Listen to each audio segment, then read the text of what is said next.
我从未想过，杀我的人会是你。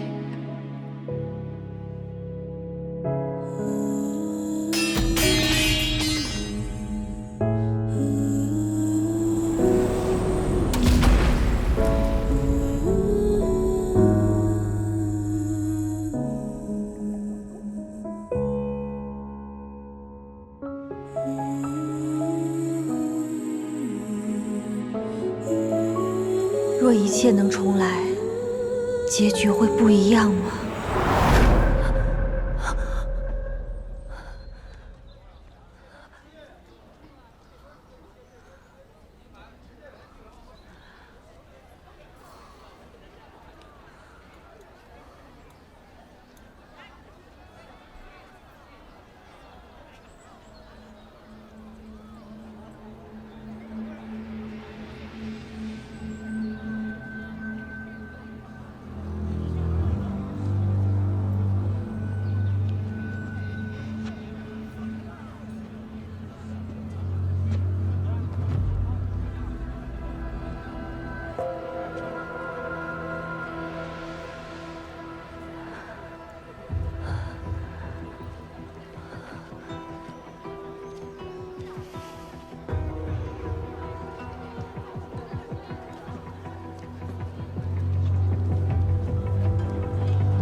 姑娘醒了，饮一口水，吃口东西吧。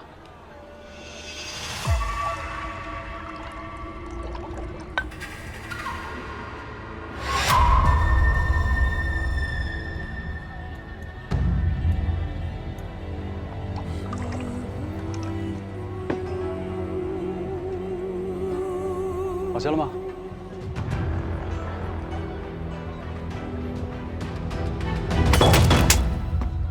你为什么杀我？我为什么要杀你？我为什么要救你啊？不是姑娘，你怎么打人啊？昨夜在金水河，你落水了，是我们头救的你啊，何谈杀你？金水河，头儿，我觉得这姑娘应该是落水伤了脑子，您别跟她一般见识了。我为什么会掉入金水河？难道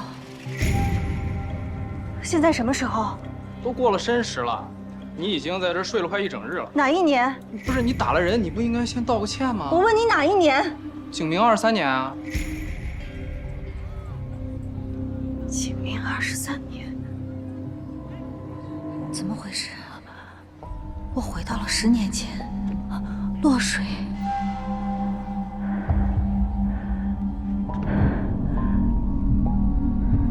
季重义。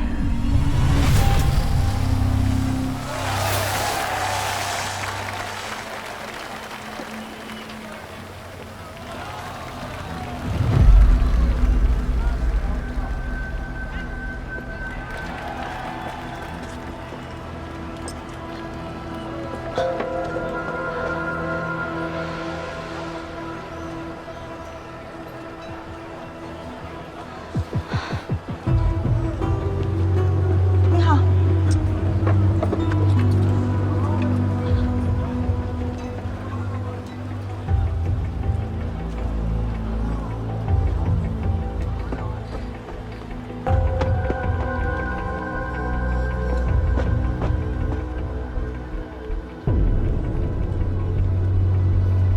季公子。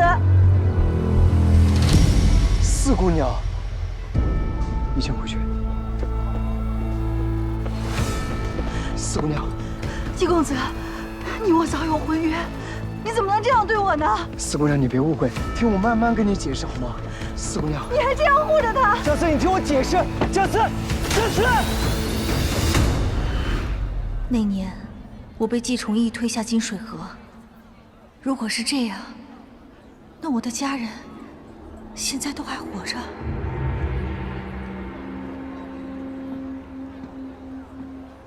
姑娘，还有哪儿不舒服吗？要不要给你请个郎中？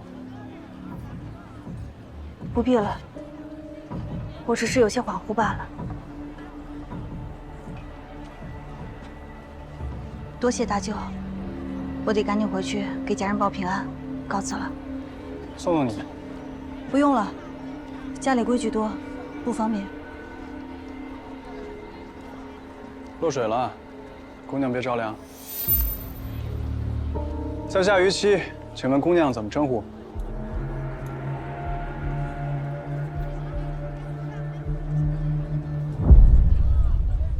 多谢于公子。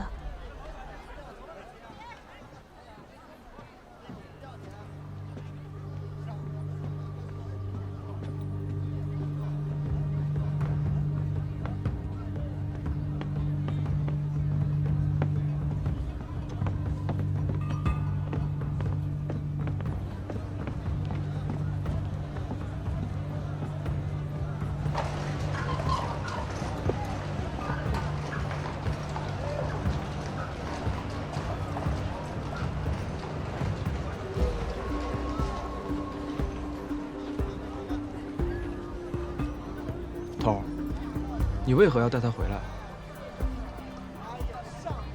为了让他认得我。有人落水了！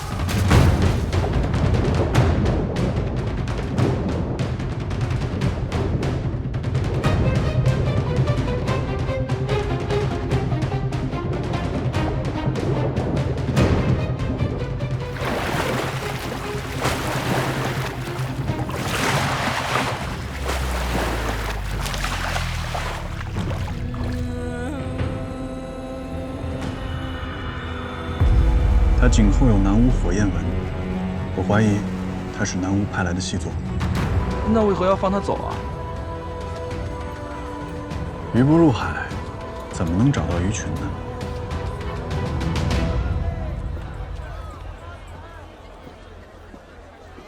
新鲜出炉的奶糕啊，看一看来。妹妹，这奶糕太好吃了，买回去当夜点心吧。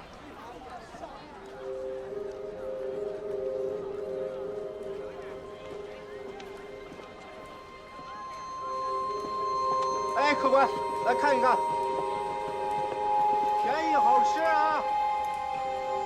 哎，各位姑娘，新出货的奶糕要不要带份尝尝？妹妹，救我！哥哥，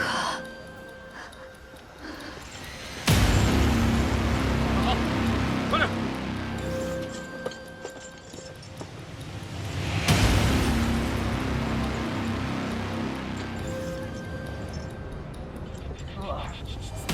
别看了，快回家，快回家！走，快走，快点！爹。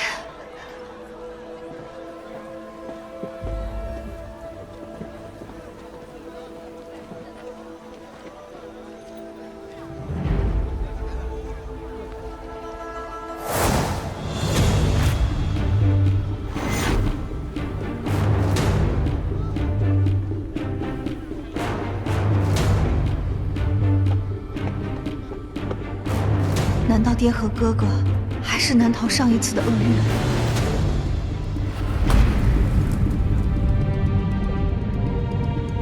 才被罗老师的，这是压死了吧？你看那个脸上有伤啊！这么好，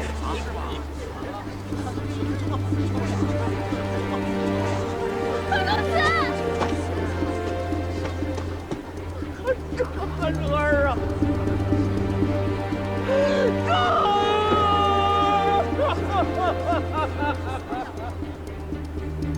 此天剑灵开朗，江安城，篡改天下，罪无可赦，一律当斩！四儿，快回家！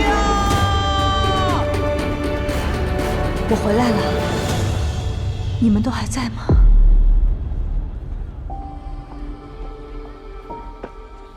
四姑娘，你回来了，太好了！四姑娘，四姑娘，快，四姑娘回来了，快！四姑娘，你没事啊，真是太好了。四姑娘，你不是……四姑娘，你回来了。这些都是二夫人让我们准备的。知道了，你们先去忙吧。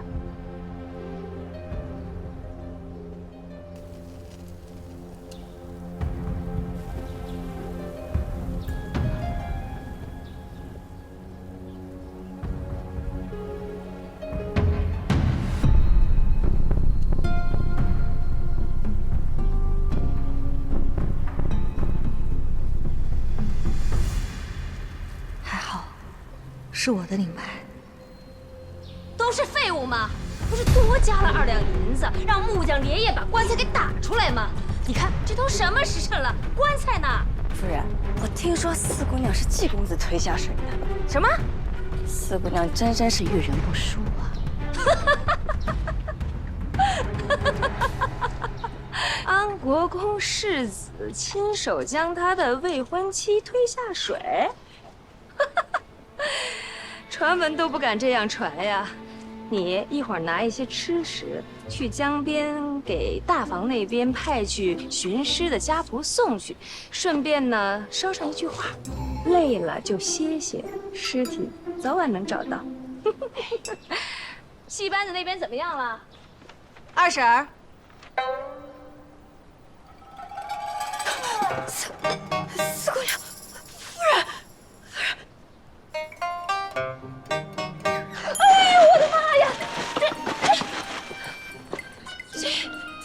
四姑娘，你没死啊？我没死，让你们失望了吧？哎呦，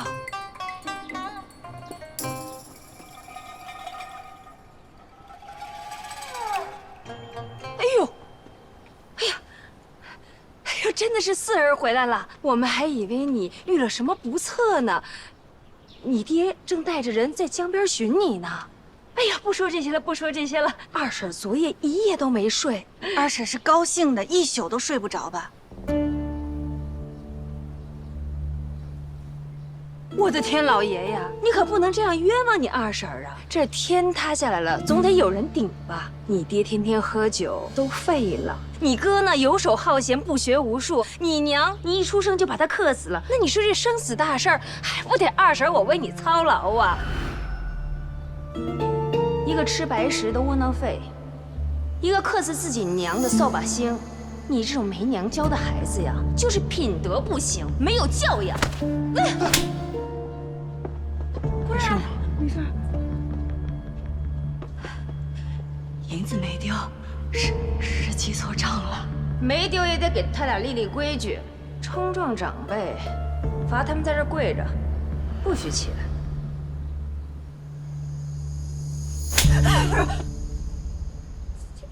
二婶儿，刚才脸上有只虫，没咬到你吧？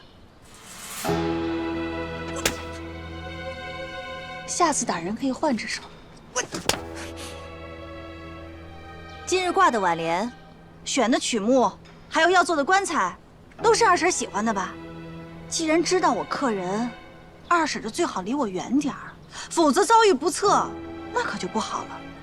不过真有那么一天的话，这些二婶喜欢的，我全会给您用上，一样也不落。夫人。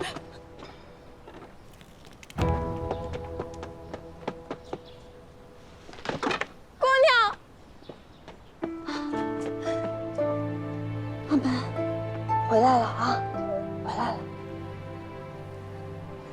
走，去找爹爹他们。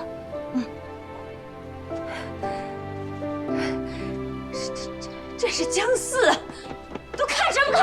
还不赶快给我撤来！撤来！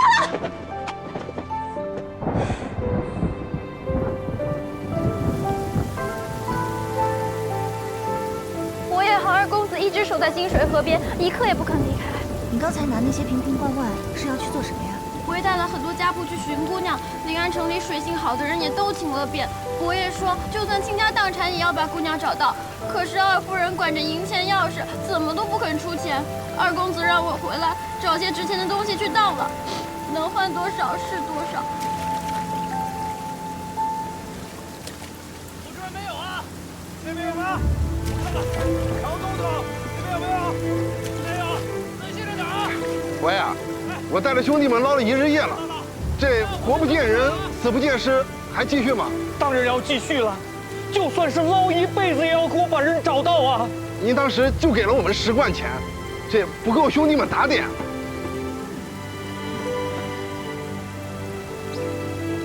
爹，这是娘唯一给你留下的东西啊！可我手头上就只有这个了。哎，钱的问题我来想办法。哎，兄弟，我家中尚有些书画藏品，还值几个银子。待到打捞完毕，兄弟随我回到家中进取便是。还请兄弟们多多费心，多多费心，拜托兄弟了。行，我全当积德行善，帮伯爷一趟。多谢，多谢，多谢，多谢兄弟们了。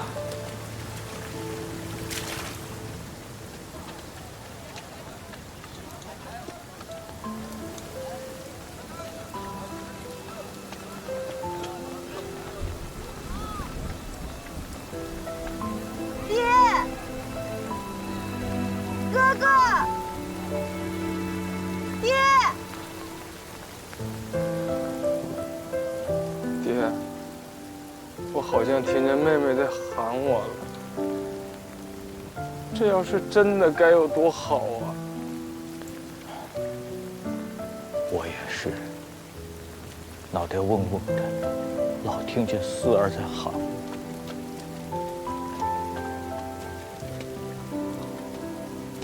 哥哥，哥哥，爹，我好像看见妹妹了。我也老看见四儿在我眼前晃来晃去。哥哥，我在这儿呢。你娘刚走的时候，我也老看见你娘。妹妹，四儿怕是凶多吉少，是我没保护好四儿。妹妹，是妹妹。伯爷，真的是姑娘。爹，四儿，是你们四儿。爹，四儿，妹妹，四儿啊！四儿啊！爹，我没事。没事就好，没事就好啊！四儿，你没落水，没受伤啊？没事，爹。我以为再也见不到你了。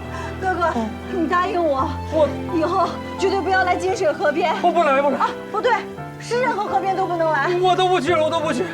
爹，你也要答应我，你以后不要再回四天监当差，好不好？答应，答应，绝对不能回四天监。爹答应你，爹从今往后就踏踏实实在家待着，好好陪我闺女。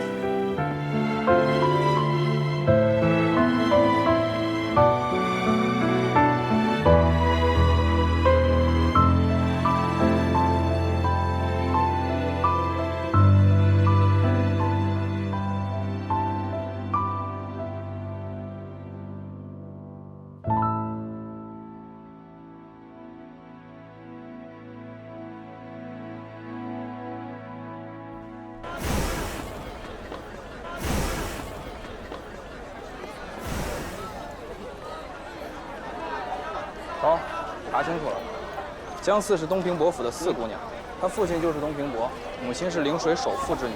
是江四一出生，他母亲就去世了。东平伯当时还大闹了一场，被罢了官，免了爵位世袭，从此也萎靡不振。因此啊，大家都说这江四是个是什么？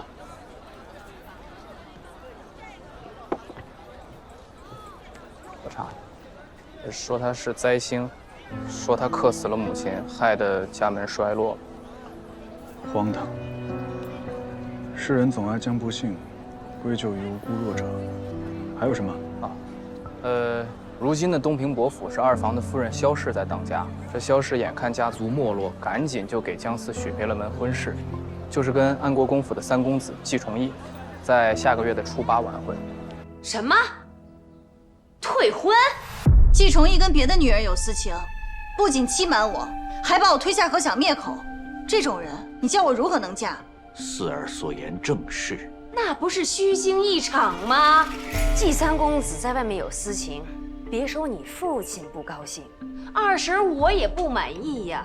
可那人家是安国公府，四儿嫁过去那是正妻，这婚我退定了。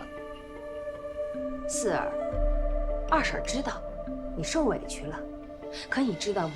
我为了你这门亲事，我是费了多少心呀！好不容易才攀上这个好人家的，那临安城的姑娘们不都羡慕你吗？那把我这份运气让给江佩可好？哎，对呀。哎呀，你们这兄妹一唱一和的，显得我倒是里外不是人了。他们不是这个意思。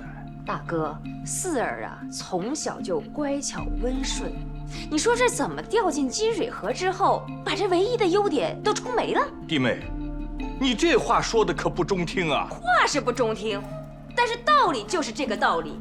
你不想让她嫁入高门大户吗？大嫂不希望她嫁个好人家吗？大嫂在天有灵，都希望她嫁到安国公府。嫁不嫁？给个痛快话。我不嫁。他娘要是在天有灵，肯定跟我一样，只要孩子们过得平安就好。大哥，面子我是给你了，嫁不嫁你说的不算，我说的也不算。有本事等母亲回来了，找母亲定夺。反了你！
我的灾难就是从嫁给季崇义开始，如今我绝不能让这一切再发生。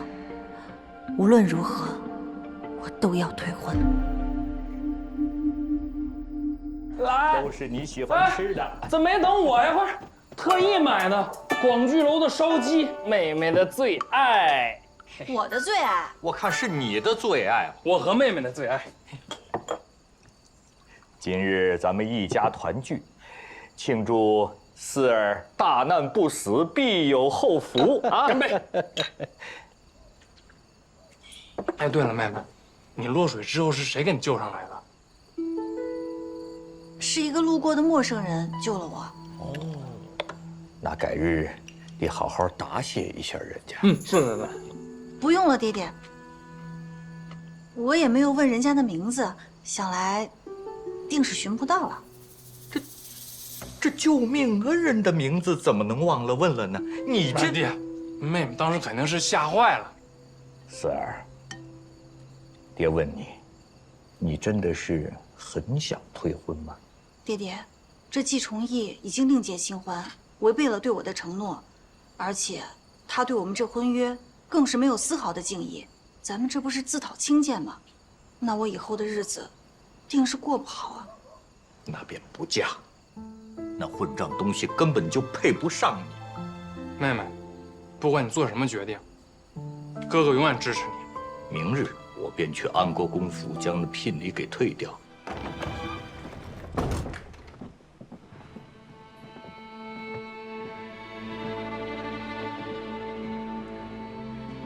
你妈妈，说说吧。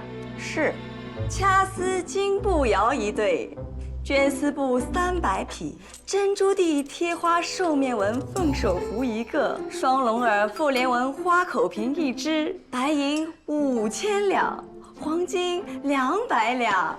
母亲，你看这么好的东西，如果是我嫁过去的话，这些全都是您的。还有大房那臭丫头什么事儿啊？谁嫁过去这些东西也都是我的呀。哎呀，佩儿啊，不要一副没见过世面的样子。要想嫁个高枝儿，就要处处都有所长进。难怪这四丫头又压你一头呢。哎呀，是，谨遵母亲教诲。不过母亲，您不觉得自从四姐落水之后，好像变得有些不同了？她从前哪有这般胆量与您辩驳呀？一个丫头片子能有多大胆量啊？让她折腾去。你摸摸，把这些东西啊都给我藏起来。没有这些聘礼，我看她还怎么退婚？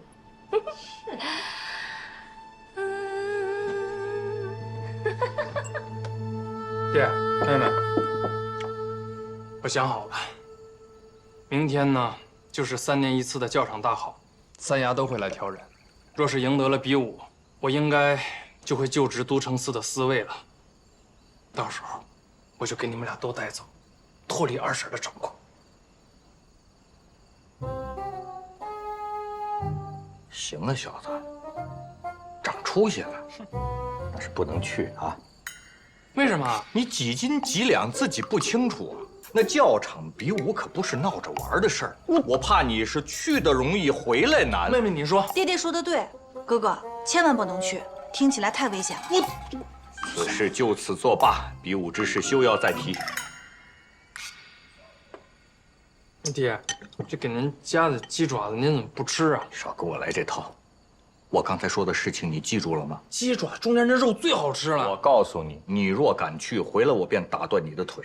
会吃人都吃这鸡爪，这上面越酸嘛越有滋味。你怎么不吃啊？我有鸡腿，我就只配吃鸡爪子是吗？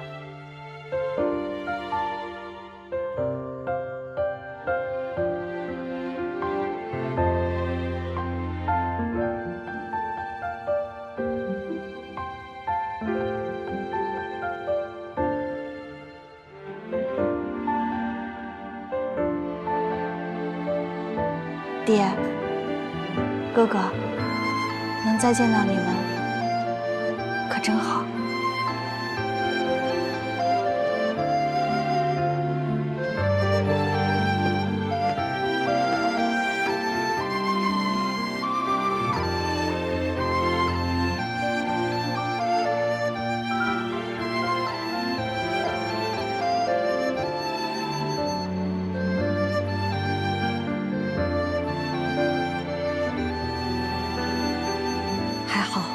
一切还来得及，父亲，哥哥，这一次无论如何，都要好好活着。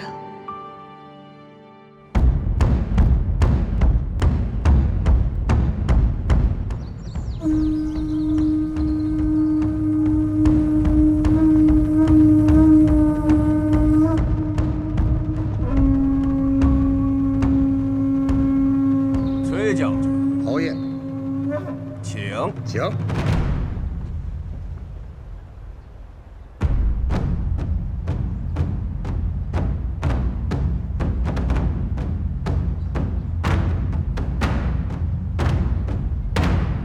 玉儿，上得前来，快快见过崔将军。久闻崔将军大名。日后你进了都城司，还要靠崔将军多多提点。多谢崔将军。此次教场大考，比武无禁忌，无规则。一旦有人坠台，胜负即分。最后的优胜者遴选为新一任的都城司司卫。大考开始。爹，妹妹，你们就瞧好吧，我今天肯定能赢。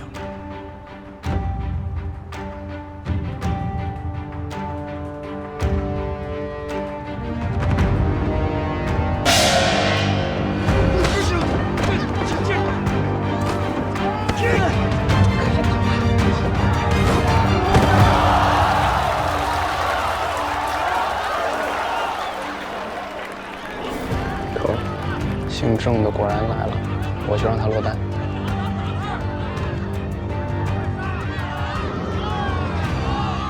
让一下，接过一下，接过一下。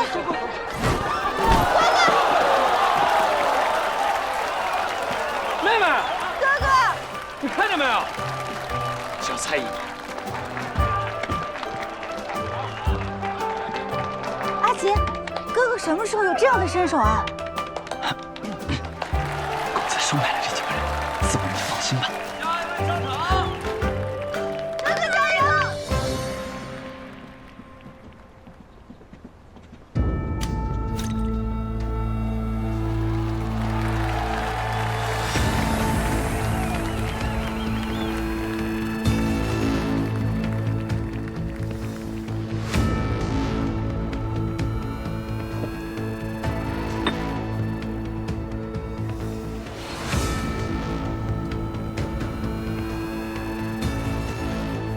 先离开一下。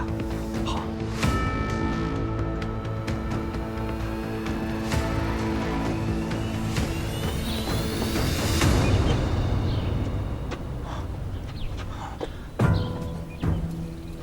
郑都头，啊，不对，现在应该称呼你为郑都虞候。别来无恙啊，于大人，好久不见。您何时来的临安城？也没提前知会，好叫我去接您。郑明啊，踩着战友尸首青云直上的感觉如何？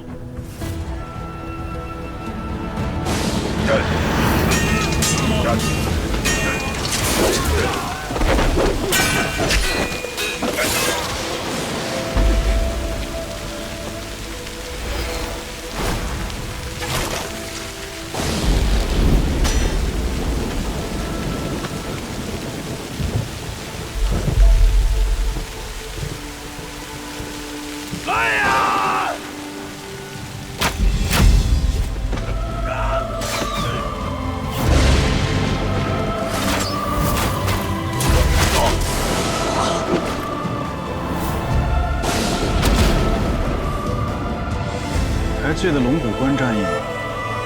若不是你泄露机密给南巫，我的副将也不会死。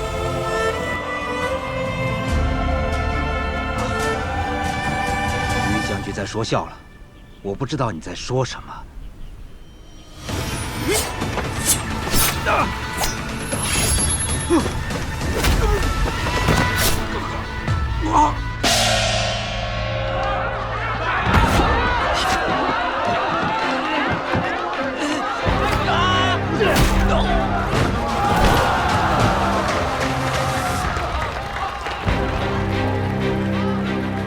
姐夫，你真的吗？这个是南巫圣女的图腾。什么南巫圣女？南巫相信，圣女出，南巫兴，大周将改姓。南巫为了寻找圣女，专门成立了夜莺门。可几年下去，并没有任何消息。我知道的我都说了，还请两位大人高抬贵手。高抬贵手？你害死那么多弟兄的时候，你怎么没有想过高抬贵手？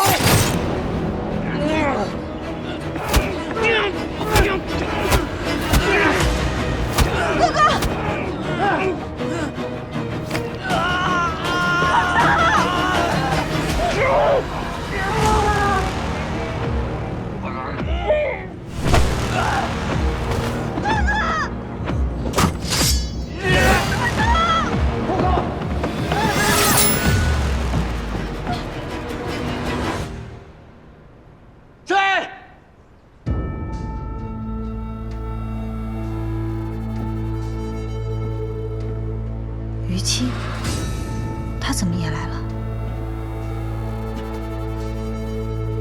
多管闲事，找死！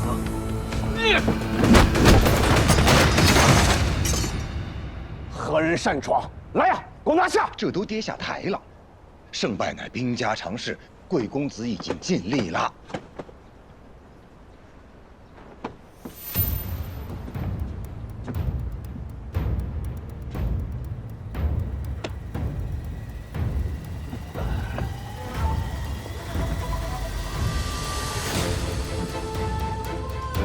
没事。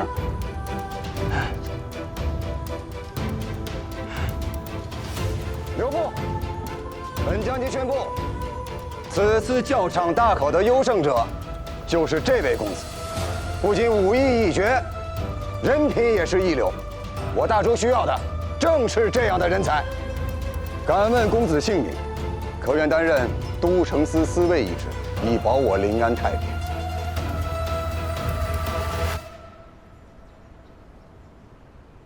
在下于七，只为救人，不为谋职，但是确实是扰了考场的秩序，影响了司尉的选拔，在下心中有愧，故愿暂任司尉一职，待将军另择优选。好担当。他们萍水相逢，于七为何要救我哥哥？如今在临安相遇，还成了司尉。这一切为何会不一样？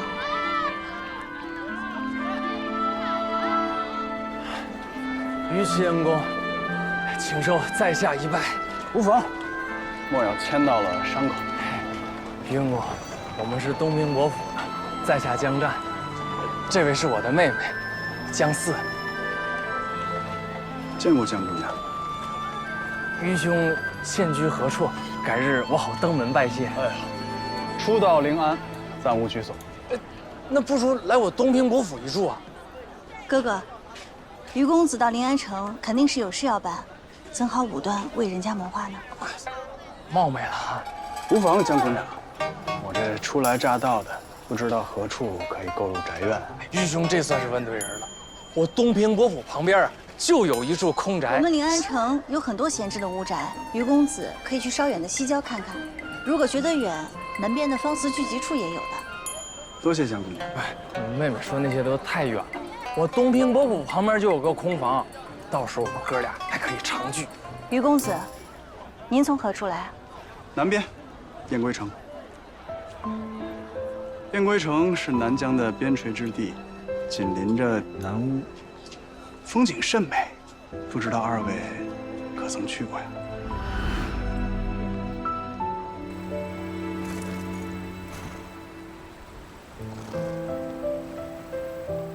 燕归城可真美啊！在我的家乡，从来都没见过这样的美景。还有很多美景你都没见过。日后我带着你，咱们看个遍。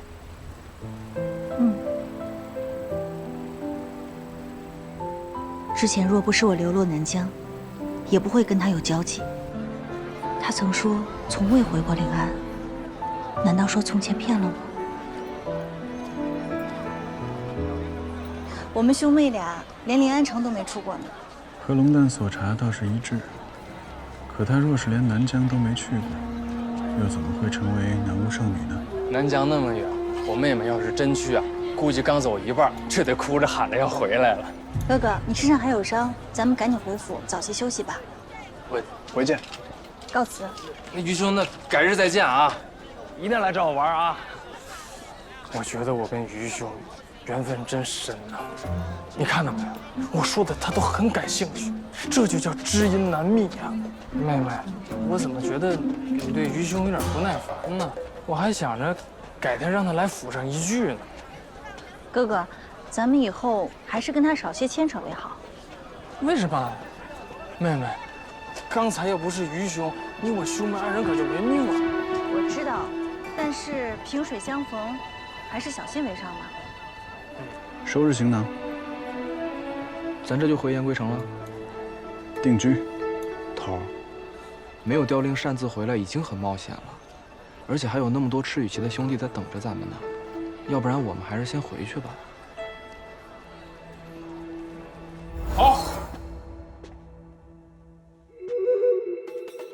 有了新线索，圣女图腾也看见了，哪能这么轻易就走啊？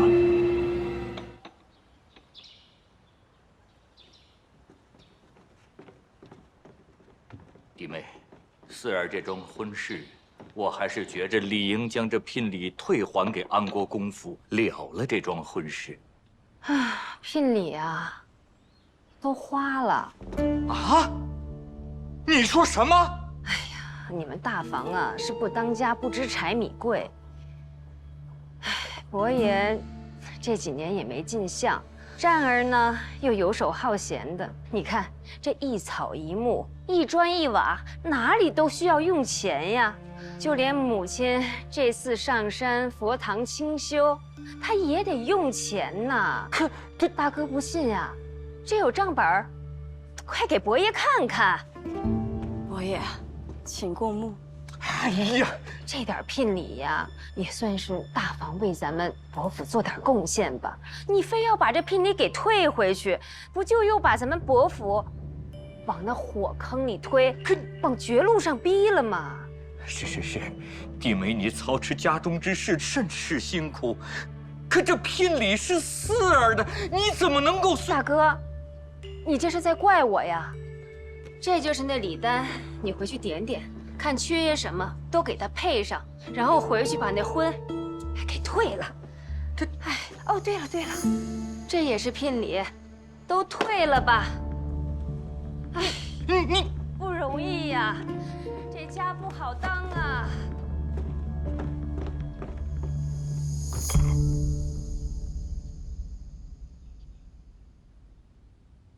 都怪爹无能。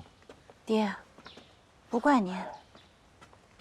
但是我在想，这聘礼，他肯定是藏在哪儿了。女儿想个办法，把聘礼给找出来。哦，就是可能要先借我娘的嫁妆一用。看我这簪子和坠子搭吗？搭。衣服呢？好看。明日啊，我要跟一帮闺女去踏青，绝不能被他们看扁了。我就穿这身儿。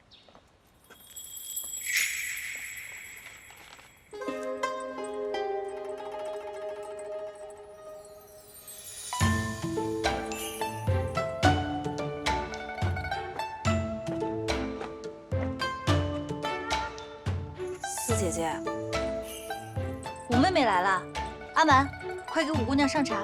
是。四姐姐好兴致啊，还打扮得如此出挑。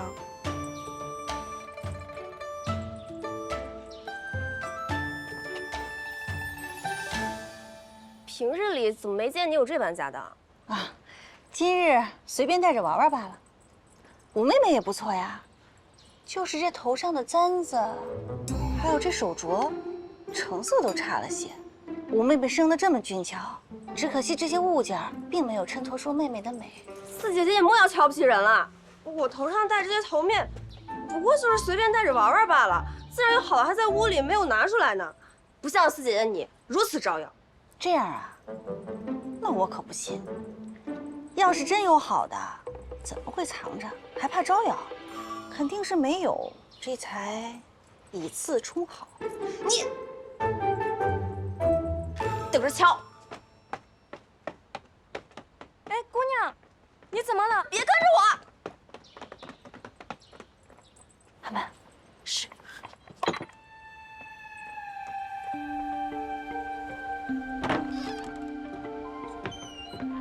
催，就知道催，没了我你们什么都干不了。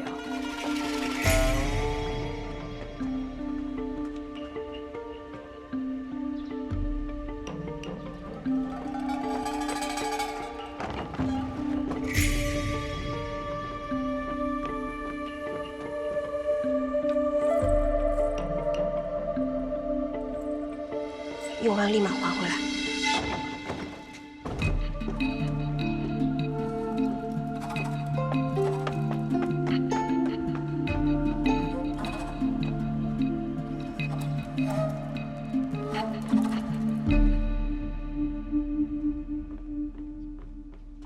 阿满怎么样？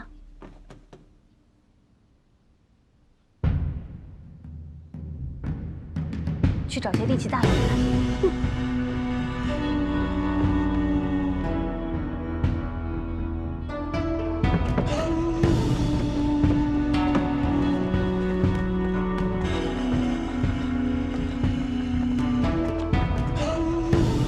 站住！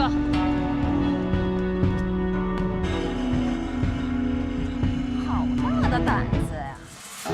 谁让你们搬的这些东西？聘礼也敢往外搬？二婶儿，不知道我们大房搬运自己的聘礼，打扰二婶您什么了？什么大房二房啊？放在库房里的东西，就都是东平伯府的东西。听这话的意思，二婶是想私吞我的聘礼啊？哦，不对，我之前听父亲说，我的聘礼让二婶已经花光了。现在这些可是父亲费尽心力重新备下的，跟二婶您毫无关系。抬走！我看谁敢！我看谁敢拦！大哥，你来的正是时候。你看这些下人们，一个一个的胆子都够大的，放在库房里的东西，也敢往外搬。这里是东平伯府，说到底，是我东平伯的宅邸，弟妹不过是暂代掌家事。二房私吞聘礼之事，我不声张，但也没说不追究。大哥是哪只眼睛看见我私吞聘礼了呢？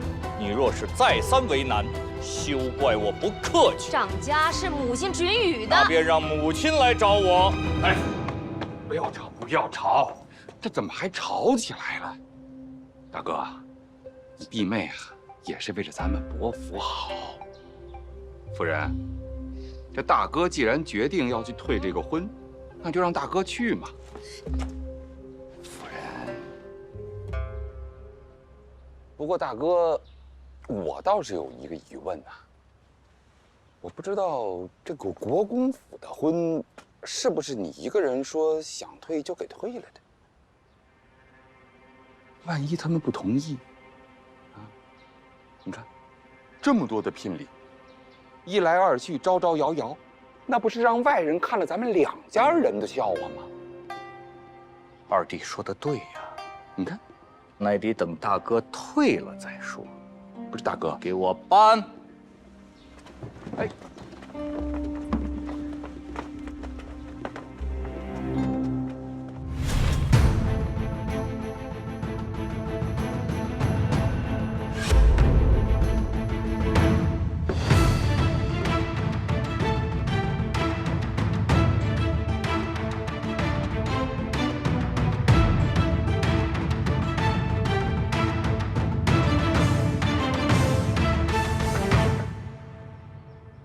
此乃都城司令牌和官印，交于于四位。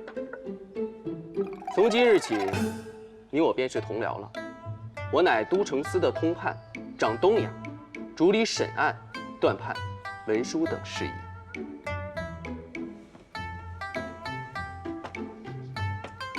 你呢，掌管西衙，这治安巡防、抓捕要犯都归你管，但仍要记住。以东衙为首，听从安排。为了你我二人日后更好的协作，本官特意将注意事项整理成册。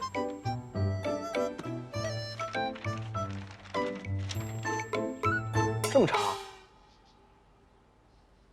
甄大人着实是辛苦了。不辛苦，于四位，我来给你细讲讲。每日卯时开衙，临昏散衙，无故不得缺勤。每日早晚你我需要会面一次，定今日之要务，论明日之安排。好，咱们稍后再说。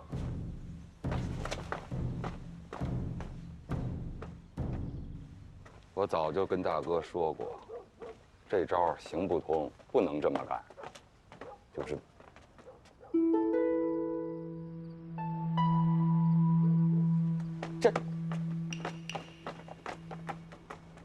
这谁给弄回来的呀？伯爷，这好像是安国公府差人还回来的，我们也做不得主，已经请过二夫人了。我这明明放到安国公府了呀，怎么又给抬回来了呀？抬回去！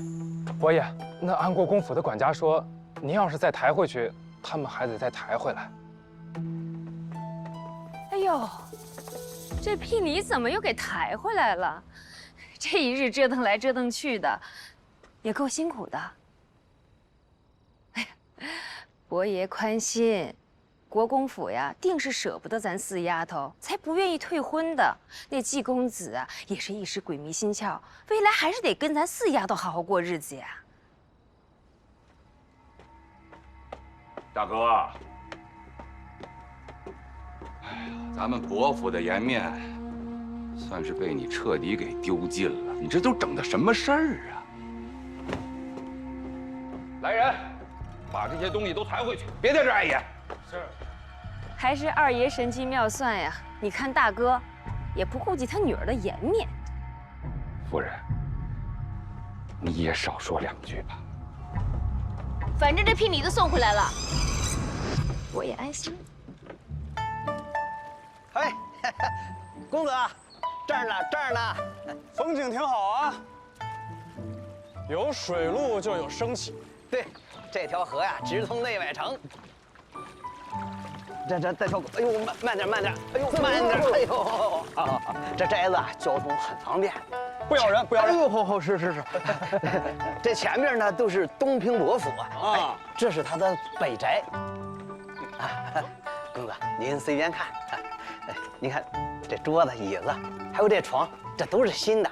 这外域的治安啊，是不如内城。养条狗也挺好的啊，可以看家护院。哎，我们二牛可不是看家犬，那是纯正的军。啊，来，俊俏无比、威风凛凛的大宝贝儿呢。大宝贝儿。这临安城啊，就是内富外贫。这好多的达官显贵啊，有钱有势的，那都住在内城。公子，您要是手头宽裕的话呀，小人建议您优先考虑内城的宅子。不必了，就这儿吧。不过根据大周律啊，这房子的买卖啊，咱们呢还要先问一下房东的亲戚，再问问周围的邻居，他们要是无意购买，那就成了。那就快问嘛。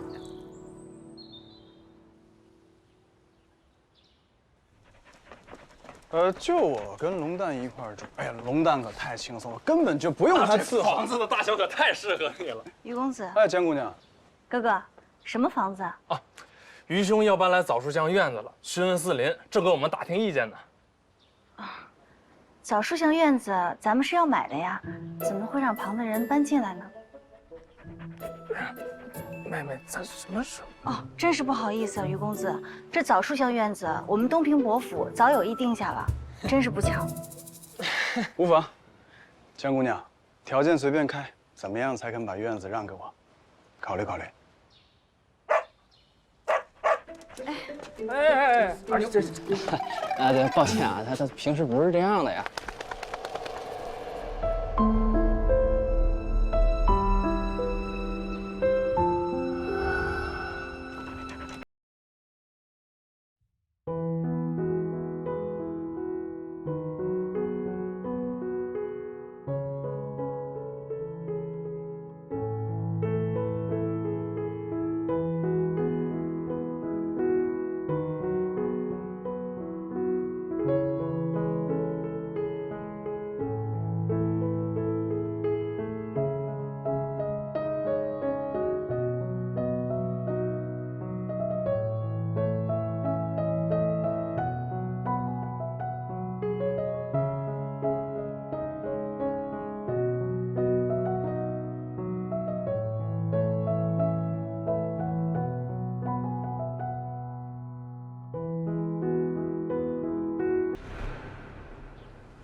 妹妹，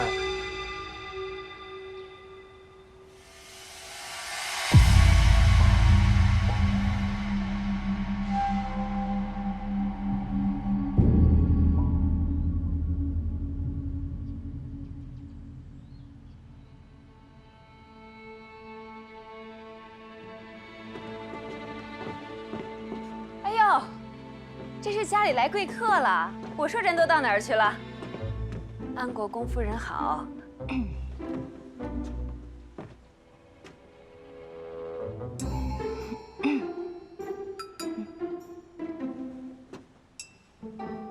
崇义今日登门赔罪，还望岳父大人海涵。别乱叫，我可不是你岳父。昨日去你们府上退聘礼，你们没收，今日来的正好，聘礼和人一同回去。聘礼岂有拿回去的道理？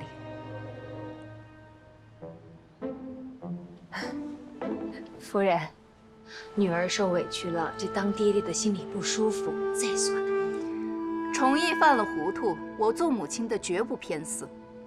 他父亲也请了家法，还望东平伯和四姑娘再给他一次机会。再给机会，再给他机会来谋害我妹妹？谋害？二公子，这话是从何说起？你儿子没告诉你，他把我妹妹推进河里了？湛儿，长辈说话不许插嘴。崇义，到底怎么回事？母亲，没有这回事啊！跟他们说清楚，到底怎么回事？岳父大人，四姑娘因为狡猾，意外失足才掉入河里边，旁边都有人看到，他们可以作证啊！江公子，你无凭无据，不能冤枉人呐！我就知道我们家崇义这品行是绝对不能干出如此糊涂之事的。那日四姑娘落水，可把我们一家子都急坏了，尤其是崇义啊，嚷嚷着要下河找四姑娘。夫人先坐，夫人先坐。大哥，你看孩子都跪下了，也知错了，这不就是个误会吗？啊，嚷嚷着要下河，莫不是着急要下河确认我到底淹死了没有，这样才好娶自己相好的过门啊？四儿，你这位出阁的姑娘，你这说什么话呢？四姑娘，我读的是圣贤书，绝不会对弱女子下手，更何况你还是我未过门的妻子呢。四姑娘不用担心，到了国公府，我定将你当做亲生女儿一样疼惜，不让你受半点委屈。要是崇义这小子敢欺负你，我帮你出气。媳妇给婆母请安。崇义昨晚又没回来，连自己的男人都管不住，守活寡也只能怪你没本事。老三总往外跑，还不是因为家里的女人无趣？你好歹也学学样子，打扮打扮，像块木头似的。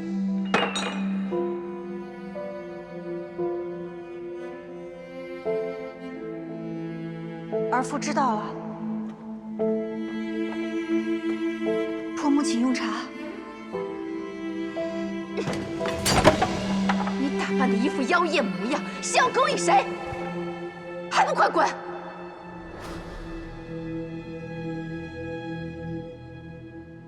四儿听见没？有这么好的婆母，你嫁过去那就是享福了。大哥，是不是？若是四姑娘愿意，咱们今天就把婚期定下来。我也盼着你早日嫁进国公府。魏夫人，我还是那句话，退婚。我今日亲自登门，以给足你面子。按照大周律，你执意退婚，可要杖60。四姑娘，3思而行啊！好，那咱们两家就去找个能说律法、论公道之处。到时候不仅这婚要退，季三公子为了遮掩私情、谋害未婚妻的罪名，也定是跑不了。对。哎，四姑娘，国公府岂怕你一个闺阁女子？你若执意这般，那便公堂见。对了，魏夫人，聘礼还请您一并带回，就不用我们再多送一趟。咱不跟他们置气，到时候直接公堂上见。妹妹，你还记得那是具体是在何处他把你推下水的吗？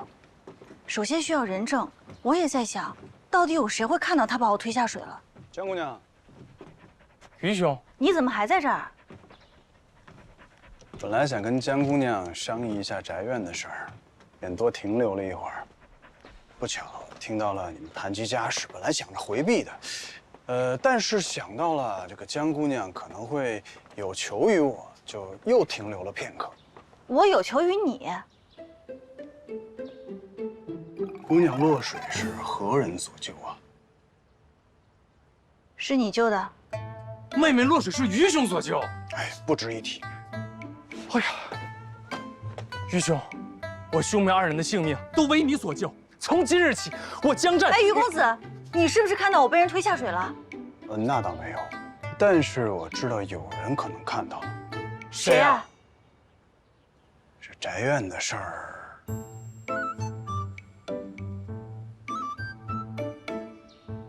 可以商量。太好了，我们就要成为邻友了。是，于兄，没想到你我兄弟缘分如此之深。哎呀，都是缘分。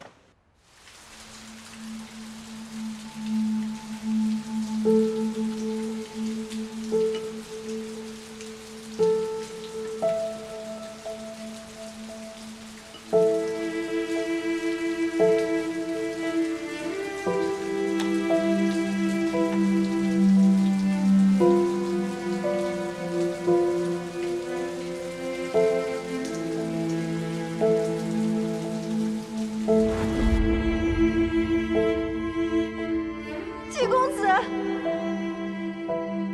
四姑娘，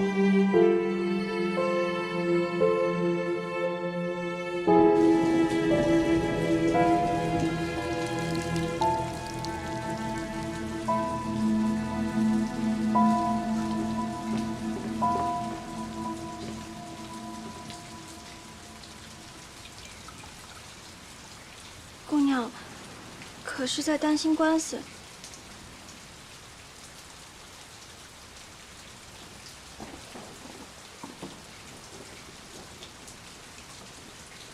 姑娘，要不早些休息吧。你刚落了水，寒气定都还没有消退。阿满，帮我拿把伞来。这么晚了，姑娘要去哪里？去见个朋友。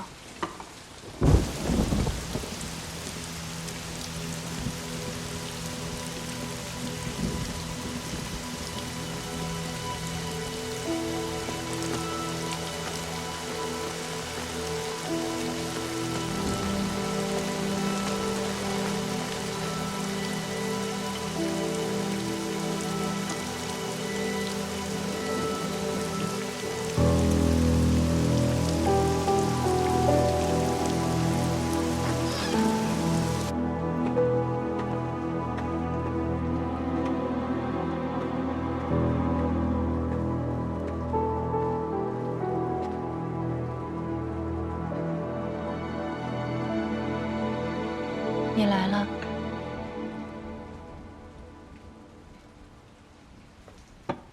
我知道你会来找我，看到你没事，我就放心了。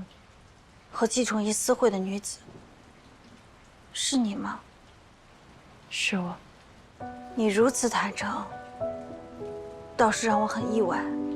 这些年，多亏了你把我支的香，在店里寄卖，才让我有了些银钱。 可以贴补家用。那些年店铺生意不好，多亏你一双巧手调出奇香，风靡整个临安城，我的店铺才能起死回生。快尝尝，特地给你做的。真好吃。这是什么？店铺的钥匙。阿四收好，以后在伯府待闷了、受气了，想来随时来，把这里当做你的第二个家。 姐姐出嫁以后，我很寂寞，是你想着法逗我开心。谢谢巧娘，我知道，你是把我当做真的姐妹的，你也是我最好的姐妹。曾经，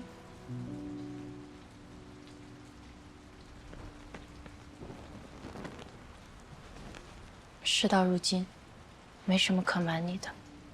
巧娘，店里这么多香，你觉得？ 哪一款最适合我？我来想想。把这里最名贵的香料都拿给四姑娘看，我来付账。季公子，不必了。这款小四合虽然不甚名贵，但很多文人墨客都爱用这款香。我最爱这味香了，清雅舒心，可以让人沉心静气。他不是什么好人，对我也并非真心，不过是看中了我的家财，能够替他还赌债。原来这些你都知道。 他觉得我好像很好骗，但其实我也在引他入戏。我只想攀附权贵，获得更好的地位。你不懂的。我父亲就是一个无权无势、被强权欺压致死的人。从那时起，我便发誓，我不愿做一个无权无势、低贱的商妇。当我被季重义看上的那一刻起，我便逃无可逃。但我也不愿就此被摆弄，我要利用他，高价进安国公府，改身换命。巧娘，你糊涂呀！这是把自己往火坑里推。我等商妇所面对的皆是火坑，妇道人家免不了被无数体面人谩骂非议，赚得越多，招惹的是非越多。若是谈婚论嫁，抛头露面，正经的官宦人家瞧不上我们，同行相亲，南商贾也不愿意娶我们。还有那贫苦的读书人，他们哄我们慷慨解囊时，情长甜似蜜，只待他们一朝登科，便背信弃义，遣我做那下堂妻。不是我非要往火坑里跳，而是我在众多的火坑当中挑了一个最值当的。我要嫁的不是季重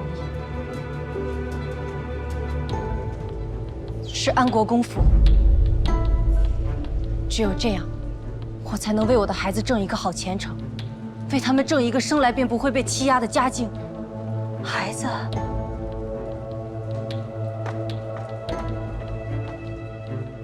你有身孕了。你母亲是临水首富之女，却也选择用十里红妆嫁进伯府，因为只有这样，她的孩子才能有一个好的出身，才能有资格谈前程。你想靠腹中的孩儿在国公府立足，但你怎么就笃定他一定是个男孩呢？说他是个男孩最好，若不是，那我生的便是双生子，龙凤胎。你居然连这个都想好了？只有越过这道门槛，我和我腹中的孩儿才能有更稳固的地位。四儿，是我对不起。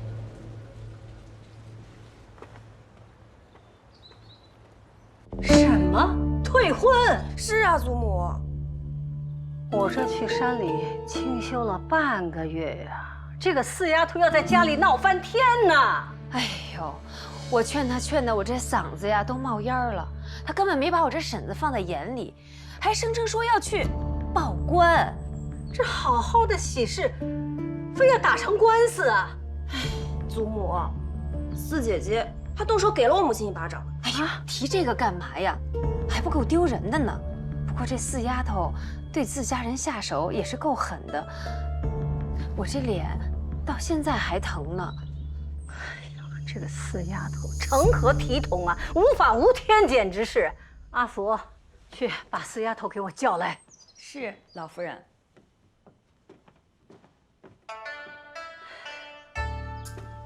祖母，您快喝口茶消消气。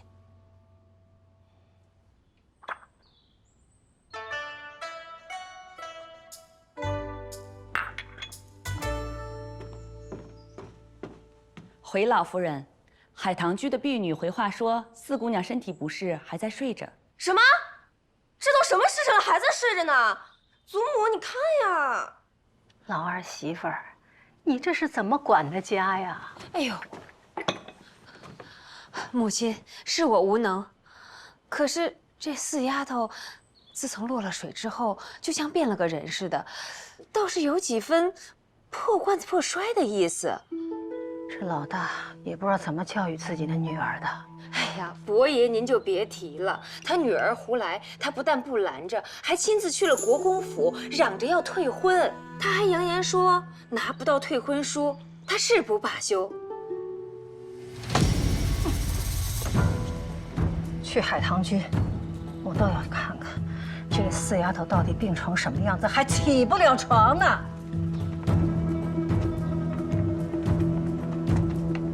老夫人、二夫人、五姑娘，祖母刚从山里回来，念着四姐姐，特意喊去见见。怎么四姐姐昨日还活蹦乱跳说要退婚，今日就病得下不来床了？姑娘先前落了水，昨儿又受了凉，所以才……那我更要去看看。哎，五姑娘，您不能进去。五姑娘，阿满，我妹妹来了，怎么不通报一声啊？这什么水啊！我刚才全身发冷，煮了点姜水泡脚呢。好了，祖母，您回来了。母亲，跪下！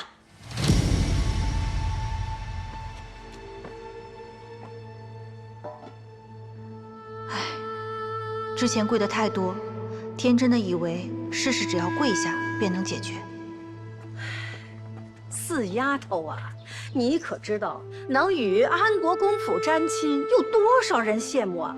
别说大丫头、二丫头在婆家会被高看一眼，就连这三丫头，这1年来上门提亲的门第也高了不少啊。说白了，不就是能与安国公府沾亲吗？夏虫不可语冰。嘀咕什么？没什么，祖母，孙女知道了。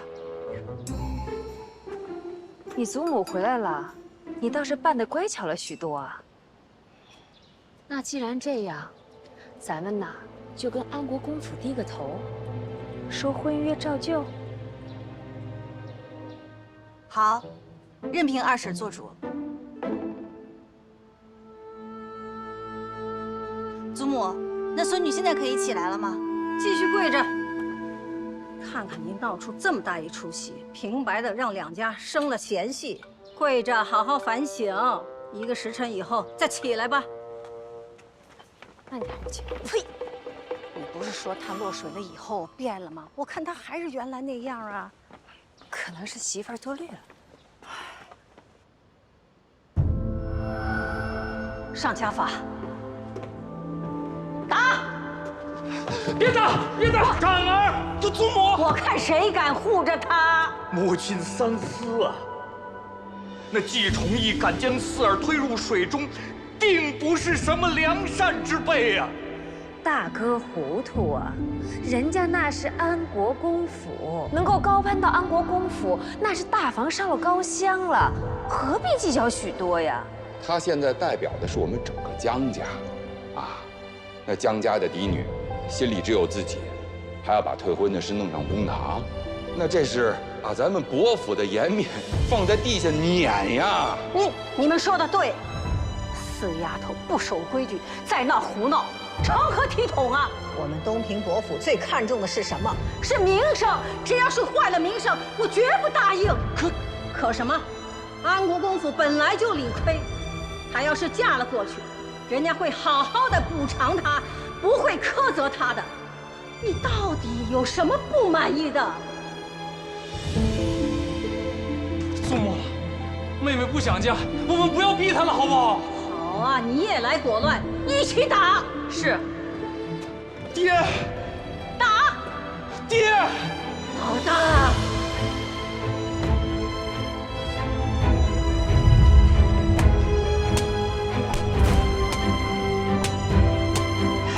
祖母，别打了！祖母，别打了！我同意嫁给季崇义。行了。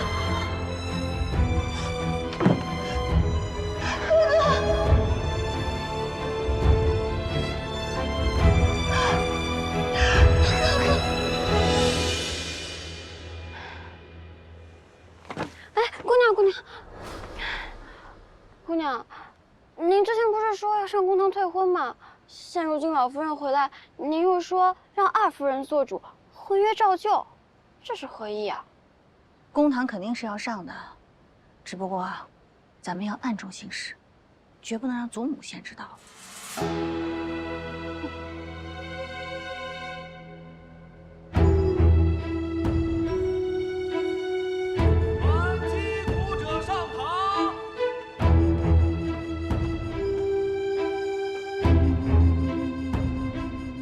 大人，民女要报官。接状。禀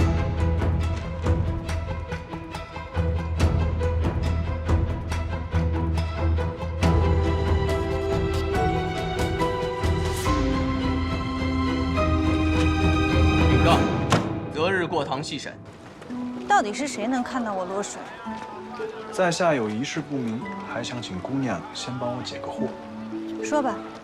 我先是救了你，然后又主动提出来帮你寻人，既未邀功，也未曾得罪过姑娘吧？不曾。那你说为何3番5次的反对我比邻而居啊？就这么讨厌我？那我也想问问于公子，这偌大一个临安城，那么多空宅，为何偏偏非要买在我们东平国府旁边啊？那是因为我与姑娘的兄长甚是投缘，我觉得他也希望我跟他住得近一些，这样往来也比较方便。我哥哥这个人生性热情好客，对谁都是以兄弟相待，但是因为结交甚广，转头自己就忘了。所以于公子，切莫当真。哎呦，巧了，我就欣赏他这样的性情中人。听姑娘这么一说呀，更得当邻居。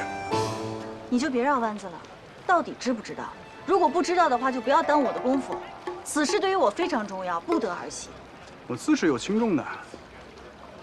瞧瞧，证人不是来了吗？他们就站在你落水的对面，别人可以说看不见，但他们不可能。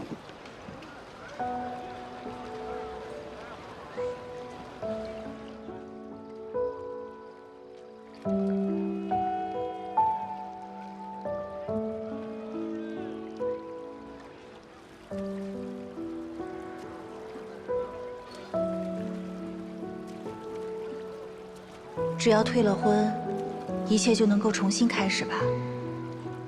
这一次，我要过不一样的人生。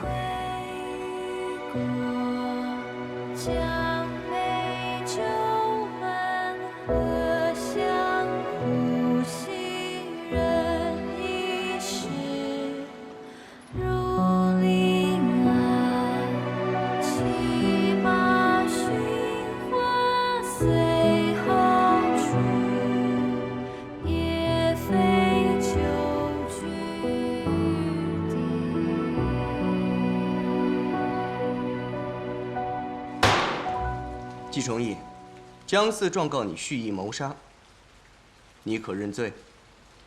大人，冤枉啊！这本就是意外。我看就是那姑娘自己失足掉进水里的。听说啊，是别的人家给了东平伯府更高的聘礼，所以他们才借题发挥的。哟，这不是一女婿两家吗？对，胡说八道什么？就是什么一女婿两家？是不是安国公主给你派来的？启禀大人，民女有证人。传证人。传证人，传证人。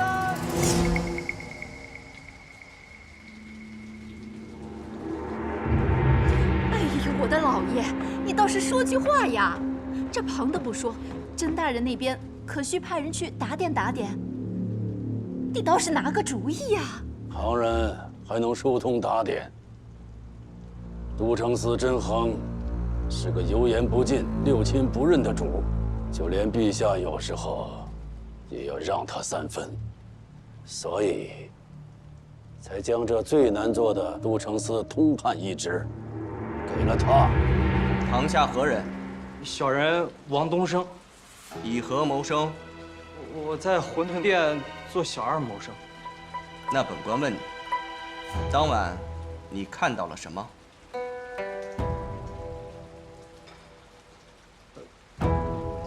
那夜我确实在河边，但是天太黑了，我没看清楚。此乃公堂，不得妄言。你到底有没有看到什么？没看清。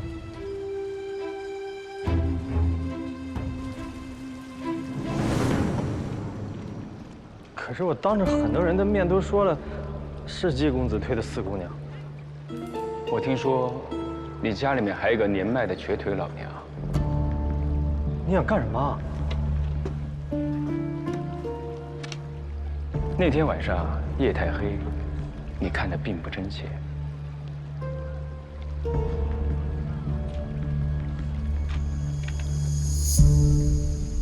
江四，你可有话要说？启禀大人，还有一证人，字画店老板宋林。小人宋林拜见大人。小人的确看到过四姑娘落水，只不过她是自己失足。宋林，你是否看清楚了？回大人的话，小人看得清清楚楚。你们2人先退下。是，大人。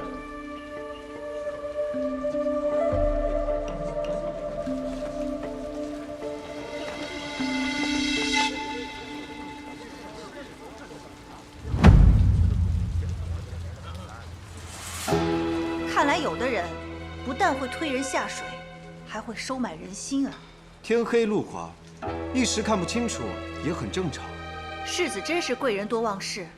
那夜我掌了灯，既然能把你的丑事都看得一清二楚，又怎么会看不清路呢？信口雌黄。大人，我们确实有口诀，但四姑娘是因为情绪激动时，不知道怎么意外掉落了河岸。四姑娘，我知道你生我的气，但是也不该在此胡闹，在这公堂上污蔑我。大人，敢问诬告之罪该如何处置？大人，民女还有一证人。还有谁？跟季重义私会的女子，巧娘。对，她是离落水现场最近之人。来人，传孙巧娘。传巧娘。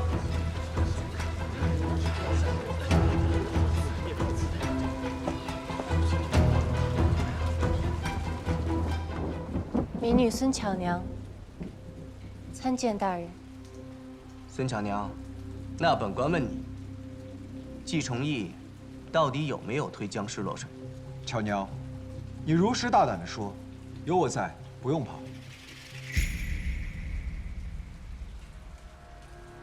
既然你执意要嫁进国公府，那我也来帮你一次。如今你即便嫁进去，也只能做妾室。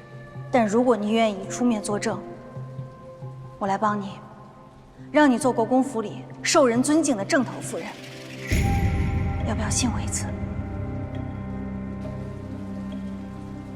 大人，那晚却是季公子推了姜四。巧娘，你胡说什么呢？你疯了！季重义，你若在当庭大声喧闹，本官就判你个藐视公堂之罪。好手段，化敌为友。这情敌的证词比旁人更可信。姜四，你果然不简单。本官再问你，那季重义是一时失手啊，还是故意为之？他是。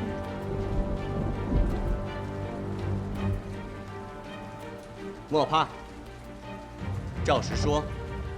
巧娘，我不是故意推了他，你在我身后看得清清楚楚，只不过是我一时失手啊！季公子，如今你倒是承认了，确实是你把我推下水的吧？我没有，我不是故意推你的。前后颠倒，公然欺瞒本官，给我拖出去，杖10棍。是，你不许动我！我父亲是安国公，你不许动我！他们俩联合起来，就是要逼我退婚！大人冤枉！大人，这是他干的！大人，手下留情啊！来者何人？我乃安国公之子季重礼，特来为季重义求情。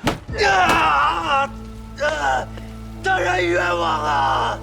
姜四和巧娘联合起来说谎，就是逼我退婚。我说的都是真的，冤枉大人！使点劲儿，打得好，打得好！此乃东城司公堂，无论你是王孙贵胄，还是贩夫走卒，本官都将一视同仁，只论是非黑白。哥，大人，冤枉！他们俩串通一气。巧娘，你继续说。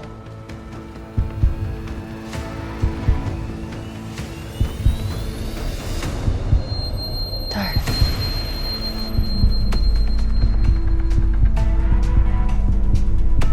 他是。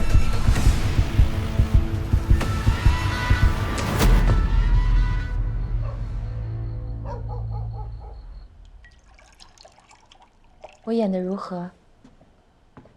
恰到好处。折腾一日了，来，先把安胎药喝了吧。不烫。巧娘，巧娘，把那个贱人给我喊出来！别躲着，给我出来！季公子，你要干什么呀？在这儿，姜四也在这儿，赶紧把他给我叫出来！快去！你先在这儿。知道你们在这儿，赶紧给我出来！人呢？季公子，看来这棍子是没挨够啊，都能下床来兴师问罪了。你和巧娘两个毒妇好手段啊！一个在公堂上装的木讷，一个信口雌黄，到头来竟联手来害我。你脚踏两只船，想把我清清白白女儿家连哄带骗娶进你家，还不允许我还击了。你，国公夫人，原来您就是这般教子。住口！我儿子是天之骄子，瞧上你是你的造化。你这贱妇，他究竟给你灌了什么迷魂汤，让你在公堂之上构陷我儿？那咱们便鱼死网破，你们有一个算一个，都别进我们家的门！真不愧是国公夫人，事到如今了，还睁着眼睛说瞎话呢。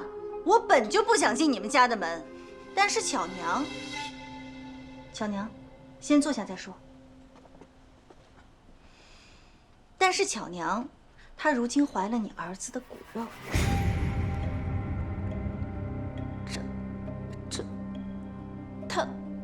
她有身孕了，分明就是居心叵测。你是想用肚子里孩子来要挟我？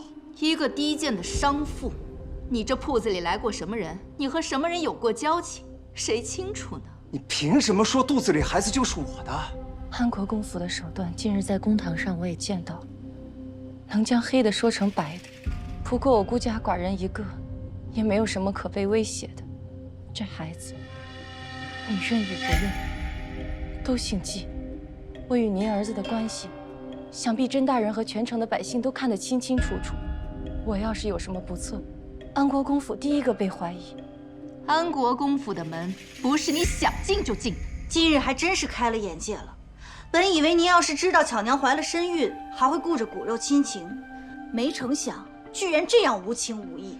也是，等以后要是传出去了，说季公子为了求娶巧娘，不为情义，而是为了巧娘的财帛去填那赌输了的窟窿，也没人觉得奇怪了。你怎么什么都跟他说啊？先前哄着要把我娶进门，怕也只是要找个冤大头罢了。但此事，国公爷怕是还未知晓吧？你们要如何？我要一纸退婚书，巧娘要一纸通婚书，而且她要做正妻。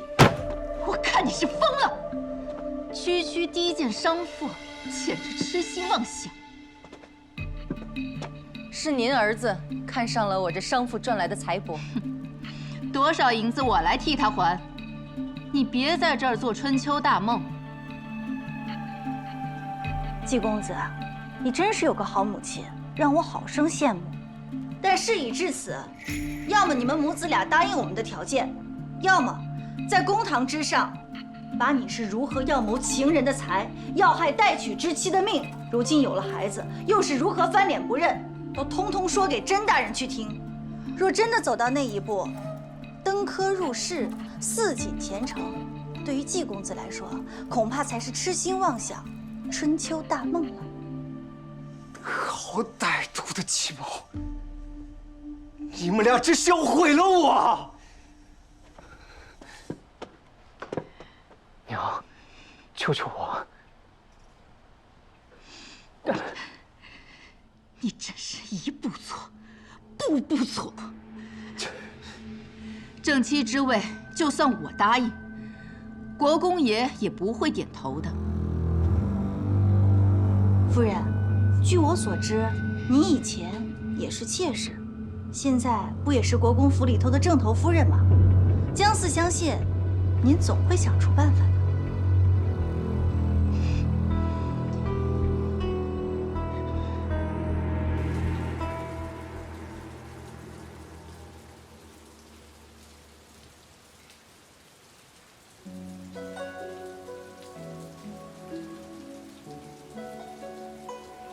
姑娘，魏夫人不是都答应了退婚吗？怎么你看上去还是心事重重？一日不拿到这退婚书，肯定都会生变数。我怎么可能心安啊？也不知道父亲去安国公府那边交割的怎么样了。希望不要横生枝节吧。自落水之后，姑娘的确变了许多。怎么说啊？姑娘从前从不做山水画。是吗？对呀，姑娘，你看这些这些，还有这个，都是姑娘你从前画的，都是花鸟图。之前嫁给季崇义，遭遇了那么多变故，最后流落南疆，倒是让我有机会见识了临安之外的大好河山。女子一辈子困在深闺后院，赏花斗鸟，饱食终日，除了花鸟画，还能画些什么呢？不过这画中的山水倒是别致，阿门从未在临安见过这样的山水。姑娘画的是哪里啊？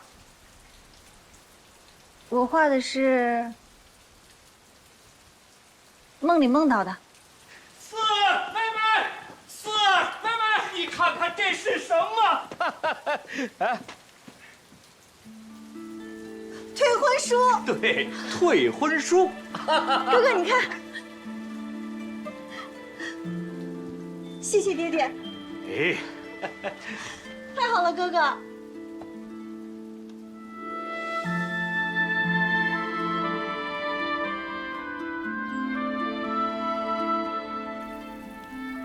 撤告？是。可是那安国公府威胁于你。不是，大人，我是自愿的。今晨，我父亲已经从安国公府取回了退婚书。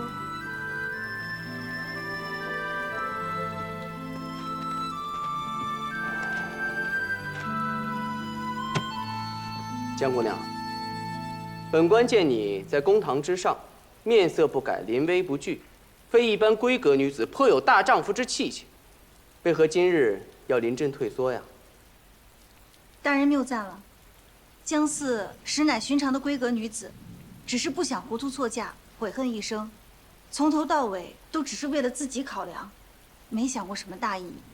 既然那安国公府都已经写了退婚书，我的目的便达到了。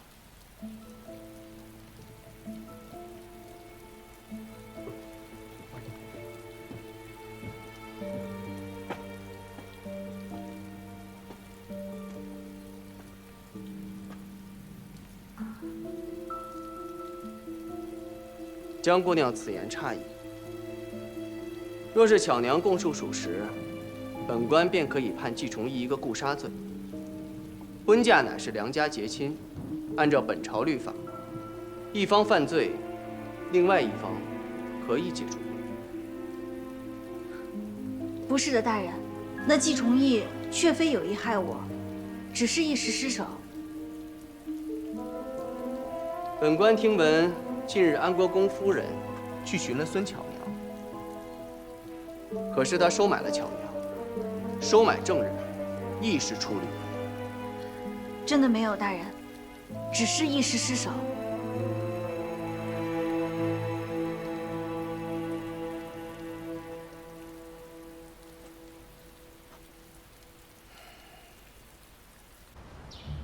怎么样，爹？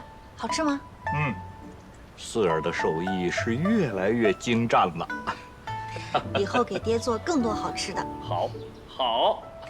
爹，昨日去安国公府，都还顺利吗？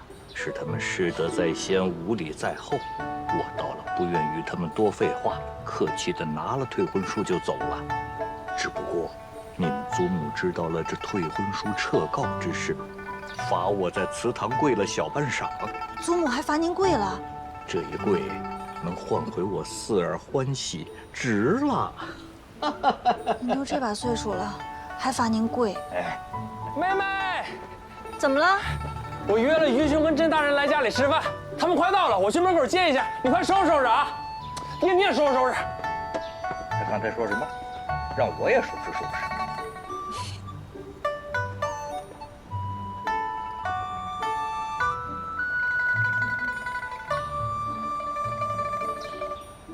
姑娘，你脖子后面有个图案。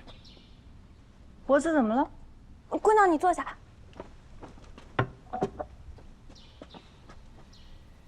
你举高点，我看。这边，这边。看到了吗，姑娘？为什么会出现圣女图腾？从前不曾有呀。难道因为我曾经在南屋生活过？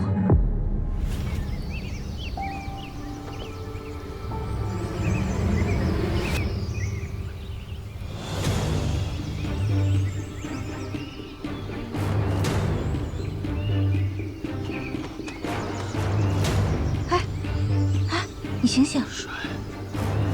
什么？水。水。啊。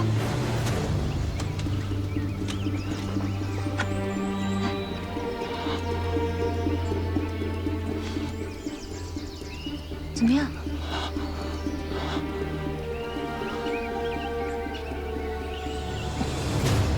大周人。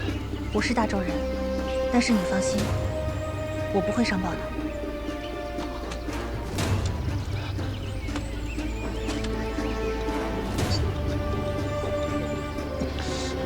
这个药可以帮你止血，水和药我都帮你留在这儿了，我只能帮你到这儿了。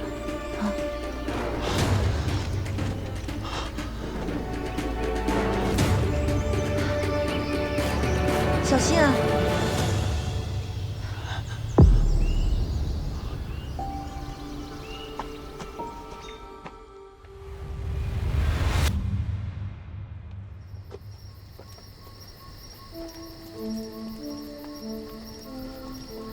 这好像有个人，是大周人。他该不会是从这悬崖上掉下来的吧？ 他们也太大了。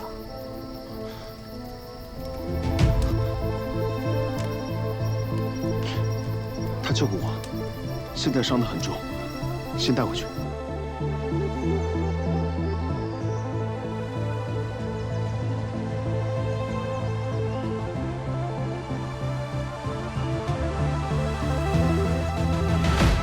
今日我就收你为徒。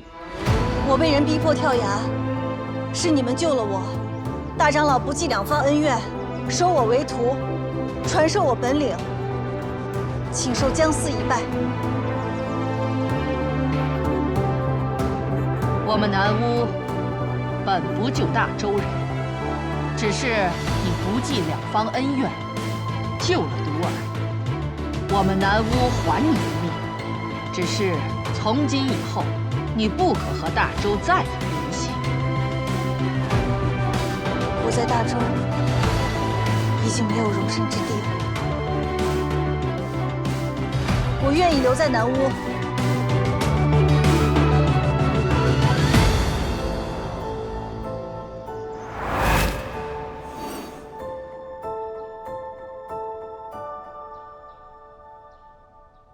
詹大人、于兄，里边请。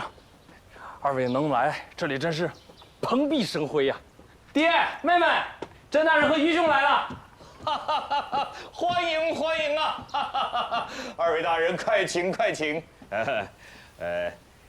小女退婚事宜，还多谢甄大人秉公断案，于大人帮小女寻找证人呢，多谢，多谢呀！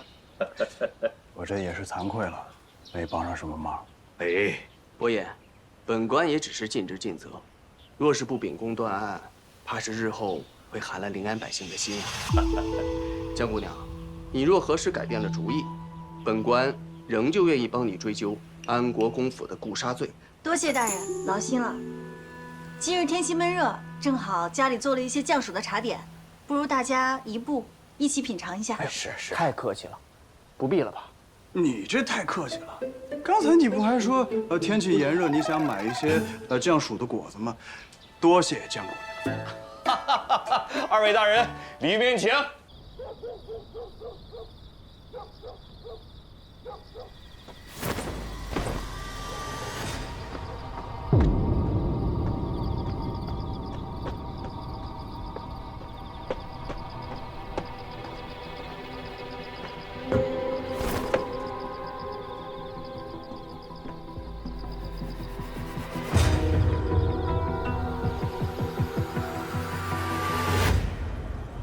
南巫的神剑山，可是之前我打探的消息，是他们兄妹二人从未离开过临安，更别说去什么神剑山了。那他是怎么知道的？还把自己给画进去了？你是说这画中之人是江姑娘？对呀，我怎么看不出来这是江姑娘？你不用看出，你也看不出。头，我觉得咱们查个圣女，别把自己给绕进去了。他肯定是去过神剑山。 才能把画画的这么的清晰。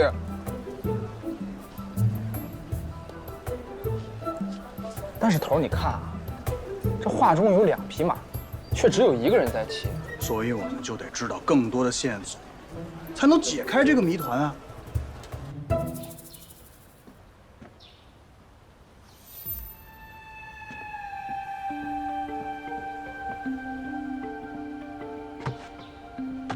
阿门，阿门，哎，来了，姑娘。桌上的画你看到了吗？没有啊，姑娘。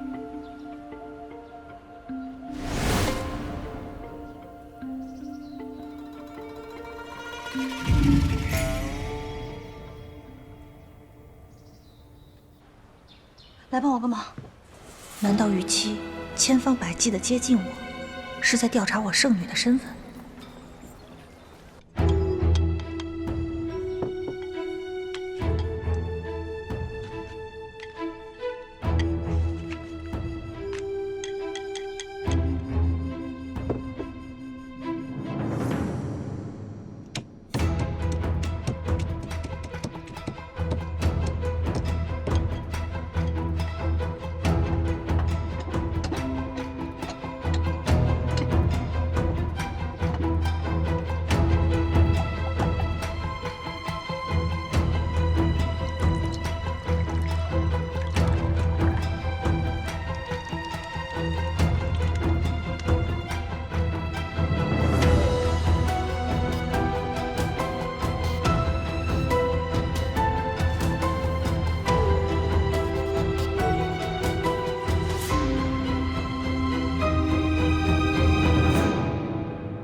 姑娘，图案不见了。妹妹，哥哥，妹妹，怎么了？医生搬过来了，咱俩去给他道喜去吧。哥哥自己去吧。阿满，帮我拿纸。是。妹妹，于兄初来乍到，人生地不熟的，也没有什么故交好友，人家可是特意邀请了你哥，这多给我面子啊！再说了，人家刚救完咱们兄妹2人的命啊！哥哥就自己去吧。我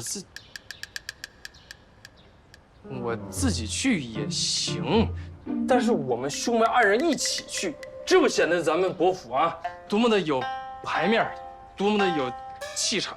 哥哥莫要再劝了，我要开始作画了。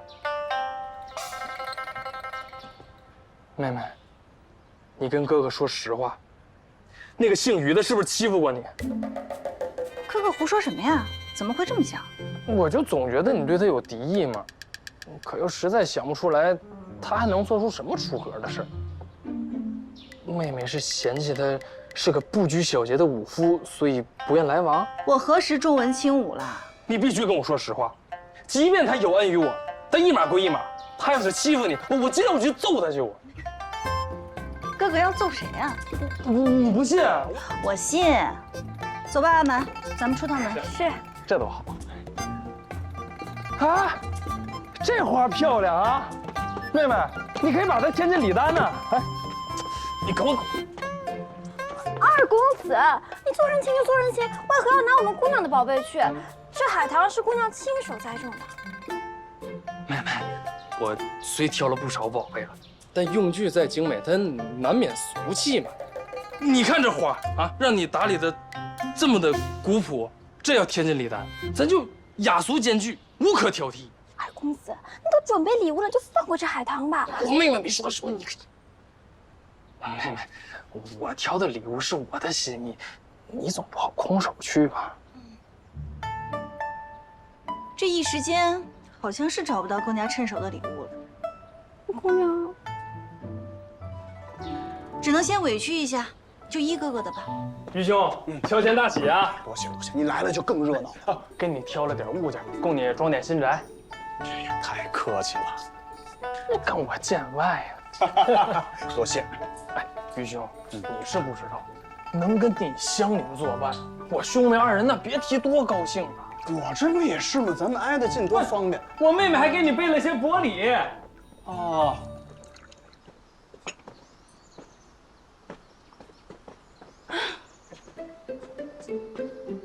这里可不薄，纵是在我们姑娘院里，品相也是极好的。我看，不就是盆花吗？你可知，这盆海棠乃我们姑娘亲手栽种，日夜细心呵护，就连这修剪的样式也是在案前设计过才下了剪。我们头又不是没见过花草，你姑娘，我早说不送他们了。好了，阿满，把花放下吧。告辞。哎，妹妹。哼。哼。玉兄，你千万别见怪啊！无妨无妨无妨。啊，挺好的。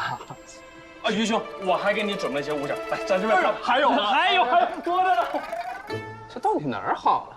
这厚礼太多了。太好了，太好了！我带这些物件全能用得上啊，于兄。啊，这阿杰，把那个龙凤呈祥花瓶拿过来。于兄，这龙凤呈祥花瓶摆在这儿啊，看着大俗，实则大雅。摆在这里不仅美观，而且还利风水。来，摆上。好嘞。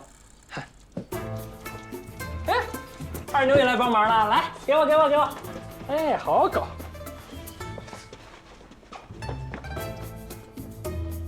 这画的笔法怎么这么像我妹妹画的？是吗？江姑娘还有如此的才情啊！不过我妹妹只画花鸟，不画山水。哎，于兄，这画中这女子是谁啊？我哪知道是谁？不是心上人？不是，不是，跟我害羞。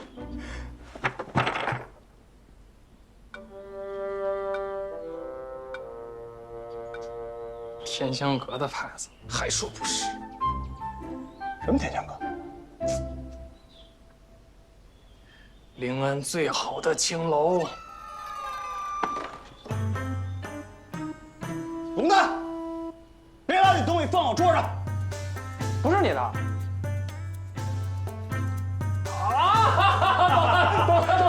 来，看花瓶。这一大早，慈心堂就派人来请，准没好事儿。要我说，姑娘不如就找个缘由，不去也罢。祖母派人来请，要没个正当的理由，我这当孙女的哪有推脱的权利啊？更何况，祖母现在正在为退亲一事心里窝着火呢，就等着挑大房的刺儿呢。那咱们还去吗？去了定是要被挖苦的。祖母怎么待我，我倒不在意，我只是不想父亲都到了两鬓斑白的年纪，还要因为我受祖母的罚。祖母就该多孝孝才是，什么事都没您的身体重要。姑娘，好像是二姑娘的声音。就你嘴甜。二姑娘以后可要常回来看看，你一回来呀，老夫人心情都变好了。那孙女以后就常回来看祖母。来，祖母，你喝茶。见过祖母。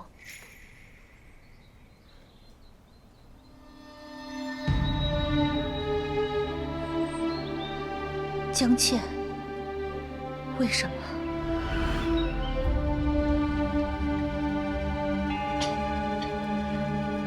怎么又开始渴了？姑娘，药熬好了，来，给我吧。是。姐姐，趁热先把药喝了啊。药不苦，那我去给姐姐拿些果子来。姐夫。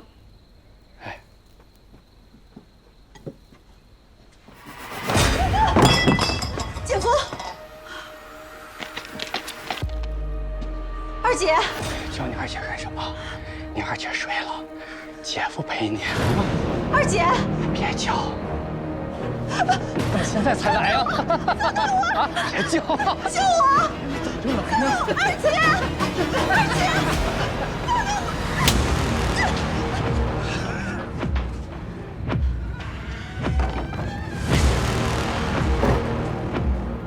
二姐！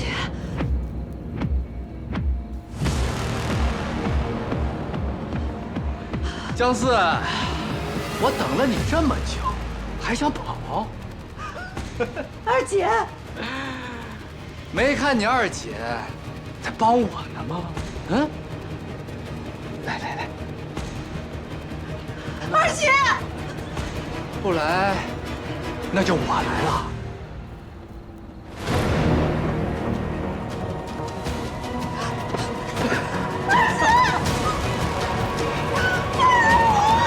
香啊！到底为什么一个女人会帮着丈夫糟蹋自你二姐啊己的妹妹？特意回来看你，四妹妹，没规矩，见了你二姐招呼也不打一个吗？二姐，哎呀，别站着了，来，过来坐吧。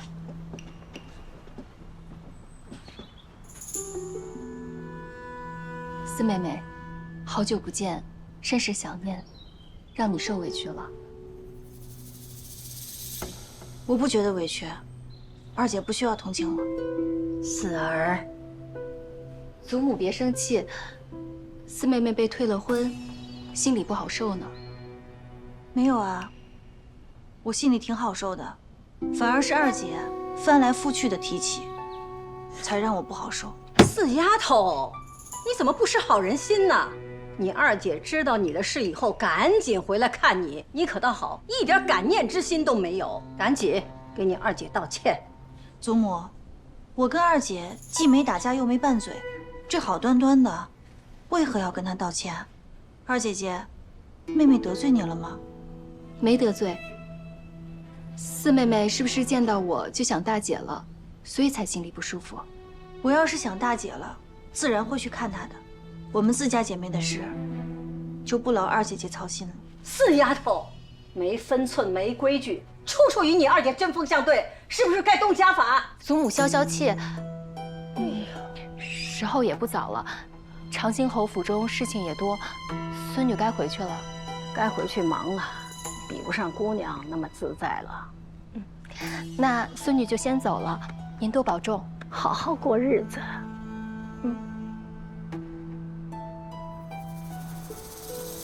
四妹妹送送我吧。一些日子没见，怎么觉得四妹妹与我生分了？二姐姐定是错觉吧？那就好，四妹妹没与我生分就好。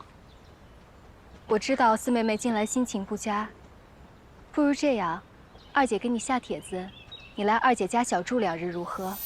我也请其他妹妹们同来。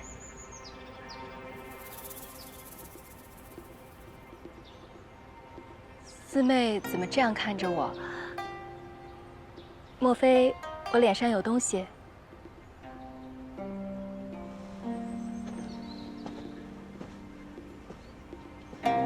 前几日教场比武，世子不小心伤着二弟，我都听说了。四妹妹可是心里有气。比武场上拳脚无眼，何况是姐夫？那正好，四妹妹你来侯府，我让你姐夫亲自给你赔不是？不用了，大姐姐快回来了，我要留在家中等她。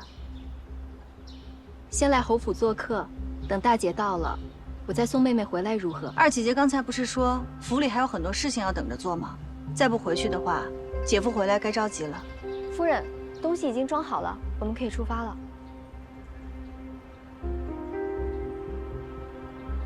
那好吧，你若想来，随时欢迎。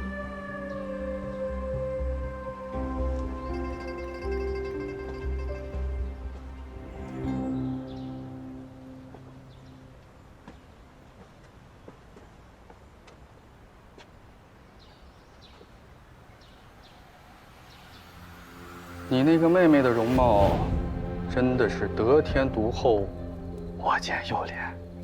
如此美人，祭三五府啊！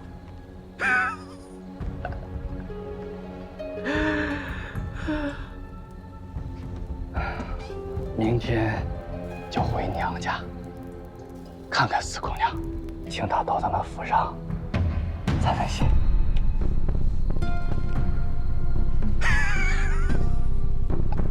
你想怎样？她可是我妹妹。怎么不愿意？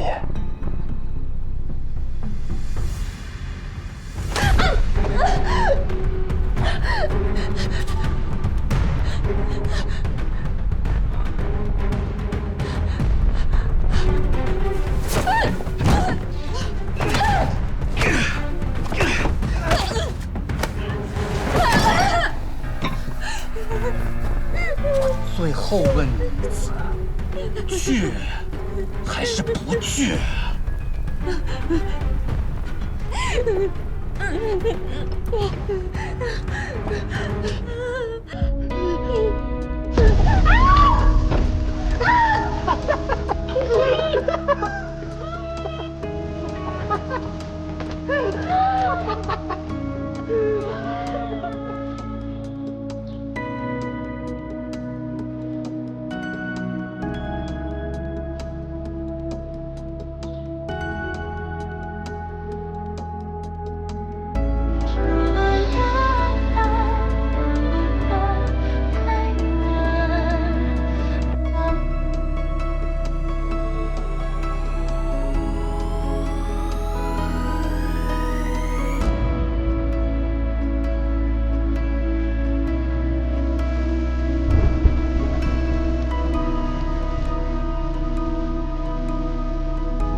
都是大姑娘托人送来的。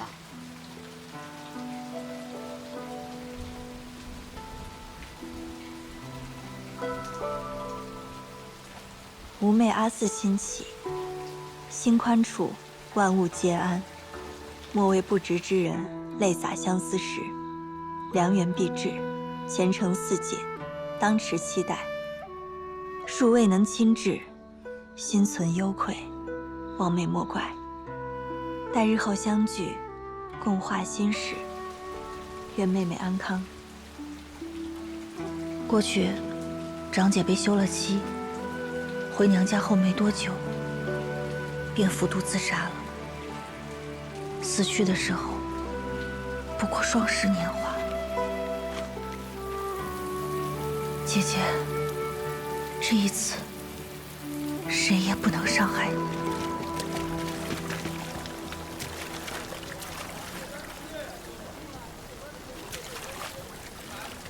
您看到这么大一个小孩了吗？大姐，您看到我女儿了吗？妞妞，咱娘，您看到妞妞了吗？没有，是不是那个疯女儿？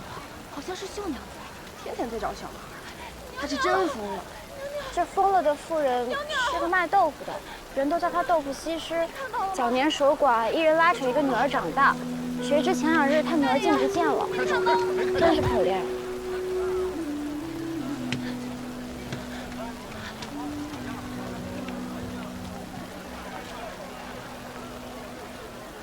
妞妞，妞妞，是妞妞！哎，你认错人了，这是我们家姑娘。阿蛮，妞妞，你去哪儿了？这位姐姐，你认错人了。太像，太像。平日别人家孩子出去玩的时候，她从来都不去，整日跟着我一起磨豆腐。跟着我一天好日子都没享过。他说他去完长兴侯府卖完豆腐就回来的，真好。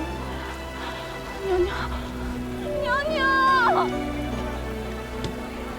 妞妞，在哪？妞妞，我不是。妞妞，这么大一个小孩看见我？哎，没看见。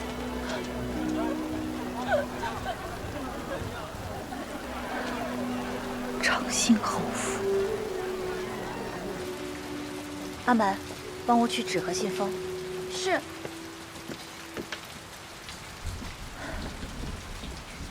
妞妞长得与我有几分相似，最后去的地方是长兴侯府。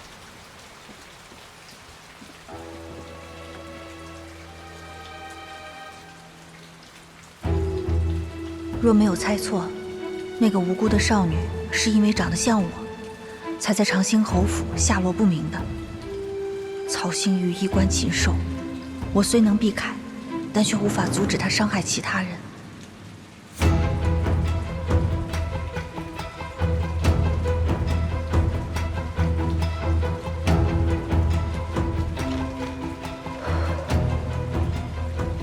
阿满，这封信送到长兴侯府。可是不是才拒绝了二姑娘吗？难道真的要去长兴侯府做客吗？欲扬先抑，去吧。是。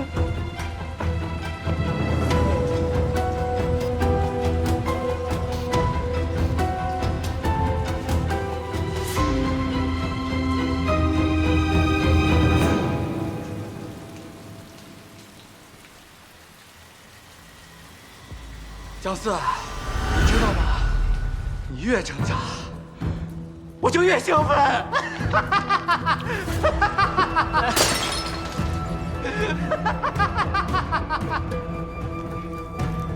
那个比噩梦还可怕的地方，就算是龙潭虎穴，我也得去闯一闯。这一次，就让恶人终得恶报。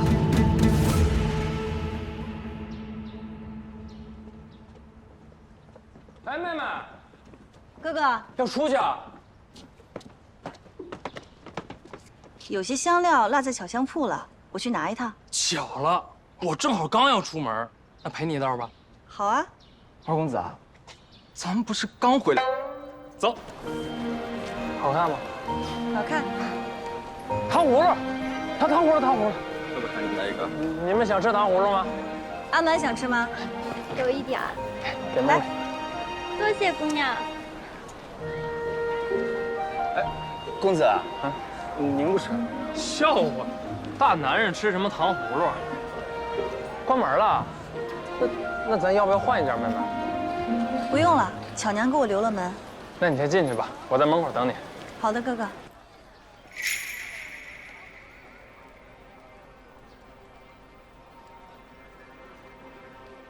糖葫芦，糖葫芦，糖葫芦。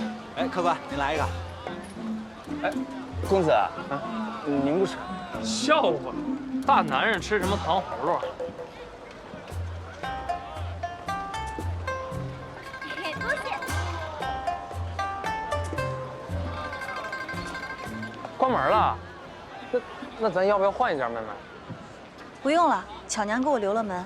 那你先进去吧，我在门口等你。好的，哥哥。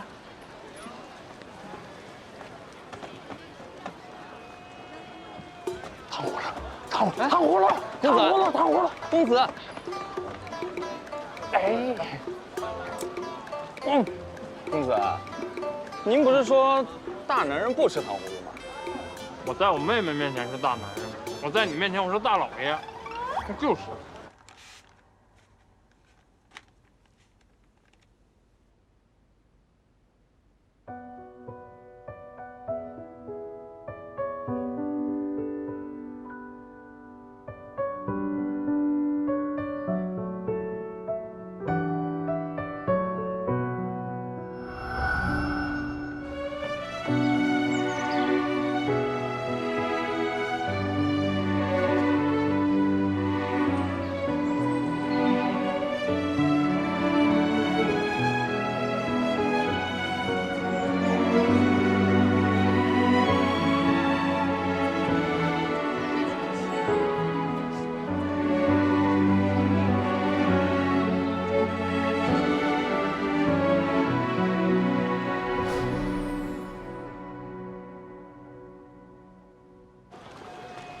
真甜。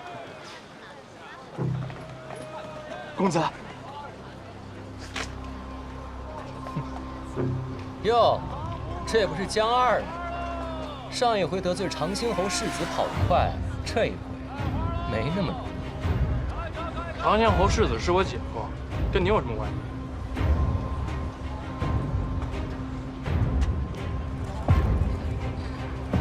那我就是看你不顺眼。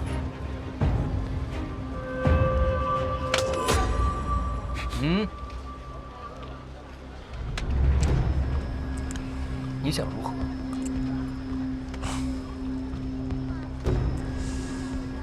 想打架，我奉陪呀。但是这里人这么多，要是真打起来，用不了一会儿官差就会过来，你也打不过眼是吧？咱换个地儿。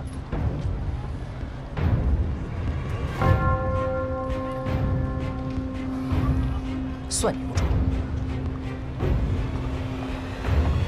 公子，您的伤，跟我妹妹说，我有事先走。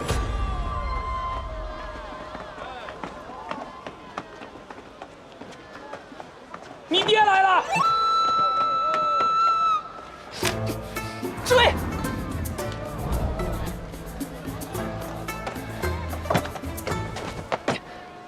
那有没有人？没有。这儿有没有？没有。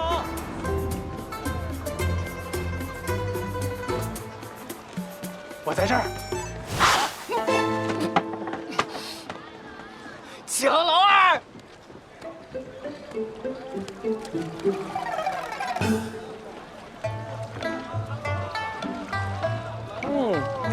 哟，嘉公子。我看着很新鲜啊，刚摘的。刚摘的。我尝一个。记我府上账上啊。好的，谢谢嘉公子。那你先。谢谢夸赞。大漠孤烟直，长河落日圆呐。说的不就是我们临安的落日吗？这临安城可真繁华呀，只不过这落日次了点。是不是？哪儿来的贵客呀？瞧不上我们临安的落日？井底之蛙。你说谁是井底之蛙？那你说说哪儿的落日好看？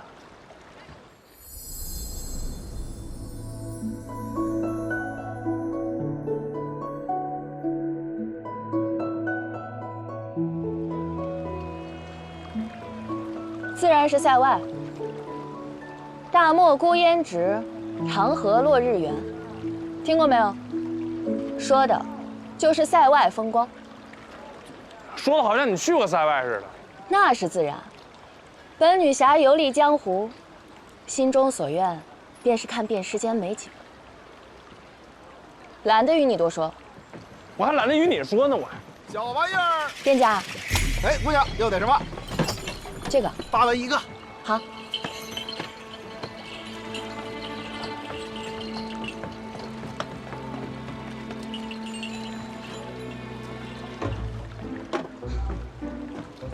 好啊你故意同我搭话，好让你同伙偷走我的银两。可我什么银两？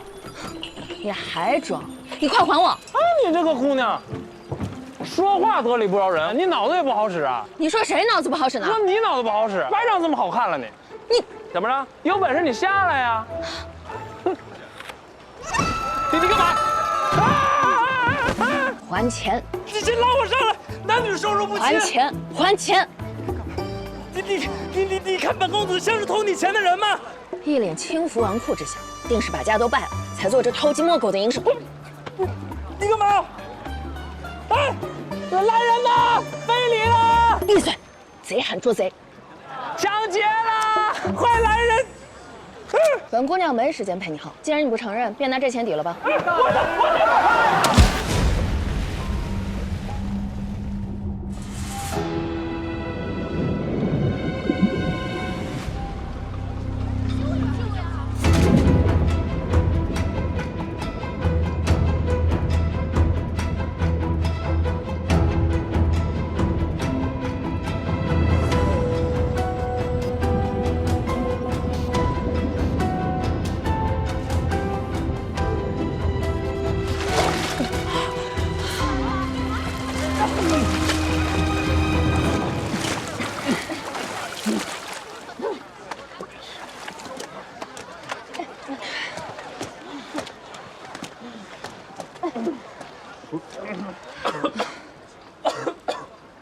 不都说你们临安人水性好吗？我说你这井底之蛙，怎么连游泳都不会啊？散了吧，都散了吧。店家，哎，给我来杯热茶。好嘞。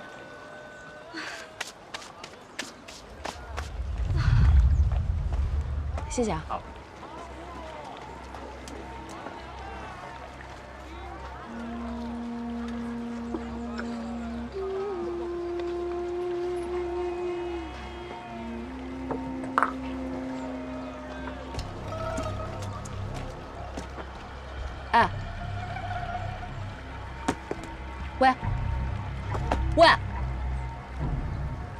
喂，死了？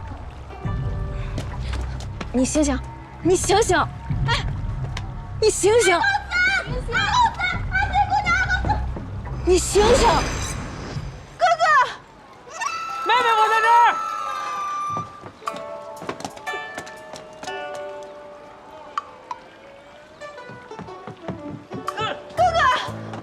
哥哥，你没事吧？没事。哥哥，你不是答应过我不会来河边吗？我不是告诉过你吗？任何河边都不能来。我忘了。你怎么能忘了？你答应过我，你不会水，不能来河边的。好了，妹妹别着急，那个哥哥答应你，哥哥对天发誓。不是要你发誓，我是让你平平安安的。你又不会水，你动不动就来河边，让我担心啊。哥哥知道错了，你看哥哥这不好好的吗？什么事都没有。你看掉到河里都没事吗？什么事都没有。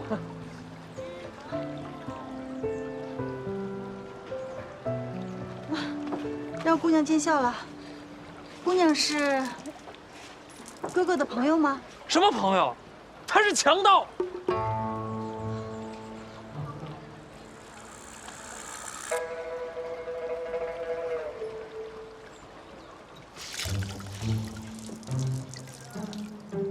看什么看？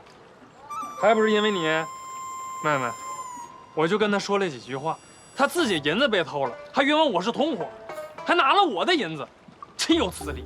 既然不是你偷，这钱还你。这本来就是我的，干嘛？想一走了之？哎，姑娘，这银子你先留着吧。不是，妹妹，这什么意思啊？姑娘的银子被偷了，那我哥哥也有责任，这就算是我们的一点心意。不必了，既然是误会，我也不是那爱占便宜之人。我知道姑娘肯定是个通情达理的人。这样吧，这银子算我先借给你的。我看姑娘的样子，应该是初来临安城，肯定很多地方都急需用钱。姑娘把这银子先收着，等日后手头宽裕了，可以来东平伯府还给我。我瞧你这人不错，比你那哥哥强多了。哎，那就多谢姑娘。不客气。你放心，这银钱我定会还你。好，告辞。妹妹，你这是放虎归山。别说了，这我的钱呢？对了，我叫卢楚楚，你叫什么名字？我叫江四。好，我记住了。江姑娘，后会有期。姑娘多保重。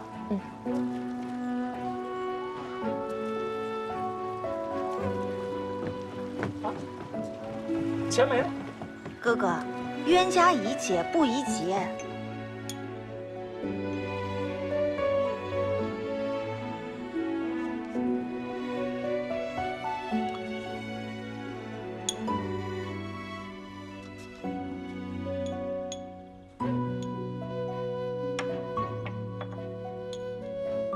姑娘，你是怎么知道这些配方的呀？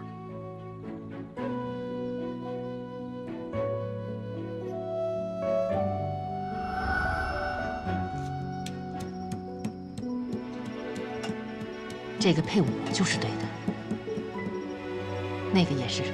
是吗？你闻闻，这个真好闻。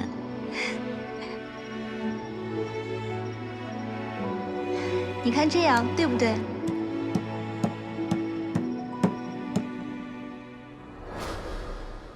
配方都是看书学的嘛。姑娘真厉害，不像阿蛮，一个字都不认识，就是个睁眼瞎。傻丫头，你要想学，我以后全都慢慢教给你。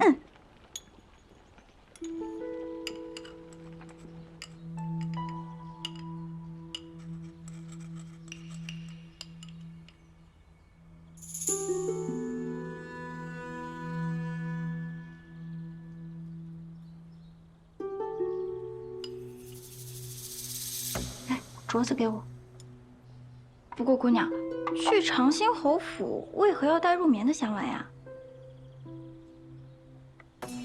我认床嘛，去了陌生的地方，会做噩梦的。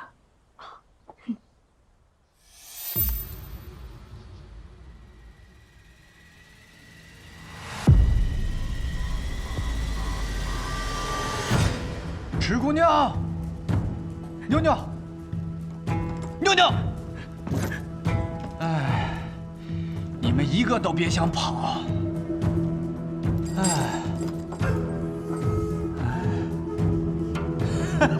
还想跑？过来，过来！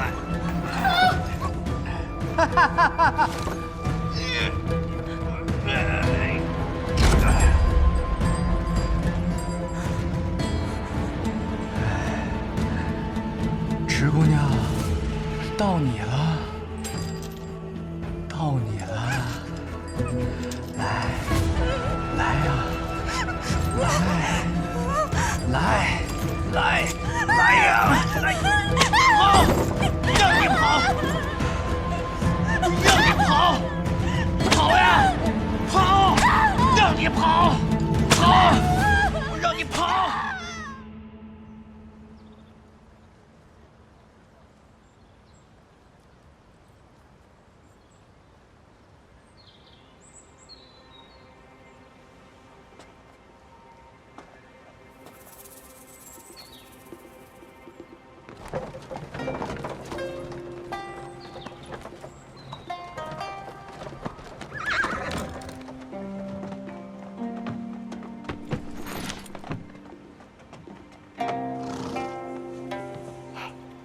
二姐姐，佩儿，乔儿，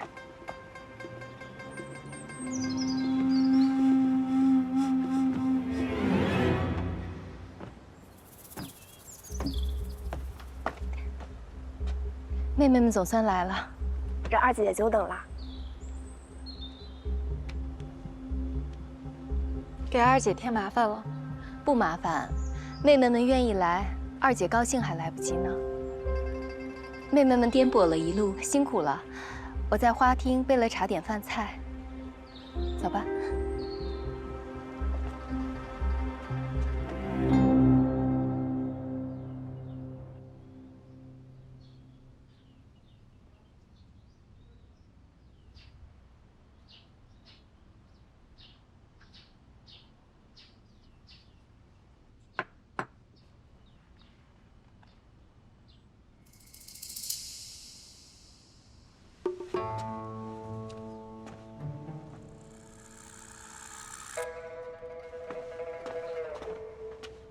头，江战说的那个天香阁我去查了，尚未发现什么可疑的地方。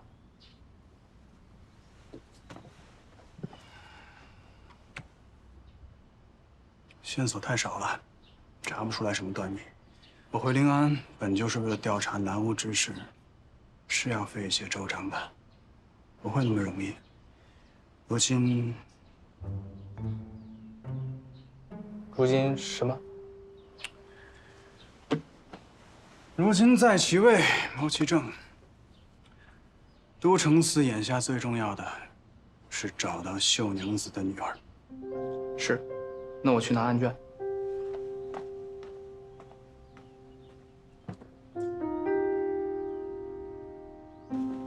妹妹们这边请。二姐姐，这花园可真大，芍药花开的真好看。待会儿用完膳，我带着妹妹们去花园逛逛。四儿，来，你坐这里。俏儿，坐吧。在二姐这里不要拘束，就当在家中一样。二姐，我们要不要先去给侯夫人请安啊？我已经提过来接你们过来小住的事。侯夫人说，今日妹妹们刚到，先做休息，明日一早再去请安便是。三姐姐就像是过去的我，谨小慎微，总怕行差踏错。妹妹们饿了吧？用膳吧。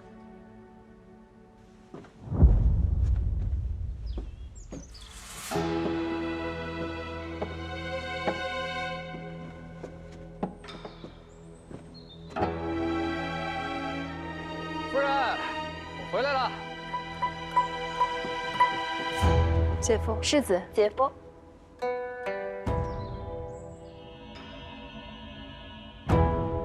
哎呀，妹妹们都在呀。好。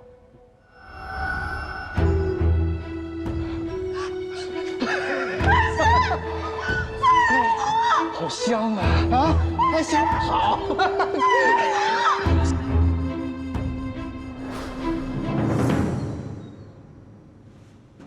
了打发人去跟你说一声，妹妹们过来了。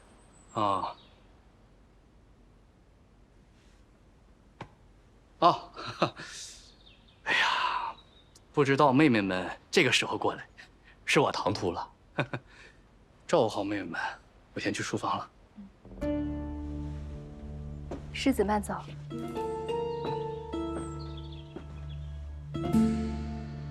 妹妹们坐吧。二姐姐，姐夫每日都陪你一起用餐呀？是啊，姐姐的姐夫真恩爱，不许拿你二姐打趣。这是近5年来所有失踪女子的案件。这么多，都是悬案，可不嘛。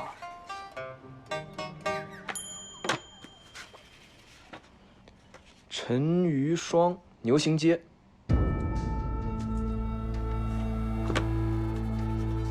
严先柔，城南右厢。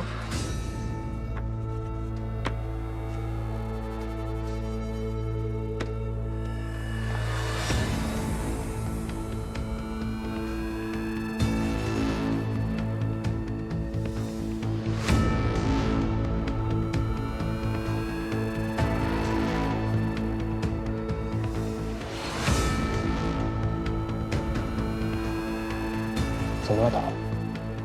有什么问题吗？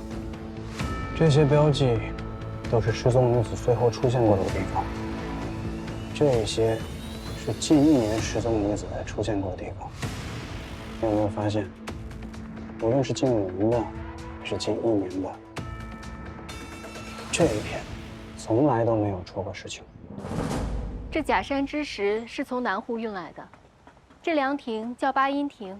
二姐，那片芍药花开得真好看。妹妹们来得正好，若是在晚上些日子，芍药花就该谢了。那我们要不要去赏赏花呀？我有些闻不惯芍药的香气，这样吧，我去亭子里歇着，你们随意就好。我陪姐姐去亭子里坐坐。好，四妹，那我们一起吧。好。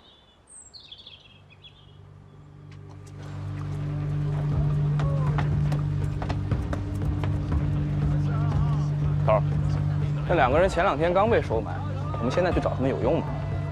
来都来了，废什么话呀？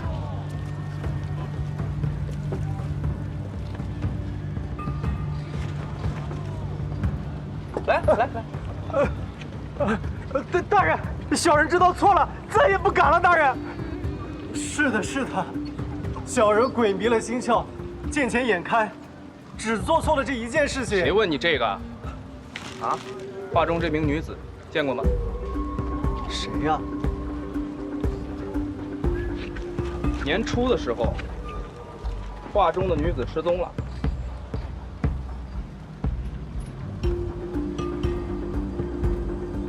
哪儿去啊？人都站这儿呢，往哪儿跑啊？跳下去啊！大人，您就饶了我们2个吧。这大官的事情，我们也不敢议论啊。什么大官？失踪的不止这1名女子，这是大案。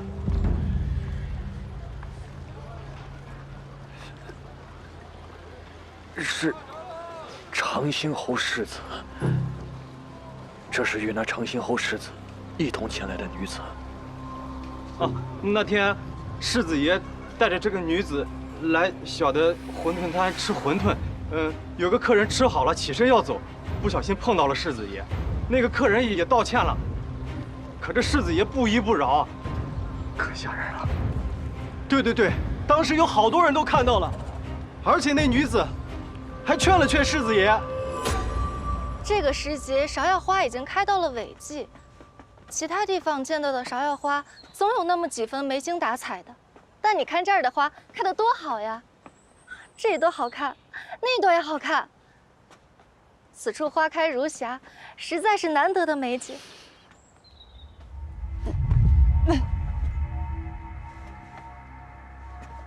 四妹，你怎么了？哦，没事。怎么花香中有股臭味？我闻过这气味，是尸臭。难道这片芍药花下？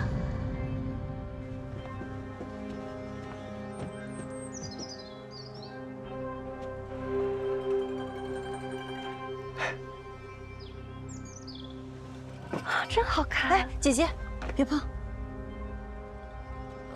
四妹，为什么不能碰啊？这些花，我闻着有臭味，姐姐没闻到吗？这么一说，好像还真是。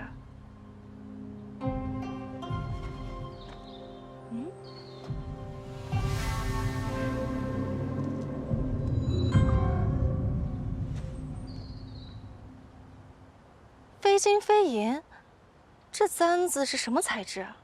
是铜簪。铜簪？我看这长兴侯府上连丫鬟戴的都是金簪银簪，这里怎么会有一只铜簪呢？如果芍药花下埋藏的真是人的尸骨，那这铜簪会不会是受害者的？二位妹妹在做什么呀？世子，姐夫好，我和四妹在赏花呢。一个人真能凶残至此吗？得找个机会，再来探查一番。这片芍药花确实比旁处开的都好，二位妹妹慢慢欣赏。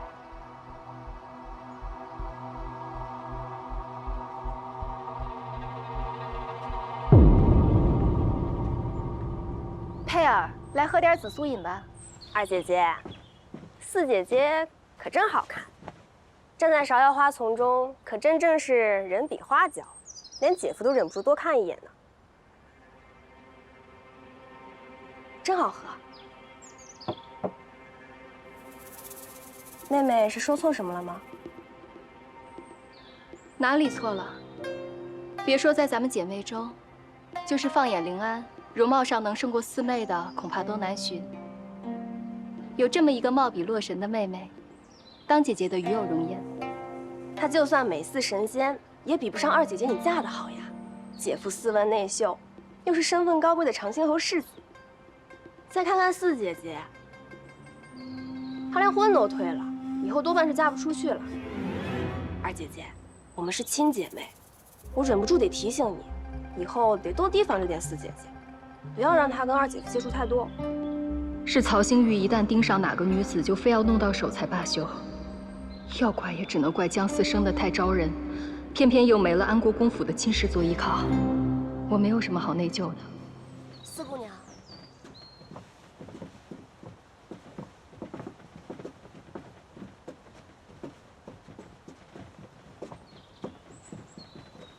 二姐，二位妹妹怎么不多玩一会儿？芍药花确实特别好看，但是香味也是太浓了，待久了受不了。再好的景致看多了也就不觉得特别了。来，妹妹们快坐下休息吧。嗯。把刚做好的紫苏饮给妹妹们端过来。妹妹们乏不乏？我让丫鬟领你们去休息。听二姐安排。世子所在的东西跨院一直空着，三妹、五妹，你们亲姐妹俩住西跨院，四妹住东跨院。你们看这样可好？让我落单，方便下手，也好，这样就不会把三姐姐牵扯进来了。凭什么四姐姐可以单独住一个院子啊？佩儿，二姐姐，我不想同三姐姐住一个院子，她是个闷葫芦，住一起好生无聊。那我与四妹住西跨院，五妹住东跨院。好啊。佩儿是担心晚上睡觉磨牙吓着三妹。三妹，你怕吗？既然不妨事，那就这么定了。四妹，咱们好久没见了，晚上姐姐去你那同你聊聊天。如此迫不及待吗？掉过一次陷阱，我怎会再踏入？我跟二姐前阵子刚见过，要是再跟二姐聊天，五妹该嫉妒，说我一直霸着二姐不放了。倒是佩儿很久都没见二姐了吧？肯定有很多心里话想跟二姐说呢。对呀，对呀，姐姐。好，那今晚先陪佩儿，明日再去找你。扳倒她如此之难，但再难，我也要让她恶果自食。四儿受了如此大的屈辱，如何还能忍气吞声？我就算拼上这条老命，也绝不会让他曹星玉好过。走，四儿，爹带你去告官。大哥不能去啊！我看谁敢踏出这道门！祖母，您这是何意啊？大哥，别再闹了，再这么闹下去，四儿的名声还要不要呀？以后在安国公府还怎么抬起头来做人呢？我看你是怕你女儿没面子吧？你女儿的面子比我四儿清白还重要。哎，四儿也是我的侄女儿，我也担心她呀。那四姑娘受了委屈，我们肯定会担忧的呀。但是现在以侯府的地位，就算你们去报了官，又能怎么样呢？以卵击石啊！二叔，您是怕得罪了侯府，您升官之路就没了吧？哎，你这话，走！今天要是踏出这个门，老大就等着回来给我收尸吧！哎呀，老夫人，不敢呀！夫人，老夫人使不得！穆天，不可呀！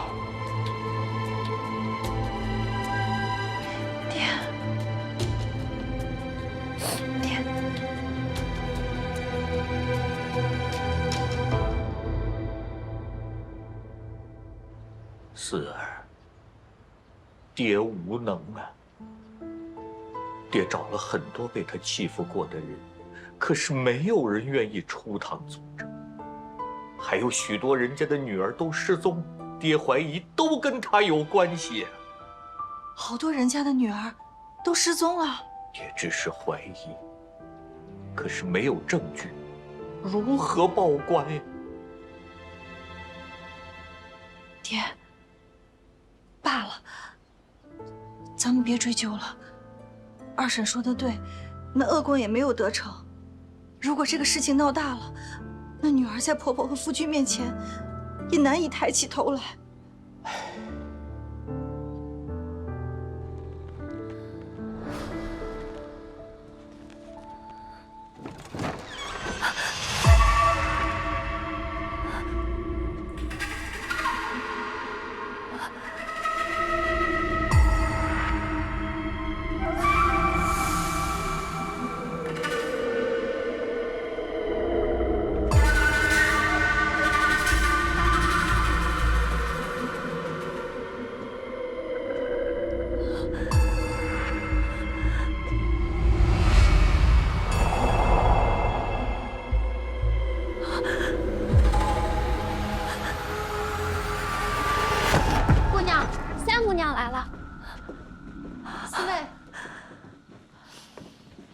三姐姐，怎么还没有休息啊？四妹，我能和你一起睡吗？我习惯一个人睡。乍然换了地方，我有些不习惯，非要有熟悉的人才能睡得安稳。你就和我一起睡嘛。我真的习惯一个人睡。我真的睡不着，你就陪我睡一个晚上，好吗？阿诺，快把床铺了。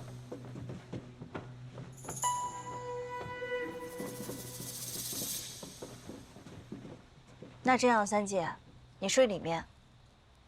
四妹，我习惯睡在外面。真没想到三姐姐对睡觉还那么多要求。今晚你就依着我，让我睡在外边吧。你还是睡在这。现在已经不早了，我们快点睡吧。上一次三姐并未来，为何这次来了？而且三姐不是这般强求的性格，今日怎么了？姐姐姐夫的目标是我。江俏与我形影不离，无疑会多出许多危险。他们既然能对我下手，对江俏当然不会手软。至此已晚，明天绝不能让他再缠上了。至于今晚，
好了，你们先下去吧，就守在外面。是。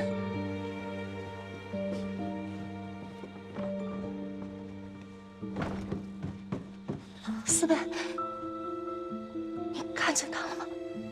曹星宇就是个畜生。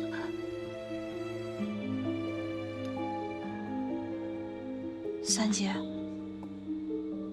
原来你早就猜到了。四妹，咱们明天就回去。二姐姐肯定会挽留咱们的。难不成他还能硬拦着不让咱走啊？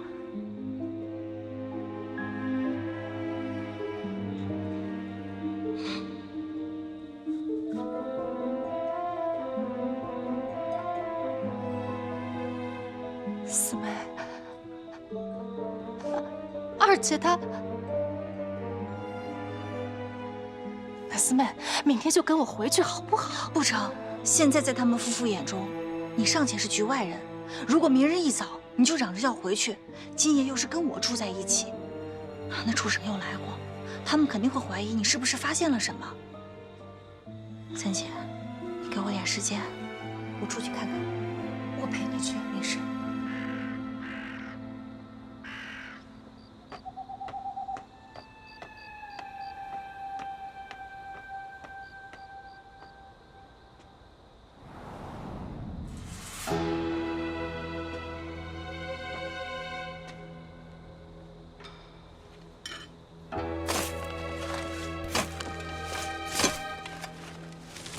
世子夜里出去了，回来时脸色就不太对，估计是有什么不顺心的事才找上他，只能怪这小娘子命短，就该死在今日。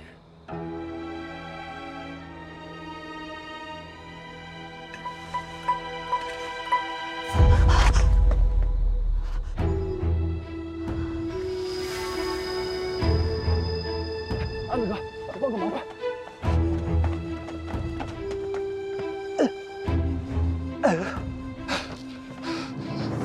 等我拿铲子啊！跟我没关系，你别找我啊！这都是世子爷干的。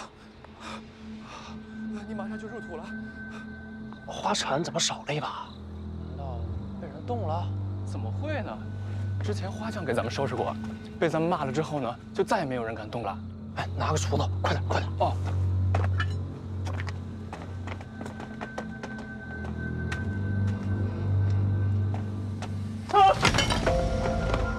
怎么了？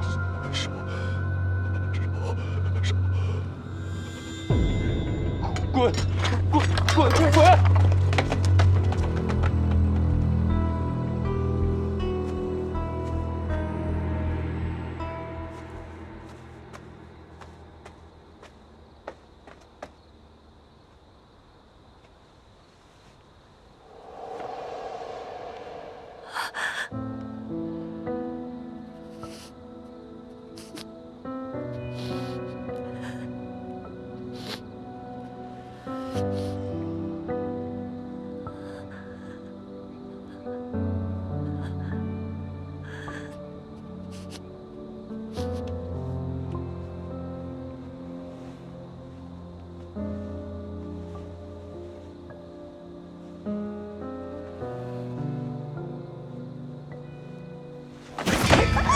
就又怪我，谁让你看见不该看的东西了？要不这样弄死他们，要不交给师子吧。他不死，咱们就得死！快来帮忙！快点！我不能死，我不能死！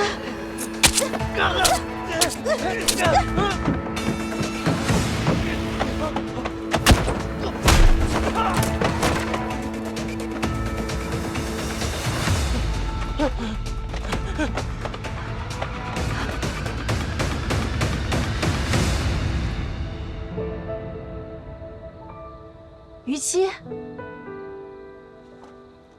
什么气？赶紧跑！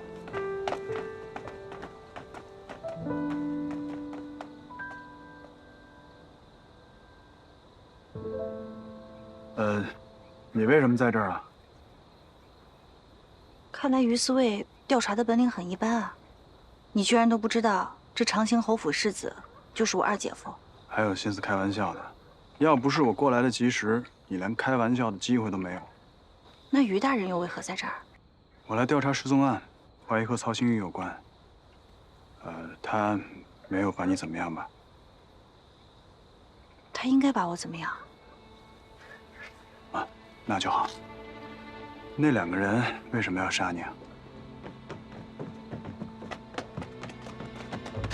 想活的话别动，听好了。今天夜里你们干完活便躺在这个地上睡着了，什么人都没遇见，明白了吗？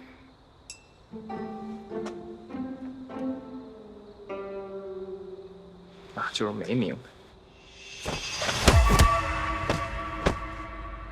你看，这是我在花丛中找到的，我看见他们杀人埋尸，我怀疑不只有1个人受害了。胆大包天，山谷女子多带同簪，明日我便去求证。如果秀娘子的女儿真的死了，她该怎么办？行了，你就不要再考虑旁人了，考虑考虑你自己，这很危险，跟我走。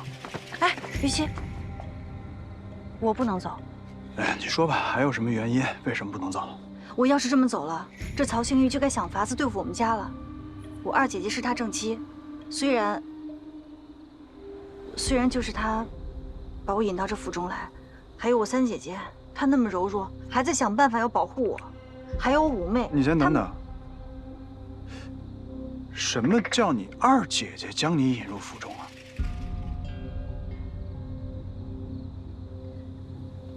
不行不行，这太危险了！我现在送你回家，回家之后我立刻上报都城司。哎，于七，你冷静点。长兴侯深受隆恩，曹星玉又是他的独子，我很清楚，冲动行事只会打草惊蛇的。焦四，证人我已经找到了，那儿就是案发现场，只要我带人过来搜，定能搜到证据。没用的，只有做好万全的准备，不然证据会蒸发，证人也会人间消失。不是什么意思？你是不是已经做过什么了？总之你要相信我，我真的不能走。如果我走了，就是打草惊蛇，你破案也会遥遥无期。那些失去女儿妹妹的人，谁来给他们交代啊？这个长兴侯府它不是一般的地方，这件事情一定要仔细筹划，绝对不能冲动的。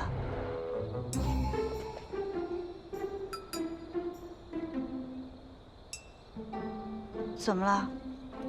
你一直这样吗？我怎么样？气人。但是我现在还没有办法跟你生气。你说的有道理，是我把问题想简单了。但是我现在刚刚把你给救出来，我总不能这么眼睁睁地看着你去冒险吧？打仗都是要讲究一个方式方法的，不能这么硬碰硬。那不然这样，咱们俩联手，把这恶徒绳之以法，替那些枉死的女子报仇。你能相信我吗？行，我信你。保护好自己，我尽快回来。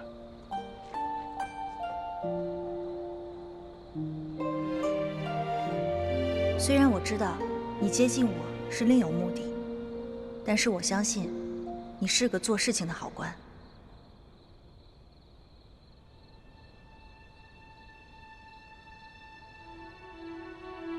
务必保证他没有任何危险。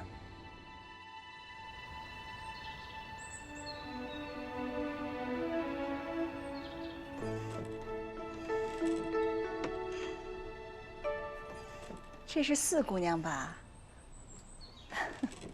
我记得玉儿成婚时，4姑娘还小呢，但那个时候就能看出来是个美人坯子。没想到，这出落的一年比一年美啊！侯夫人谬赞了，样貌乃是父母所赐，跟自身的努力无关。晚辈倒是觉得不值得一提。没想到4姑娘小小年纪如此通透啊！我真是打心眼里喜欢啊！母亲若是不嫌弃妹妹们扰了您的清静，就让她们再多陪您几日。好啊。儿子给母亲请安了。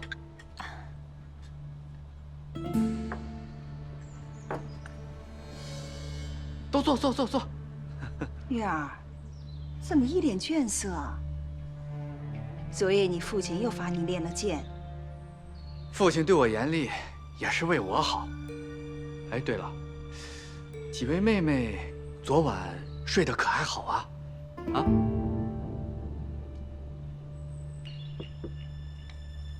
挺好。那就好，那就好。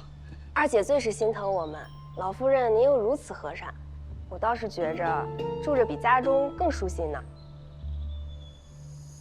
我倒是睡得不太安稳。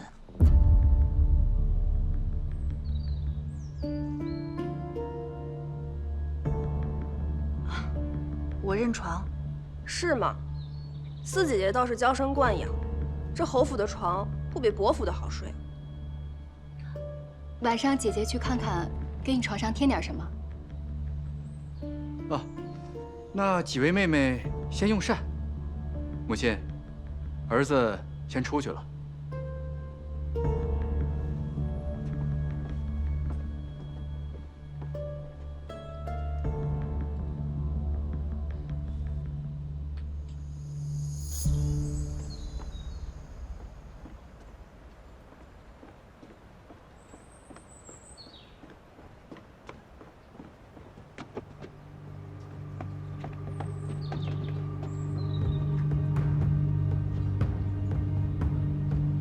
四姑娘，哦，我们什么都没说，安子也没说，世子，你先别怕，我没打算告发你们，而且我知道，你要比那个安子心软也良善。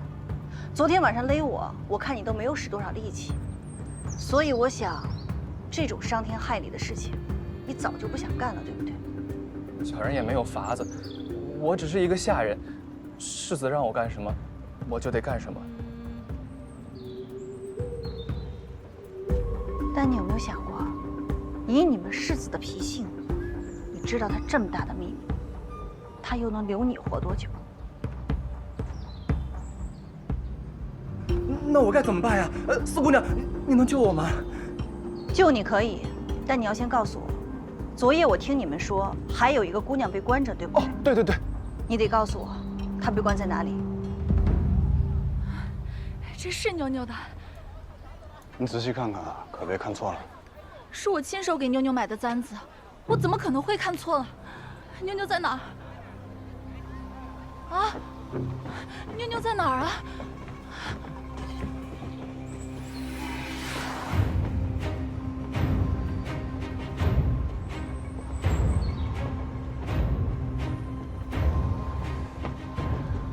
进去后别被吓到。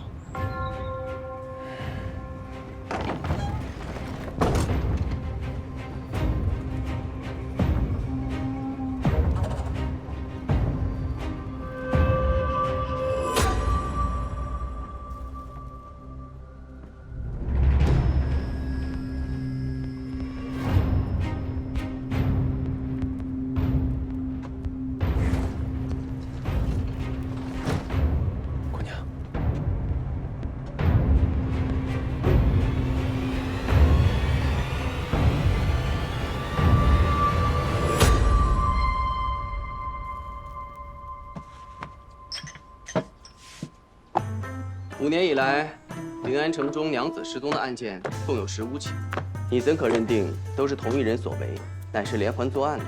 这是不是有些武断？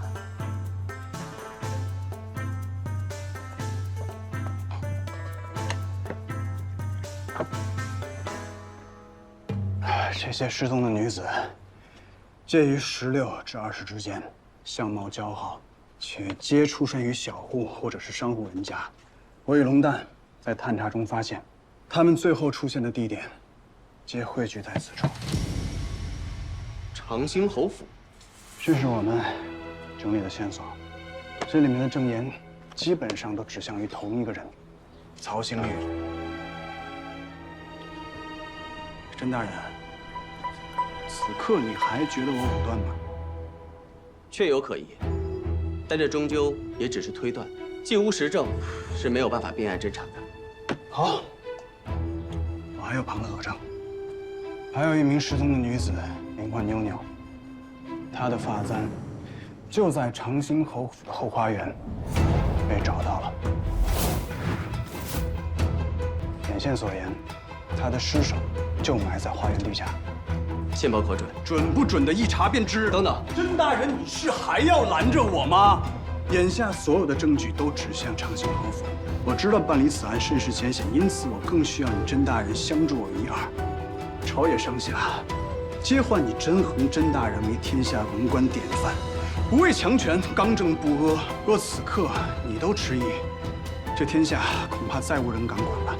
此案一日不解，天下所有的女子便会多一日的风险，等不得了，甄大人。于大人莫急，我只是有一事想问。你问。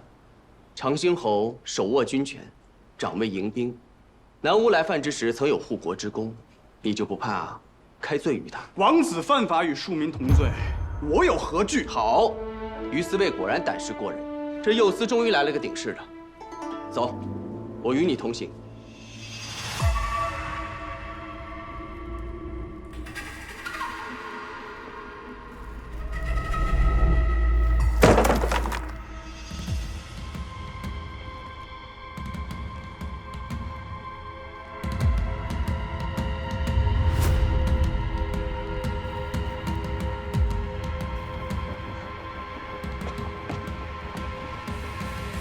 姑娘，姑娘，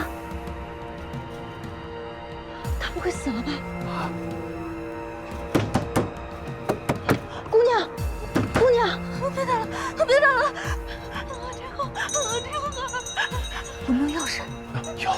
别怕，别怕，我们是来救你的。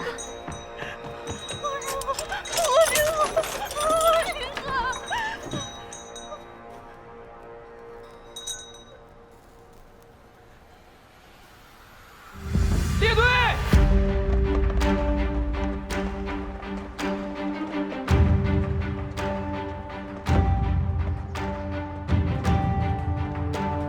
头，快班集合完毕，头儿咱出发吧。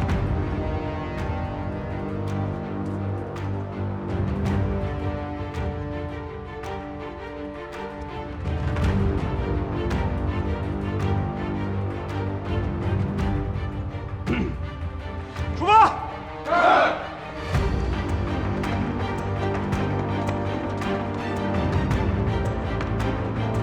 二娘，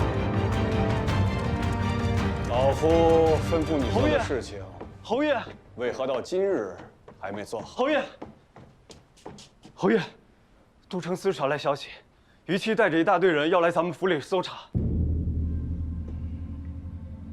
你说什么？他要来我侯府搜查？这个姓于的是吃了雄心豹子胆了吗？他要搜查什么呀？说是什么要寻失踪的女子。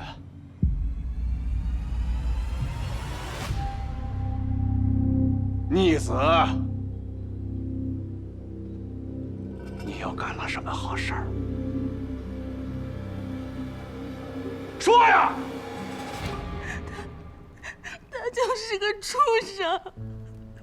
别怕，我从前日子过得苦，以为他是长兴侯世子，跟着他，哪怕没名分，也能享福。早知我就不该跟他回府里，就应该选一条河跳下去。小点声，死了干净，也不用受这般折磨。姑娘，放心，我会帮你的，我会帮你逃出这个魔窟。真的？我的姑奶奶，我带你来这儿已经是冒了天大的风险了，这外面都是守卫，怎么救他呀？若是被发现了，你我都性命不保了。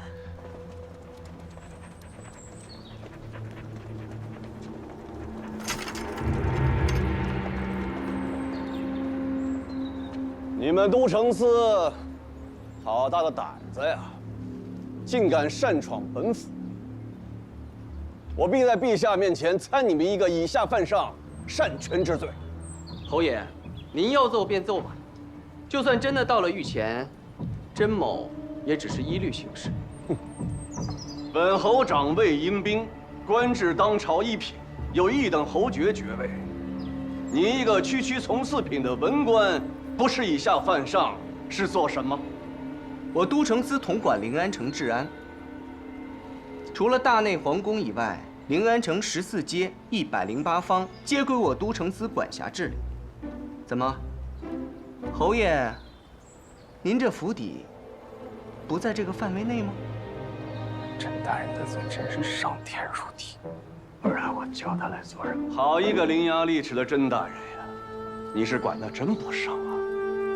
即便归你都城司管，你现在也是无法无天，私闯民宅。侯爷还真是能屈能伸呀！这一会儿说是一品高官，一会儿又说这是民宅。我都城司既然来搜捕，定是因为此处发生了命案。这也许就是我的命，我不想再连累旁人。谁说的？难道你的命生下来就该被这恶人折磨吗？姑娘，你听我说，今日都城司的人会过来搜查的，到时候整个长兴侯府所有注意力都会在后花园。这个西院就算闹出动静，也不会有人觉察的。福禄，到时候你趁乱把池姑娘带到后门，我的丫鬟阿蛮会在那边接应的。我不行的。福禄，如今我们都是在一条船上，你也该放手一搏，为自己换一种活法，挣出一条生路来。姑娘，你看，捏碎以后会变成粉末，能让人昏睡。到时候你能用得上的。我们该走了，再晚守卫该起疑了。姑娘，都城司的人真的会来吗？会的。姑娘，大恩大德，无以为报。记住，自救者天助之，自弃者天弃之，明白吗？走吧。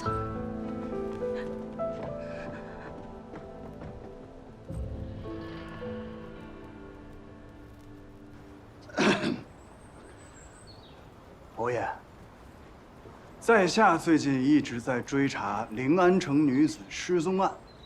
据证人所言，他们在失踪之前都与令郎有过接触。证人？哪个证人？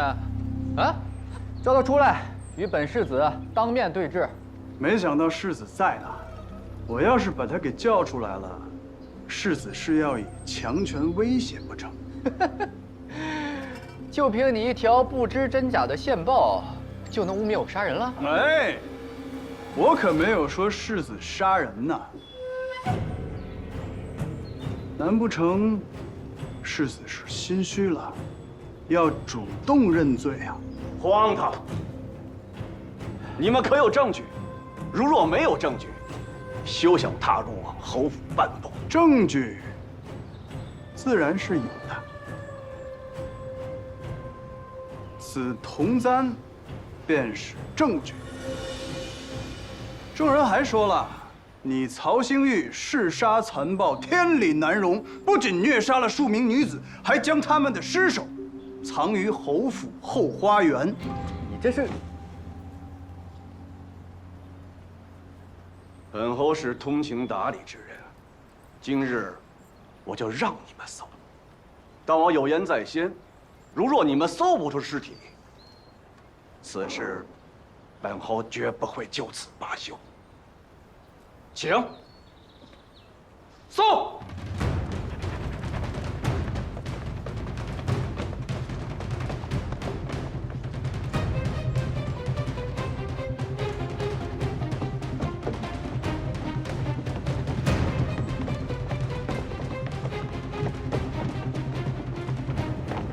怎么来了这么多官兵？发生什么事了？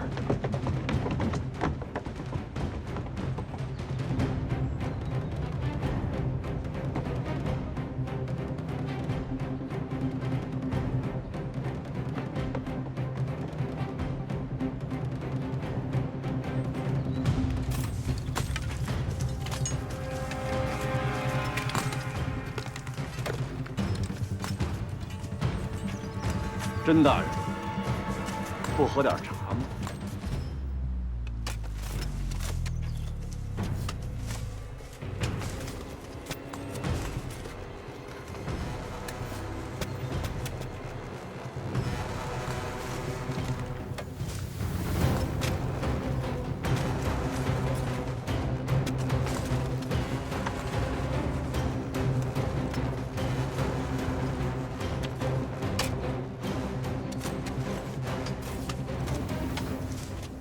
感觉不对劲啊！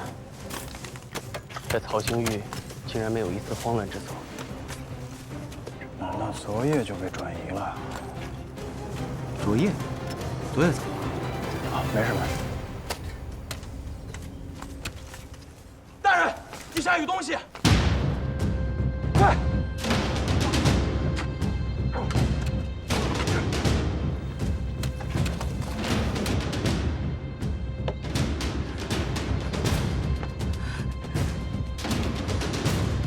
听说嫂夫人又被杀了，不是，我觉得头疼死。下去之后，嫂夫人买一批花布，我觉得你这办法好。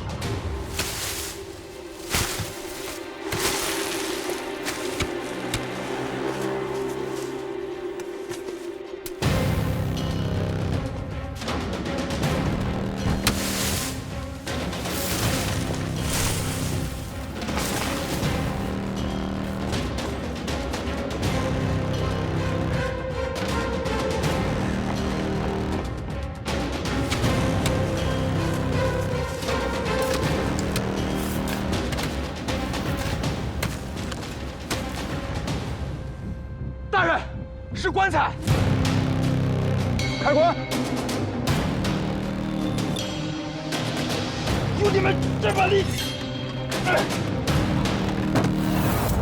大人，这棺木里……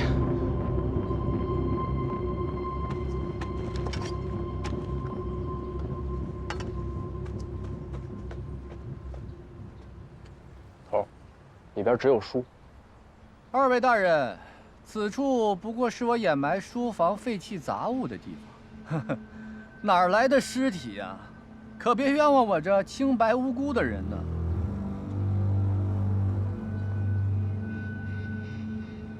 是我们消息有误，冒犯了侯爷。无妨，甄大人，本侯度量大，不和你计较。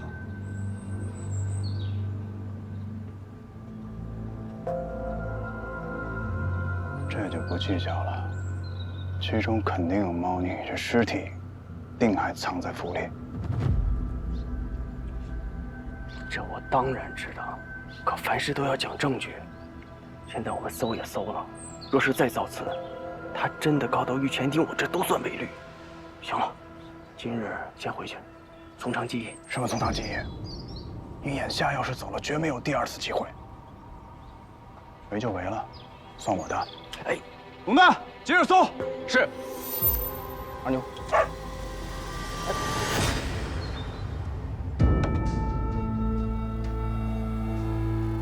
甄大人，不要欺人太甚，我长兴侯府容不得你们胡闹。来，送客。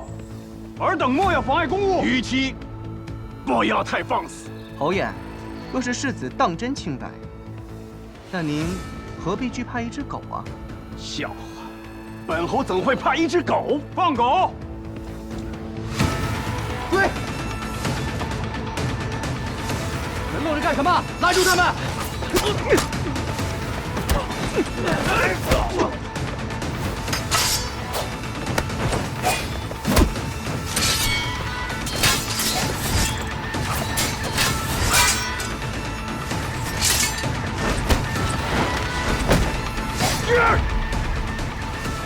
于七，你别乱来。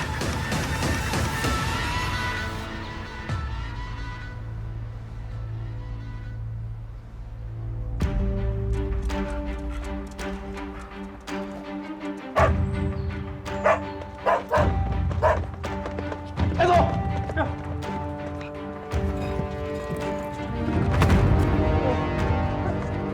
看住！是。头，头，尸体找了。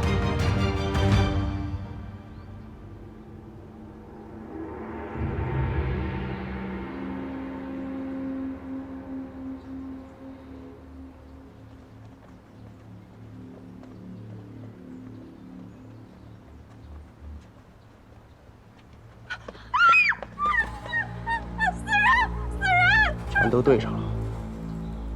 将案犯曹兴玉押回都城司。是。等等，人不是我杀的，是他。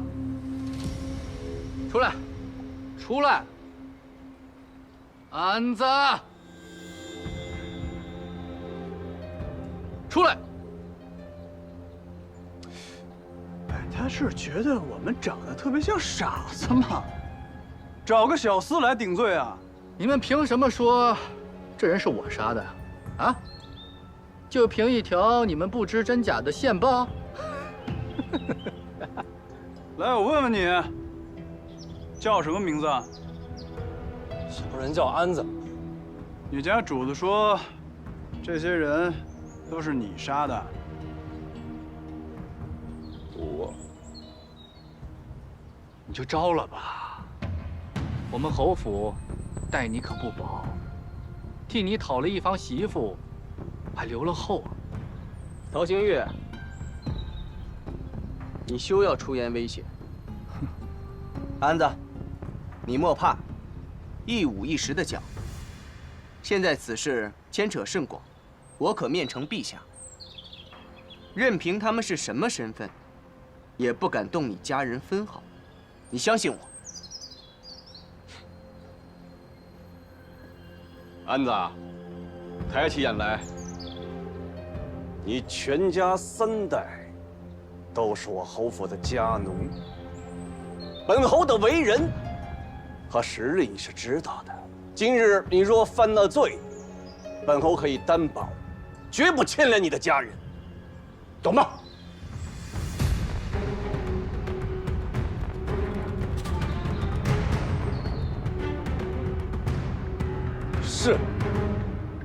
是我杀的，他们都是我杀的。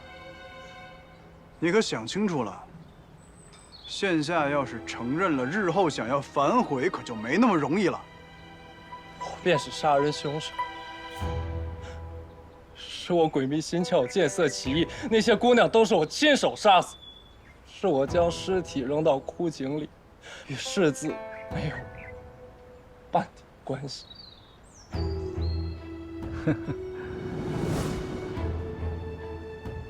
侯爷，我求求您善待我的家人。侯爷，你肯认罪伏法，本侯甚是欣慰。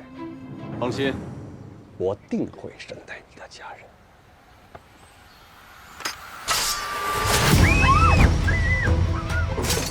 常兴侯，你敢当众灭口，简直是目无王法。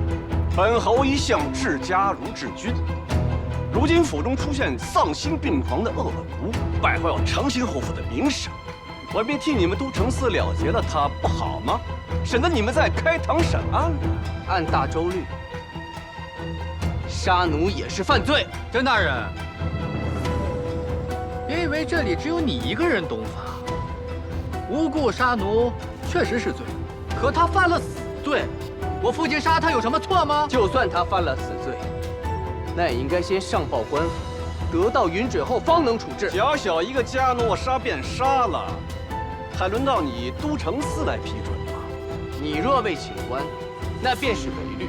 按大周律，未经官府而擅杀奴者，杖100。怎么，甄大人，你要打本侯的板子吗？你敢吗？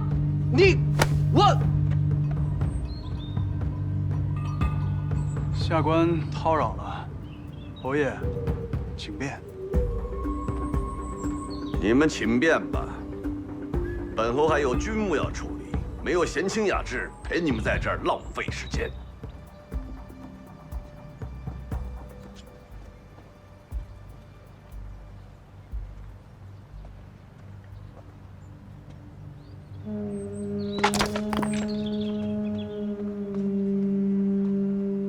看什么看？给我滚回去！你拦着我做什么？就这么让他们走了？今日之目的不是来追究曹勇杀奴，是为了寻到这些尸体。现在尸体都在这儿摆着呢，一具都没少，已是死无对证了。于不会让他们死无对证的。这谁影响的你啊？你怎么现在性子毛毛躁躁的？还是太年轻了。不是这跟年轻有什么关系啊？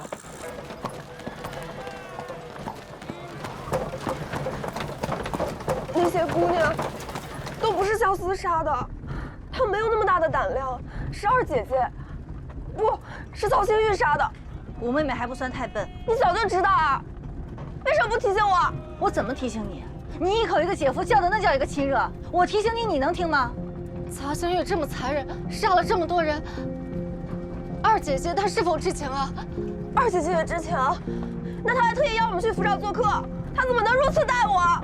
虽然我们不是异母亲生的，但我跟她最亲啊！谁放的教唆的？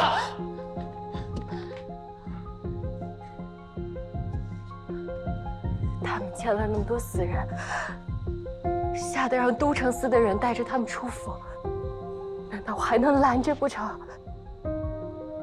贱婢还敢跟我顶嘴！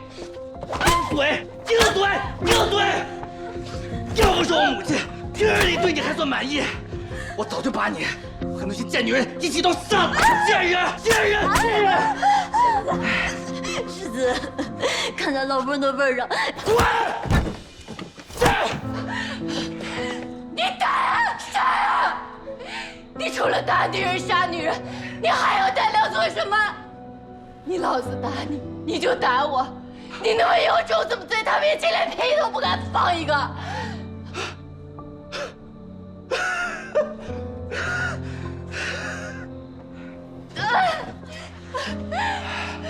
你一个小门小户的贱人，还敢看不起我？当初你非要替你堂妹嫁给我的那股热乎劲儿呢？啊！你有今天，都是你自找的。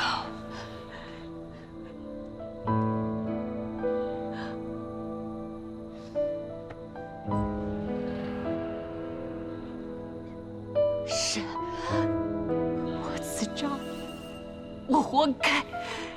你打死我好了，正好再给那都城司添条人命，看看有没有第二个案子为你背锅。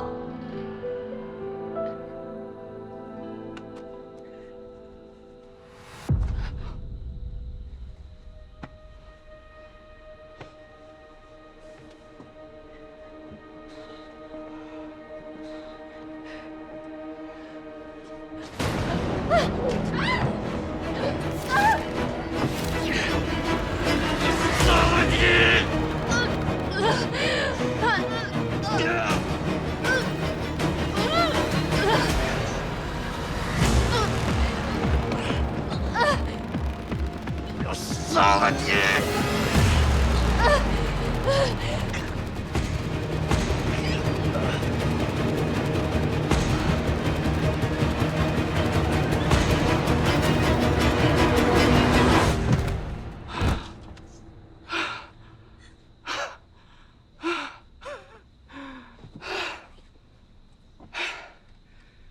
今日我先饶你一命，等这段风头过去了，我再取你贱命。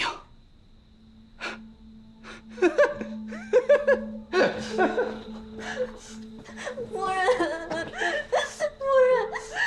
夫人，你怎么样啊？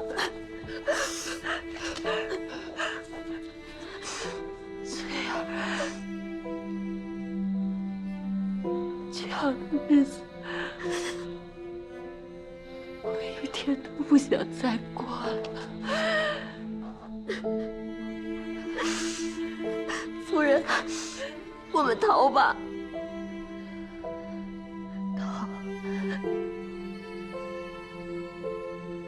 逃去哪儿啊？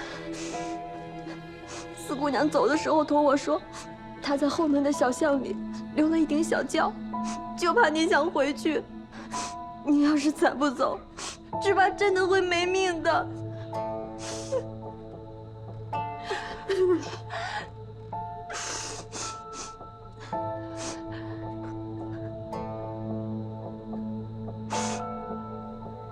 夫人，我不能再坐以待毙了，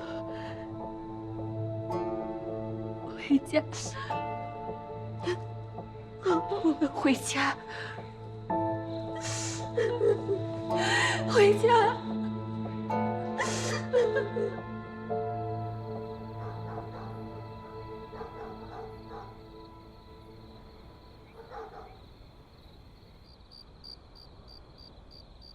老天真是不长眼，就这么白白放过了那个杀人恶魔。于四卫虽然是说要继续追查，但现在死无对证。怎么会死无对证呢？姑娘，你忘了池姑娘吗？当初你让我送她出城，她可感激了。只要姑娘你说一声，她可以来指认的呀。但她的日子太苦了，好不容易才逃出去。若是让她再去指认曹星玉，那她被拘禁多日的事情便会被传出去。一个姑娘家，让她以后可怎么活呀？岂不是逼她再去寻死一次？可若是她不出来指证，坏人就服不了法，她难道就能过得好吗？我明天再去看看她。苏姐姐，苏姐姐，这么晚了，她不会是过来找茬的吧？你先去看看。嗯。五姑娘，你干什么呀？苏姐姐，怎么了？二姐姐，江倩她回来了，现在正在祖母那儿呢。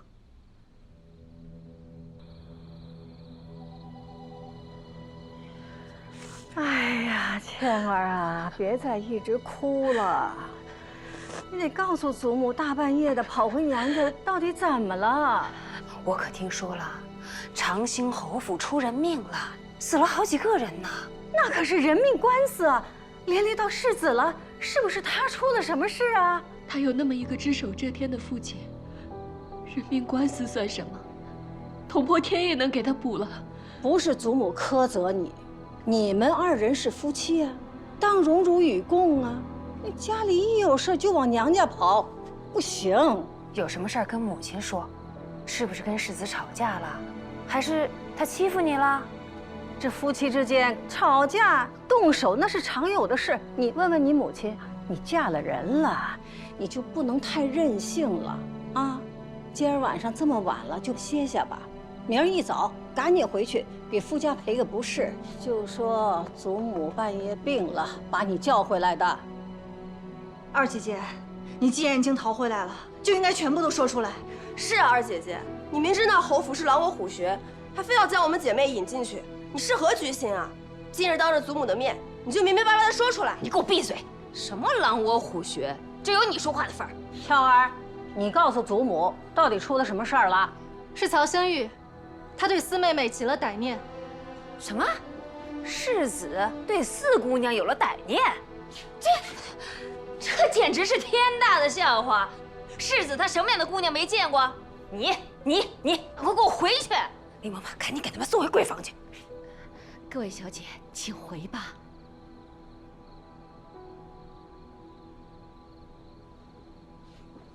倩儿啊，别哭了，是不是？你也被蒙在鼓里，所以才气得跑回了娘家。我什么都知道。你在胡说八道些什么呀？什么叫你都知道？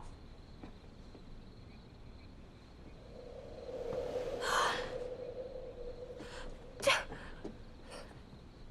哎呦，我的天哪！倩儿，世子他打你呀！世子下手也太狠了，为何不早点回来说呢？早说，要我如何开口？母亲从小教导我，祖母日夜叮咛我是这伯府最出色的姑娘，家门兴衰全都寄托在我一个人身上。自幼我便学习琴棋书画，持家管事，一刻不敢懈怠。就是为了一朝嫁入侯门，为自己和伯父争出个前程似锦。可结果呢？我样样都是照你说的做的，为什么会落入今天这步田地？我到底是哪里做错了？嫁给曹星玉的4年2个月7天，我每一天都是活在地狱里，拳头、耳光、鞭子，样样我都受过。我求饶，没用的。后来我也反抗，他只会打得更加起劲。挨打挨多了，我发现有个方法最是管用，那就是像个死人一样，任由他打，不给他任何反应。你越麻木，他就越觉得无趣。大不了多久，他就去找新的乐子了。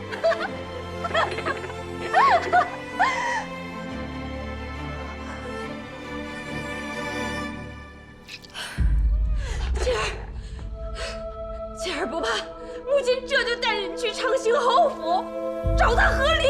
胡闹！我要再不来，这个家就要翻天了。母亲，您怎么也不拦着他们点，任由他们胡来呀？看看他被打成什么样子了。二爷，你可算回来了，你快看看咱们孩子吧，浑身上下打的没一块好肉了，这天底下还没有王法了吗？明天一早，咱们就去长兴侯府去找他和离。还真是没有王法了，明日就去找长兴侯讨个说法，到底要问问他那个龟儿子，为什么要如此欺负我们家倩儿？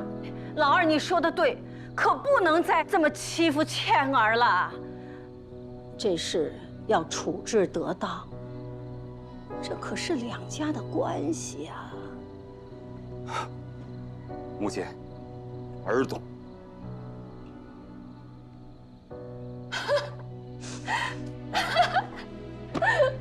你看我说了有什么用呢？啊！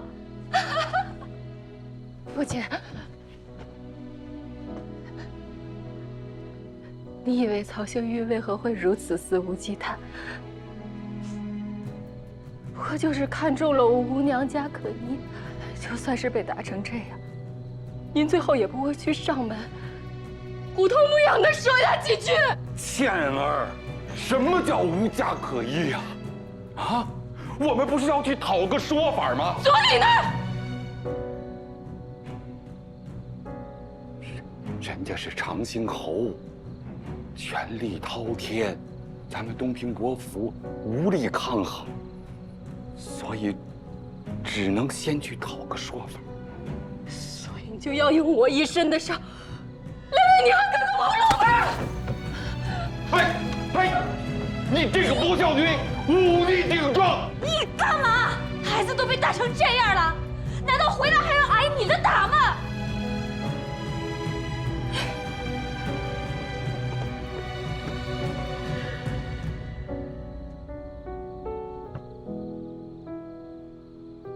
自古女儿在家从父，出嫁从夫。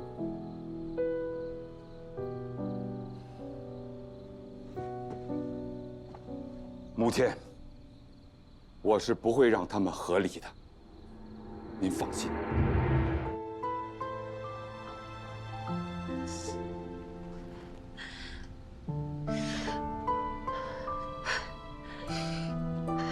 母亲轻一点啊，倩儿忍一下。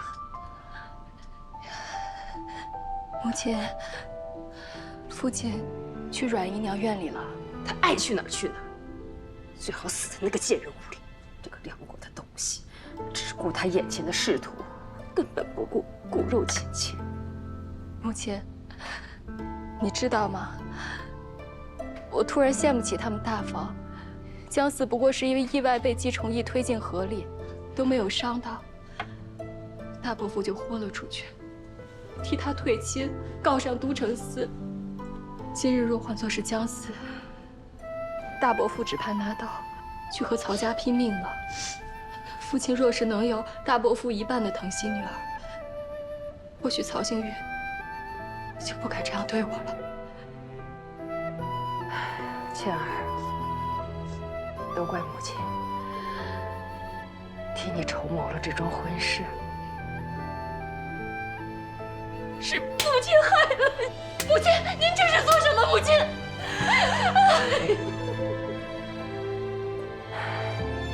看来德驾高门并非幸事。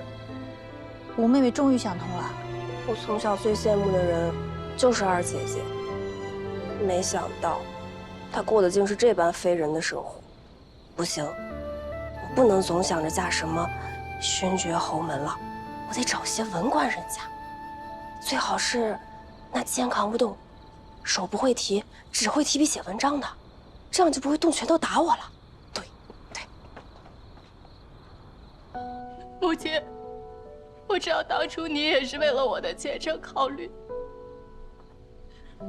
何家只有您疼我，祖母和父亲绝技不会像您这般不计后果的护着我。我可怜的孩子，是母亲10月怀胎，身上掉下来的肉，它打在你的身上，比打在母亲的身上还疼啊！母亲，不怪你，是女儿不好，是女儿不好。夫人，求求您不要再送姑娘回去了，她可能真的会被打死的。倩儿，你放心，母亲就算是豁出命去，也一定要护你周全，绝对不会再让你受如此这般委屈了，母亲。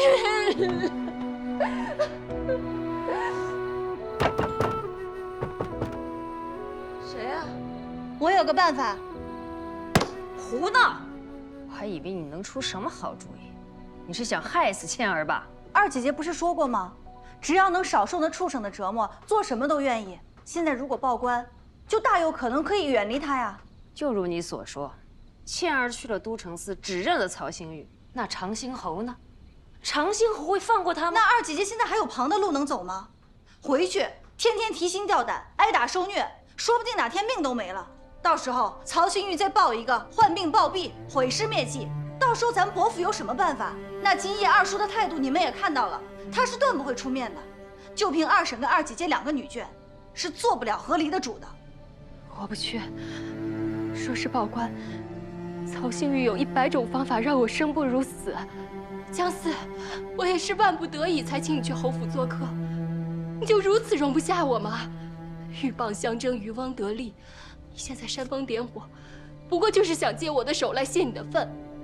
我不报官，尚且还能苟活，还能苟活？你这是在坐以待毙。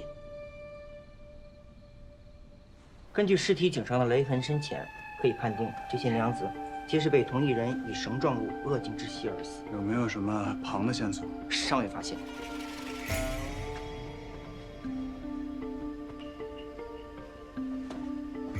他的勒痕怎么跟其他人不一样？或是因为死者体质特殊，也或是将死之际挣扎太过剧烈，从尸身上难以断定。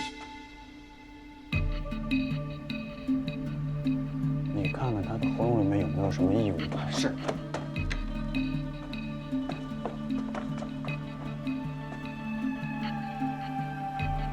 大人，请看，这是一枚纽扣子。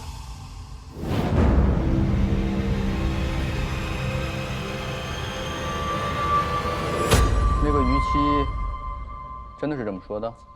千真万确，他说此物安子根本用不起，说要传唤世子去审问了。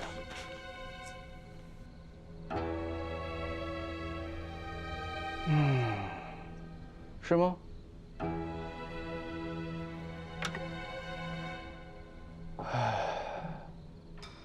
安子用不起，可有人用得起啊。2位大人，今日本世子来呢，是有重要的案情相告。这安子认罪之后呢，我就越发觉得不对劲。他平日里是个老实本分的人，怎么会有这么大的胆子杀人埋尸呢？当时可是你亲手指认的他，你爹了结了他，怎么？这才过了多久，就换了个说法？你还真是视人命如草芥。他死的吧，倒也不冤，我父亲处置没有什么不公啊。只是我彻查了全府上下，竟查出安子并非主谋，而是从犯。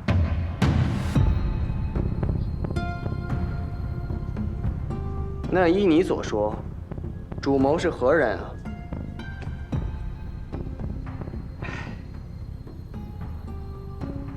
不是别人，正是我的夫人江倩。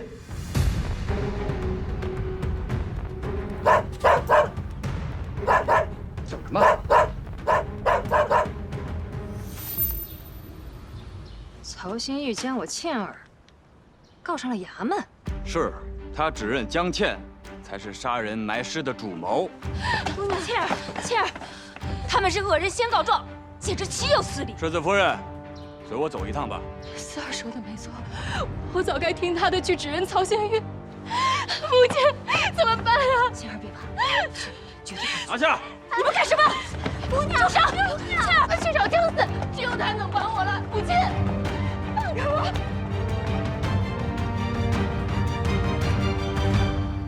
事到如今，你就认了吧。是你与安子有了私情，见安子与那些女子走得亲近，你心生嫉妒，所以指使安子虐杀了他们，真是家门不幸。你胡说，我没有，我连那些女子的面都没有见过，怎么会杀他们？大人明鉴，我与那些受害女子一样，日日遭到曹星玉毒打，迫于隐畏不敢出面指认，谁知他竟污蔑于我。大人，您可以派人验伤，我二姐姐身上的伤和那些女子是一模一样的。可我有证据，证明这毒妇与安子有私情，并且指使安子行凶。这是江倩遗落在安子住处的扣子，这是安子内人的证词画押，他亲眼看见他们偷情，并且谋划杀人。呈上来。他只是栽赃陷害，随便取了粒扣子，威胁了安子家人，要了假证词，便要来害我大人。那夜我亲眼看到安子埋尸，而且当夜我二姐姐一直在自己院子中睡觉，她怎么会是主谋？原来去官府举报的是你啊！大人，她们可是亲姐妹，定是怕事情败露，所以才把这案情赖到我头上。大人，您可要明察呀！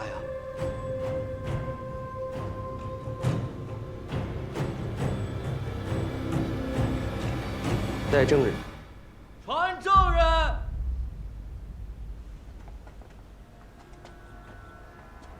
大人，人证带到。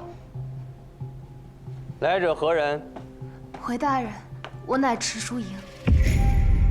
本官问你，你可与江家二姐妹认识？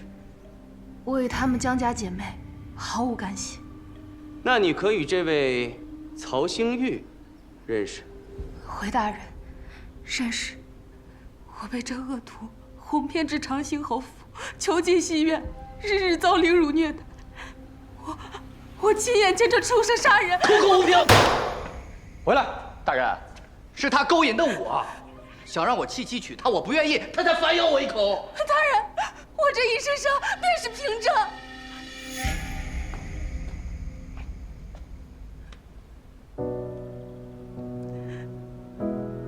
池姑娘，你说你见曹星玉杀人，你可见过他用何凶器啊？回大人，是马鞭。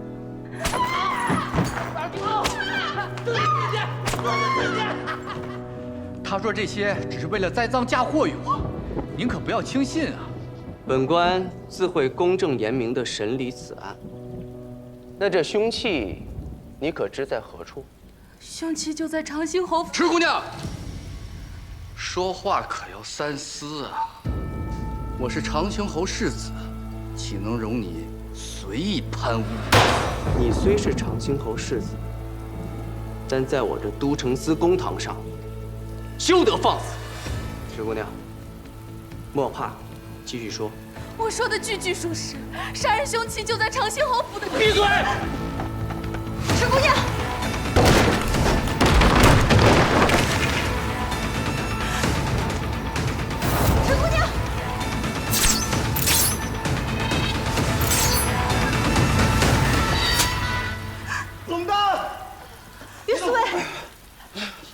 是吧？放开我！好你个曹星玉，你真是胆大包天啊！敢在我都城司公然持剑行凶，给我押下去！我是长兴侯世子，你敢动我？混蛋！押入大牢，等候发落。是，给我。于思维，一下郎中。于司卫，没事吧？没事。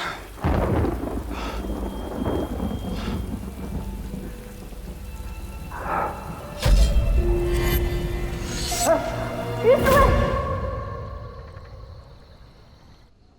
郎中，我家大人如何了？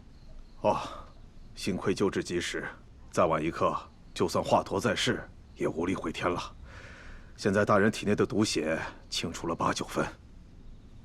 如此便好，有劳郎中了。啊，但是今夜不能离人，有什么情况你们随时唤我。你随我去药铺取些解毒汤药吧。能否请江姑娘？你放心，我会留下来照顾于四卫的。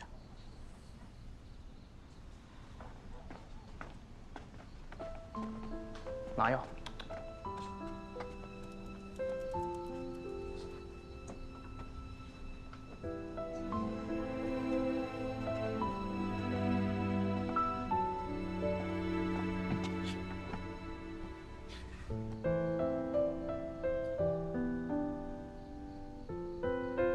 你认为我是圣女，却不动手杀我，反而赌上性命救我。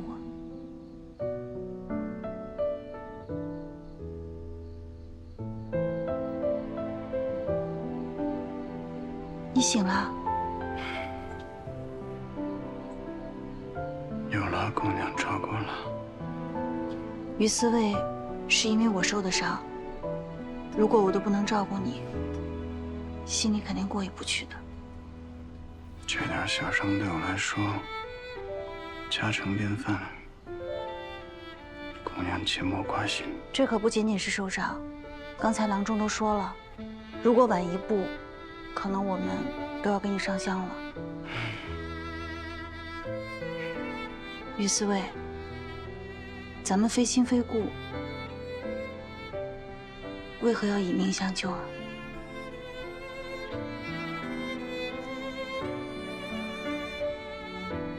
这不是没想到剑上有毒吗？你和池姑娘也是萍水相逢，不也是舍命相救吗？是啊，谁能想到这剑上有毒呢？我去给你倒点水。姑娘，我来吧。阿曼，我来。江姑娘，甄大人，还是我来吧。好。怎么办呢？这可怎么办呢？曹新玉只是被关进了大牢，长兴侯一定会想办法帮他洗脱罪名的。曹新玉要是放了出来，我们的倩儿又进了虎狼窝了。二爷，你快想想办法呀！二爷，母亲，母亲，母亲，你快想想办法吧！倩儿可是你捧在手心长大的孙女，你不能看着她就这样去送死吧，母亲！安谋啊，赶紧想个办法，看看朝中是否有可托之人。回母亲，倩儿也是我最骄傲的女儿，我怎能不管？而今日你走访一圈，但是那些人都避而不见，定是恐于长兴侯的势力不敢出头。不过母亲，日后一定会有转机的。你赶快伺候母亲休息吧，而不打扰。二爷，二爷，二爷，二爷，你别走，你别走啊！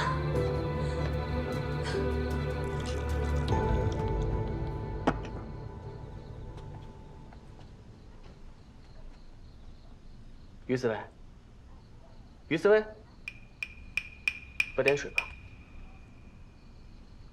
啊，你手伤了，我来喂你。左手还是好的。劳烦甄大人，帮我把杯子放到旁边。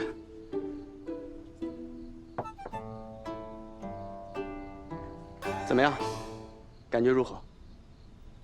现在是没什么感觉了。证据找到了吗？均已查获。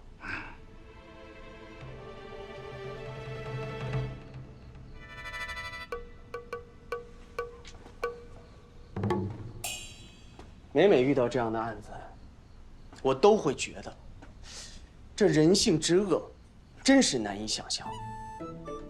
我甄某经手过这么多案件，却仍旧无法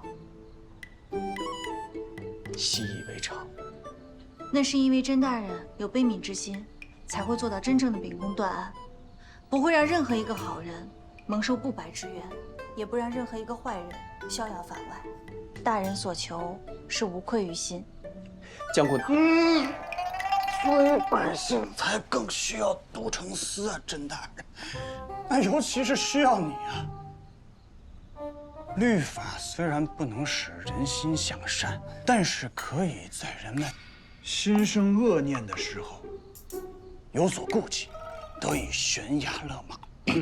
于四位说的有道理，江姑娘。那对有些人来说是不管用的，因为他就不是人，他是畜生。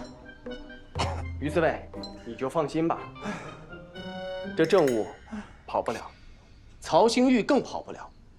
但是甄大人还得备有后手，这长兴侯肯定不会坐等曹兴玉被审，他一定会竭尽全力在朝中走动，想尽一切办法给你们施压。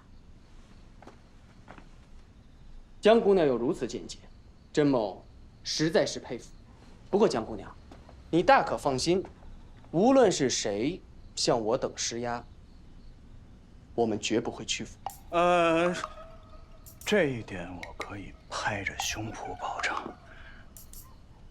他有眼不进。你瞧，这伤是快好了，多谢于四位夸奖啊。要不然这样吧，今日呢，我来守着于四位，你白天受到的惊吓，先早些恢复歇息。刚才龙蛋跟着郎中去取药了，估计快回来了，我还是留下来给于四位煎药吧。哎，不，这煎药都是小事，让龙蛋去煎，我来都可以。还是让江姑娘留下吧。龙蛋，我指派了他旁的任务，都成死的活。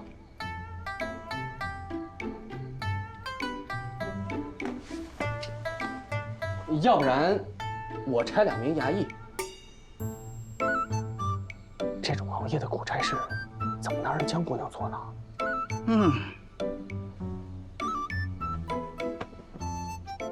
也不知你何时学会的怜香惜玉。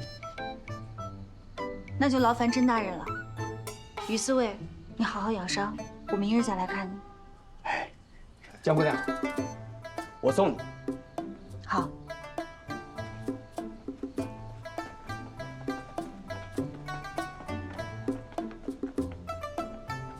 甄大人留步吧，还要照顾于四位呢。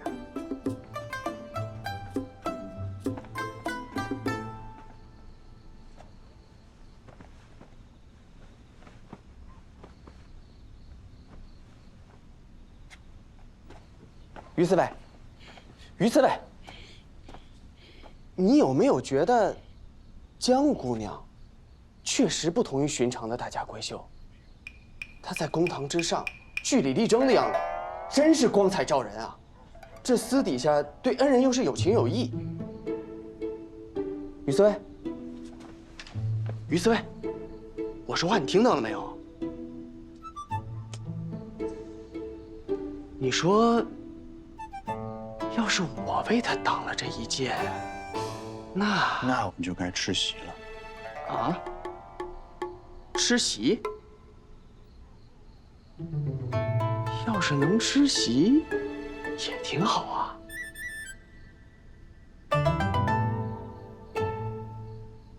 这曹家呀，可真是，咱们倩儿命太苦了。珠儿，这手心手背，她都是肉。倩儿也是我的女儿，我自然会心疼她。莫多怪。主要是我没想到，事情能发展成现在这个样子。本以为忍忍便罢了，但是没想到，那姓曹的小子居然倒打一耙，他现在已经被关进了大牢。但是我们也无法奈他何。这若是侯府保下他，那日后遭殃的还是倩儿。就算侯府能保下他，只要倩儿能远离那个恶人，你我俏儿佩儿，我们一家人能在一起，便比什么都好。二爷，那是尚未发生的事情，我们应要先相信，恶人自有报应。说得好，舒儿，在这个家里面，也只有你才能让我安心了。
若是重来一次，一切不如意都能改变，是不是我们便不会走散，最后也便不会落得那种结局。姑娘，你的紫苏饮好了。姑娘，姑娘，你可是在担心于四卫？姑娘不是说于四卫并无大碍吗？过几天便好了。这是不是就是叫关心则乱？阿满，我问你啊，如果你心有牵挂，但是你知道，你跟这个人未必能有好的结局，可能是误会，也可能，总之就是未必会有好的结局。你还会选择跟他在一起？那要看我是不是他的心上人啊。如果是呢？姑娘，于四卫向你表明心意啦。我就是问你。就当做是我。我的话，当然要在一起啊！人活一世，两情相悦多难得呀！本来这世上就有许多事情要畏手畏脚了，如果连两情相悦都要瞻前顾后，那这一辈子恐怕就没有什么快活的事儿了。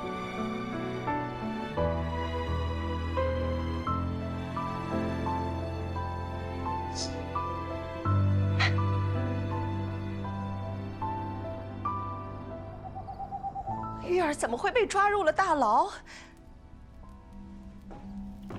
不是都处理好了吗？半路杀出来一个作证的。怎么会？那个人是？那个人不必担心。都城司不是要查吗？届时我让他死无对证，我看他如何查。那玉儿何时能出来呀？她在大牢里吃不好睡不好，是要吃苦的。好了，妇人之仁。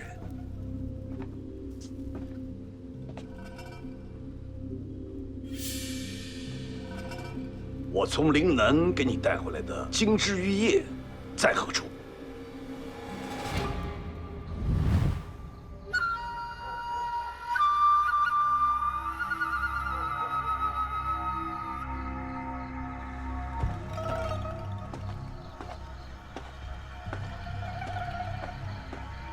哥，五哥，你来了，辛苦了。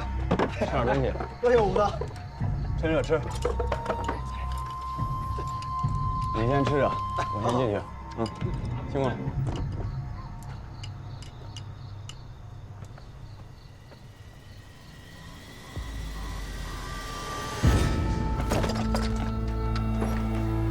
崔姑娘，饭菜呢？有劳官爷了。饿坏了吧？先吃饭。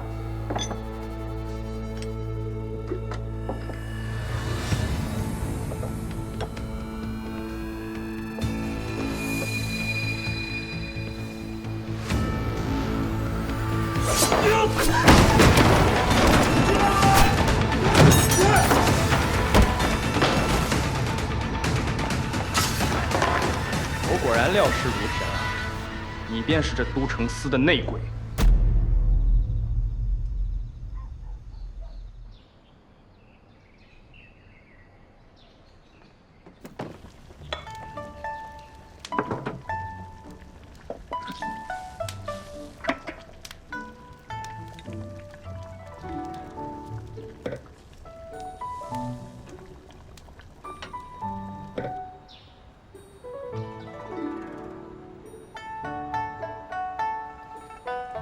妹妹，哥哥去哪儿啊？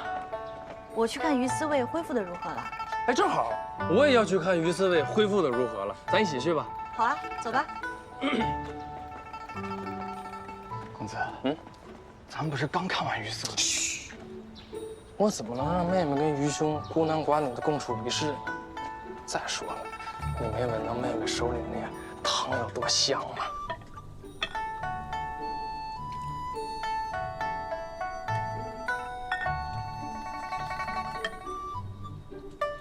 于大人，啊，于兄，这是妹妹亲手为你熬的，你快尝尝味道如何？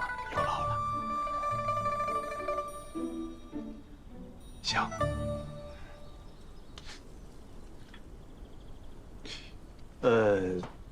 喝汤跟喝酒是一个道理，独酌不如共饮啊，要不然江兄你先请。不，你这是给于兄调理身体，我怎么好意思呢？但是，共饮此汤更有它的意义了。于大人还有碗。哦，有，我就不客气了。别客气。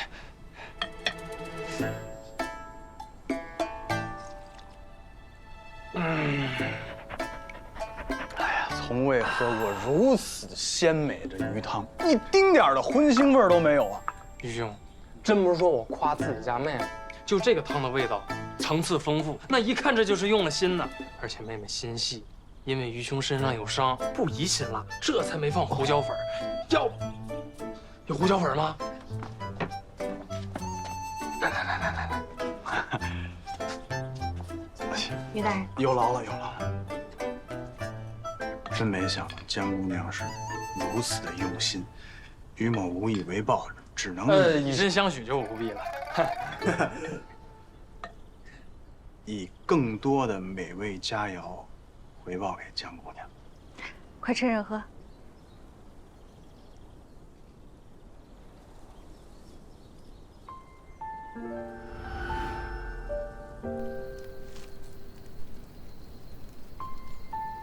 你慢点吃，别噎着了。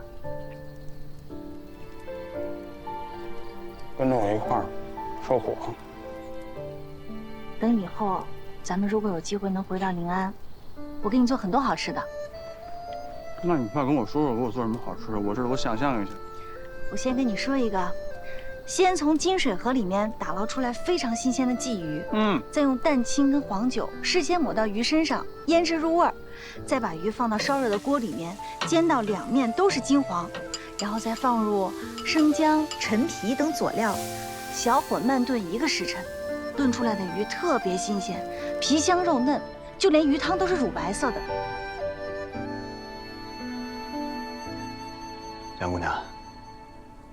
江姑娘，啊，手脚还是有点不太利索。应该的。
货真价实，红色无漆，您放心，咱这儿。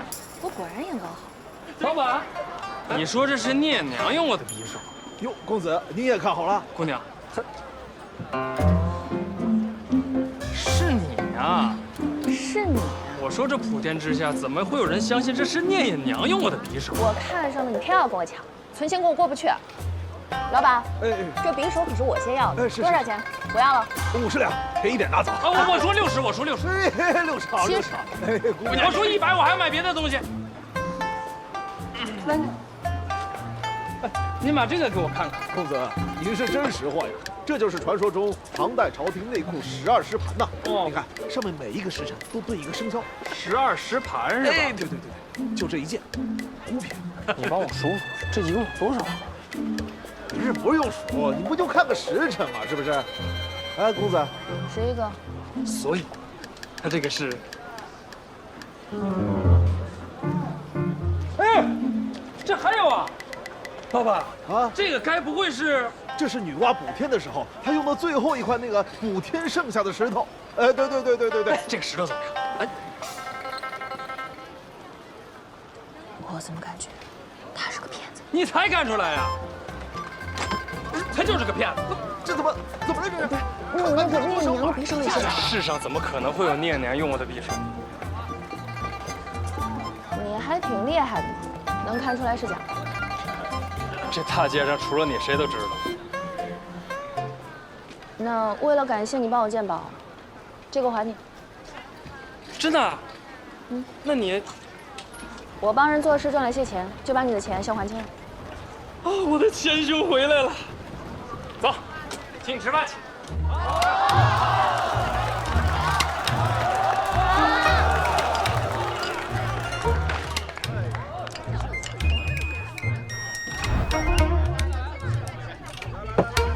我这点银子都不够你一个人吃的，我的钱兄啊！你这这个还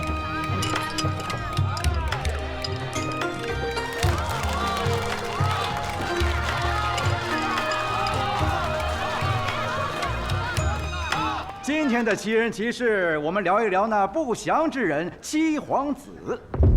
诸位可还记得20年前的边疆大乱？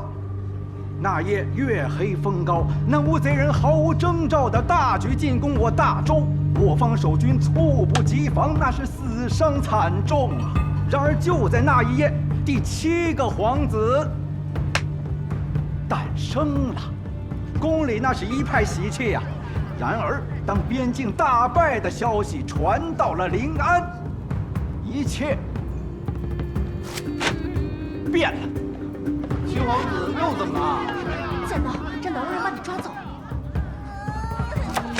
就在这风云突变之际，司天监奏上一折，七皇子实乃灾星转世。正是因为他的诞生，才导致边境祸乱。深夜，宫殿内百官长跪不起呀，求皇上为大周社稷出七皇子。不是才刚出生吗？皇上最终还是心软了，只差人将那襁褓中的七皇子送去南疆边境，若生看其造化，若死全当慰藉伤亡将士，这才堵上那悠悠众口。说来也奇，自那之后，我大周再没有赢过一场胜仗，领土一让再让，全是因为那不祥之人七皇子就在军中。对呀，真是就这个倒霉的七皇子也就……谁呀？怎么回事啊？谁呀？你干什么？之前的雷霆门剧的部分胡诌，看我不撕了你这狗嘴！你下什么命？我混口饭吃。求主啊！龙蛋。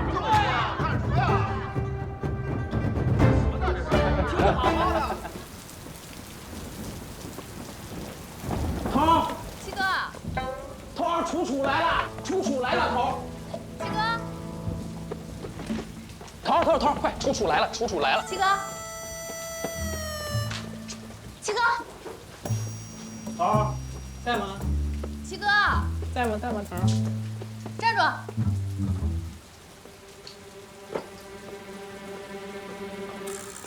楚楚，好久不见啊！惊不惊喜？意不意外？太惊喜了！哈哈，怎么来临安来了？我一路行侠仗义，游山玩水，不知不觉就到临安了。也可能冥冥之中感应到你需要我了吧？果然，一见到龙蛋就听说你身受重伤。我看看伤哪儿了？松手！楚楚，都这么多年了，你不能把自己当成个姑娘啊！当姑娘该如何？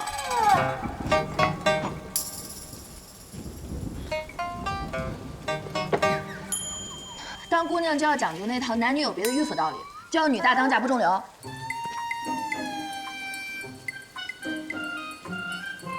猜到了，你定是被催着成婚躲过来的。这脚在我身上，我想走便走，这就叫天地任我行。太行了。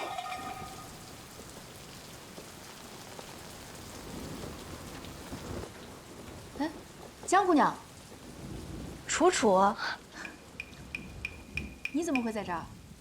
我就住在隔壁，所以顺道来看看于思卫。你说七哥，他就在里面，我带你进去。你们是旧识？何止是旧识，我爹也在军中，我们从小一块儿长大的，就连习武的老师傅都是同一个呢。只不过啊，后来七哥成立了赤羽旗，去了新的营地，我们这才分开。也难怪我没见过他，还真是个直肠子。于七一直隐瞒着赤羽旗的身份，他倒爽快，一口气全交代了。江姑娘，你是怎么认识七哥的？因为公事。那我带你进去。好，走。七哥，江姑娘来看你了。哎呦，于思卫，江姑娘，快坐，快坐。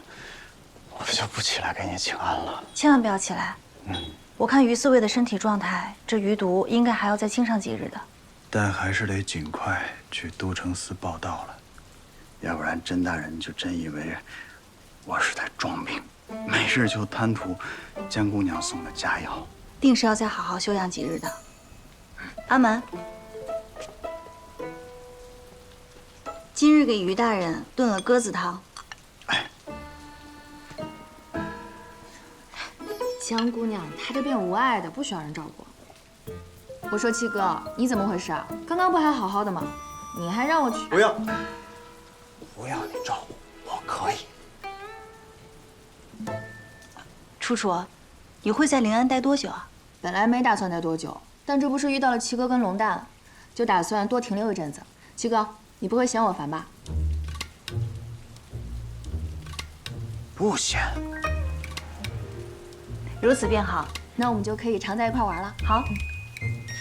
哎，楚楚，你去看看龙丹给我买的药，药没到啊？给我吧。哦，那就麻烦江姑娘了。不会。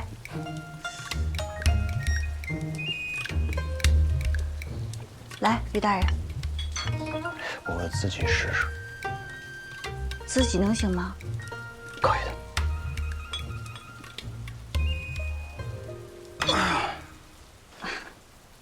我来吧。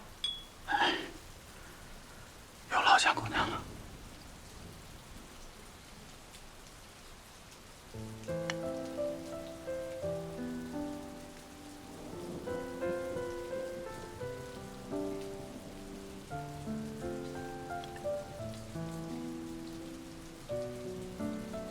你本来就是因为我受了伤，我来照顾你也是天经地义的，这样也好让我将功补过。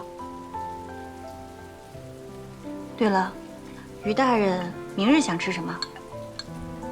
好吃的，好吃的就行。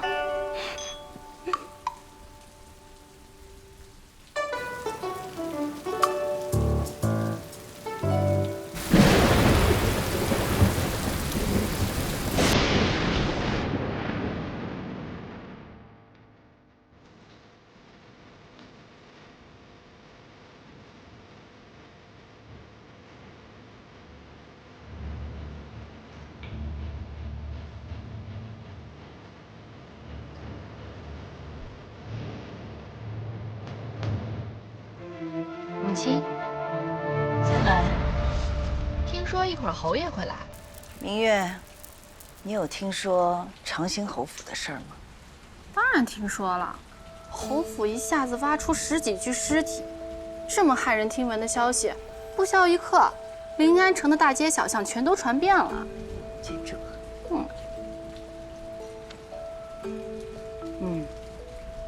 亲，这长兴侯可真是够不要脸的。他儿子这副德行，当初还想向您求娶我呢。明月，本宫跟你说了多少次，要对长兴侯尊重些。当年南吴侵犯，是他和你父亲一同带兵守国，不止对江山社稷有功，对本宫也算是有恩。那母亲，你打算如何救治曹兴玉啊？你有什么好办法？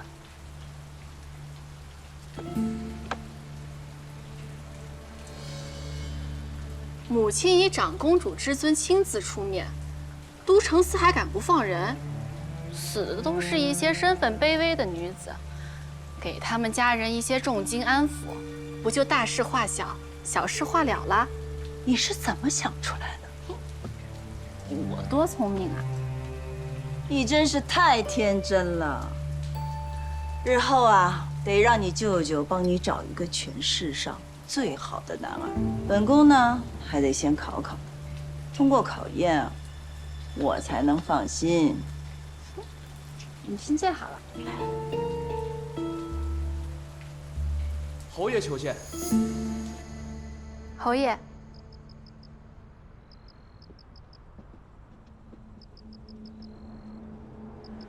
殿下，此宝物名为金枝玉叶，树枝用赤金打造，花朵用的是央枝白玉，树叶用的是上等翡翠。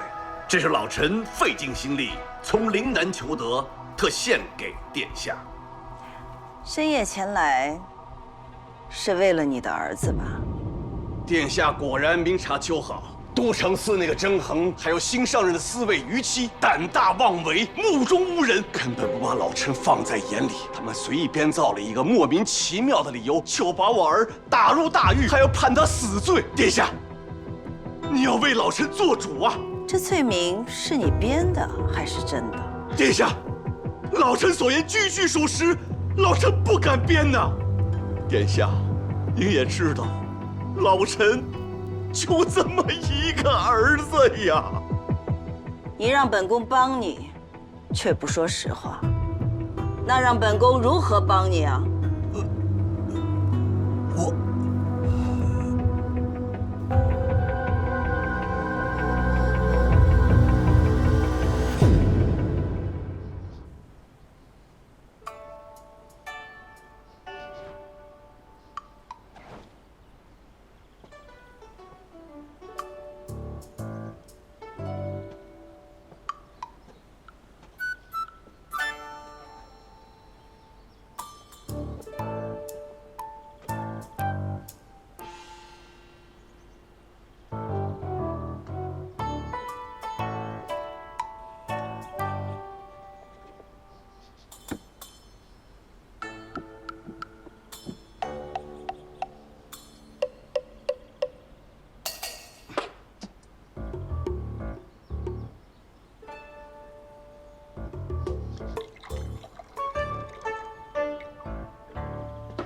头儿，手怎么样了？头儿，好了，快看看这个。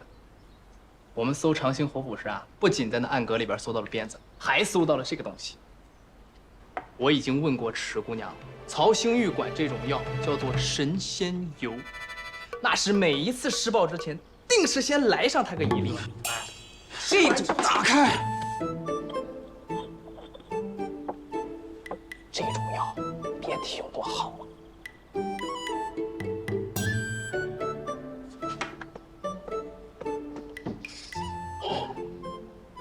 他怎么吃下去的呀？你快去问问大夫去，他是不是有什么顽疾呀？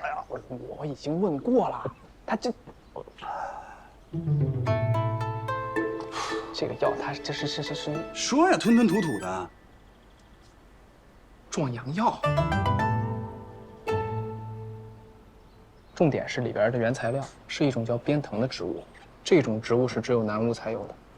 那个大夫说，这个植物也是之前大周和南吴还有通商的时候他才有见过，如今早就已经成禁物了。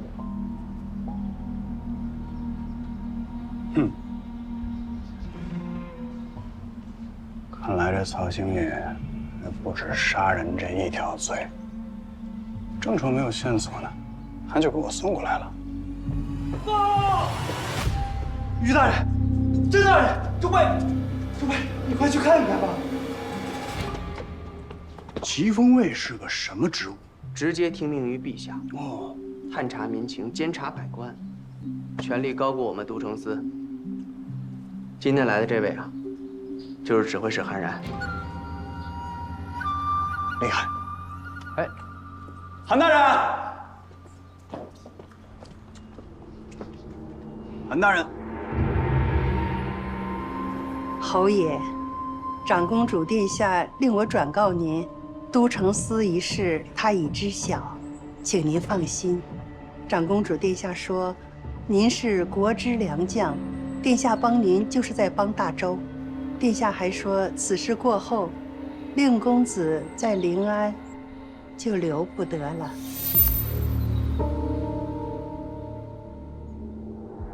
转告长公主殿下，我那逆子定会让他走得远远的，今生都不会再踏足临安。本使今日前来，是跟你们都城司讨要一个人。谁？长兴侯世子曹兴玉。此人乃是我都城司的重犯，此案尚未审结，恕难从命。巧了，不是吗？这曹兴玉与我疾风卫追查多年的一桩案子也有关，而且是通敌南巫的要案。韩大人，可有文书啊？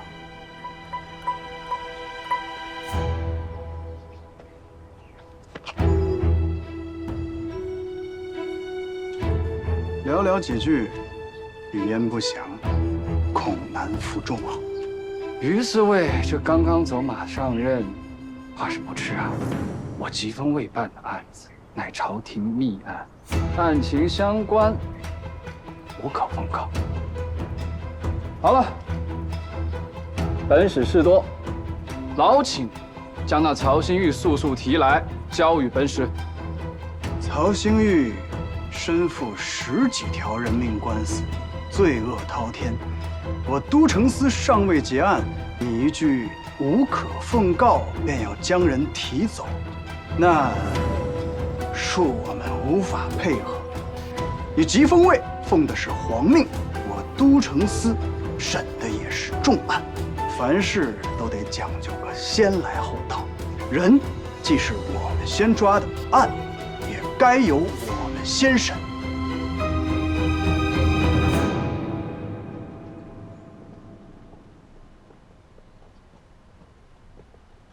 池姑娘在这儿很安全，你放心。下午疾风卫的事情我听说了，谢谢啊。嗨，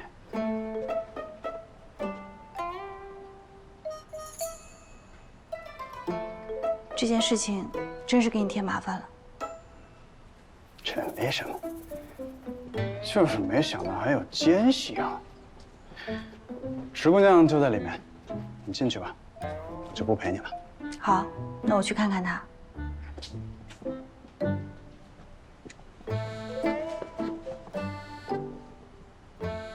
过来。下午这个事儿吧，是阿蛮他韩然的文书拿了吗？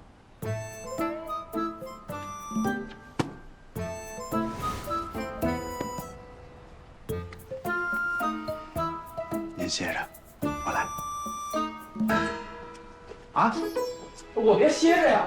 对了，池姑娘，你家里人那边需要先送个信过去吗？不必了，我没有亲人，我从小无父无母，是哥嫂收留了我，但他们却将我卖去了青楼。四姑娘可知，他们根本不顾念亲情，满脑子都是自己的利益。我刚在郊外安顿下来，我哥嫂得知我的事，连夜便赶来了。我以为他们是愧疚、心疼，结果我真是个傻子，怎会对他们还有期待？你们说什么？要我嫁给曹兴玉那个畜生做妾？妹妹呀，你如今这般情况，还能许什么人家呀？那可是长兴侯府，他们送来的聘礼呀，堆了整整1院子。我当初啊，嫁给你兄长时都没这么风光过。你进了侯府，谁还敢再嚼舌根，说你不清白？哥哥嫂嫂都是为你考虑，为我考虑。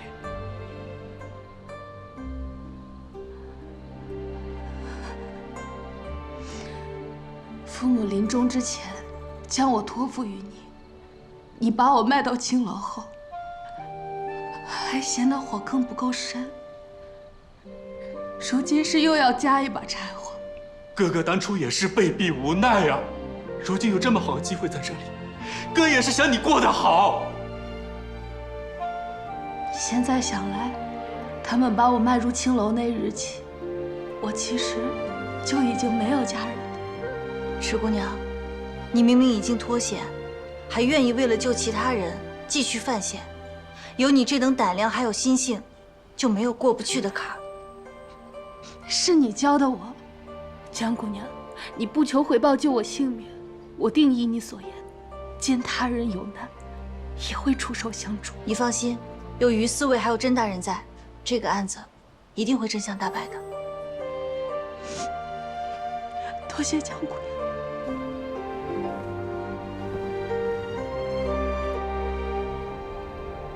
曹香玉，你是打算就这么一直装哑巴呀？你还是睁眼看看吧。这个东西是从你的书房搜到的，是叫神仙油吧？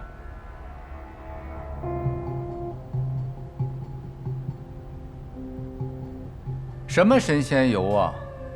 没听说过。没听说过。那就不是你用的了，这难道是你爹用的？你闭嘴！我不说，不是。那老头这么大岁数还用这个，真是语气。好，不提。我们说点别的啊。这个配方是从南屋来的吧？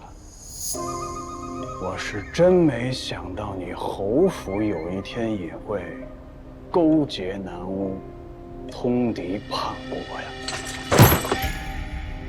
玉琪，我告诉你，你休想污蔑我们侯府。你说从我书房找到的，我还说你嫁祸我呢。好，你是这个反应，我就放心了，我信你。给他看看。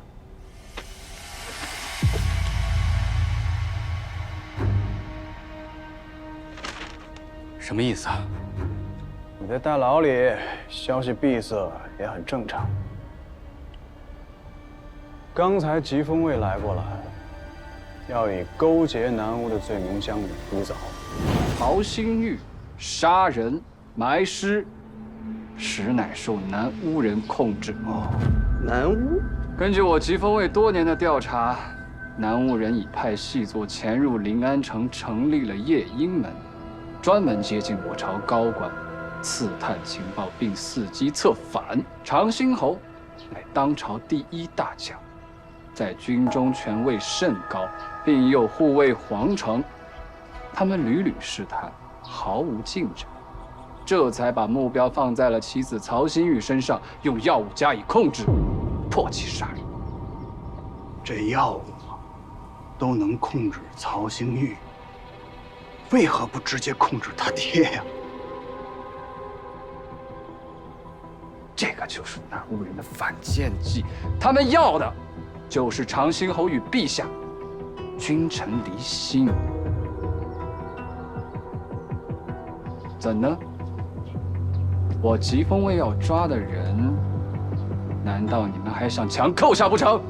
今日这曹新玉是交也得交，不交也得交，不交敢硬抢啊！你不怕我到陛下那儿告你一状？告啊！赶紧出门去告！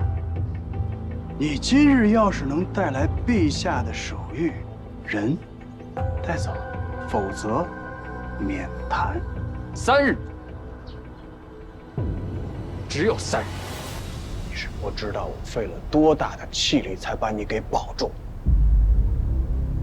你应该知道，他们要是拿到了这样的证物，你是什么下场？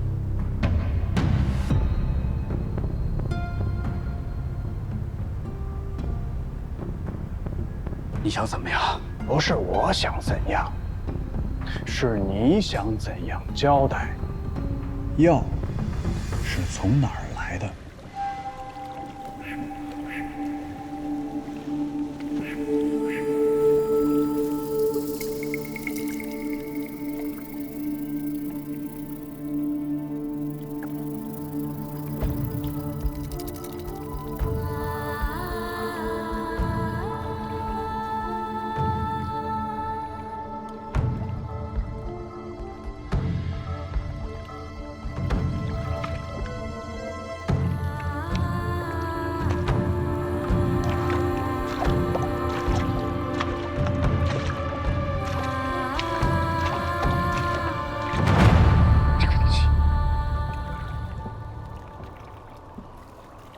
圣女出，南无兴。师兄，深夜急召，是否出了什么事？长兴侯的案子这2日闹得沸沸扬扬的，听说还查出了南屋的线索。侯府是你负责看着的，怎么回事？师兄，是这样。那曹兴玉是个好色之徒，我本想利用这点，让他为我们夜莺门所用，成为临安的一枚新棋子。没想到此人愚蠢至极，在接连虐杀了10几名女子之后，竟将尸体藏在自家院子里。不过师兄放心，此人是以杀害之罪入狱，与南屋无关。可我安插在疾风卫的耳目说，韩然以通敌南屋之罪，要提走曹兴玉。想必是那长兴侯为了救子，巧立的名目罢了，并无任何实际证据。师兄，桑琪做事你是了解的，绝不会留下半点蛛丝马迹。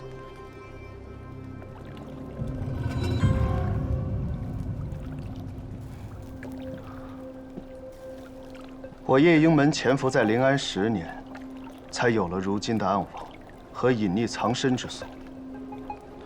如今圣女暂无音讯，大周也还未倾覆，我们要走的路还很长，所以每一步都有分。是。所以神仙游之事，你是有信心在我发现之前就解决干净？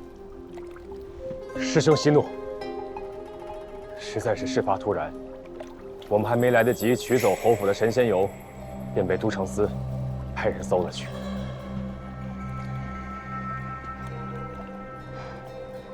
最近小心行事，免得被波及。是。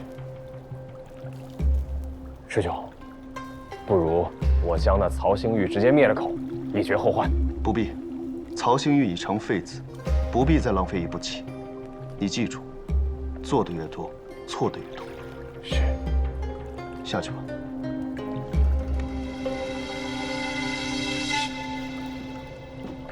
曹兴玉之案，都城司会怎么做？放了，还是杀了？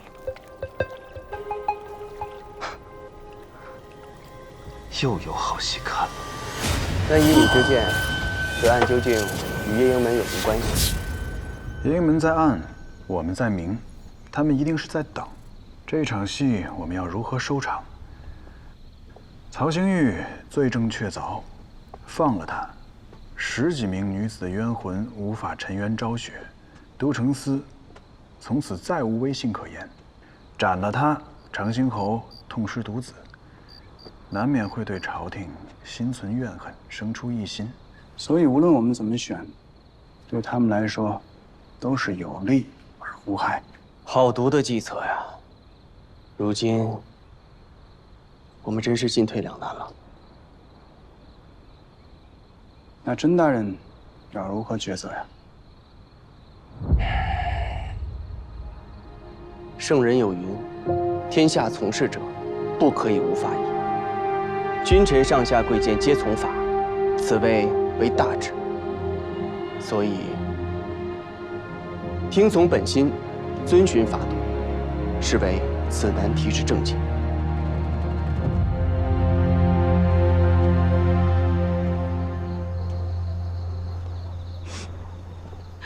江姑娘，冤有头债有主，难道我们就要眼看着那个恶人逍遥法外吗？难道我的女儿就要死得不明不白吗？秋娘子，你先别急，我倒是想出了一个办法，就是有些冒险，我不知道你愿不愿意试一下。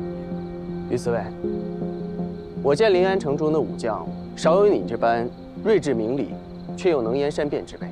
你定是读过不少书吧？敢问师从何人？缘何习武，却未从文呢？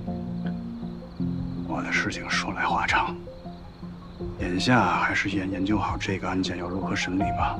就算是我们秉公审理，3日结案，他们到时候再来提人，我们也不得不交。曹兴玉到了他们的手里，到时候再来一个翻供，找一个南屋细作来顶罪，这个案子审了也是白审。你说的有道理。那我们应该如何办呢？找陛下亲审。请陛下亲审。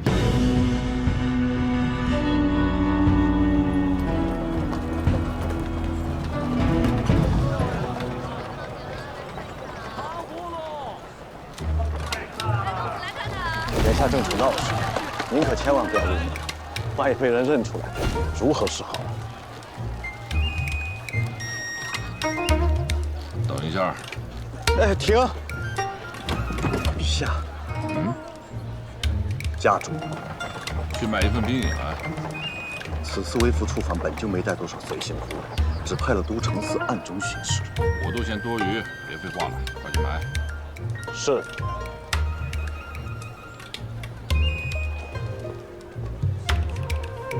来一份。哎，好。您拿好。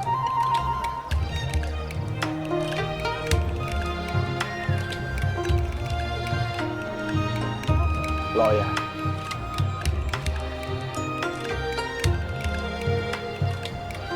起轿。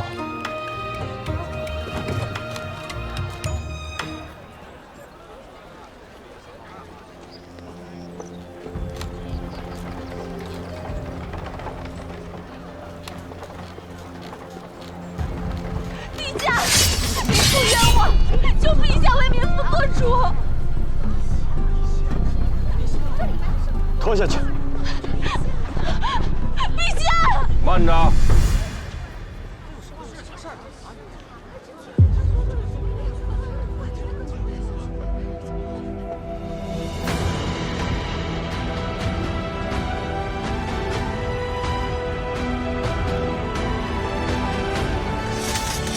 这位女子，你继续说。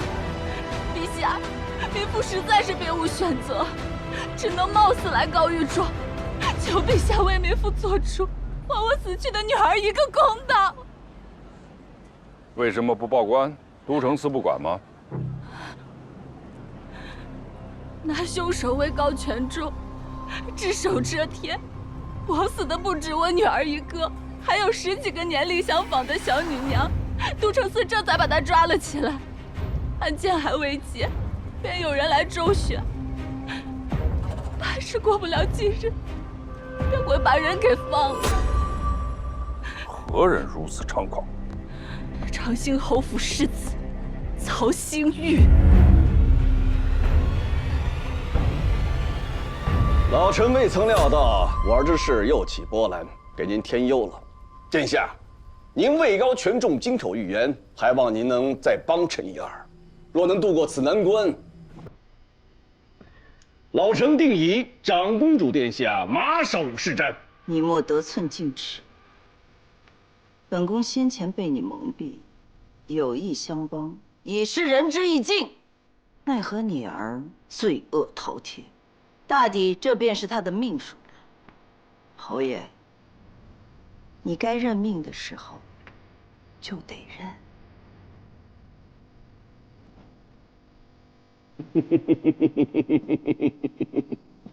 命，这就是我的命。恕老臣无礼，你现如今才想与老臣撇清干系，恐怕晚了点吧。如若你好心办了坏事，也是殿下您的命啊。你既不知好歹，也罢，呈给侯爷看看。你的好儿子拿着大周的情报，和南巫夜鹰门换取神仙油，以供享乐。不可能，这绝不可能！我儿再是荒唐，也做不出这样的事情来，这定是污蔑。无妨，类似这样的戏，疾风卫还有很多。是不是误会？看了便知。殿下，老臣该死，还望殿下恕罪，请殿下明示，老臣该怎么做？这就是一场闹剧，该结束了。我儿虽是逆子，那也是我唯一的儿啊，殿下。若只是10几个小娘子，最多也就世子一条命。可这通敌叛国，侯府上上下下一个都不能留。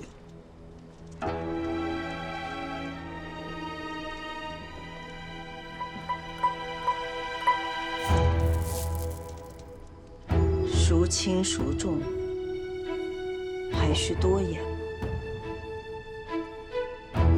这宝物既是你从岭南专程带来的，本宫不能夺人所爱，观赏几日，是时候拿回侯府。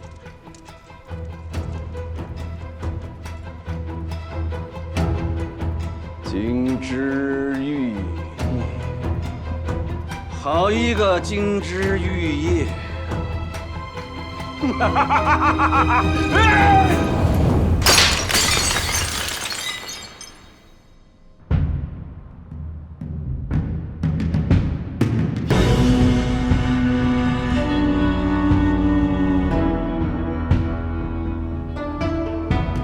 陛下，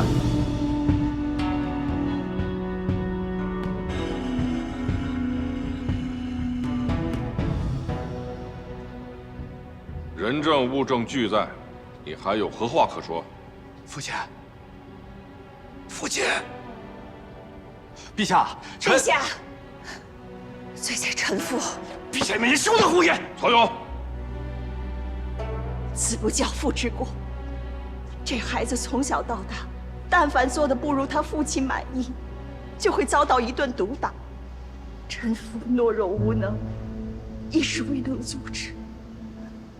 孩子走到今天，我们夫妻俩罪孽深重。放肆！你闭嘴！不可以打我母亲！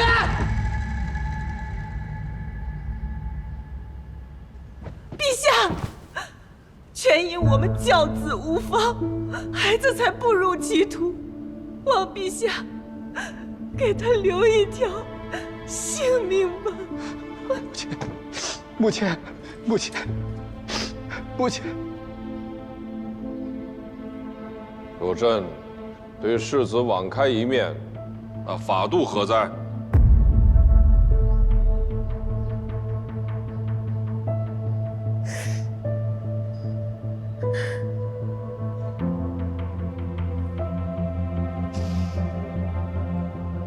杀人偿命，臣父来时服了毒，只愿此命超度亡魂。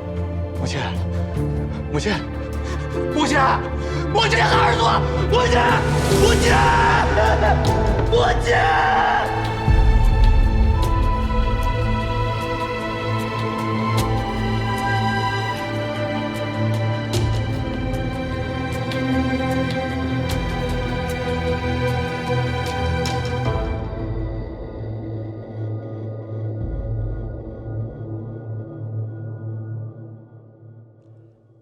传陛下口谕，长兴侯世子曹兴玉强抢民女，虐待发妻，草菅人命，罪无可恕，秋后问斩。长兴侯曹勇教子无方，念其戎马之功，保留爵位，但一试而终，择日指导实行。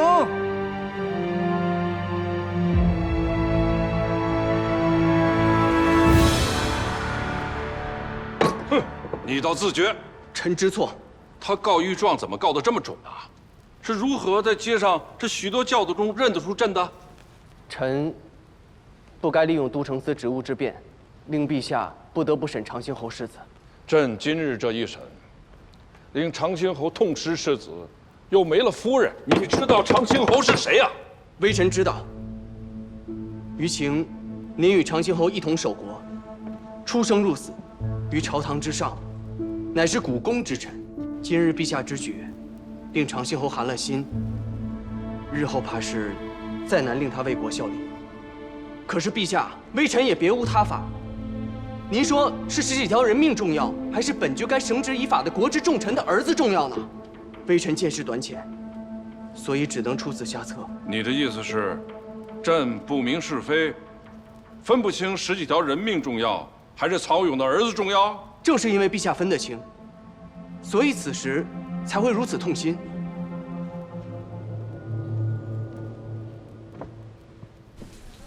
回到景明23年以来，巧娘与姬崇义结亲，曹兴玉进了大狱，一切都改变了。既然如此，哥哥、姐姐，还有爹的命数，我也定能想法子改变。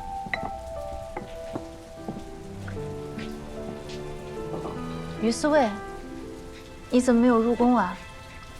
哎呀，听个结果便是了嘛。有点口渴了，来找江姑娘讨口水喝。小二，上杯茶。客官，您慢用。众望所归，那些无辜惨死的女子们，终于可以瞑目了。她的母亲为了赎罪，当场自杀。这母亲真可怜，为了儿子，居然自枪谢罪。可怜吗？他的儿子在府上弄出那么大的动静，儿媳妇整日被殴打，他一个做主母的，什么都不知道。我看多半是睁一只眼闭一只眼。不管如何，这天底下的母亲，终归都是最爱孩子的。曹兴玉的母亲如此，我那精明算计的二婶也是如此。你在都城司这许多年，朕对你十分了解。想方设法为十几条人命伸冤，你做得出；可这种告御状的方法，你想不出。你莫告诉朕，这是那妇人想出来的法子。说吧，是谁？大胆说，朕不会惩罚你。陛下，我有一位好友，每当我案件想不清楚之时，我便会去与他商讨。他明辨是非，又常常出其不意。此次，是他帮臣想出的这法子。你说的此人可在朝中任职啊？正是都城司新上任的司卫，于七。于七？天下之大，自然也有那不爱子的母亲。于大人是在说自己的母亲吗？我怕是没有这个机会。逝者已矣，大人节哀。你误会了。我是说，我从小就被抛弃了，他也从来都没有关心过我，所以在我的心里就没有这号人。那后来这么多年，你都没有去找过他吗？或许当年他是有难言之隐。哎，我还真没找过他。难言之隐。当年有一个算命的，说我是不祥命，会给家里带来灾祸。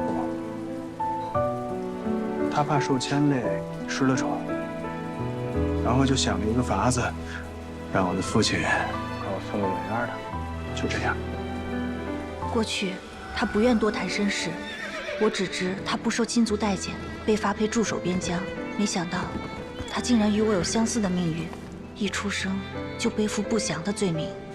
但那算命的会不会是个骗子？就为了求名图财才妄下断语？骗子又如何？现在追究下去也没有什么意义了。说到底啊，做决定终究还是父母。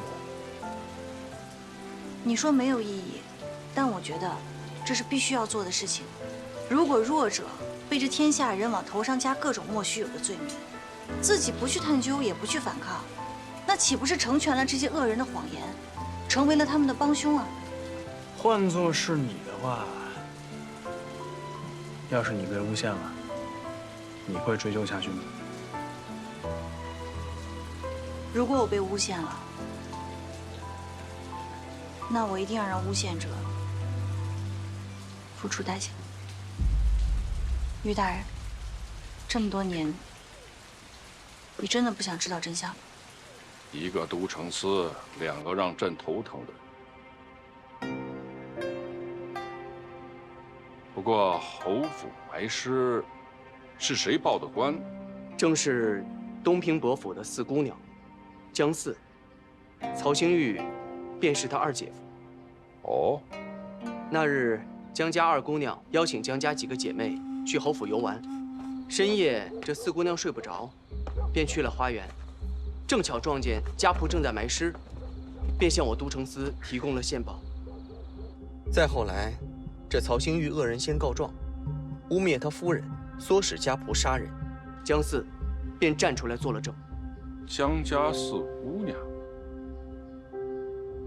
也不简单啊，敢得罪长兴侯府，胆子一个比一个大，都不是等闲之辈啊。多谢陛下夸奖。殿下，疾风卫曾经出面提了曹星玉以及通敌南巫的由头，幸好这次陛下没有提及，这事儿也算是躲过去了吧。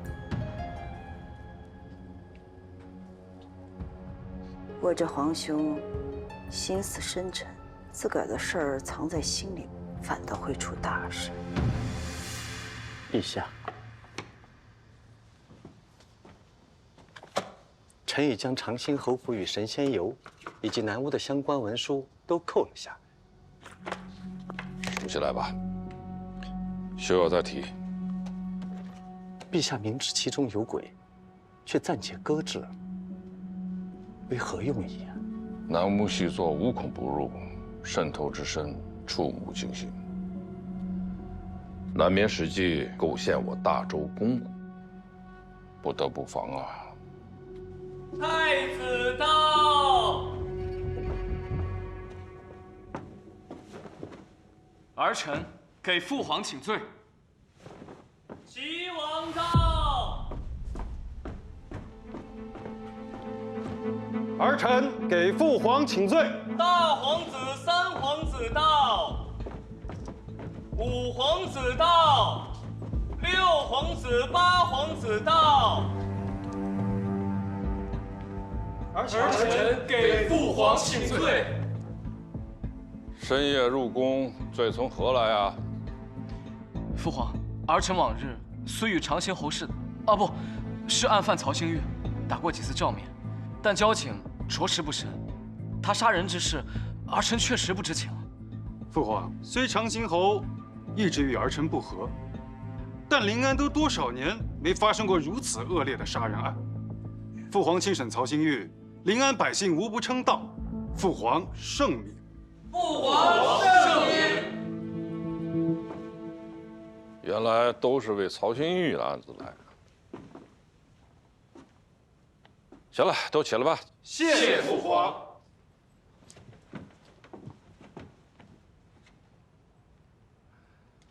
既然你们都来了，朕就想问你们认为朕平时对你们是不是太过严厉了？啊？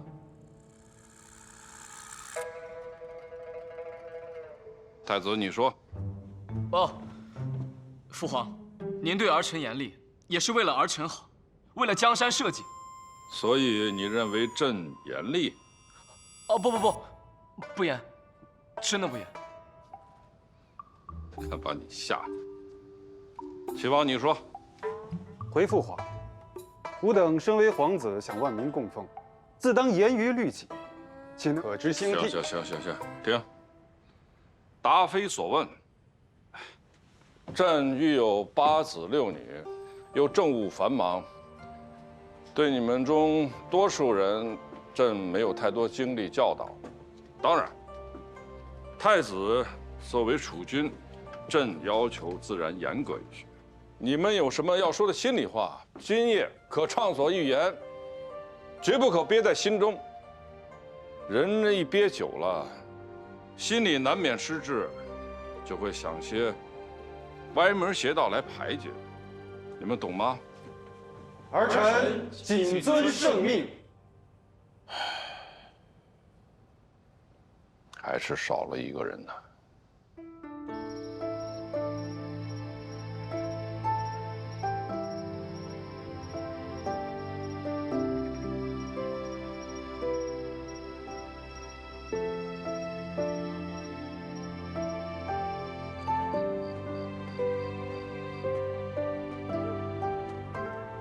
陛下，今儿风大，先回寝殿休息吧。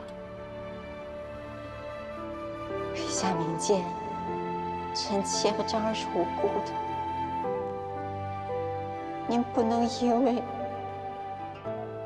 生气就连累了我们母子。大臣们都说，是他给大周带来了灾难，我就把他送走。离皇城，离大周都远了。小琪是你10月怀胎生的，你舍得吗？不舍得又能怎么样？谁让他生来就是命带不祥之人呢？老七还在襁褓的时候就被送去了南疆，那里战乱纷纷。他又无父母在身边，一个人不知长成什么样的。这小子真是混。崔旭每次巡视的时候，朕都派他去探视，次次老七都避而不见。他肯定是心里记恨朕呐。陛下，您若是思念七皇子，干脆召他回临安。自他出生时起的南吴之乱，至今尚未平复。这几年，夜莺门在大周又隐成燎原之势。他现在回来，免不了又成了众矢之的。可陛下，七皇子继承了您的英勇善战，率领赤羽旗赢了多少胜仗？这些难道不足以证明七皇子并非与国不利之人呢？还不是时候。朕要好好想一想。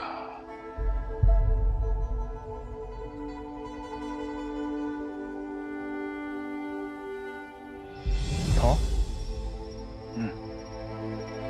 看什么呢？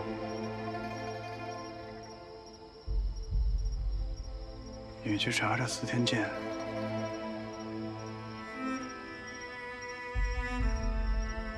您不是一直不愿意查当年的事儿吗？我改主意了。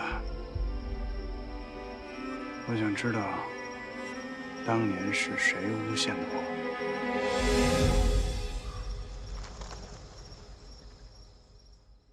石姑娘，这条街就是最热闹的了。是啊，哎，你看这家店铺，江姑娘，这家店都很多年了，非常有名。前面有家小吃也是。石姑娘，你看这个铺子位置如何呀？这里周边店铺林立，在这儿开家店一定不愁客源。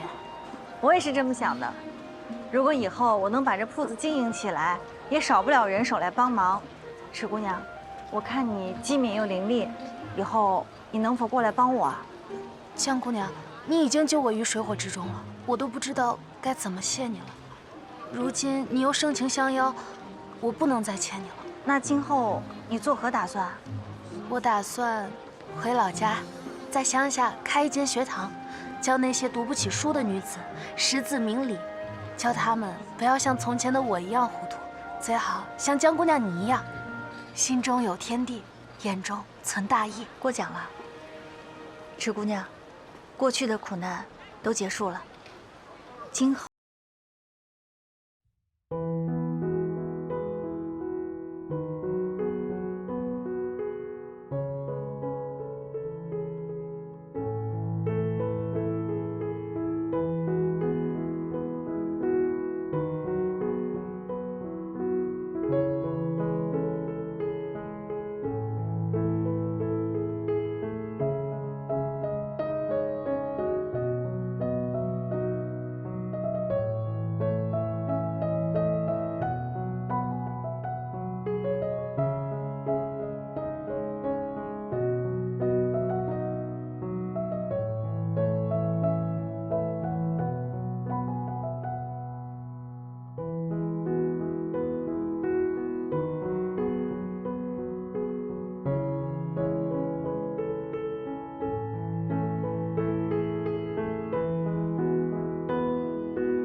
父亲，这是在做什么？晾晒书画？我听你哥哥说你要买间铺子。父亲，这都是您多年的收藏，怎么舍得就这样当掉呢？这铺子我可以自己想办法的。哎，你一个未出阁的姑娘家，你能有什么办法啊？爹，我是这样想的，这个铺子我可以先租下来，那样花不了多少钱。然后我再用一些我娘留给我的嫁妆，这样就够了。等以后生意好起来，我再计划把它买下来。不租，直接买。这女儿想做生意，当爹的给买间铺子，这不是应该的吗？你娘给你的嫁妆留好啊，手里头有钱，便有底气啊。再说了，爹这些字画都是年轻的时候看别的公子哥买，我跟着买的。这么多年过去了，我早就不喜欢了。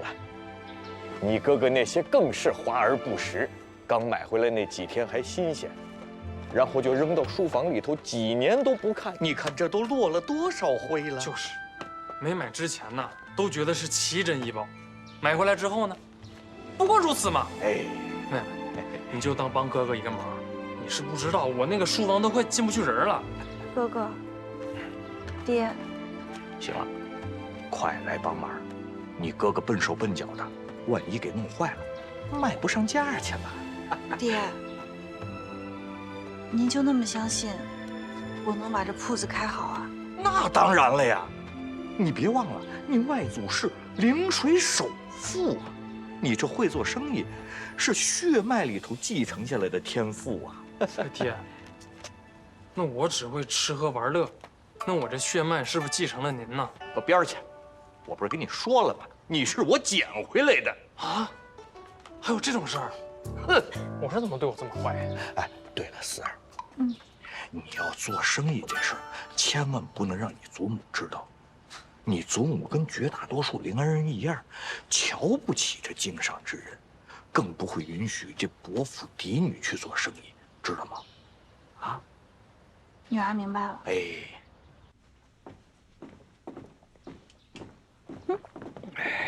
爹，您看这个云香草真的很管用，这些书一整年了，一点都没有被虫蚁啃咬过的痕迹，好好的。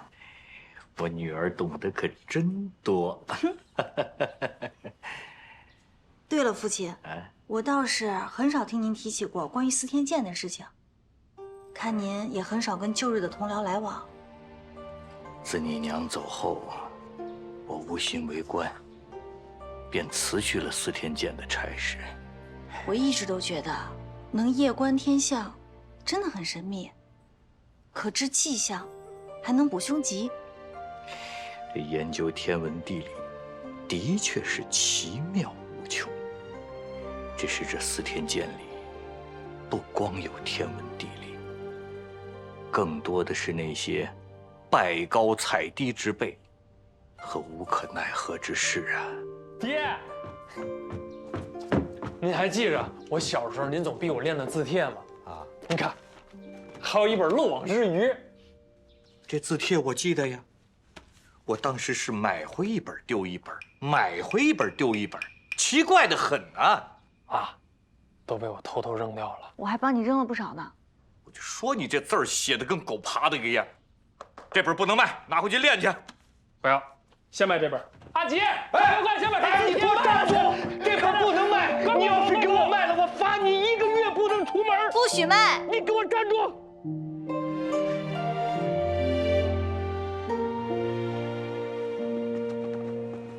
姑娘，还是没有人愿意来咱们商铺帮忙。一听要做商铺，临安城的女子都不愿来。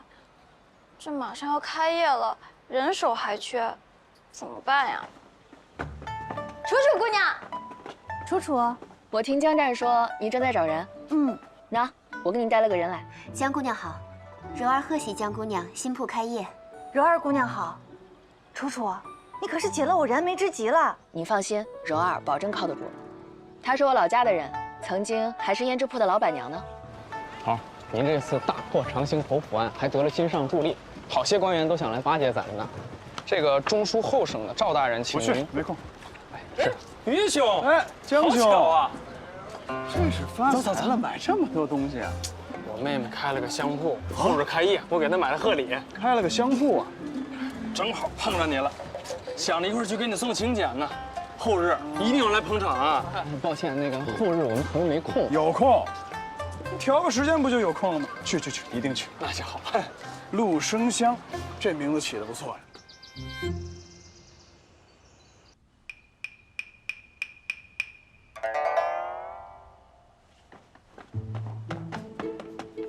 董大，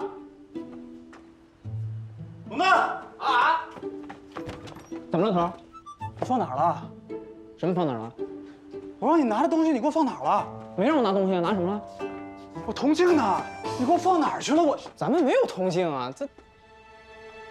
你许可力给我借一个，快去！我还。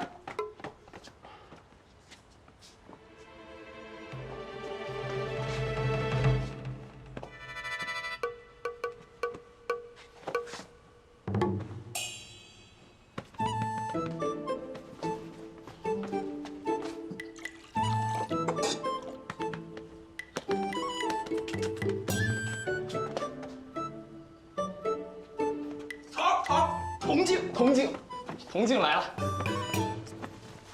哎呀，慢点，这。头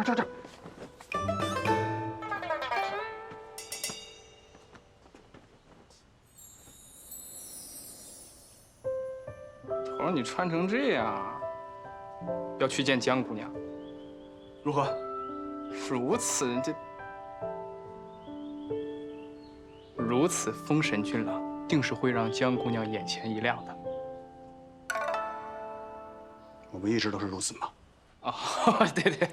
鸣锣开市，良辰新业，开市大吉，开运致福，以敬兆新，心志成明，做事诚信，严以律己。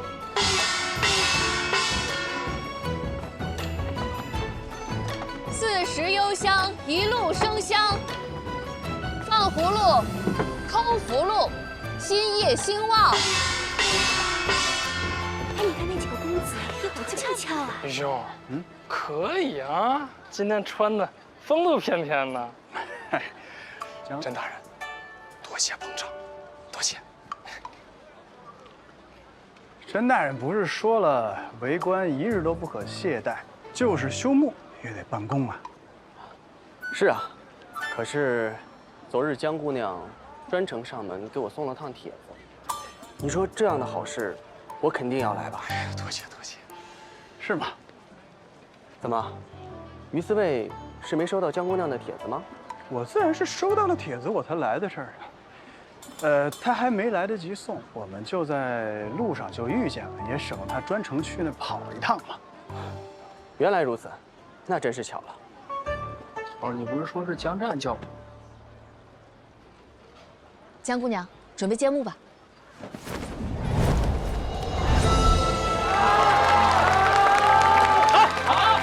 好。分家纳福，分芳馥郁。来来，一人一个啊！里面看看，进来看看吧。多谢大家来捧场啊！来，里面请，里面请，大家里面去看看。来，这是你的啊。谢谢。大家可以往里面看看，走走走。妹妹，往里面看看。妹妹，请进，请进。祝你生意兴隆。请进。谢谢哥哥。江姑娘，恭祝开业大吉。谢谢甄大人。江姑娘，日进斗金。多谢于四卫。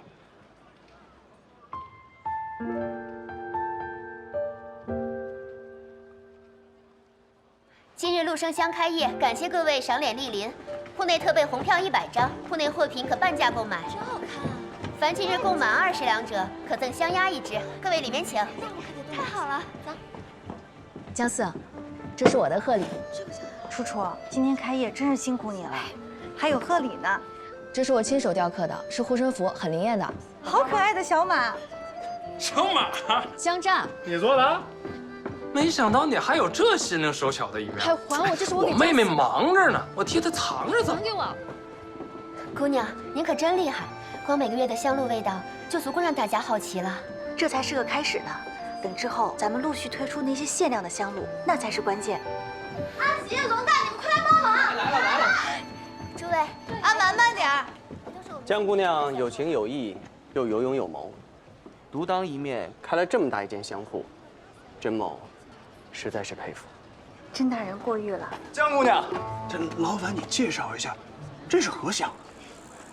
这些呀是男子香露。哦，男子香露我就把鲜花替换成了薄荷、杉木，还有乌木、沉香，这些都是文人雅士特别喜欢的，也很适合2位大人。不简单，真是不简单呀！江姑娘蕙质兰心，想出如此好办法。我给2位大人先介绍一下吧。这一款名为秋林染，它是由柑橘、乌木、琥珀等香料调和而成，香味特别的宽厚，如谦谦君子，超然不羁，很适合于大人。于大人，这瓶香露送给您了。哎，多谢姑娘，我这一介习武之人，没有这用香的习惯，别浪费了。那我再介绍一瓶吧。这一瓶呢是以乌木、沉香、佛手、白芷等香料调和，香气特别的沉静，能让人心如明镜，名叫枕舒眠。甄大人，这一瓶很适合您，把它送给您。多谢江姑娘。枕舒眠，这个名字起得真好，看来江姑娘很是了解我呀。我看看，哎呦，这名字确实是好。我之前虽然没有这个习惯，但是听姑娘这么一讲啊，我不妨都试试。太好了，你呀你！姑娘，那边的香都卖完了，我要再去拿一点。全都卖完了？好，那你就快拿。好。你闻闻，是不是有一种驰骋在一望无际的大草原，风从你耳边呼呼刮过的感觉？这么多香，你记得住名吗？此香名为赴江湖，潇潇洒洒，快意恩仇。嘿，那听起来很适合我呀。我觉得这个更适合你。这叫什么？此香名为暖阳，很适合你啊。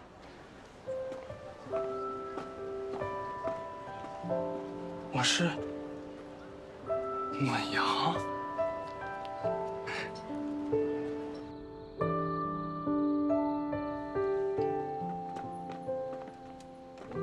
四儿，四儿，爹，您来啦。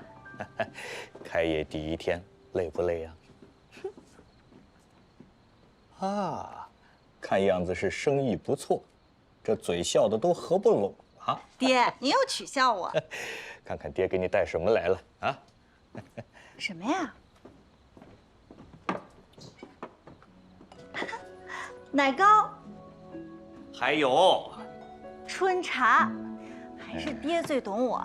春茶配奶糕，临安一绝。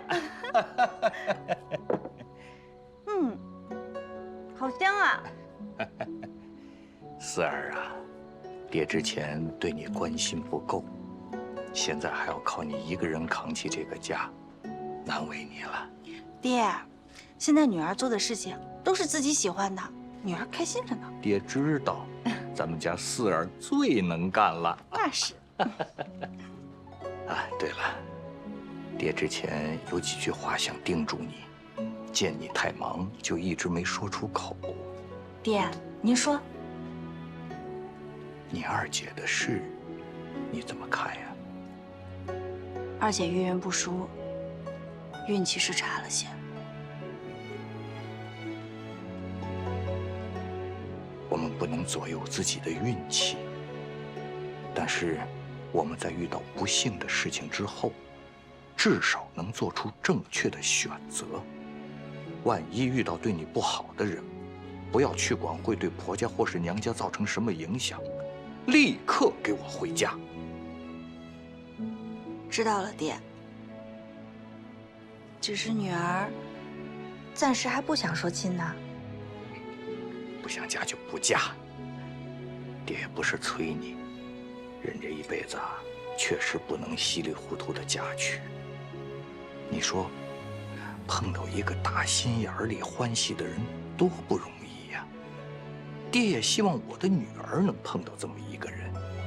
当然了，这个人也得如此这般心悦我女儿，要不然我可不同意。女儿现在什么都不求，觉得现在能跟爹还有我哥哥过着这样安稳的日子，是最幸福的。嗯，一家人团团圆圆在一起，比什么都强。嗯，都是你喜欢吃的，快坐下。谢谢母亲，还是您的手艺好呀。恒儿，嗯，你说你这有上顿没下顿的，娘看着你最近又瘦了许多。娘，今日这案件增多，等过些时日忙完这一阵就好了。娘的意思是啊，你也该找个人督促你按时吃饭了。不用不用不用，你看我，现在每天这么多公务，我自己的时间都不够用呢。待嫁女子名录。我发现您现在收集情报的能力，可快赶上我们都城司了。我告诉你，这可是娘在兵人馆花了大价钱买来的。既然娘花了大价钱，那儿子稍后一定仔细拜读。我才不信你现在就看。你要是看上哪家姑娘，剩下的事儿全是娘的。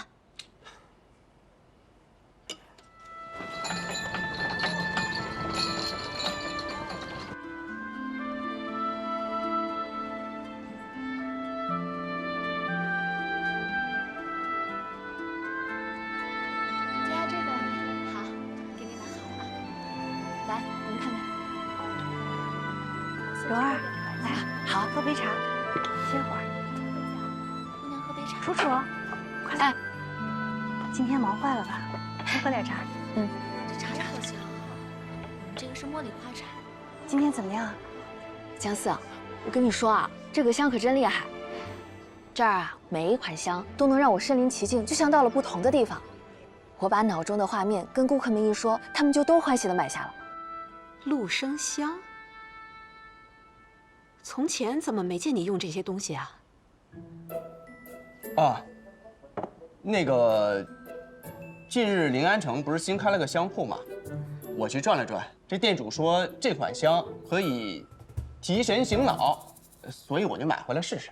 枕舒眠可提神醒脑。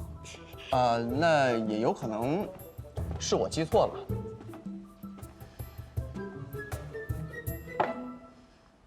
说吧，这是买给谁的香炉？我给我自己买的呀。是哪家的姑娘？娘，没有哪家姑娘。我的儿子我最了解。我还敢骗娘不成？你要不说，娘可生气了。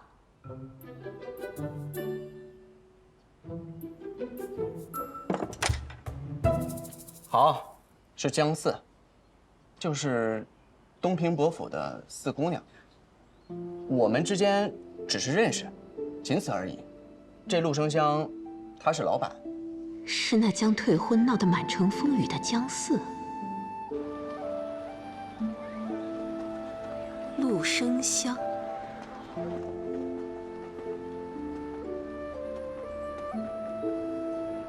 其他店铺啊，都是惯用俊俏的小娘子出面讨好揽客，咱们呢，既不讨好，也不谄媚，这样更能得到男客的尊重，他们也就更加信服你描绘出来的画面了。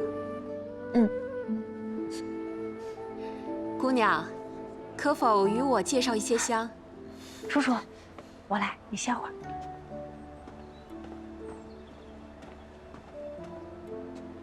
不知夫人想要哪种香啊？送人的，我娘家的侄女儿，这些日子要来，我准备给她2份见面礼。年纪嘛，和姑娘差不多。那我来给您推荐一下，您可以先试试这款香。这款香名叫白芷香，把此香膏涂于腕间、耳后，随着体温，香味会在衣袂当中逐渐散开。果然清雅。姑娘，还有别的香味吗？啊，那您也可以试试这款。这款香膏以荔枝壳为核香，辅以多种果味。临安城每到这个时节，总是多。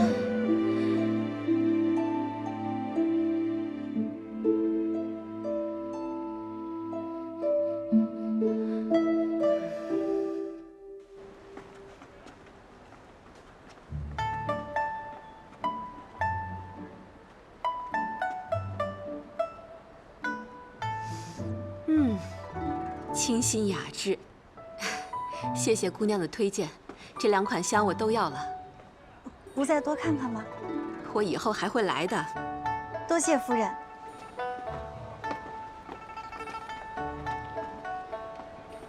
夫人，夫人请留步。夫人，您的荷包忘拿了。哎呦，你看看我这个记性，谢谢啊，姑娘。应该的。姑娘真是人美心又善呐。夫人过奖了。七哥，你在这儿干嘛？怎么不进去啊？甄夫人为什么来了？甄大人的母亲。哦，是她呀！我就说她看起来好像十分喜欢江四的样子。旁人推荐的香，她看都不看。江四一开口，她就听得可认真了。感觉她今天不像是来买香的，反倒是专程来看江四的。七哥，你说他该不会是来物色媳妇儿的吧？不可能，这绝对不可能。那夫人您慢走啊，欢迎下次再来。哎，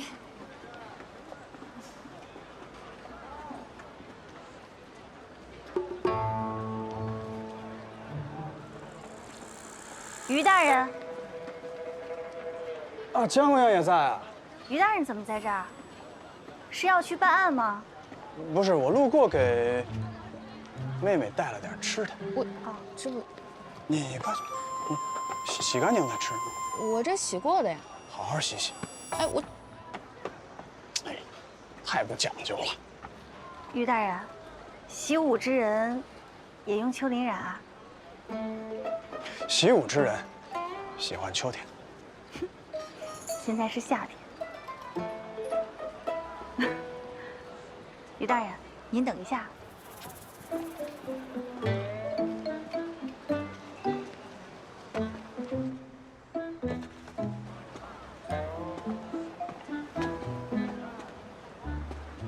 今日我本来要专程去趟府上的，过2日是我祖母的寿辰，我代表东平伯府欢迎您来府上参加祖母的寿宴。多谢于大人之前种种帮助。好，一定到场。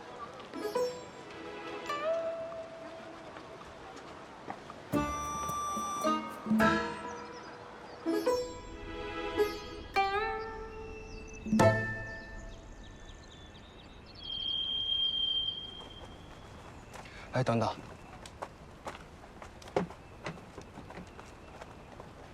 夫人坐。多谢夫君。两位喝点什么？老板，天气太热，来碗凉茶吧。好嘞。哎，等等，他体寒，喝不了凉的，要是有花茶更好吧？夫人喜欢。得嘞。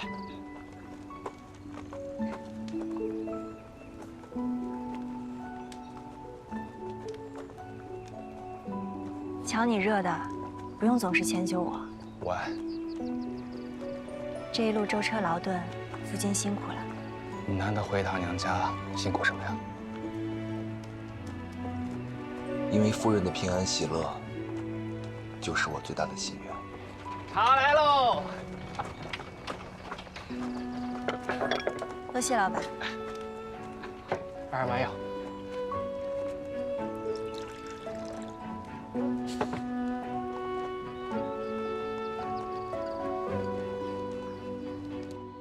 对了，明天就是你祖母大寿了，到时见到你大姐，多跟她聊聊天儿，问问她最近过得怎么样了。好的，爹，我也很想大姐。对你大姐，我着实是亏欠许多。她刚出生那会儿，我还年轻，满心满眼都是你娘，难分出更多的心思在她身上。你大姐从小到大就体贴能干，从没让我多操半点心思。不过还好，她嫁得好，你这个大姐夫啊，性子好，对她也好。爷，你放心吧，姐姐人那么好，她一定能过得好。行了，我走了。爷慢走。哎。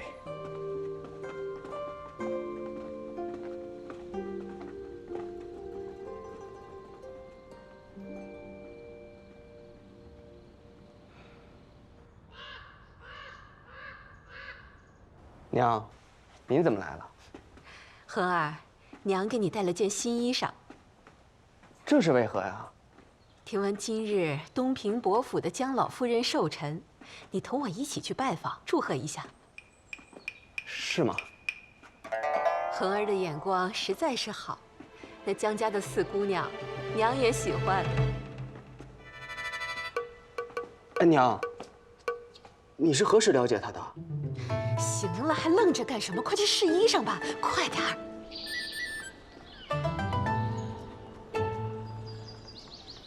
姑娘，您今天去正厅做什么？今日祖母寿宴，母亲又忙着张罗，我定要好好表现一番，这样母亲才不会因为二姐姐的事情继续恼了我，上心还能继续给我谈门婚事呢。还是姑娘脑子转得快，是吧？嗯，快走些。好。哎呦，姑娘小心啊！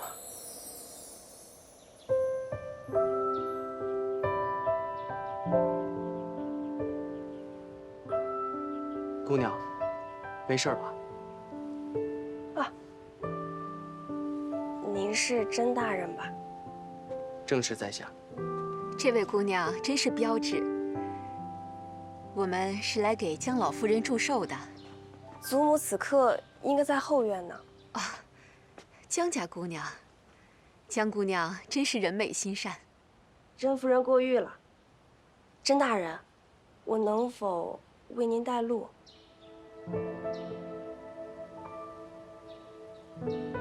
那就劳烦姑娘了。这边请。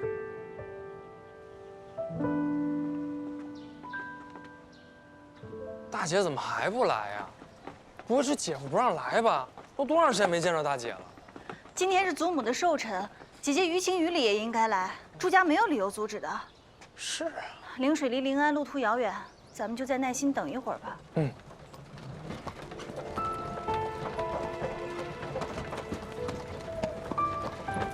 妹妹，二弟，姐姐。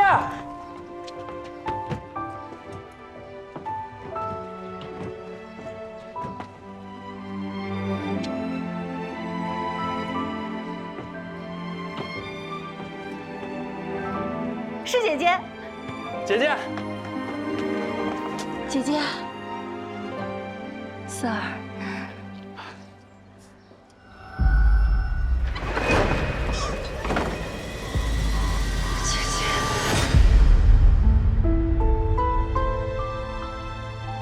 姐姐，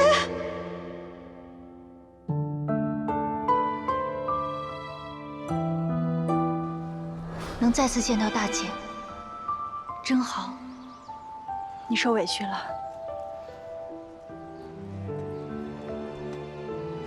上次碰到你退婚那么大的事儿，姐姐都没能回来陪你，都是姐姐不好。你心里不会怨姐姐吧？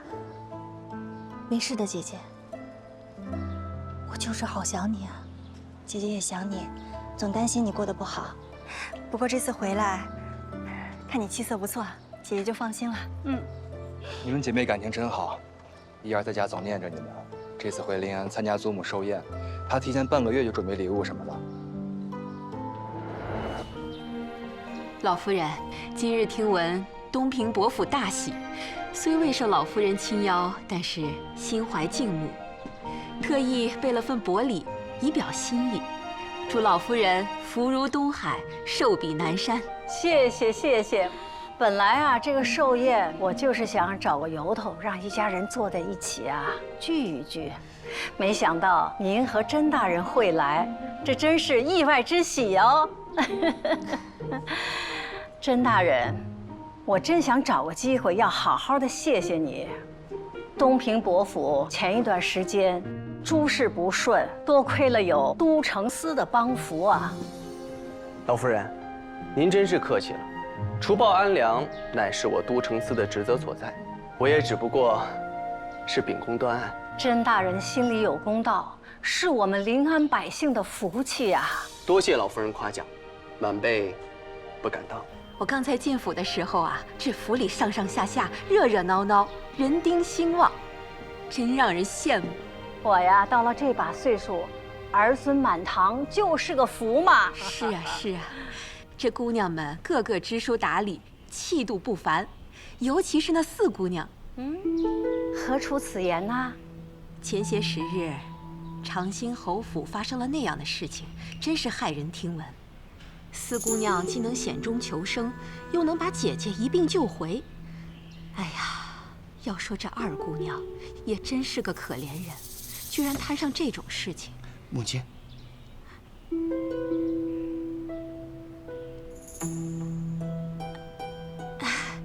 这还是老夫人教子有方，才会有这么聪明勇敢的孙女儿。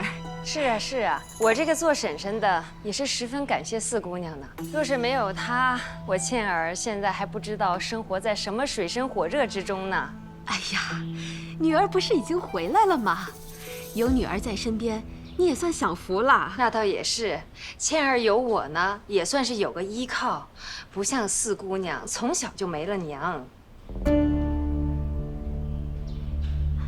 没了娘？对呀，她一出生娘就死了，他们都说她是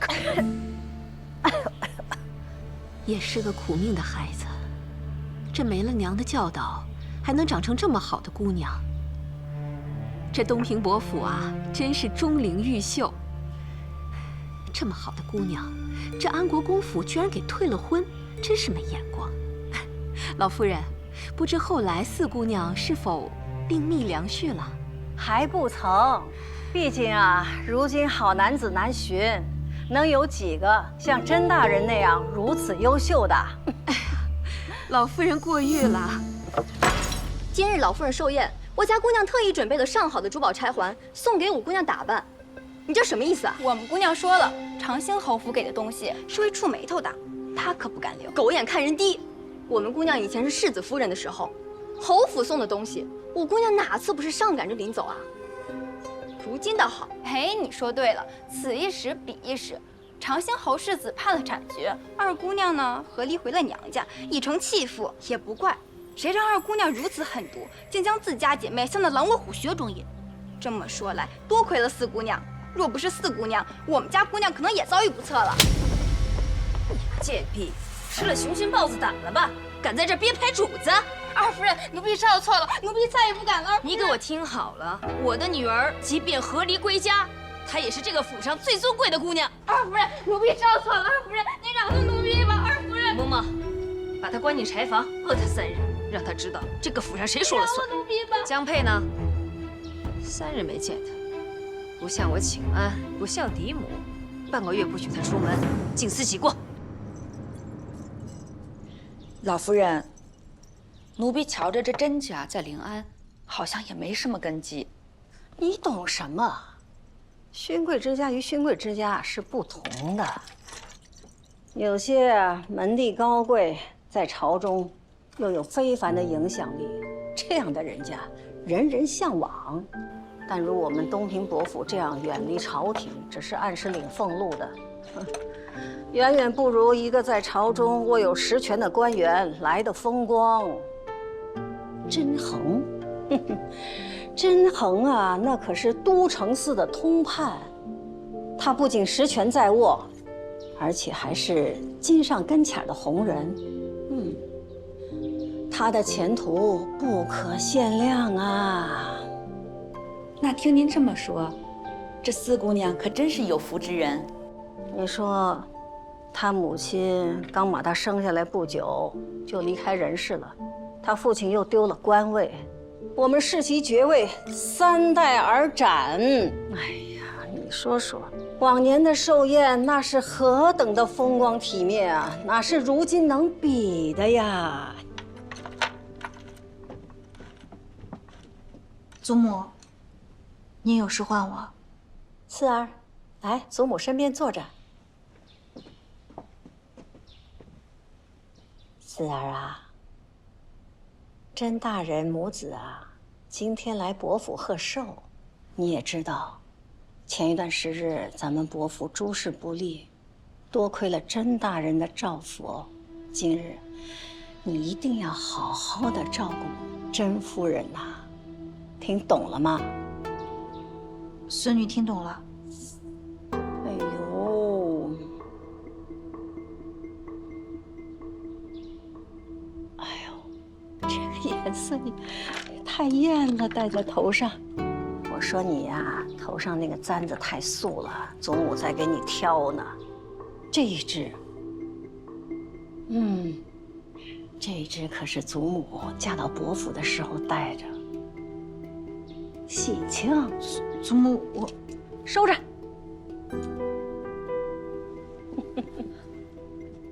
多谢祖母。阿福，叫管事的多买一些衣料来。四儿，你去多挑几匹好看的布，做几身喜欢的衣裳。还有，你这个首饰啊，得新打了。珍宝阁，去珍宝阁逛逛。那儿有好看的，多买一些回来，记在伯府的账上。谢过祖母。倩儿，倩儿，这孩子，哎呀，又喝这么多酒。倩儿。哎呦，倩儿啊，不能再喝酒了。母亲，您回来了，您瞧瞧，这放弃书是真的吧？这曹静玉真的与我再无关系了吧？他再也不会打我了吧？孩子呀，这几日这放弃书你是拿出来看了一遍又一遍，这白纸黑字上写的清楚啊。以后不用再担惊受怕了。这该死的短命鬼，秋后就问斩。太好了，母亲，酒，给我酒，让我再喝几杯，快活快活。倩儿，别喝了。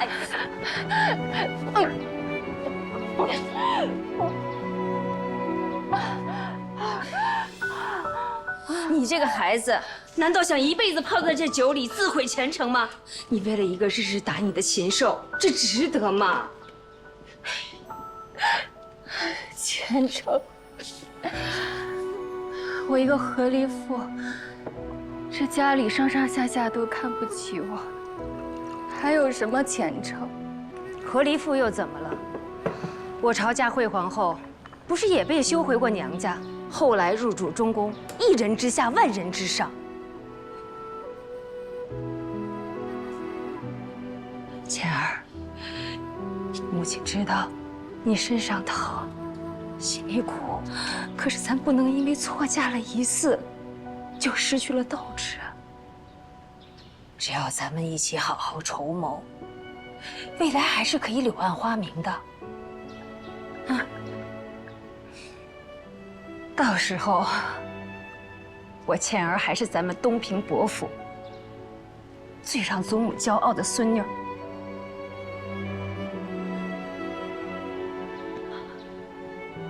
母亲，是真的吗？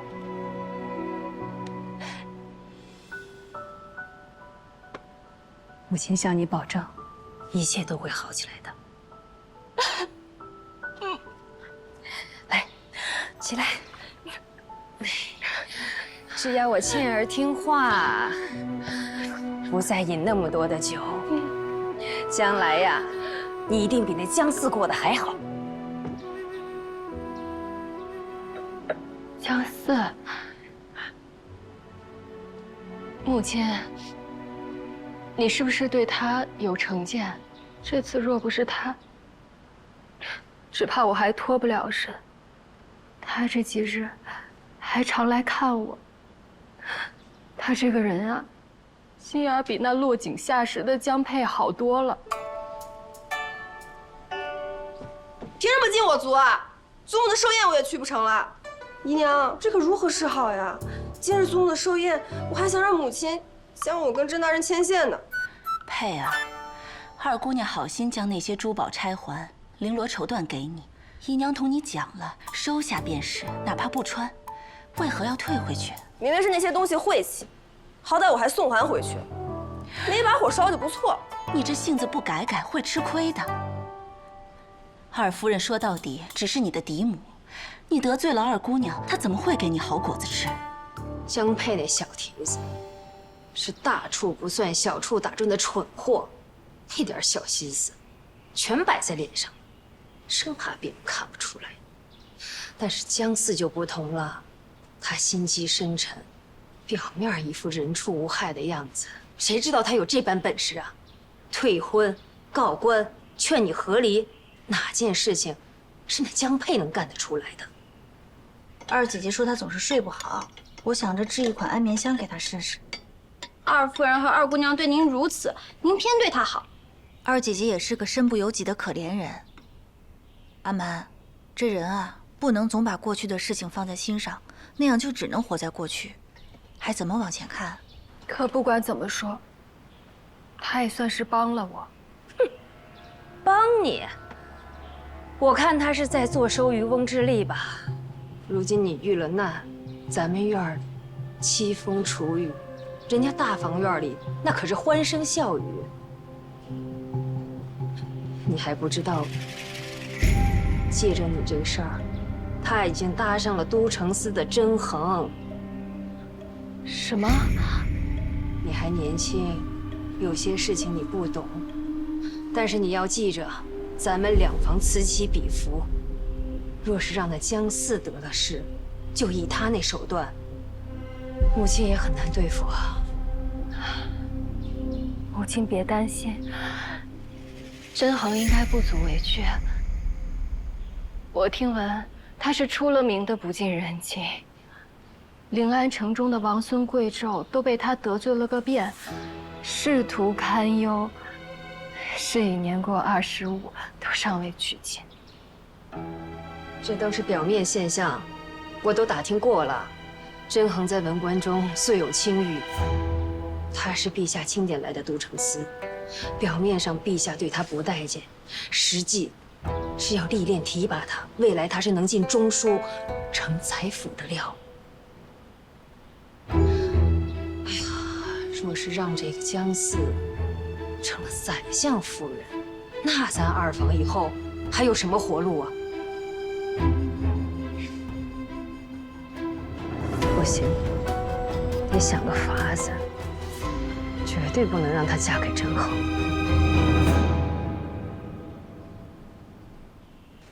江四也看上甄大人了啊，虽然不是你的亲母，但是你也喊我一声母亲，倩儿算是指望不上了。本想寄望于你，可惜了。母亲，你倒是帮我想想法子呀！母亲，之前全是佩儿的错，你怎么罚佩儿都行，你帮佩儿想想办法吧，好不好？母亲，求你了，求你了，母亲。办法呢，也不是没有，就是不知道你敢不敢用啊？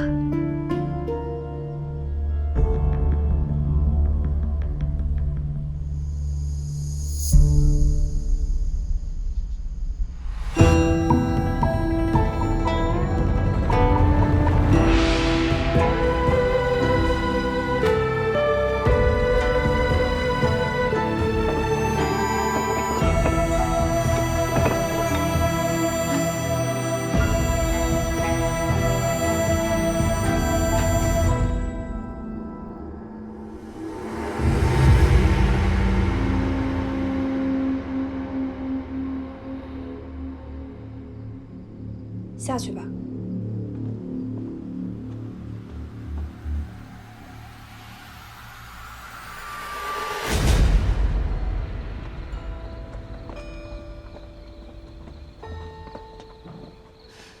甄夫人，您请坐。甄大人，江姑娘，介绍一下，这是家母。四姑娘，我们又见面了。四姐姐何时与甄夫人见过？啊，我侄女儿啊，马上要来，我准备给她2份见面礼。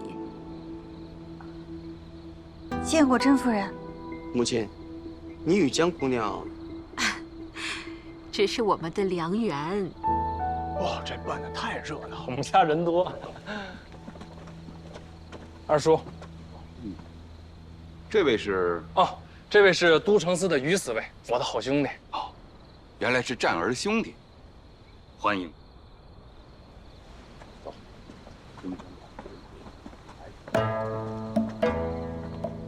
这个甄大人，天天的净往妹妹身边凑，太没分寸了，看着就生气。是。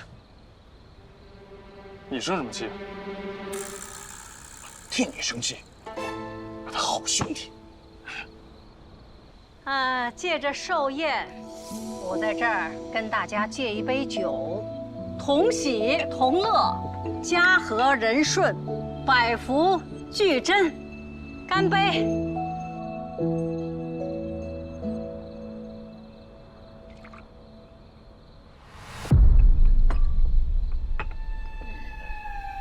母亲，咱们府上啊，4丫头擅长香道，今天是您的寿宴，何不让她焚香祝寿啊？好啊，好。有四姑娘在呀，以后咱们的家宴就再也不用请4司6局的人了。祖母今日寿辰，孙女以香为礼，愿缭绕清香为祖母还有诸位带来愉悦。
这药叫八步醉，无色无味，却能叫人酩酊大醉。姜四要是当着众人面烂醉，不知会做什么不雅之举。那他和甄大人还能有什么可能啊？佩儿，这可是千载难逢的好机会，母亲为你拼命筹谋，你可得把握住。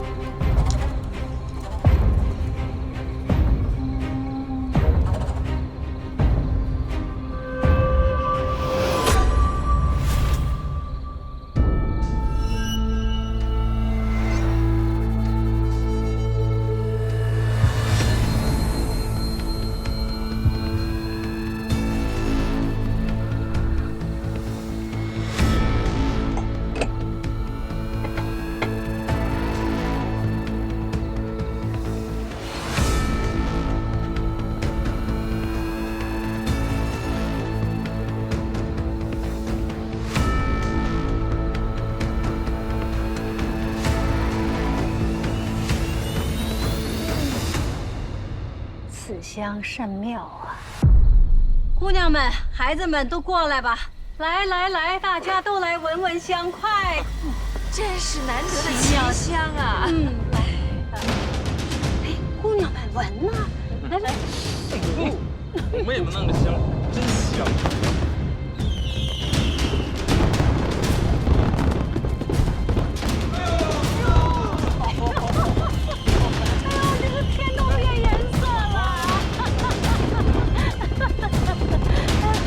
行了，孩子们，回去坐吧，回去坐吧。哎呀，此香妙也，妙也。四姑娘呢？哎，江四呢？于四卫也不见了。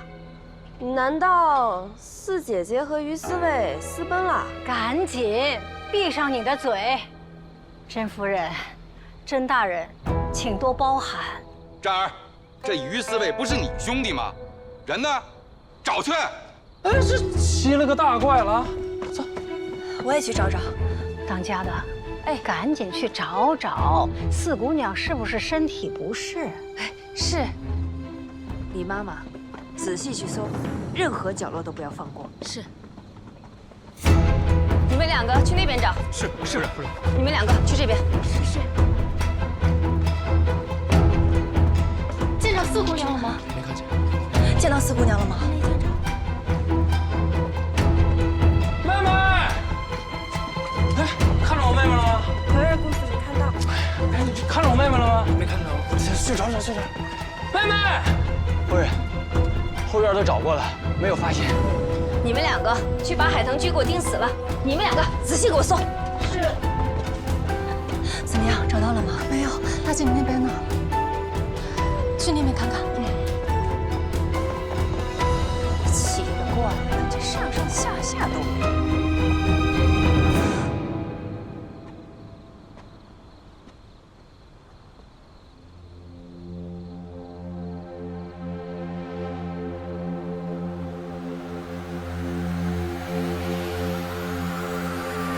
走。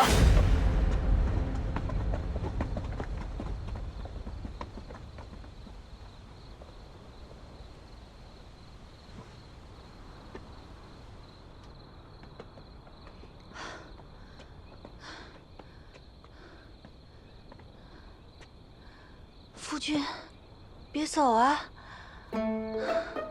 夫君，你别走啊！江姑娘，你叫我什么？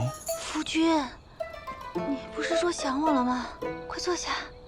江姑娘，你这是怎么了？夫君，你不是说想我了吗？你快过来呀！好，小点声，我坐下。夫君，夫君，你怎么不抱着我呢？我都想你了。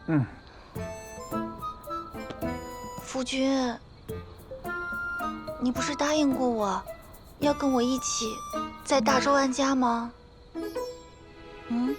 在大周安家，你喜欢大周啊？当然喜欢了。我生在大周，长在大周。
这不，夫君，不想我吗？夫君，你过来呀！夫君。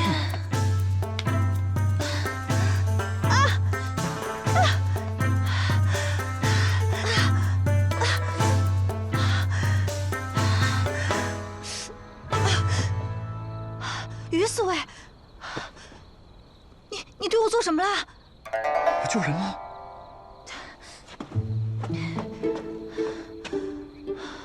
我怎么头这么晕啊？那有人给你下药中毒了呗？中毒？谁给我下毒了？那得问你自己了。你怎么带我到这儿来的？你搂着我？不搂着你怎么能过得来呢？当着家里所有人的面啊！是众目睽睽。那我回去怎么跟他们解释啊？这下可说不清了。那我也不好解释啊。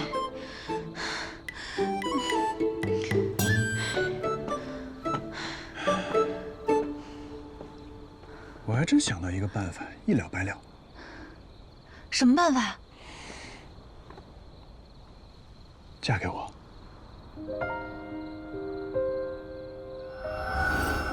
四儿，我想娶你，我想娶你为妻，一辈子都跟你不分开。我在乎的人，一个个都死于非命，我怕我会连累你。那你就更得嫁给我了，因为我是一个不祥之人，今后我们两个可以互相连累。我只恨相逢太晚，如果我能早一点出现，就可以替你挡去所有的灾祸。今后，我想同你一起面对世事无常，你信我吗？我不信命，但我信你。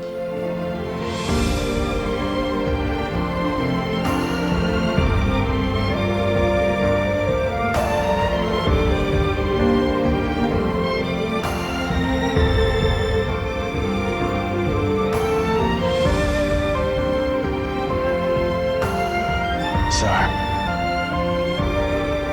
嫁给我。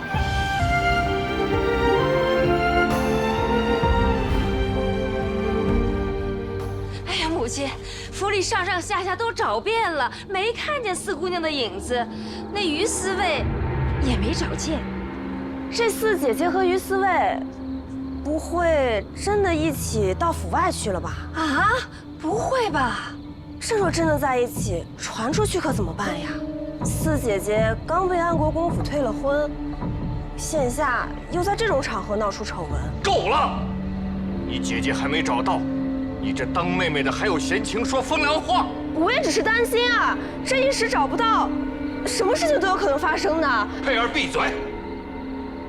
不要当着甄夫人一家的面丢人现眼。坐下。老夫人，甄某倒是觉得此事有些蹊跷。若是需要我都城司相助，您吩咐便是。这是家务事，不烦劳甄大人。谢谢您的善意。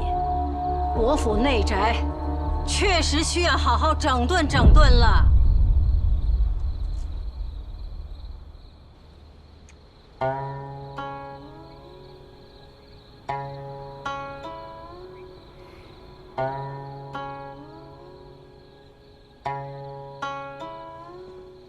采莲去，月陌春江树。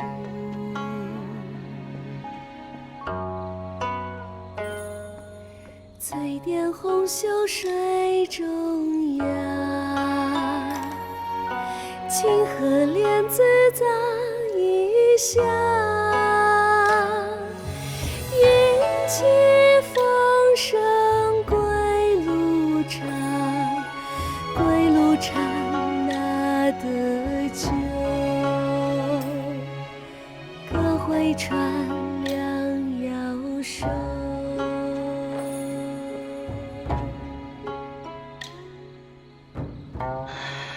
谢谢四姑娘的孝心。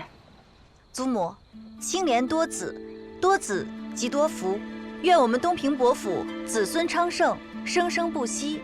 愿祖母年年岁岁都能享子孙之福，长寿安康，福寿绵绵。方才，祖母，方才我离席也是乡艺表演的一部分。正所谓荷塘月色水中流，采莲献寿城乡归。好。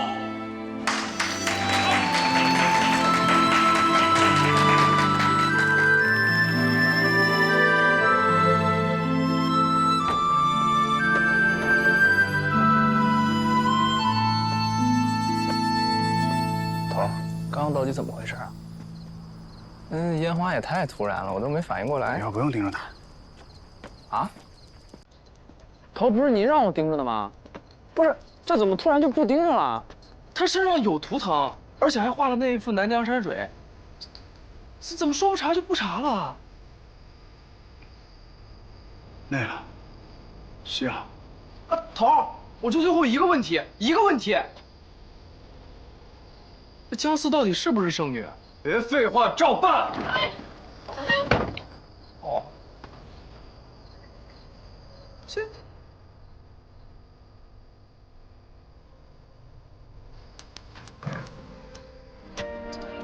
你什么意思呀？这是，出门时候不是好好的吗？怎么现在这样啊？你告诉我，姜四是不是圣女？是不是圣女？到底是查是不查？查是不查？查是不查？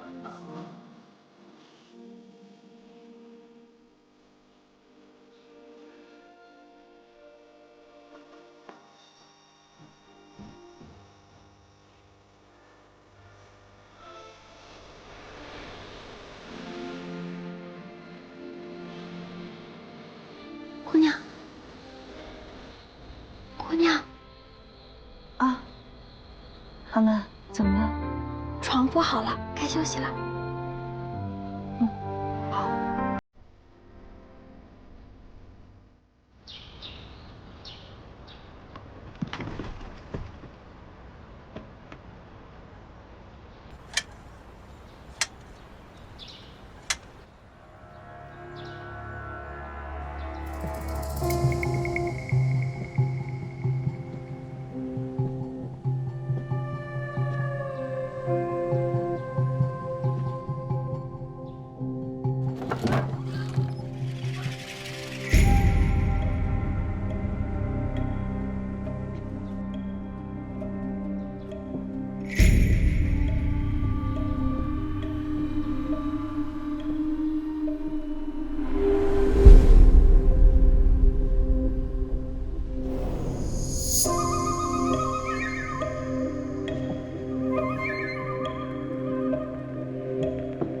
他到底中没中我的迷药？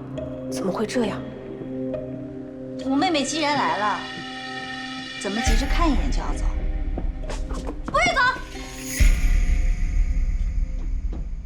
我这不是来关心一下四姐姐吗？看看昨夜给我下的药解了没有？四姐姐，你说什么呢？我听不懂。听不懂？那我就仔细给你说说。姜四，你疯了吗？我可是你妹妹。妹妹，你给我下药陷害我的时候，有想过我是你姐姐吗？小心！姑娘，你看，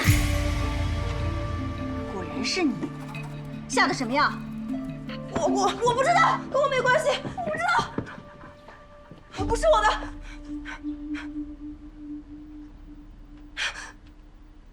二姐姐当时帮曹贤玉引你入长兴侯府的时候，怎么没见你有这般胆量啊？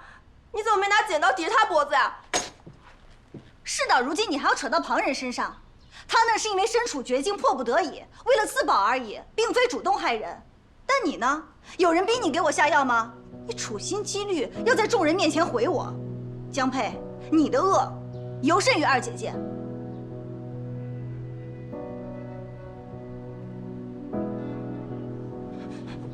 你懂什么呀？你凭什么说我不如江倩？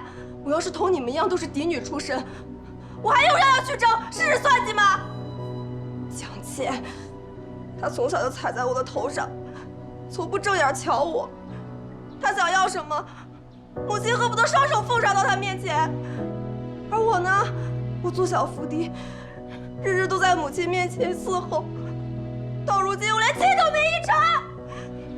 你也一样，你也是高高在上的长房嫡女，和这个家的所有人都一样，都一样，都瞧不起我这个出身低微的庶女。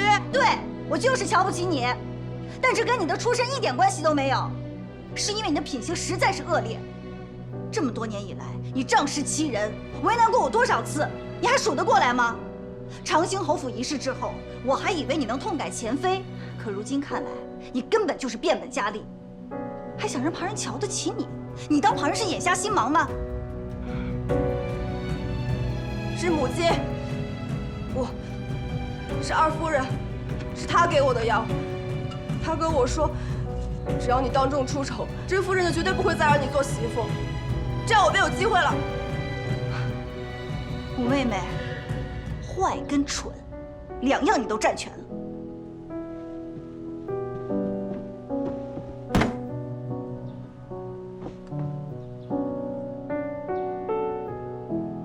什么？于思薇也不见了？这孙女真的不知道啊？你的那套采莲献寿的说辞，骗骗别人也就罢了。昨个晚上我就没有当众戳穿你，今儿你还要顺杆爬。祖母，对不起，我确实瞒了您。昨夜我突然腹痛难忍，实在来不及知会一声，就赶紧回了趟海棠居。胡说！昨晚我派人守在海棠居，没有看到你的影子。二婶，您这是何意啊？您派人堵着门，是盼着我回去，还是不想让我回去啊？哎呦，你这孩子怎么肆意揣测别人的好心呢？我是关心你，你不见了，于思薇也不见了，我担心于思薇她对你。于思薇要真想对我做什么，还专拣着大庭广众之下吗？二婶与其担心这个担心那个，不如好好留神管好这个家。这和我管家有何关系啊？我昨夜突发腹痛，我怀疑是被人下了药。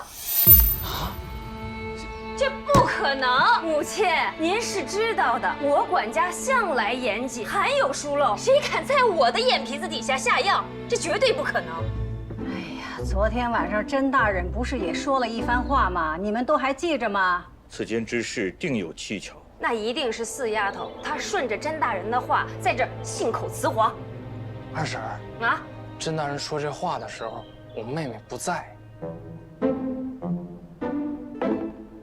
二弟妹，此间之事定有……不是你们一家人到底什么意思呀？啊，怎么全都指向于我了呀？这不是在说你四妹妹为什么凭空消失的事情，跟我有什么关系呀？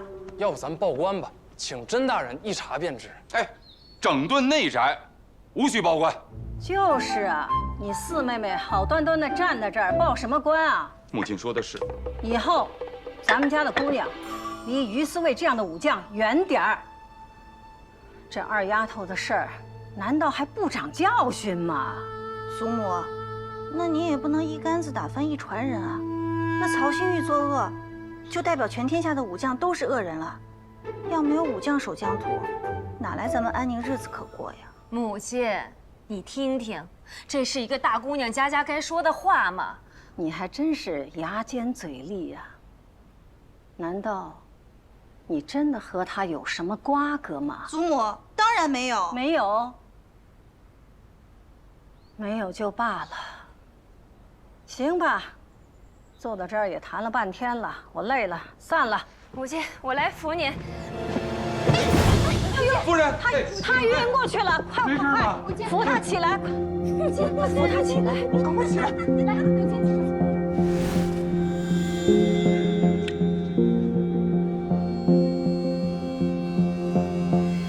赶快起来！来，母亲，这还笑？啊！哎呦哎！你打我干什么？二爷，你个死鬼！多长时间都没来我你干什么呢？了呀？大兵不保重出去，这是恶逆让他把衣服穿上。二爷，你不是喜欢我打你吗？二爷，把衣服脱了！二爷，老婆赶快来！别跑呀，买我房钱，快回来！这真是疯了，不知羞耻啊！成何体统啊！老二，你给我记着，没有我的允许，不准他出这个宅院。是。这怎么了？怎么就疯了呢？祖母，会不会是有人下药了？下药了！下药？你母亲刚才不是说得很清楚吗？我们宅院没有下药之事。对，二婶管家甚严，断不会出这样的差池的。老二媳妇儿，看来是不能管这个家了。你们一个个都给我好好想想，这个家该由谁来打理？祖母，于情于理，都应该由二姐姐接替二婶的。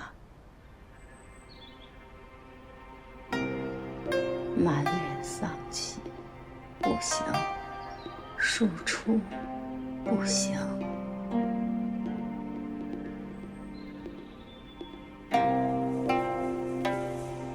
祖母，我觉得四妹妹最为合适。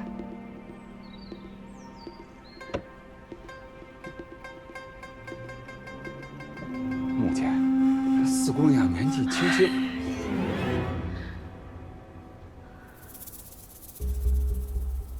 那就这样吧。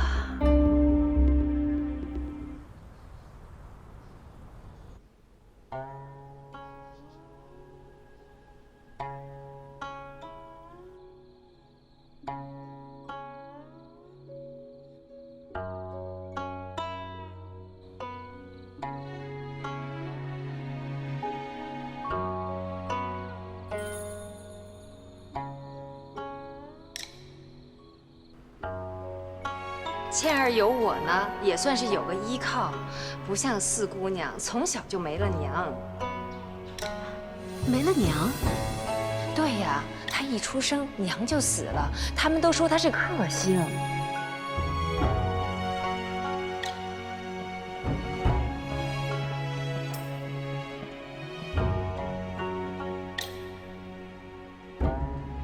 甄夫人，您请。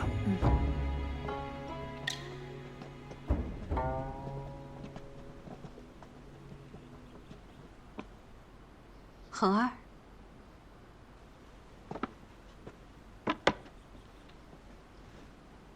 母亲安。昨日睡得可好？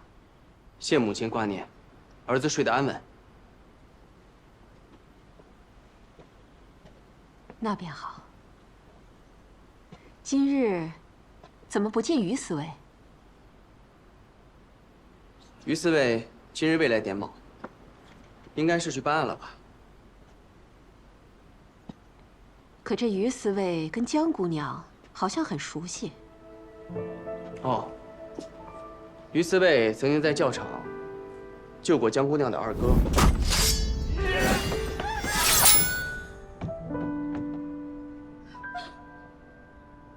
追！那是救命恩人。可不知情的人会觉得他们俩是一对儿。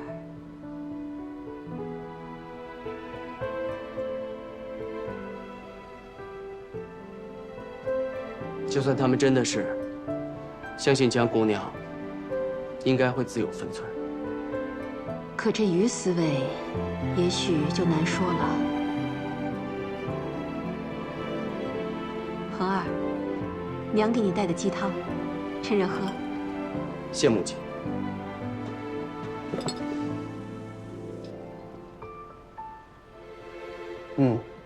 娘，今日这鸡汤真鲜。恒儿要是喜欢，母亲天天都给你做。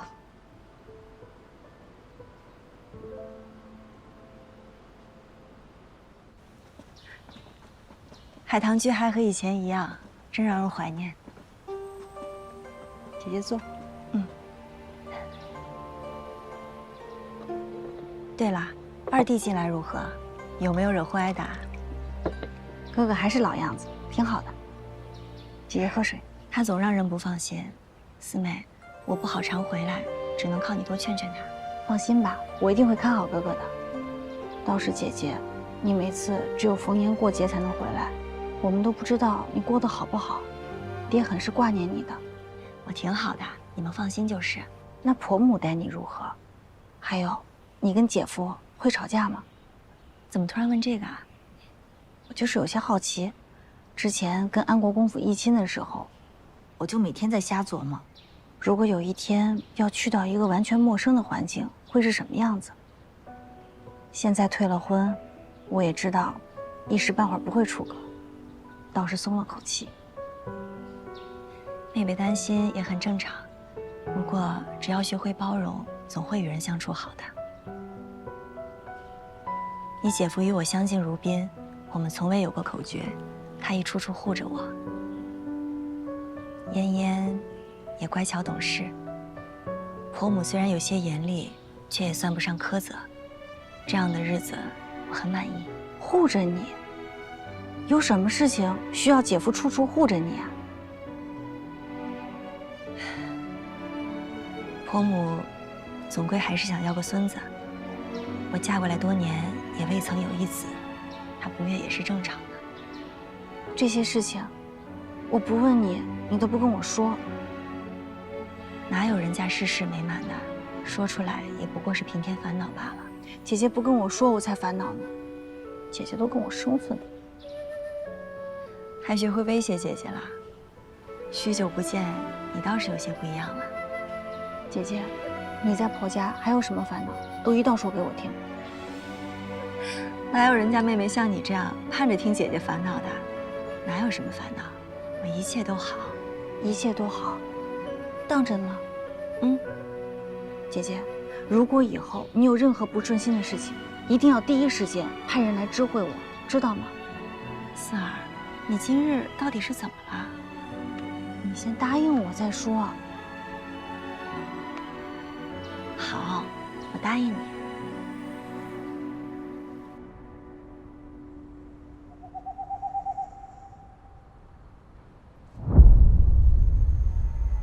头儿，都蹲守半天了，神仙油的卖家还不出台，是不是咱们打草惊蛇了？不是你调查的吗？没有人知道他姓甚名谁，不跟人打交道，出摊也是神出鬼没的，想抓到他哪那么容易啊？头儿，来了，扎辫子的那个。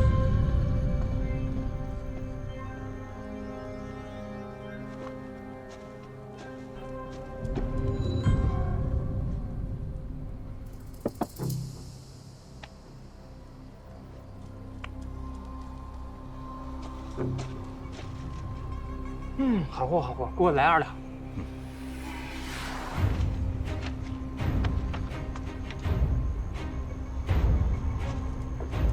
去，跟上他。是。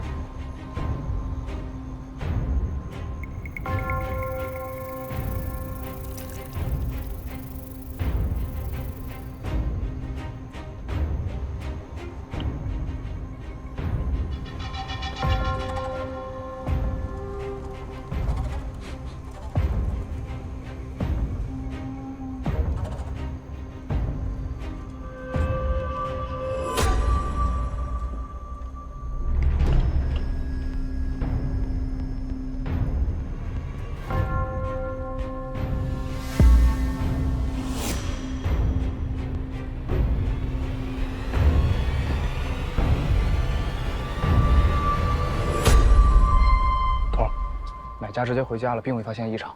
回去准备一下，下次来抓那个养蝎子的人。是。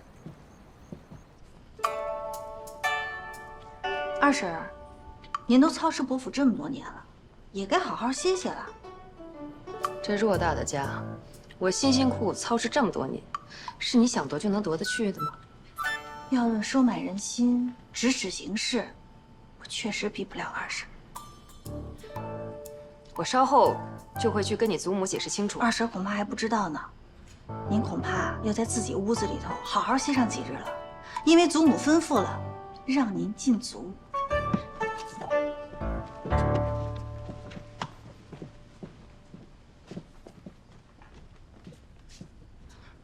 肯定是江佩那小蹄子把我给撂了。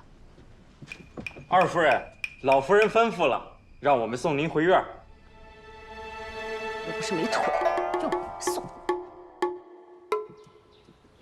老夫人小心。嗯。哎，老夫人早。我的小鱼儿要吃饭了。哎呀，吃饭喽！这鱼喂鱼啊，都来了，给你们吃，你们就来了。吃饭喽！祖母。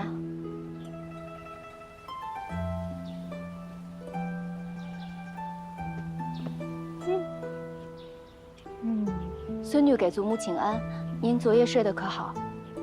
哎呀，府里这么多让我不省心的事儿，你说说我能睡得安稳吗？都是孙女遇人不淑，惹得祖母心烦。哎呀，我之前不是跟你说了吗？你和离回府，不用日日跟我请安，在自己家院子待着，好好静养。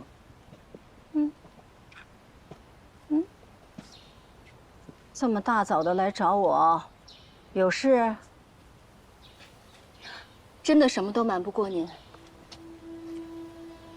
为了你母亲，我母亲操持伯府这么些年，把后院管理得妥妥帖帖，也从未犯过什么大错，只因为一时失态就夺了她的管家权，这是不是有些不公？有时候啊，一个人掌权太久了，就会生出一种错觉。以为这个权力就是他的，他可以为了一己私利为所欲为。母亲她不是那样的人，她一心为了伯府好，怎么会为所欲为？倩儿啊，倩儿，你说你经历了这些个事儿，怎么就没教会你看穿人心呢？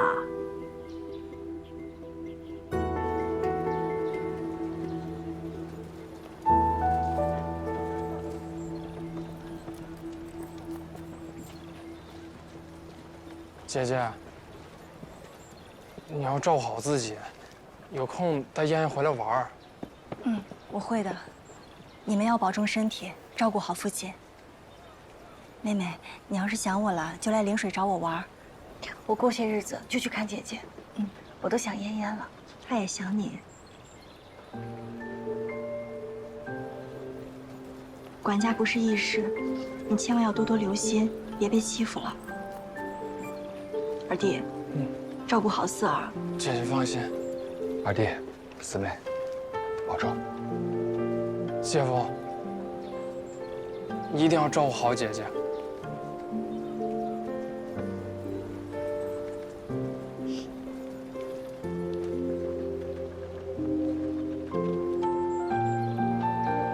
保重。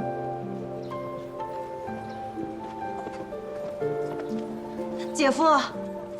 路上小心，照顾好姐姐。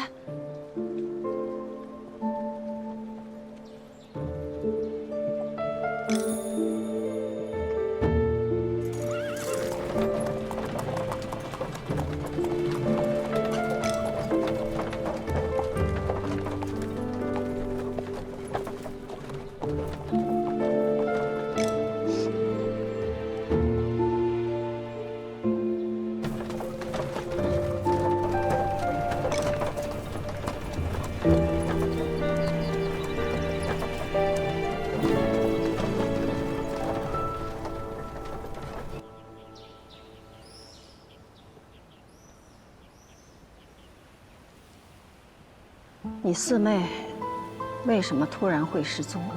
我为什么会阻止甄大人去调查？这你心里想过吗？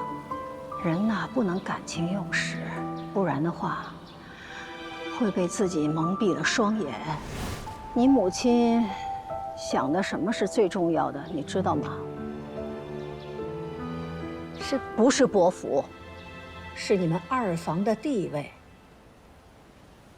他就是为了这一点，什么事干不出来啊？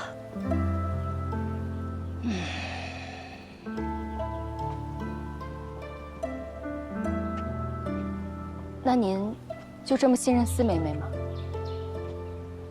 那是重用，让她踏踏实实的在伯府干点正事，顺风顺水的活着，不好吗？有的人活了一辈子，根本就不知道自己最重要的是什么，只能感情用事。这种人是干不了大事的。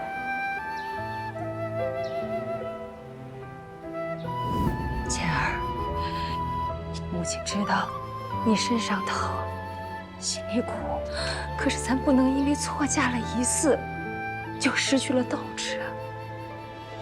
只要咱们一起好好筹谋，未来还是可以柳暗花明的。啊，到时候我倩儿还是咱们东平伯府最让祖母骄傲的孙女。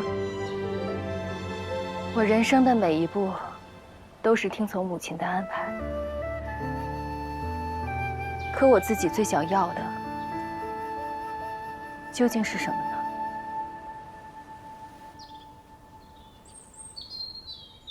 哎，你说这四姑娘她还想管家，这没有二夫人，她管谁呀？管她自个儿吧。这不怎么？哎，你看我这脖子，睡落枕了。哟，咋了这？哎呦，这痛得厉害。你呀，就是太闲了。哎，今日正好歇歇啊。我什么都没干呀。去，补补补痛死了。气死人了！这个，今天晚上回多。哎呦，别什么苦。好啊，你们一个个的都什么时辰了，进饭也没蒸，菜也没炒，是不是不想干了？来了，来闹事了。咋？我知道，你们是看四姑娘管家欺她年少，可我们姑娘说了，有些人别搬起石头砸自己的脚，差事没办好，老夫人问起来，你们一个也跑不了。一个乳臭未干的小丫头，几十轮的都她来教训我们。不过，我觉得他说的也不错。咱们入伯府这些年，老夫人什么性子，咱们还不知道吗？我还不是想替二夫人出口气。想出气，法子多的是。姑娘，这几日你都起早贪黑的，这么累的事，你为何要做呀？我问你啊，伯府上上下下有没有人敢害二婶？没有。那此次祖母的寿辰，江佩给我下药是受谁指使？指使二夫人啊。没白跟我这么多年。姑娘管了家，就没人敢欺负你，欺负咱大房。没错。姑娘，你对甄大人有意吗？为何突然这样问啊？那甄大人可是对姑娘有意，我都看得明明白白的。甄大人是个好人，他勇敢正直，尤其是在这曲意逢迎的官场之上，我欣赏这样的人。但是，也只是欣赏罢了。阿满也觉得姑娘不要喜欢甄大人为好。为何这样说啊？因为于思卫更好呀。每次姑娘有难之时，他都能及时出手相救。而且，若不是姑娘和我说，都没人知道他做了那些。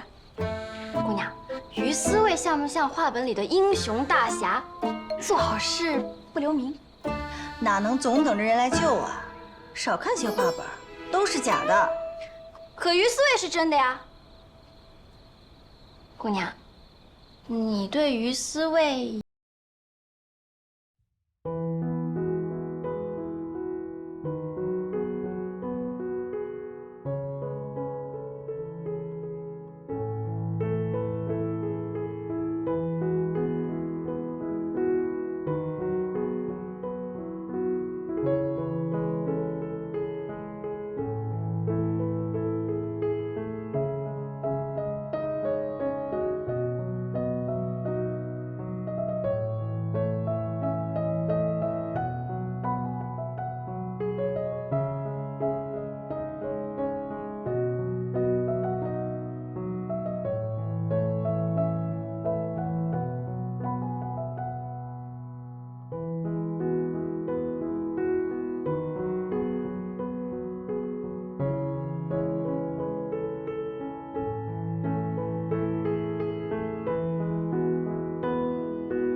你们怎么干的活啊？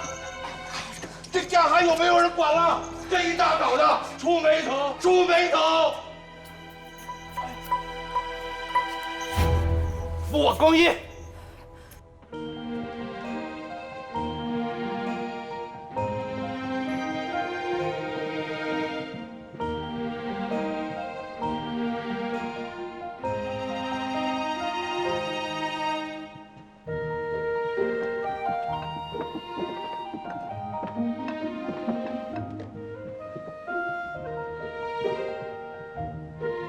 祖母、爹、姐姐、姨娘，咱们可以用饭了。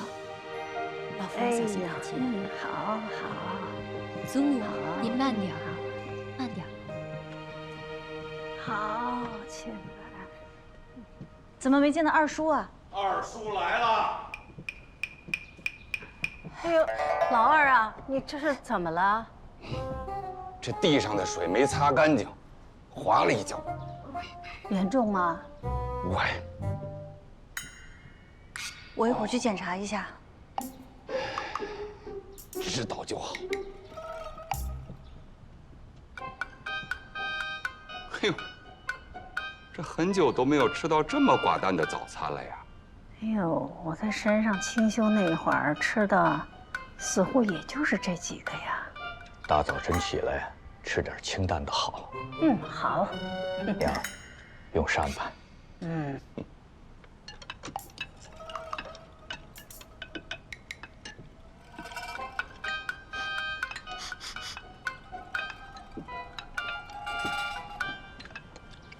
哎呦，这粥是不是馊了？啊？是有点味道。哎呦，这个饼好像……这一大早晨，就没有一件顺心的事儿。母亲，四丫头才多大年纪啊？您把这么大的一个家交给她来管，那日后还不知道要出多少乱子呢。内宅不宁，家丁不兴啊。二弟不过是饭坏了而已，就扯到内宅不宁。我看你是不是在官场混的时间太长了，在家里也要给别人乱扣帽子呀？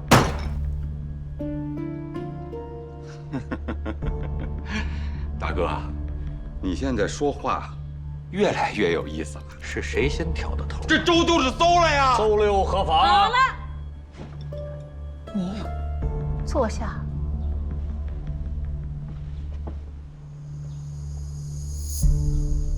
真扫兴！你们俩都是当爹的人了，在孩子们面前拌嘴，你让人笑话吗？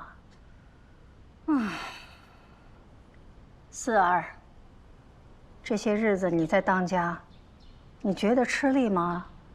回祖母，二叔，今日这样的事情，我保证绝对不会再发生。请您再给我3日时间，如果我管不好这家，我自会交出对牌钥匙。3日，我看今日都过不去。不吃，爱吃不吃。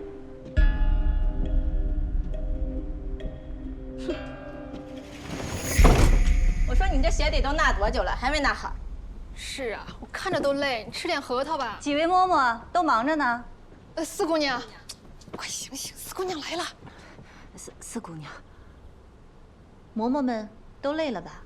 还好，就是年纪大了，刚刚眯了一下，让四姑娘撞上了。那还真是我的不是了，扰了嬷嬷的清梦。这样吧，既然嬷嬷们都这么辛苦，那今日就收拾一下，先去歇着。这厨房用不着你们了。四姑娘，你什么意思啊？你要赶我们走吗？我们可是伯府的老人了，在伯府干了大半辈子了。是啊，四姑娘，临安城有头有脸的家族是绝不会逐出老仆的。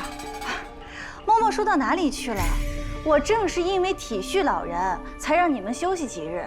这成年累月待在厨房，最是劳碌辛苦了。你们放心歇着，休息的时候月例照发，什么时候歇够了，什么时候再回来便是。当真？真有这么好的事？当然是真的了。这2位姐姐是我从广聚楼里寻来的，正好也给家里人换换口味，嬷嬷们放心去歇就是。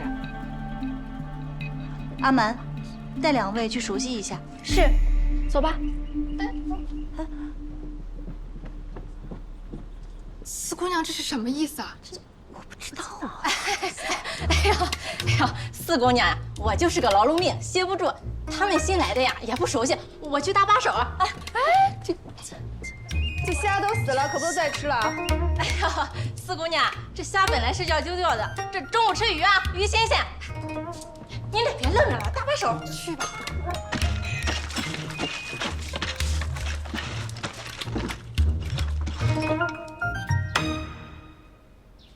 哎呀，没想到这四丫头还真有点本事，我没小瞧她了。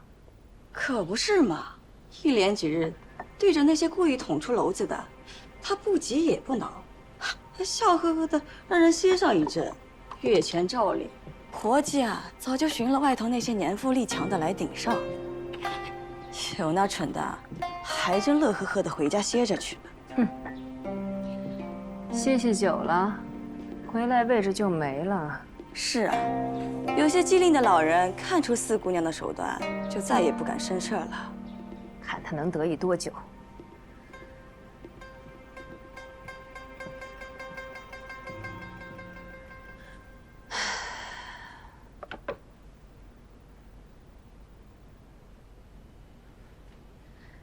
倩儿，倩儿，倩儿在想些什么？没什么。母亲在说什么呢？倩儿，你要振作起来。前几日我给你的那个王兵人的名册，你看了吗？有没有中意的人呀？我才和离归家多久？母亲就这般迫不及待的要我2嫁吗？我就这么碍着您的眼？母亲不是这个意思，我也是为你着想。这女子容颜易老，婚嫁趁早不敢晚呀。我这都是为了你好。这句话，二婶跟姐姐说过太多次了吧？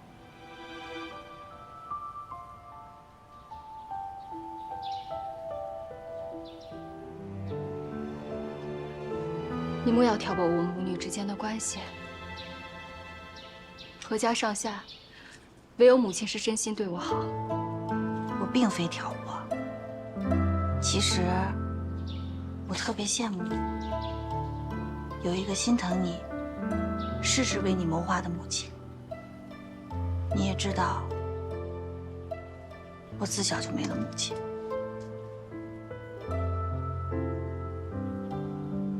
你到底想说什么？我想说，父母之爱，要是用在了错处，就是害儿害己。我听说，二婶又在给姐姐张罗亲事了，还不是被你刺激的？你有甄大人这样的良配，又抢了他的管家权，他心里不平，又整日没事，不盯着我还能做什么？你这样迁怒于我，既影响不了我的生活，也改变不了你的现状。头一次你听了二婶的，要靠高价来谋个好前程，结果落得如何？如今第2次了，你还要再继续听她的吗？花有花期，人有时运。如今的我，哪里还有得选？小的时候，咱们一起上学堂，曾经学过，要不以物喜，不以己悲。这世间的女子，除了娘家、婆家，迈过这2道门槛，也许会看到不一样的海阔天空呢。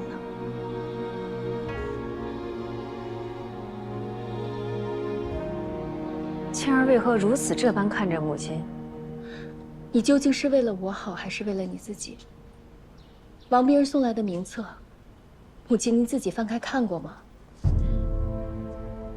年过半百仍要续弦的南安郡王，瘸了右腿死了3任夫人的玉玺房老板，帮别人找都是些什么人啊？我知道你委屈，可是现在不允许我们挑选别人呀。是，只能我被别人挑。在自己亲娘眼中，我也只配嫁给这些歪瓜裂枣。哎呀，倩儿，你怎么如此冤枉母亲呀？哎呀，算了算了，看不上也罢。过几日，兰府的大娘子要办寿宴，到时候你梳洗打扮一番，同我一道去，也露露脸。露脸？露脸让人耻笑不成？曹星玉才下死牢多久，我就要像个花孔雀一般出去求偶吗？旁人该怎么议论我？你的管家权被四丫头夺了，你就要强迫我去寻门月的过大房的亲事吗？我到底是你女儿，还是你用来争斗的工具？够了！你今天这是怎么了？难道你想一辈子在这屋中，老死在府中吗？好。母亲今天终于把心里话说出来，原是我一日在家，你便一日抬不起头。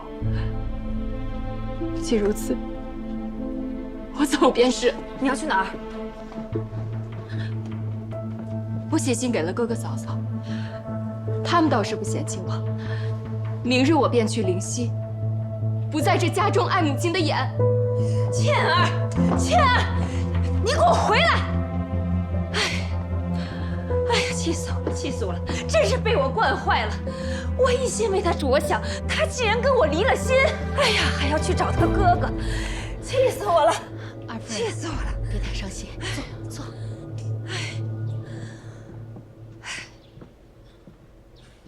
二姑娘啊，只是一时糊涂。其实她离开临安啊，也是好事儿。什么好事？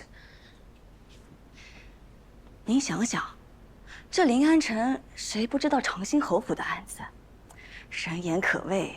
去了灵溪，二姑娘也能散散心，还可让大公子帮忙寻觅合适的人家。总之啊，您往宽处看，不算坏事儿。说的也有道理。可是这倩儿，她从来都没出过远门，这怎么突然间就要去找她哥哥？谁给她出的主意啊？姨娘，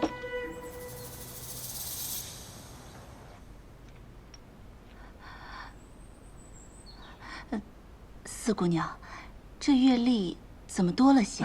是我的一点心意。姨娘放心，这是从我自己私账里出的，二婶她肯定不知道。那多谢四姑娘。姨娘客气了。对了，姨娘，我听说自从二姐姐去了灵溪之后，这二婶就一直着急给五妹妹议亲啊。这人还禁足在院子里，这手伸的呀，可跟以前一样长。自个儿的女儿指望不上了，现在又惦记上旁人养的女儿来了。但这不是好事吗？五妹妹一直惦记的就是能嫁个好人家呀。二夫人当年啊，挑三拣四的，一心想让二姑娘攀高枝，可结果呢，什么下场，旁人都看见了。我虽是个妇人，可是我也知道，这高门大户要是能看上我们这种没落府邸的姑娘，这人多半是有问题的。要不然谁不想找个门当户对的，对吧？哎呦，四姑娘，我不是说你啊。哦，没有，我就是没想到，姨娘居然这般清醒。不是我清醒，是我们家佩儿头婚，被人家牵着鼻子走。佩儿，二夫人，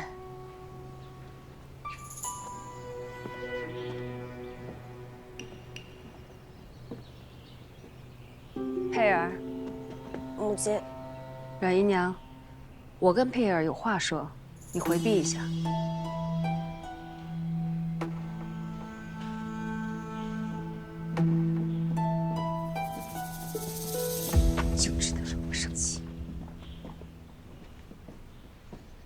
算了，婚嫁大事重要，我就不跟你计较了。什么婚嫁大事？你不是跟你父亲说，想嫁与文臣吗？咱们这临安城，哪个文臣荣誉最高啊？是甄大人。甄大人？甄衡？对。本来呢，是想替你去奔走，可谁想到，又被你的四姐姐捷足先登了。姨娘，我也不跟你绕圈子了。其实呢，我手上有个人选，跟武妹妹极其相配。这个人啊，是我央求甄夫人牵线的。此人跟甄大人是同窗，家世清白，虽然只是个地方的散官，但是品行甚佳，而且近日就要来临安述职了。这可当真？当真。只是姨娘也知道的，一来是武妹妹跟我一向不和，二来我这个当姐姐的也不好给妹妹绑媒牵线啊。四姑娘放心，我就同佩儿讲，这人是我寻觅来的。当然也得两个人要互相看一下，能看得远才行。那就包在我身上，真是多谢四姑娘了。姨娘客气了，我只是没想到姨娘居然这般信我。倒不是信不信任你，只不过呀，我更不信那萧氏。我不想佩儿再做他的棋子了。姨娘倒是坦诚，那我就不留姨娘了。到时候等人一到临安，我便来知会姨娘。那我就先告辞了。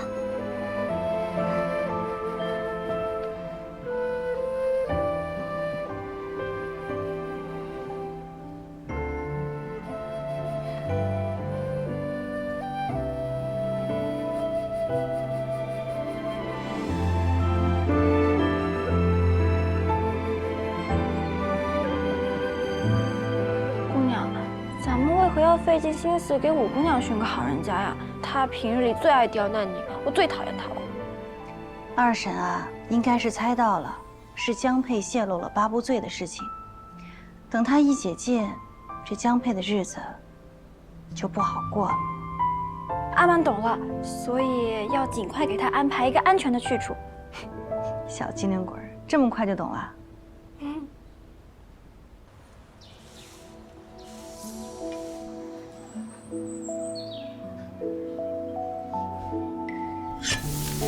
治家如烹小鲜，须得火候拿捏得当，不可急于求成。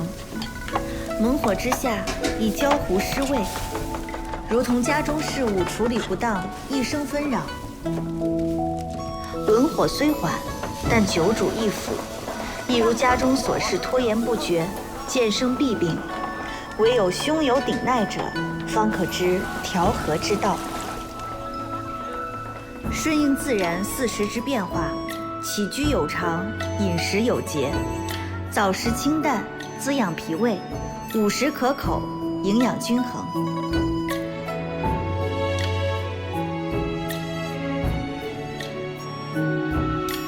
至于人情世故、往来应酬，更需周密计划，合理安排。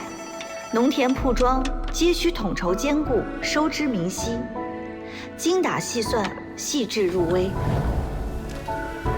厨房之内各司其职，分工明确，生案备菜，煎炒烹炸，主菜水果，搭配得宜，以满足一日之所需。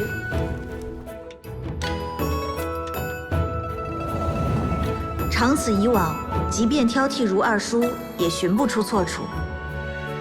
二婶虽对我心存怨恨，也只得按家规行事。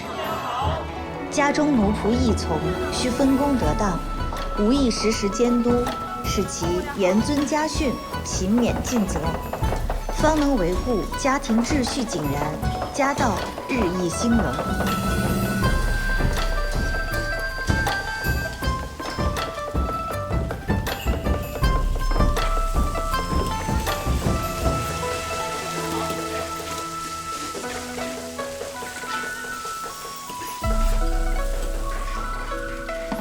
如此方能家道昌盛，福泽绵长。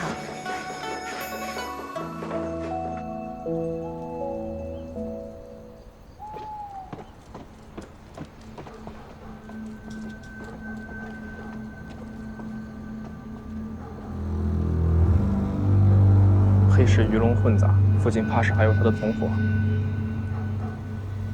抓！是。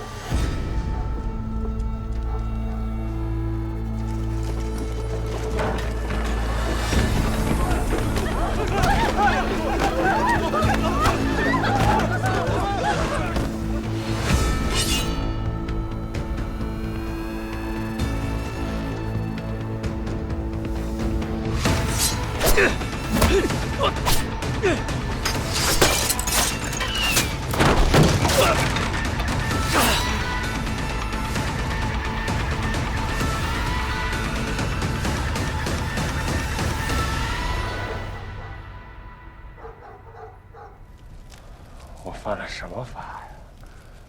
你们凭什么抓我？别说你不认得，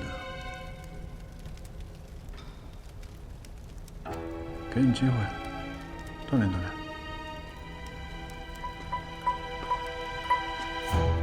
夜鹰门的据点在哪儿？你们平时都是怎么联络的？大周走狗，你们少嚣张！告诉你们，爷今儿就算是死在这儿，也不会漏半个字儿。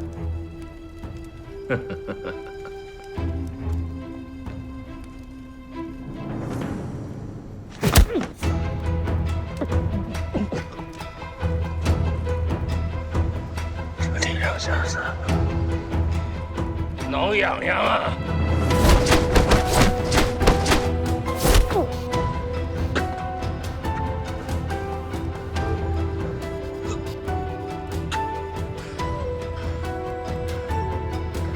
是条汉子，我说就算了。等会儿，你干什么去？钓鱼。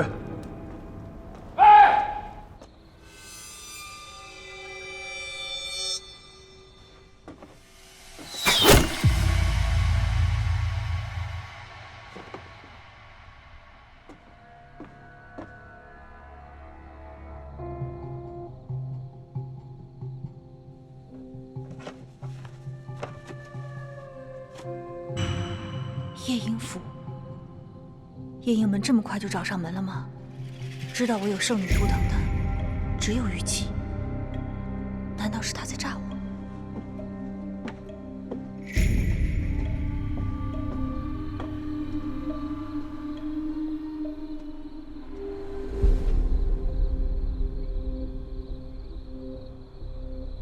我分明用香料消除了，怎么会呢？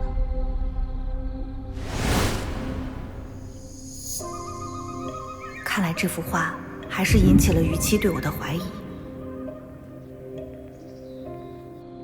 之前柳师姐曾在天香阁潜伏，不知还在不在？或许她能为我解惑。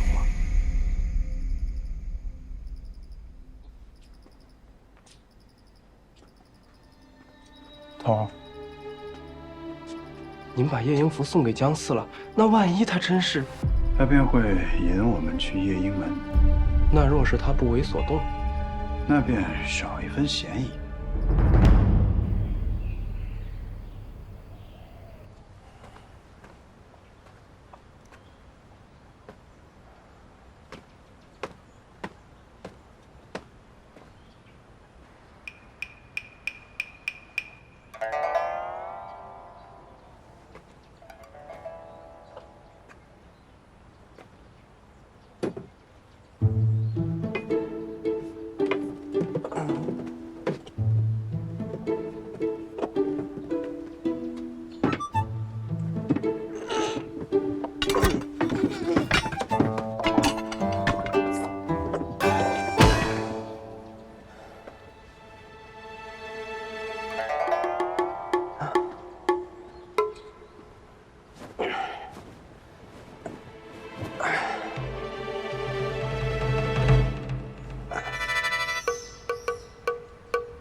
您没事吧？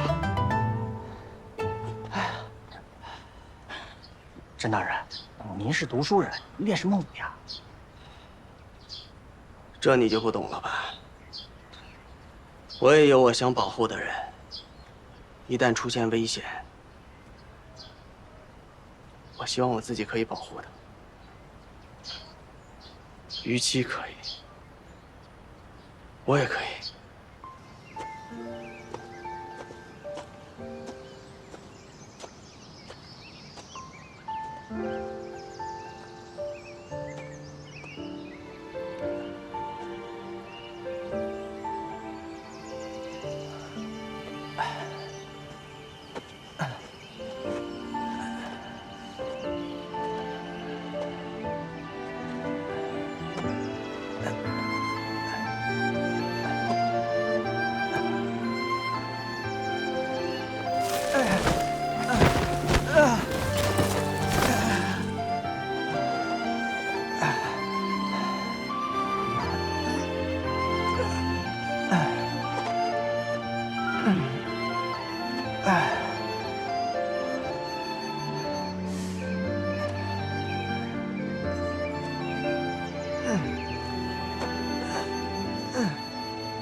听闻四姑娘喜欢花草，这盆兰草是我在山间偶然所得，便给四姑娘送过来。明白明白，甄大人赴汤蹈火、费尽心思的情谊，阿蛮一定悉数转达。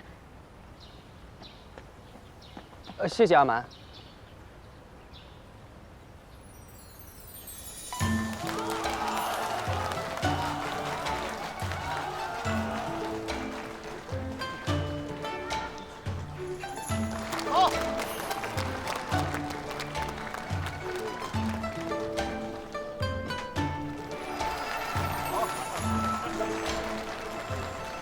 姑娘，这里女客不能入内。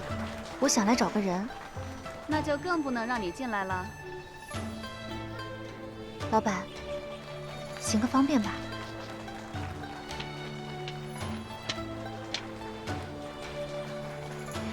姑娘莫纠缠，你找个人，他找个人，全临安的女眷们都来我这儿找人，那男客谁还敢光顾我天香阁呢？你还是回去吧。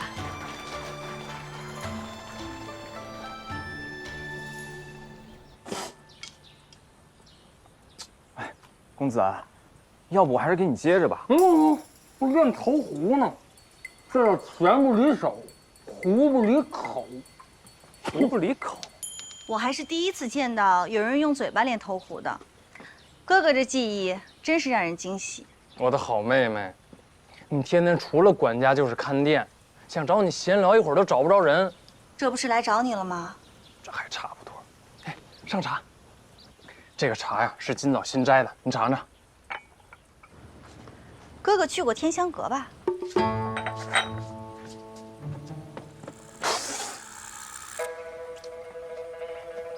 什么天香阁？我连天香阁的大门朝哪开我都不知道。要让我知道谁在妹妹耳边嚼舌，我活剥了她的皮。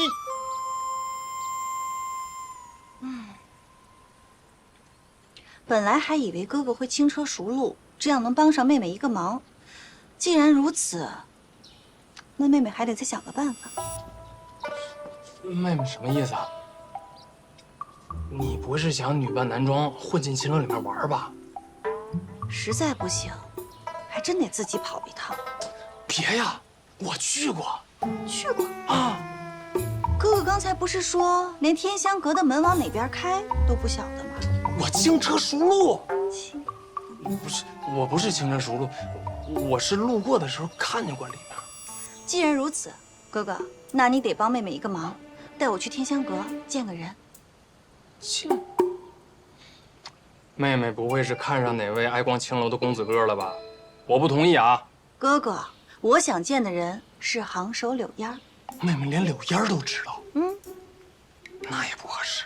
咱是大家闺秀，去见一个风尘女子，这要是让爹爹知道了，他得活活把我打死。这满临安城谁人不知？柳烟调香，誉满临安。有多少恩客一掷千金，只为他素手焚香，博君一阅？那倒是，就连天香阁都是因他而命名的。妹妹是想找他切磋技艺，知我者非哥哥莫属。那当然了。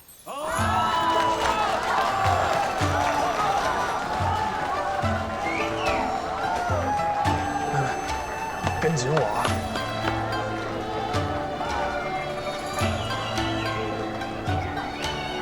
不能看，不能看！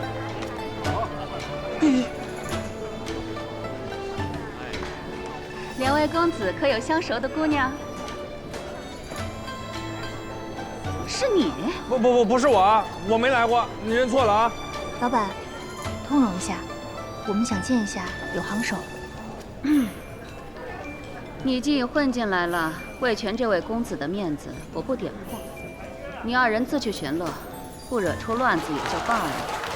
柳行首可是我们天香阁的活招牌，我的生意还仰赖他呢，怎会放你去讨嫌？老板，哎呀，在下也想见见，不知道是不是可行啊？于兄，哎呀，这，哎呀，公子想见柳行首啊，请随我来。哎，等等，你也有此雅号？江公子也有此雅号吧？果然是于七用夜莺服侍他。让他们俩跟我一块儿进去。哎，公子，天香阁有规矩，柳行首一次只见一位贵客，您自己去还好，但人是万万不行的。给我个面子。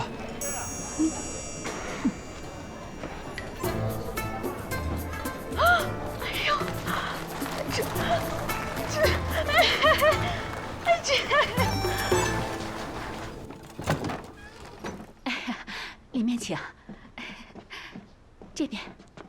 啊，柳姑娘，这三位他们是柳姑娘的香道声名远扬，在下也是有些心得，有位配方想请教姑娘。丁香3钱，半两龙脑，1钱白檀，少许苏合，姑娘以为如何？春娘，你下去吧。嘿，好嘞。公子方才所问香道配方，正是奴家独门呢。不敢当众揭柳行首的秘，其中有一味关键的香料，我并不知晓，姑娘可否解惑？真是知己难觅啊！那请公子移步到调香案几。玉兄，咱吃酒。我不吃酒，咱吃杏。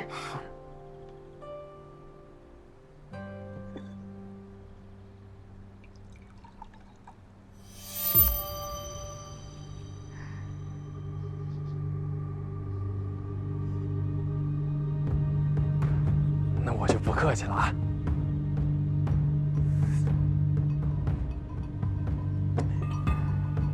公子，不如试试我这香，有静气明神之效。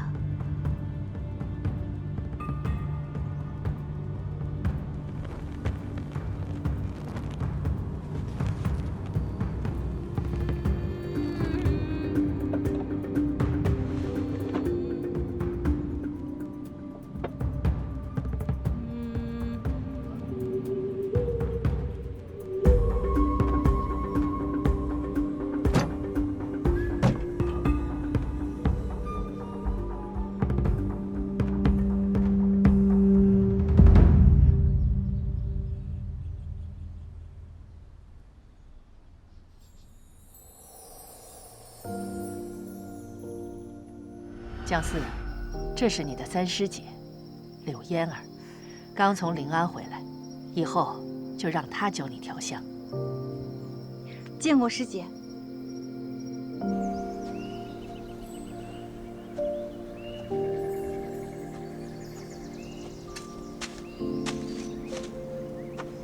哎，小心，没事吧？没事没事。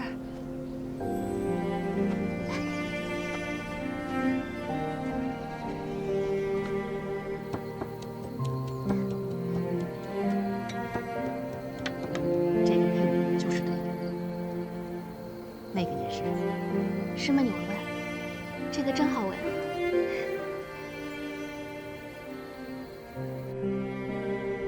好了，他们都睡过去了。姑娘面生，何事突然来找我？我是夜莺门北京分部特使赵宇，遇到了麻烦事，才贸然登门。麻烦事？我在执行任务的时候，发现有一名女子身负圣女图腾，但经过探查之后，发现这名女子从未踏出过大周，跟南巫也从未有过交集。那为何不直接上报北境首领？门中皆知，找到圣女者有重赏。我们北境作风严苛，首领更是眼里容不下沙子。我要是贸然把这名女子带回去，她若是圣女也就罢了，倘若不是，我肯定要受到责罚的。大家都知道，在临安城中，柳姑娘的资历是最深的。如果我能和你平分奖赏，那我也认了。看不到人，我也无法判断。我也想把她带来见你，但你也知道，整个临安城守卫严密。敢问姑娘，除了圣女的图腾，还有什么特点可以验证圣女身份呢？预言。传闻圣女可以未卜先知，带领南巫走向盛世。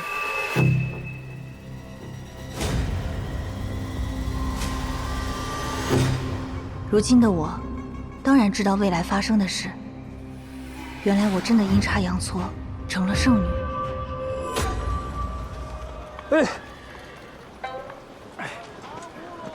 我也没吃酒，我怎么晕了？不是，讲道理来说，就以我这酒量不应该呀，有点失态。妹妹没事吧？我没事。对了，哥哥，这附近有一家庆宝堂，他们家卖的冰酥酪特别好吃，定能解你们的头晕之苦。我也一直想吃呢，但好像有点远，咱们走快点吧。走，今日肯定能赶得上。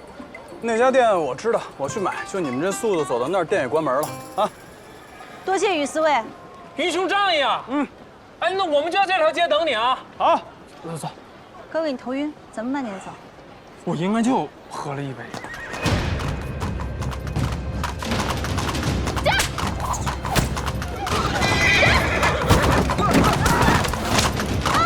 子，你怎么假了？我给我让开！让开！哎，站住！你找死！给本女主让开！光天化日的，你还有没有王法了？你快点给人道歉！想不到，还是遇见他了。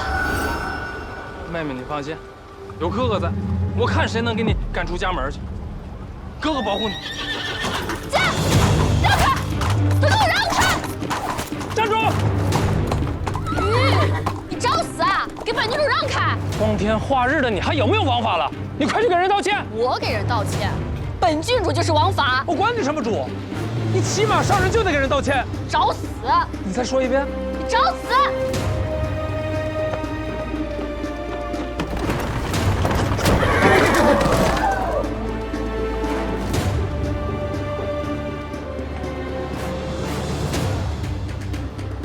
我定要杀了你！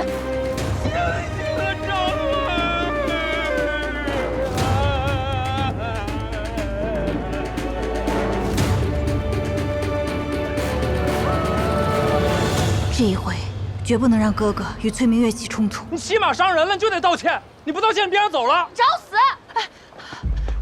都是我哥哥的错，民女在此替哥哥认错。望郡主，大人不计小人过，万望息怒。妹妹说什么呢？哥哥，你又是什么东西啊？民女是谁不重要，郡主不用把民女放在心上。早就听闻明月郡主英姿飒爽，秀冠临安，今日一见，果然不同凡响。你倒是会说话，但刚刚犯错的是他。你若真心想代他认错，就跪下来给本郡主磕一个，本郡主就放过你，怎么样？你别得寸进尺啊！就是啊，这不是欺负人呢吗？妹妹，大周郡主在上，小人多有得罪，望郡主多多海涵。行，算你识相。那我就大人不计小人过。走，这。刚才那鞭子你忘了？哎，你没事吧？我没事，哥哥。不是，为什么要给他道歉啊？同是女子，怎么差距这么大？一个蛮不讲理，一个有理有情，气度不凡，容貌出众。在我看来，这个姑娘就是怕别人报复她的哥哥，才会甘愿如此受辱，真是让人佩服啊！你言下之意是，本郡主不如他了？驾！驾！站住！驾！站住！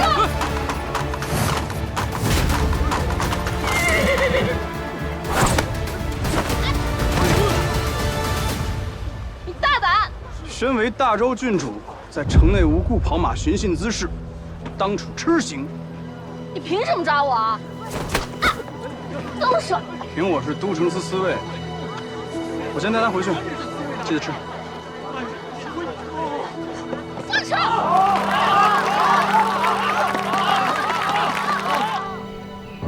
小女无知，于司卫费心了，日后定将严加管教。那本将就不多打扰了，告辞。什么人呢？居然连本郡主都敢抓，看我以后怎么收拾你！不是，爹，您可是堂堂辅国大将军，您能理他受得起吗？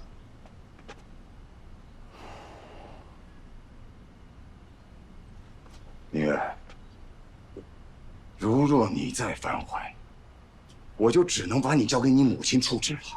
你能不能听点话呀？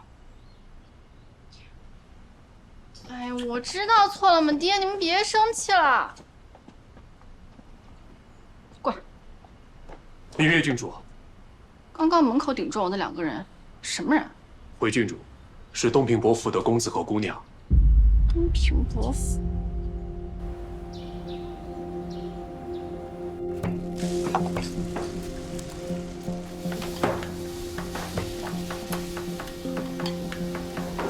阿满，你听着，从今日开始，哥哥的3餐膳食全部要经过我亲手检查，然后你再亲自端给他。除了你我之外，绝不能经过第3人之手，明白吗？明白。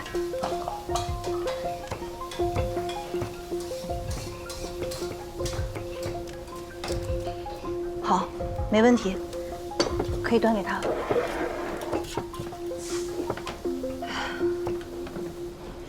头儿，你跟着姜思去过天香阁了，怎么样？她是不是圣女？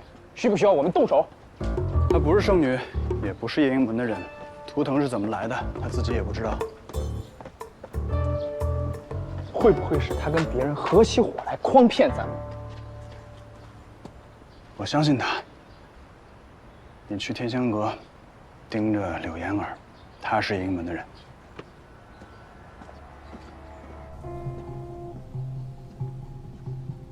姑娘，把我牌子撤了吧，最近不接客了。是。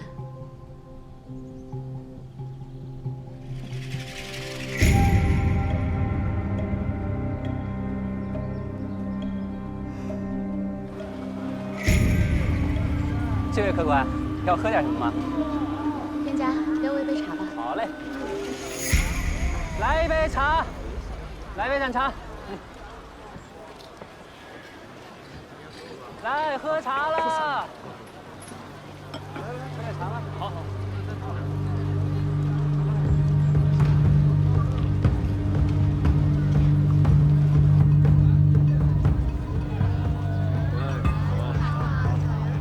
随便看啊。馄饨面条，馄饨面条，新鲜的馄饨面条，馄饨皮毛馅儿多。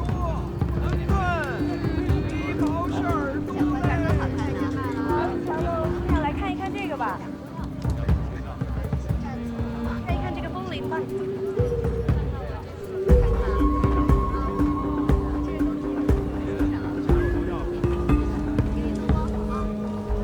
人呢？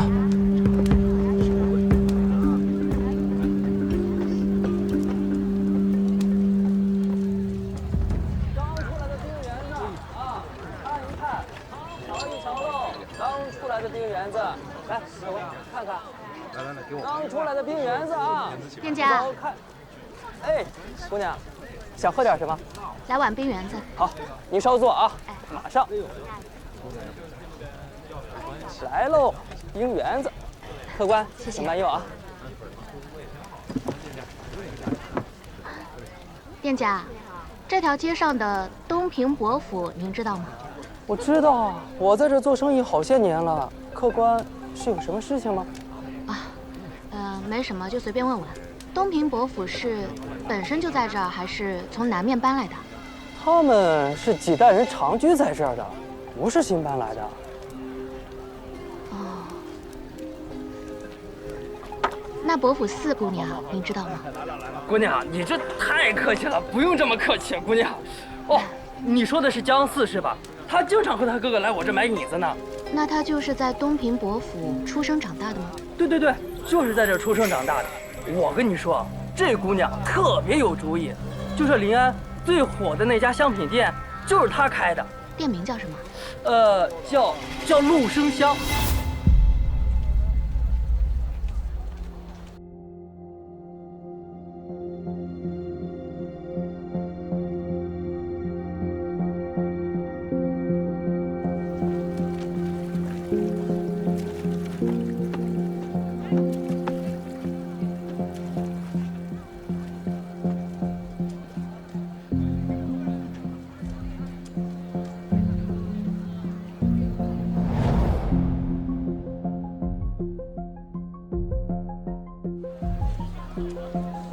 没想到赵宇调香的水平跟我不相上下，甚至有几味香是我的配方，可他怎么会知道呢？他问我圣女的事，该不会圣女不是别人就是他自己吧？所以他才会无所不知。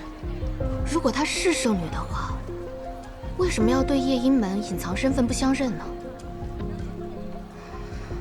可是北京路途遥远，想要确认他的身份，一来一回时间太久了，我还是要尽快想办法查明。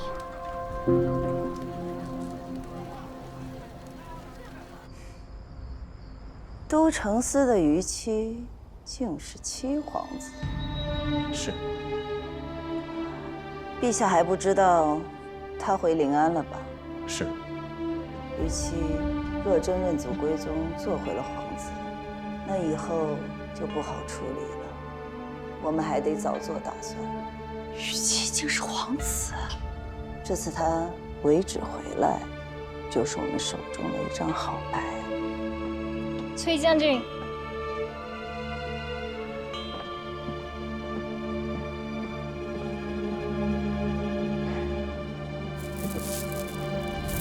夫君，你是怎么管教女儿的？她这跋扈的性子该好好收收了。怎么了？怎么了？明月今日上街跑马，差点撞伤人，不但拒绝承认错误，还鞭打无辜百姓，被都城司碰个正着。要不是我出面，她现在早就受痴刑了。明月是我的掌上明珠，都城司什么人敢动的？你瞧瞧吧，你瞧瞧你，就因为你这般态度，他才被惯成这种样子。你凭什么对本宫指手画脚？你说我惯坏明月，这么多年，你心里有过我们母女吗？你心里念的，不就是那个东平伯府的贱人吗？这么多年了，荣阳，东平伯府，东平伯府，你有完没完呐？难道不是吗？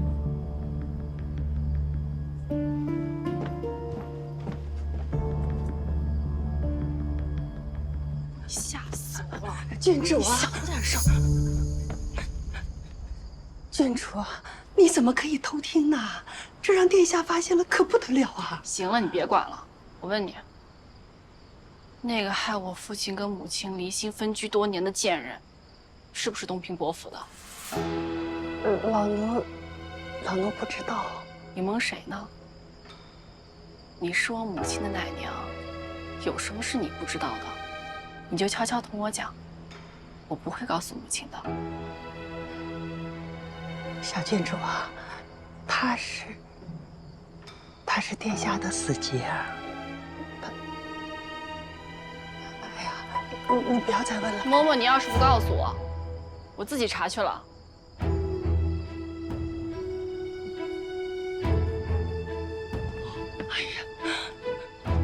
我的小祖宗啊，那个贱人早就死了，你还这么大死了？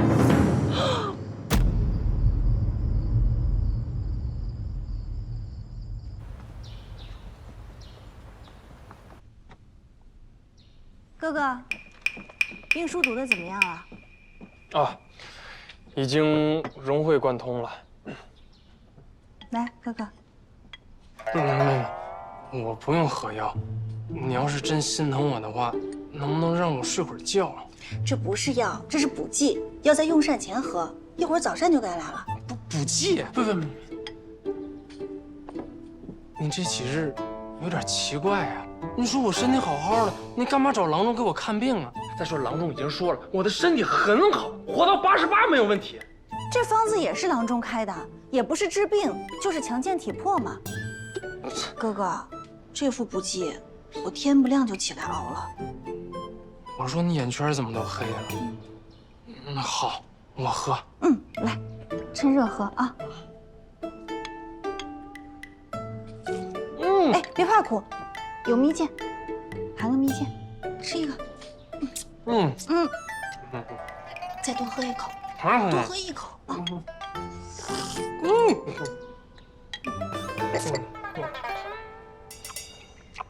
对了，哥哥，这1个月你就不要出府了。1个月？如果哥哥没事的话，最好只在自己院子里待着。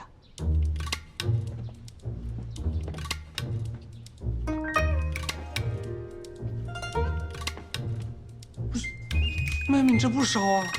你怎么能说胡话呢？你这1个月让我不出府，你这还不如一刀杀死我来得快呢。什么杀呀死啊的，哥哥净说这些不吉利的话。拍桌子不算话。妹妹，你怎么还生气了呢？不是生气，哥哥，你看，从小到大我都没有求过你什么事儿，对吧？这次我求求你了，就1个月。这1个月当中，你就在家待着，跟秦师傅练练武，好好读读兵书。1个月以后，你想去哪儿玩就去哪儿玩，我绝对不拦着你。可是我已经很用功了，这1个月不出府，真的很难做到啊。哥哥，你看，1个月以后就是金吾卫遴选了，只要哥哥能选上，那以后妹妹我想嫁给谁就嫁给谁。再也不用委曲求全了，哥哥，你就当是为了我的婚姻大事，为了我终身的幸福，好不好？就1个月。好。哥哥真好。姑娘，早上好了。来，哥哥用膳了。正好肚子有点饿。对了，哥哥，我已经禀告过祖母了，之后的1日3餐，哥哥就在自己屋子里用。不用跟大伙一起了。为什么？哥哥，来多吃点鸡蛋。我就阿满。哎，为什么呀？阿满，锁门。锁门？不是，妹妹，哎，你不能这样啊！哎，你不能锁门呐！哎，妹妹，哎。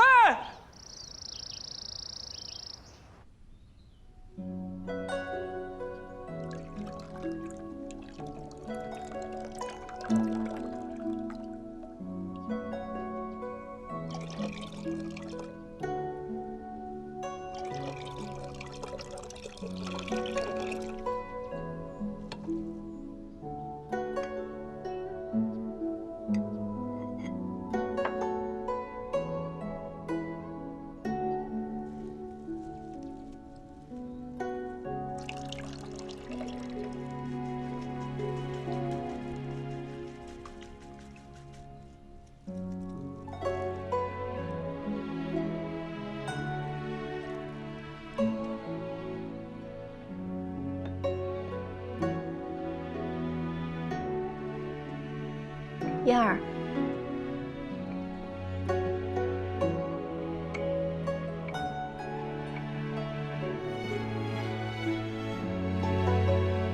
公子，请喝茶。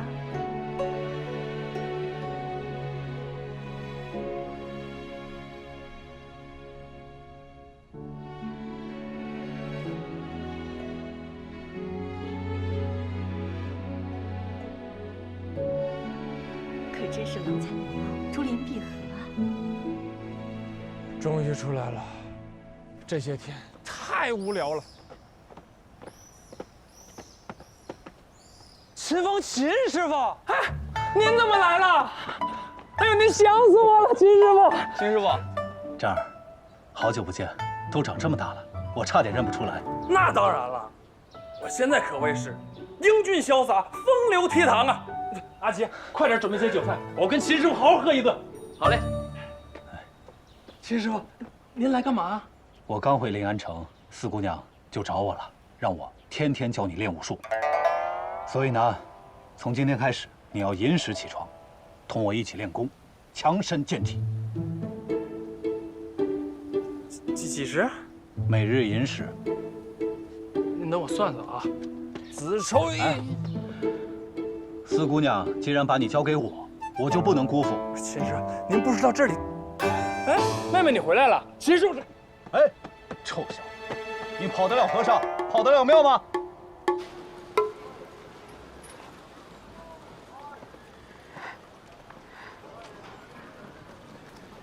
今天啊，可真是劳烦你了。客气了。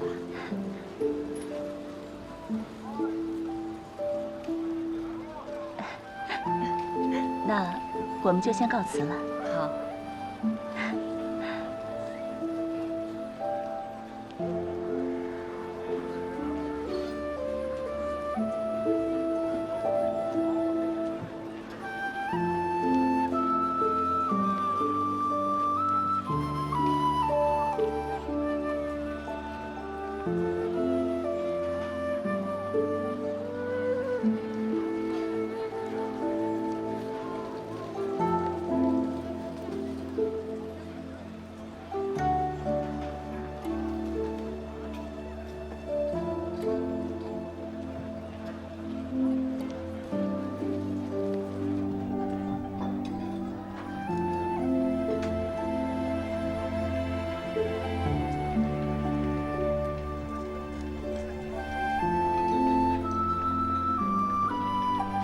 谢谢甄夫人。四姑娘坐下说。好。我是看在你的面子上，才替你妹妹保的媒，要不然呐，以她的秉性，我可瞧不上。多谢甄夫人，多谢甄大人。其实我五妹妹她就是受旁人影响，本性并不坏的。所谓近朱者赤，若是日后真能嫁给林长史，我想她一定会改好的。林长史这个人啊，对于娶亲一事也是颇为挑剔，但真没想到，今日竟然一眼相中你妹妹了。这就是传说中的有缘千里来相会吧？姑娘，茶好了。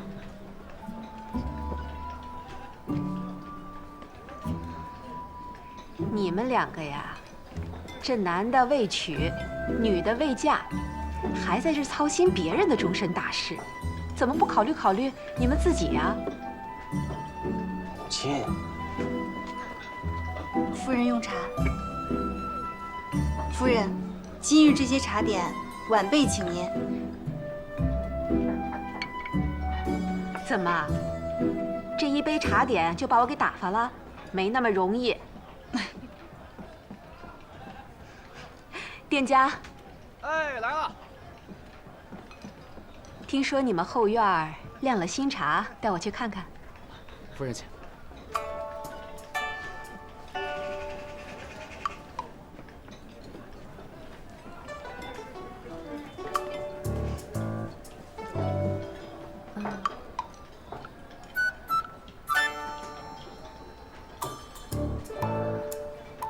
江姑娘，要不还是加点茶吧？我自己来吧，甄大人。不爱，还是我来吧。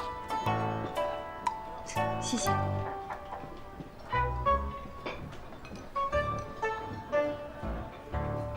怎么样啊？姨娘给你挑的人不错吧？模样倒是挺斯文的，就是他只是个六品散官，咱们家好歹也是有爵位的。这爵位也就是个名头，我们家什么光景你是知道的，未必能接下这种荣光呢。这六品官啊，虽然小，却有实权。这人要是找对了，你后半生啊可有盼头。姨娘你就这般出息。你那嫡母有出息，她雄心壮志地将你二姐姐嫁入那个豪门，可如今成什么样了，你也看见了。这命里只有一生，莫要求一斗，千万别在这山望着那山高了。佩啊，你就听姨娘的话吧，要是错过了这桩姻缘，那可真就没了。头儿，昨晚柳妍儿让我跟丢了，她撤牌不见客，乔装外出，去的都是一些市井之地，没什么特别的。但此人行事小心谨慎，不像是纯粹的风尘女子。别跟太紧啊，免得功亏一篑了。是。江姑娘，江姑娘，以后在公堂之外，就莫要叫我大人了，这样会显得有些见外。那我叫你甄大哥。好啊，甄大哥，有件事情我想跟你讲清楚。请讲。那日，甄大人，甄大人，于大人，于四位，江姑娘，你们二位这是？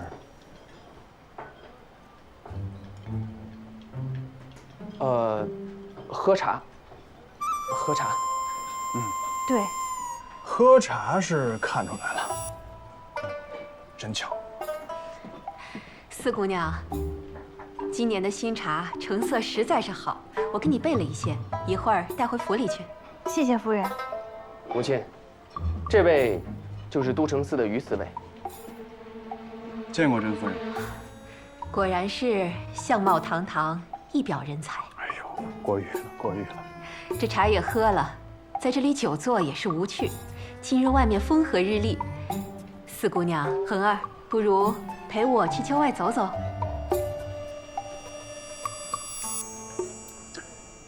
这恐怕就扰了您的雅兴了。都城司还有要务，等着甄大人去一趟。原来如此，怪不得于四位这么着急来寻我。母亲，都城司有要事，儿子不能陪您散心了。江姑娘，实在抱歉，甄某先告辞。大人慢走。甄大人，快去吧。走吧，于四位。我也告退。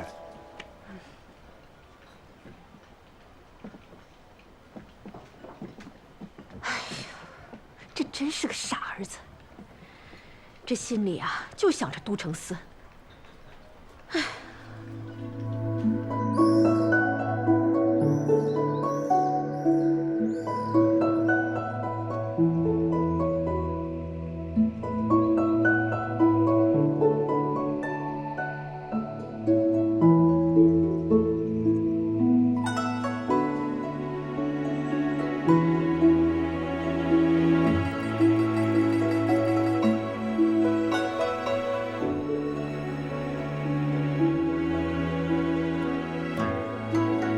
妹妹真好看。我的佩儿，这就要出阁了。姨娘不是盼着我嫁给林长史吗？该高兴才对。姨娘高兴，高兴。姨娘这是舍不得你。我绣了个喜帕，给妹妹添些喜气。这些提几钱，你拿着。家里准备了嫁妆，姨娘你自己留着用。出了这个门，就跟以前不一样了。有些钱在身边啊，有底气。这性子啊，得改一改了。若是有一天受了委屈，一定要告诉姨娘，啊。我以后成了亲，肯定好好过日子，不让姨娘担心。关关雎鸠，在河之洲。窈窕淑女，君子好逑。参差荇菜，左右流之。哎呀，太无聊了，太无聊了，学不进去了。公子，姑娘说了，今天你得把这本抄完才行。做不到，根本做不到。哎，秦师傅，那干嘛呀？读书读累了吧？啊，走，出去玩去，跟我去练武。我不去，我不去，去不了。走啊！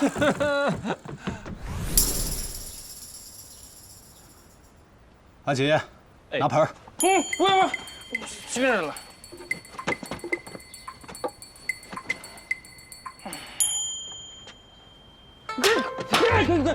这劲儿太大了，劲儿太大。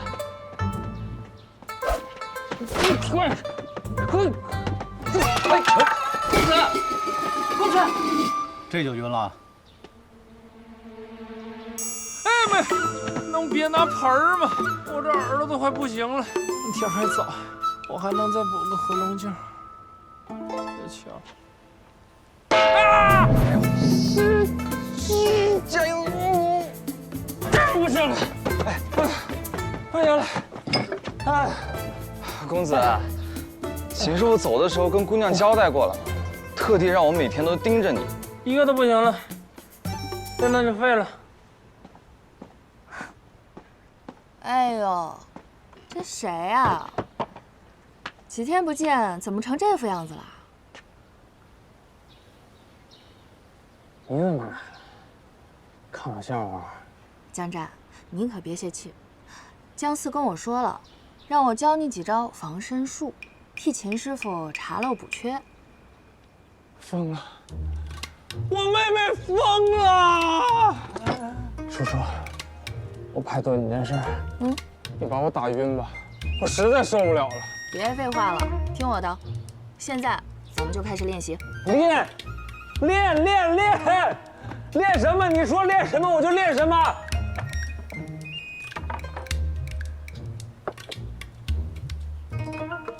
今天咱们就练这个。这什么意思啊？哎，我知道你这几天元气亏损得很厉害，但是我们习武之人呢讲究分寸，不能操之过急，否则越练越亏空。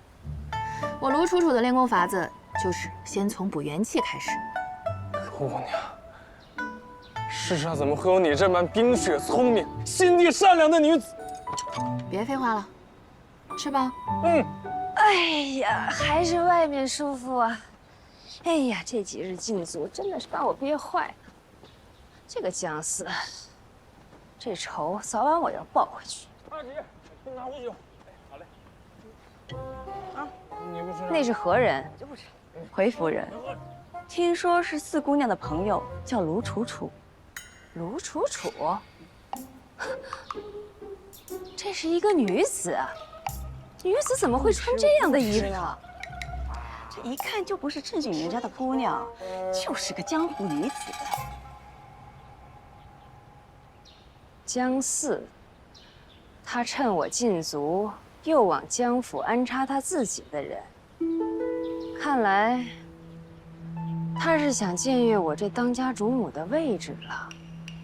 母亲，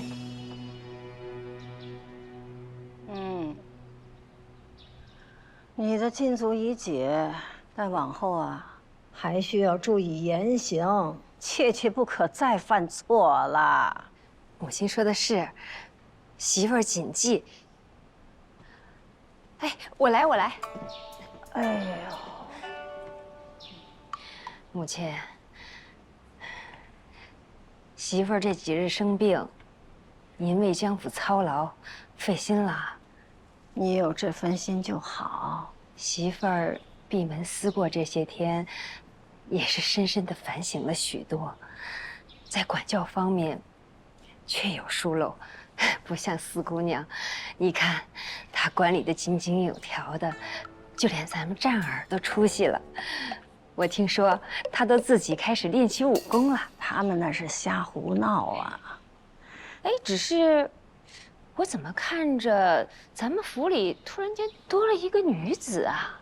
而且她跟咱们战儿啊，好像关系还不一般呢。那女子是谁呀？哎，李嬷嬷，那女子是谁呀？回老夫人，她是四姑娘的朋友，叫卢楚楚，来历不详。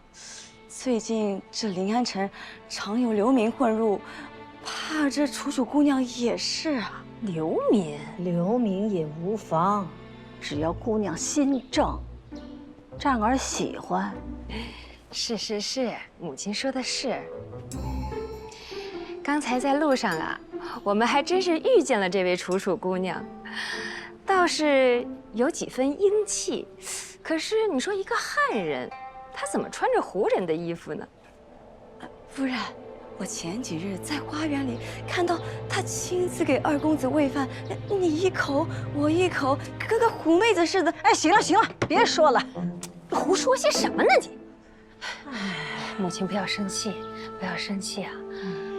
哎呀，那若真是如李嬷嬷所说，这个姑娘她心术不正，那战儿的婚事是小，咱伯府的颜面那可是为大呀。好了，不要再往下说了。像这种来历不明的女子，绝对不能进江家。是。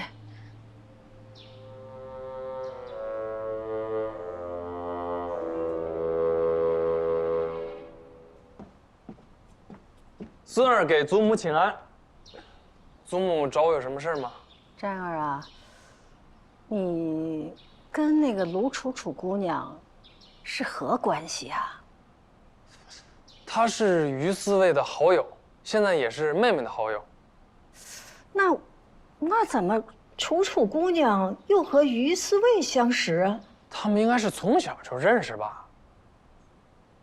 祖母怎么突然对楚楚姑娘这么感兴趣？祖母想说的是，你若是喜欢楚楚姑娘，你就不该瞒着祖母。但是你要明白一点，你对楚楚姑娘到底认识有多少？咱们伯府的规矩你是知道的，像这样的来路不明、心术不正的女孩子是进不了我们江家的门的。祖母，您这话有失偏颇啊！这第一，我跟楚楚姑娘那只是好友，没有任何非分之想。其二，人可是怀化大将军的女儿，怎么能是来路不明呢？你说什么？怀化大将军是楚楚姑娘的父亲？对啊。哎呦，那可是赫赫有名、威震四海、杀敌无数、立下了汗马功劳的大将军呐！你真的对祖母说的是真的吗？当然了。哎呦，再说了，楚楚姑娘这一路上那也是行侠仗义，为流民谋福，散尽了钱财。您怎么说人心术不正呢？为了流民可以散尽钱财，那可真是心性善良啊！当然了，您肯定是听别人瞎说的。我给您倒杯水啊。老夫这下可放心了。母亲，哎呀，母亲，这个卢楚楚啊，真不是什么好东西。你不是让我去跟他说离战儿远一点吗？他不但没有教养，还对我百般刁难。二婶儿啊，战儿，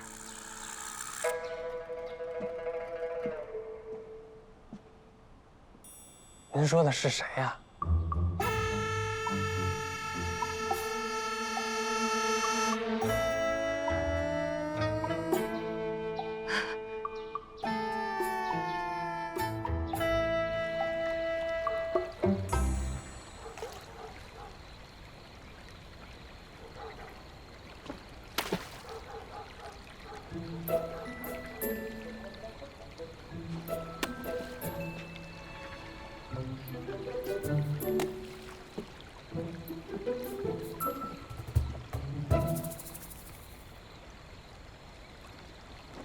头儿啊，我是看明白了，您对江姑娘有私心。但是我就不明白了，您喜欢为什么按兵不动呢？您甄大人一个文人，都能为了四姑娘上山，亲自去挖兰草，这要是我都感动，我都嫁了。他能挖1盆，能挖100盆。他习武，我还能从文呢。1盆兰草那是风雅，100盆那是疯了。爱情是什么？是镜中花，水中月，是千言万语尽在不言之中。您这种简单粗暴的法子呀，是会毁了这份美妙而又朦胧的感情。说说看，怎么办？古有鸿雁传书，今日咱们就来个海棠传情。我们头说了，他是个粗人，是弄不好这些花草。这海棠啊，近来总是掉叶子，想来是这个土里边有问题，所以他让我送来给四姑娘。海棠都养不好，你们还是放过花草吧。不是，我还没说完呢，这怎么还生气了呀？是不是我说的太过迂回了？没事儿，反正四姑娘一松土就能发现。其实那日我是想找个机会跟甄大人还有甄夫人都说清楚的，但是一时不知道如何拒绝，也没找到机会能说清楚啊。阿曼觉得不说清楚为好。姑娘，阿曼现在觉得甄大人很好。他话虽不多，但一颗心为你赤诚。为了采这兰草，手都破了，还流了血呢。不像那个把你送的海棠给退回来的于大人。虽然于大人之前是替姑娘你挡过剑，差点连命都快没了。老夫人寿辰之时，他还替你解围。但是阿满，于大人的事情就不想了，你也不用忧心。甄大人虽然是好，但是他激不起我心中的波澜。我对他就是很单纯的欣赏，那不叫爱。就算以后我再也遇不到能够激起心中波澜的人，那我也可以一辈子都不成婚。现在的日子多好啊，哥哥、父亲，咱们几个在一块儿，已经很幸福了，我很满足，是不是？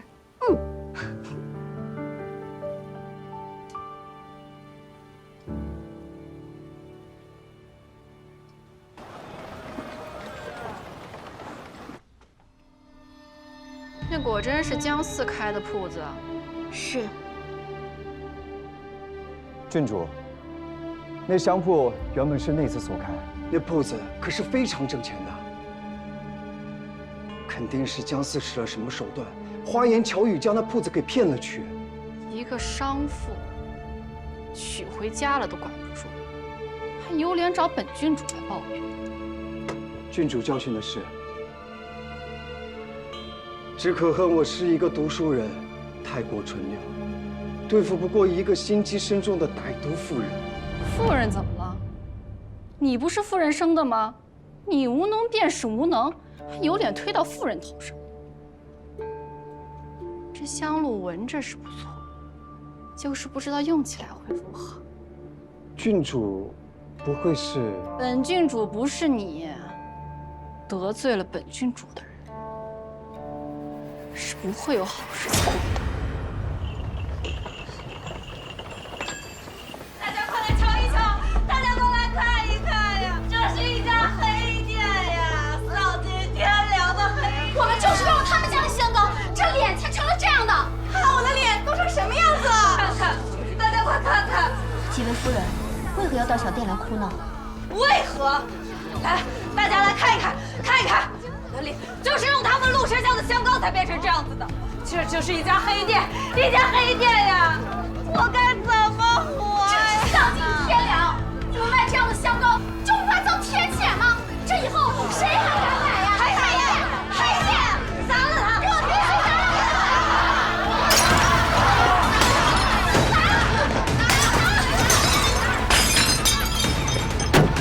我看谁敢砸店！哎，还打人了！打人了呀！黑店打人了！黑店打人了！打人了！楚楚，放下。江四，放了吧，楚楚。用了个说法呀，真是！怎么还打人呢？他们！不好意思，这位夫人，请问您用的香膏剩余的在哪？我可以看一下吗？那，你可别想着销毁证据，大伙们可都看着呢。您不必着急，我就在此处验货。蓉儿，把咱们店里其他香膏拿出来。大家可以从我们店里的香膏随意选一瓶出来，我当众给大家验货。蓉儿，把大家选出来的拿给我。好。您说我们陆生香的香膏用了会毁容，那我就亲自给大家试一下。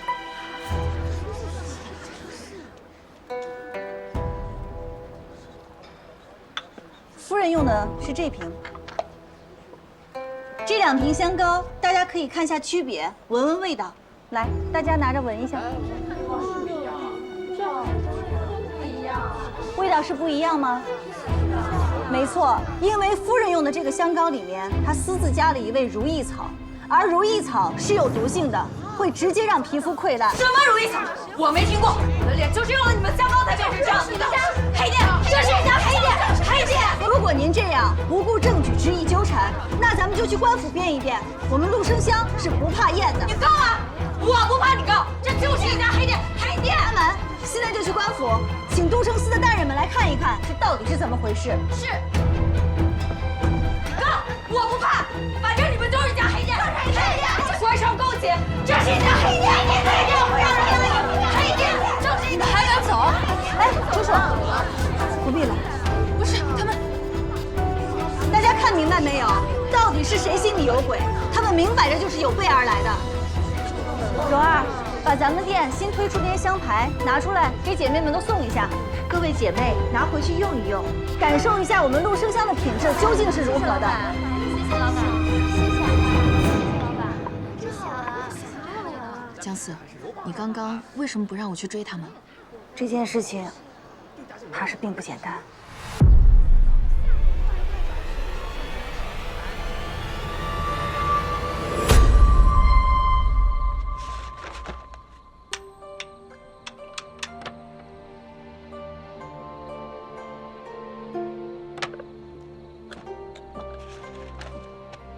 喝口茶吧，姑娘也都算一夜了。今日这么一砸，把陆生香半年的利润都搭进去了。好不容易手头才宽裕些，姑娘你管家还补贴进去不少，现在可如何是好呀？就把这屋里所有值钱的东西都卖了，也不够填的。姑娘，不如我们去找巧娘借一些来周转。不行，我跟国公府结了怨，他若再帮我，被旁人知道了，他以后在府中如何自处啊？再想想办法吧。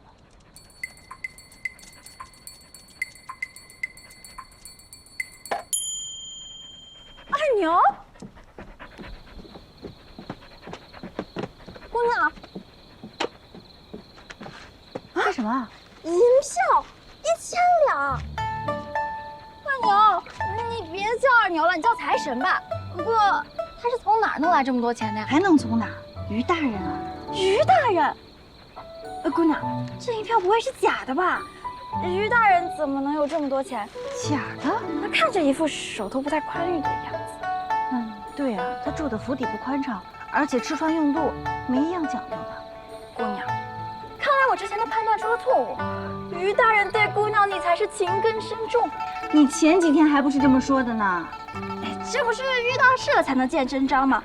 姑娘，你想，一个男人这么穷，便是不知道用了多少方法才弄来这1000两银子，还全都给了姑娘你，这不是真心是什么呢？阿满，他不会借了代钱吧？这利滚利可是要吓死人的。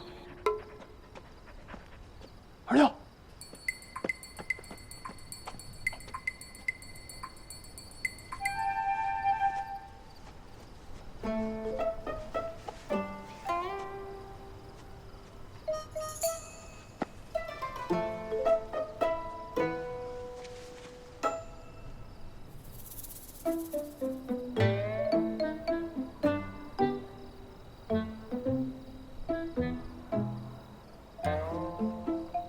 于大人，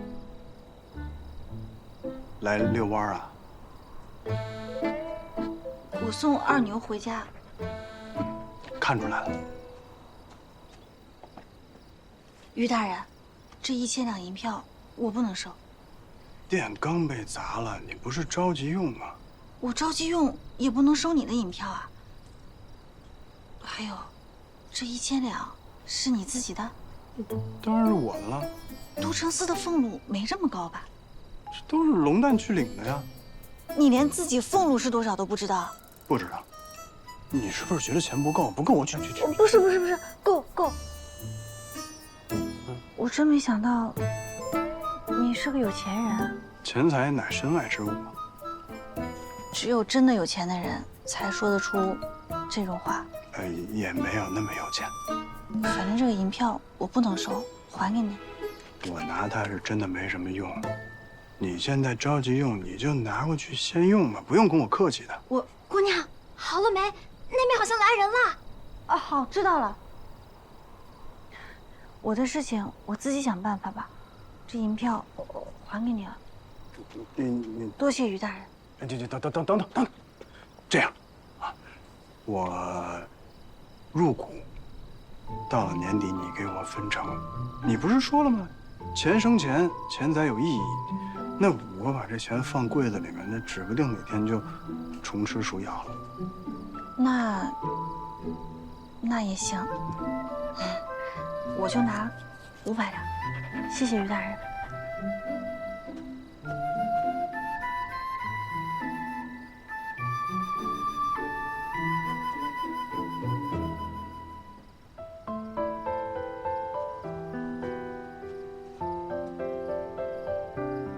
不许回头。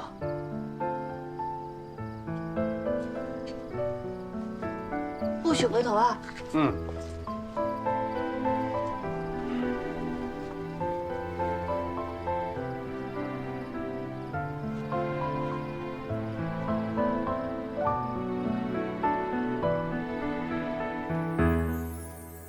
无能的东西！江四那贱人既站出来了，你就应该抓住他的错漏不放。你可倒好，反被他抓住了纰漏。是奴糊涂，是奴一时没有认出来他是江四。蠢货！堂兄，这便是你找来给我出气的人啊。他本是玲珑戏班的，我以为他是个机灵能说会道的，但没成想竟这般不中用。你还不快滚下去！休在这里碍郡主的眼！是。等等，本郡主让你滚了吗？我看这嘴巴既不会说话，本郡主觉得也没什么留着的必要了。拖下去，废了他的嗓子。来人！饶命！郡主饶命！郡主！公子，公子，你救救我！公子，公子！堂兄舍不得啊？怎会啊？一个戏子而已嘛。那便好了，省得他这一张嘴啊，该说的地方不说，不该说的地方乱嚼舌根。郡主，你放心好了，此事我是绝对不会向叔父透露半点风声。你是我堂兄，我当然信你了。不过，你这找来的都是什么人啊？一个蠢货戏子，一个废物书生。季重业，你父亲好歹是安国公，就算没有实权，也是有爵位的呀。郡主教训的是，郡主雷霆手段，崇义佩服。但我了解姜四，他不仅心机深，而且脸皮还厚。当初他敢上都城司逼我退婚，只怕都城司的甄衡和于七都是他的姘头，这两人是出了名的不好惹。若是明面上和他对着干的话，实不可取。又是都城司，难不成本郡主能怕都城司不成？郡主当然不怕，但这毕竟是临安城，天子脚下，事情若是闹大了，惊动了大将军和长公主，郡主岂不是因小失大？姜四虽不好对付，但他兄长姜湛却是一个不学无术、脑袋空空的丑包一个。姜四平日里最在意的就是他这个兄长，若是从他身上下手，那就容易得多了。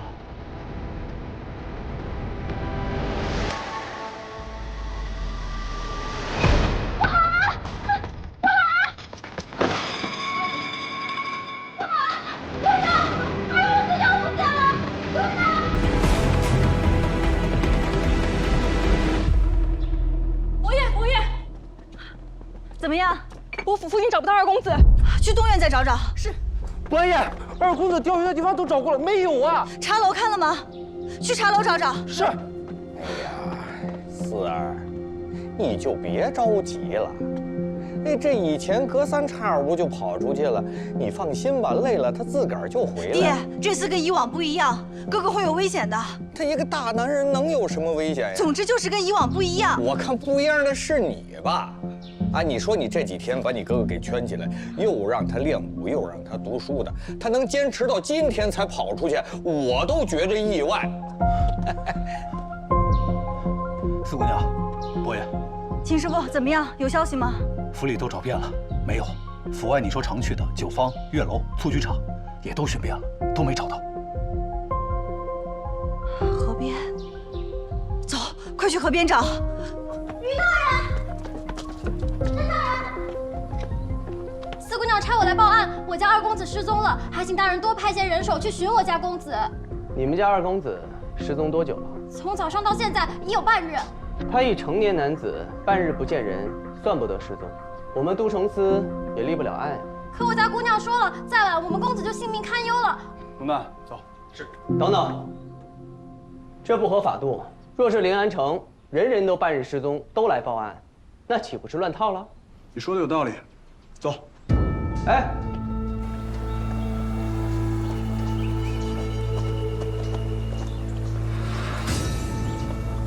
这边有没有？没有啊！你们这边有没有？没有。那边有吗？没有啊。秦师傅，你那儿有吗？没有啊。这边，哎，客官，里边请。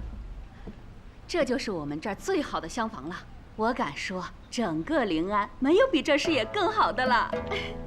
哎呦，给你喊个姑娘，唱个曲儿，唱个歌。哎呀，再喝点小酒，有情调。对，你让那个弹琴的、唱曲的都不要来打扰我。行行行。多谢。那您先休息。哎，好嘞。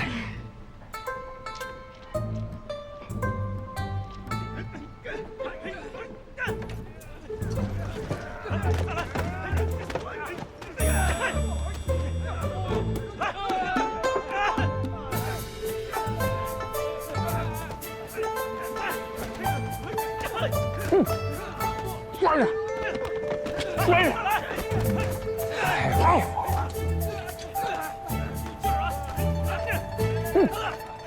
摔着，摔着，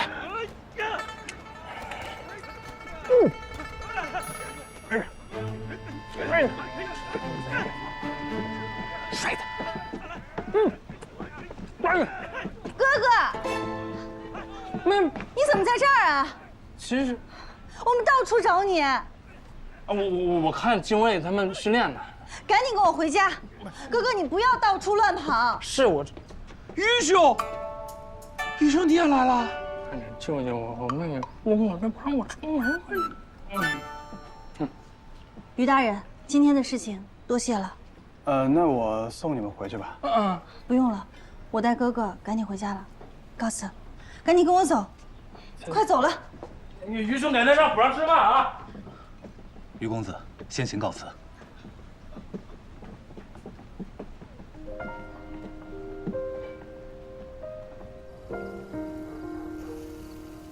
今日啊，还得多谢于公子出手相助啊。四姑娘亲手给你做的糕点，让我送过来了。说的怎么那么像呢？咱们都是自己人呐，您不必太过客气了。但是话说回来啊，今日这江姑娘确实是有点担心的过头了。我再多问一嘴啊，府上是出了什么事儿吗？还是江兄有什么异常啊？府上并无事发生，不过倒是有点奇怪。什么奇怪？据二公子说，往日四姑娘都不管他，近日不知怎的，像是变了个人似的，足不出户让他练武，还每日让大夫上门给他请脉，弄得二公子啊叫苦连天。这不今天使计偷跑出去，让府上的人啊一顿号召。起初啊，我以为四姑娘是因为京卫遴选期限将至，一时焦急，才不让二公子出门。今日我替他寻人，才发现啊，他把二公子院里伺候的人都换了，而且二公子每日的吃食都要由他亲手用银针试过。这不是草木皆兵吗？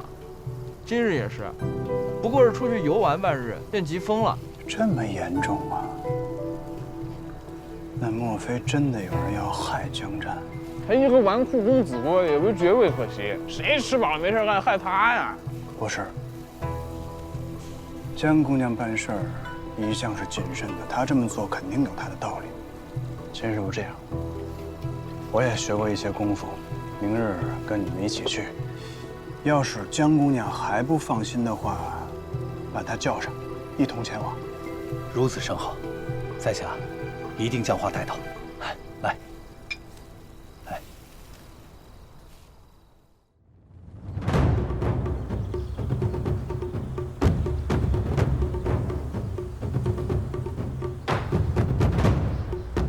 今日我休沐，江兄总在屋里头闷着呀，是会闷出问题来的。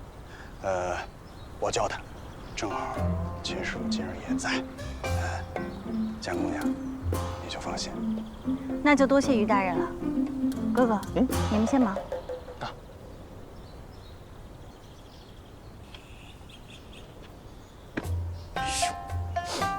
还得是你，为了解救我，想到练骑射这个法子。好兄弟，好兄弟。既然这样的话，那就先扎半个时辰马步，热热身。好，半个。不是玉兄，你看我这身上已经很热了，我根本就不用热身，我可以直接就练，直接就练。那昨日你偷跑出去，家里人这么担心你，这惩罚你是不享受的。我去，我们是一伙的，你是我的好兄弟。好，那既然是好兄弟，那我就只能对你认真负责了。啊，我找你妹妹盯着。啊，玉兄，你看我都蹲好了，你看。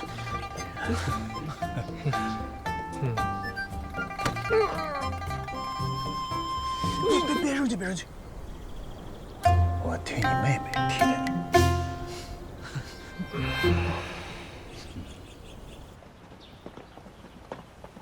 甄大人，你又来给四姑娘送花啊？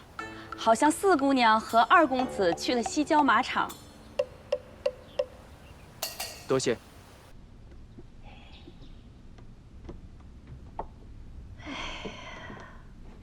老夫人，方才甄大人又给四姑娘送花了。哦，这回送的什么花呀？栀子。上回送的兰草，这回又送栀子花，真是有心了。那四丫头啊，真是个有福。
气沉丹田。呀，甄大人，二公子真是辛苦了。嗨，小菜一碟。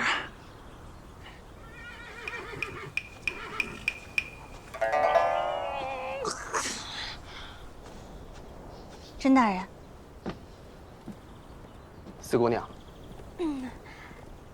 姑娘，那我就去烧点水了。这栀子花开得真好。此花乃是一位好种花草的故友亲手栽种。这花香气清幽，淡雅质朴，与四姑娘正相称啊。多谢甄大哥，但这花姜丝收不起。来，四姑娘不必有负担啊，这花并不名贵的。与银钱无关。甄大哥，您是佼佼君子，心思澄明，不染尘埃。而我，并没有您想的那般好。承蒙大人错爱，还望大人另觅佳人。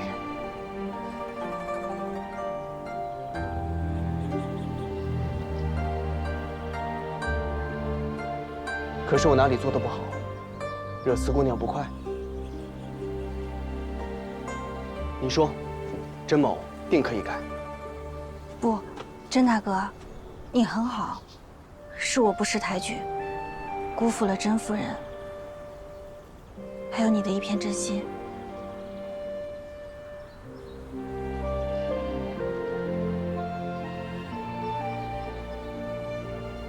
四姑娘，你大可放心，甄某绝不会强人所难。我会同母亲言明，等你愿意之时，再上门提亲。至于这盆花，我先带回去，精心侍弄。等四姑娘何时想收了，我便送过来。那我先告辞。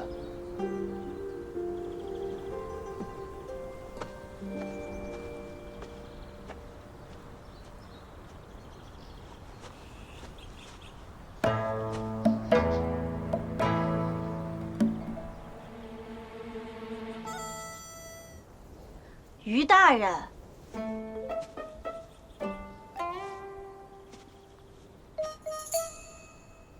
妾听窥私非君子之举，你这都已经第2次了。我本身我就不是什么君子。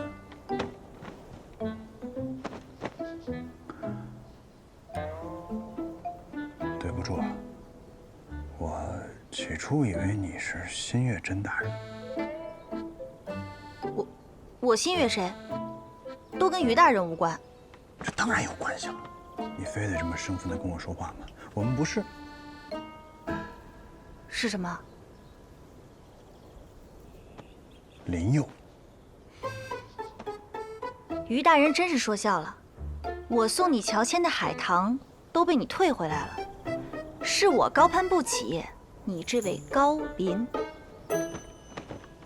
怎么退回去了？我没有啊，肯定是龙蛋，这成事不足败事有余的玩意儿。图有点问题，想劳烦您帮忙瞧一瞧。图怎么了？云兄啊，我射不中啊，是不是弓坏了？你快过来看一眼。龙蛋，你快去帮他看看。是。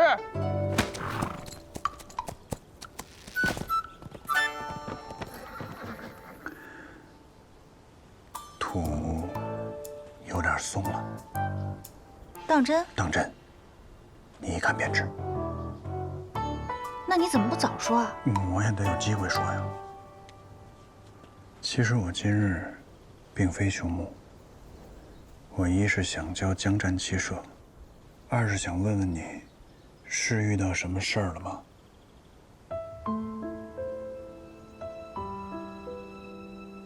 梦到江战会死，可梦毕竟不是真的呀。万一会成真呢？那个梦境真的非常真实，我看见哥哥落水，看见那个酒楼大火蔓延，还有我们家祠堂多添了我哥哥的牌位。万一哥哥真的会死，我不得不防啊！哎，我射着了！云兄妹妹，你们快看，我射中了！你们也快来看！你看看江战的性子，你要是真把他每日都拘在家里面，只会适得其反。他会想尽办法往外跑。与其这样，倒不如他出门的时候，我们几个人轮番跟着他。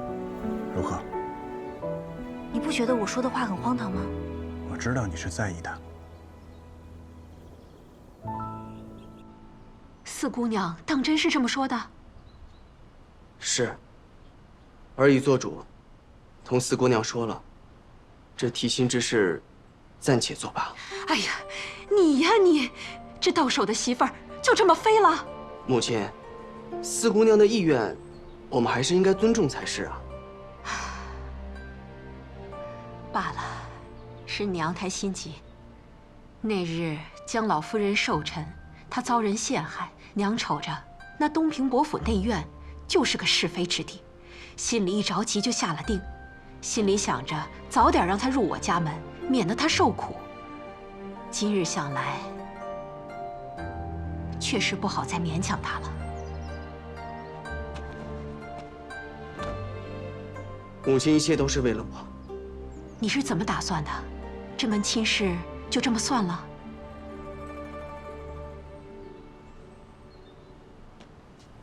知不足而后进，望山远而力行。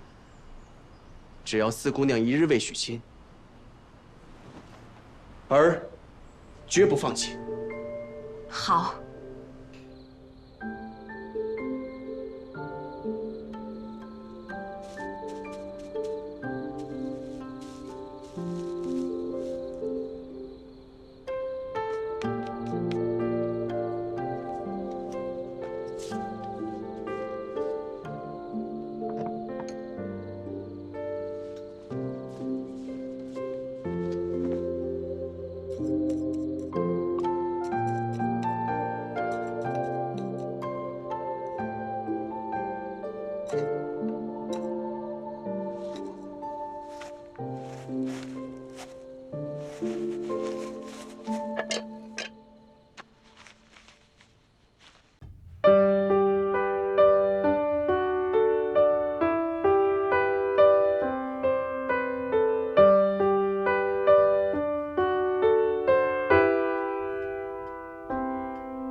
半价。夫人，您看看，我们限时半价，里面看看吧。陆生香半价要不要？客官里面看看，限时半价下，买给媳妇儿。陆生香。您好，您来里面看看吧，特别好玩。限时半价，您看看吧。限时半价，看看吧。姑娘，来。铺子好不容易装修好，这生意却一落千丈，接连好几日都无人光顾，就连之前的老主顾都纷纷退货。我私下问他们缘由，他们竟说有个贵人放话，谁要敢在陆生乡买东西，便是与他作对。至于此人是谁，他们也不敢说。既然是贵人，那肯定不是其他香仆派来的，或许是得罪了什么人。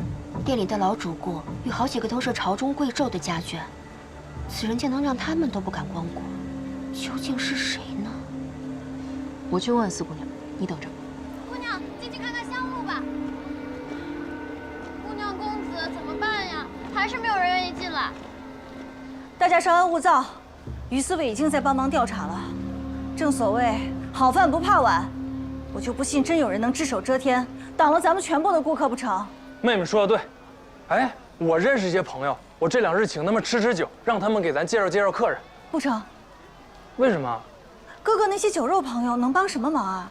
你不会要借机出去吃喝玩乐吧？这都什么时候了，我哪还有心思吃喝玩乐了？妹妹怎么能这么想我？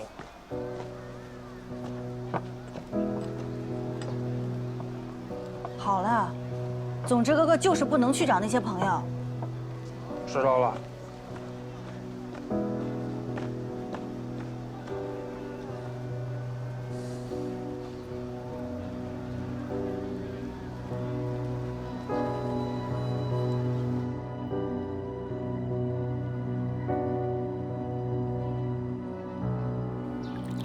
哎呦，你可笑死我了！行了啊，适可而止，小心乐极生悲。我还头一次听说有人妹妹把哥哥锁到家里头，大门不出二门不迈。你懂什么？我妹妹那是为了我好，让我少出去吃喝玩乐，让我多努力上进。得，那我先走了啊，免得耽误你上进。哎，你别走，别走，你回来，你回来。哎，你不知道一个人喝酒有多无趣。你一个大男人这么听妹妹的话，传出去不丢人呐？那怎么了？我妹妹本就比我聪明10倍，听她的准没错。这男人呢，越是听话，他越是瞧不上你。我妹妹才不会瞧不上我。爸，她是你妹子，那能明着说吗？哥哥那些酒肉朋友能帮什么忙啊？你不会要借机出去吃喝玩乐吧？只要我通过遴选，当上金吾卫，我妹妹肯定会对我改观，她绝对不会认为我没用。那你要是当不上呢？怎么？你有十足把握？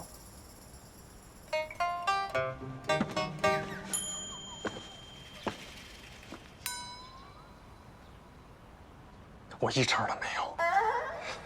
张兄，你是知道我的，就我这花拳绣腿的，我再怎么用功，我心里也是打鼓啊。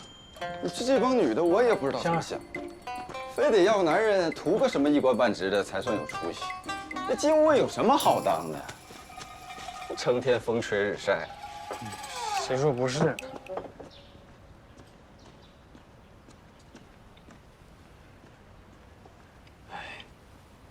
你就没想个什么法子，让你妹妹刮目相看？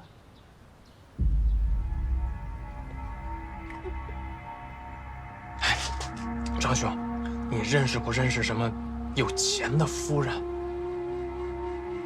需要买香露的。有，真的？那太好了。来。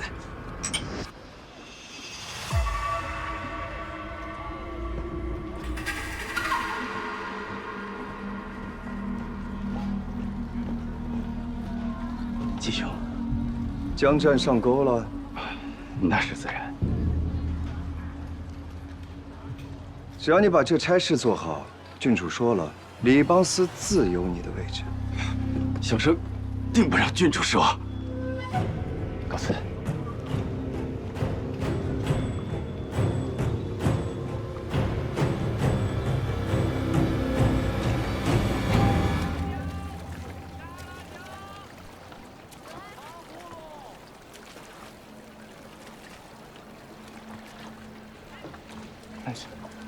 张兄，这买主不会是哪个青楼的头牌吧？你管他是谁呢？有钱不就行了？总之啊，今晚这位夫人出手极其阔绰，你要是能把她搞定，一路生香1年的买卖都不用愁了。你答应我，不许坐船，也不许去河边。就坐个船，你至于吗？要不还是算了。我妹妹要是知道我来这种烟花之地，她得骂死我。3句话不理你妹妹，你没你妹妹活不了啊！这是什么话？谁说我没有妹妹活不了？可以是吧？来，走吧。你慢点。来吧。哎呀，来，给这位公子满上。哎呦，我不。来一杯。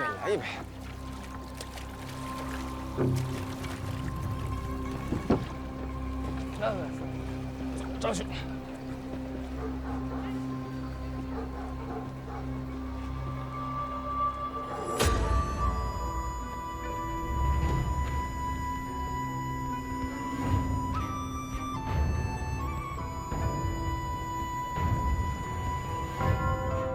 走错了。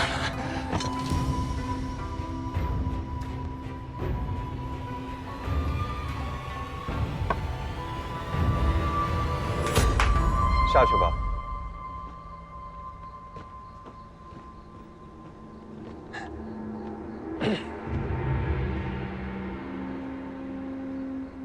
不知郡主与诸位仁兄在此，我这位兄弟啊带错路了，打扰了各位的雅兴，抱歉。慢着，就是我们让你这位兄弟把你带过来的。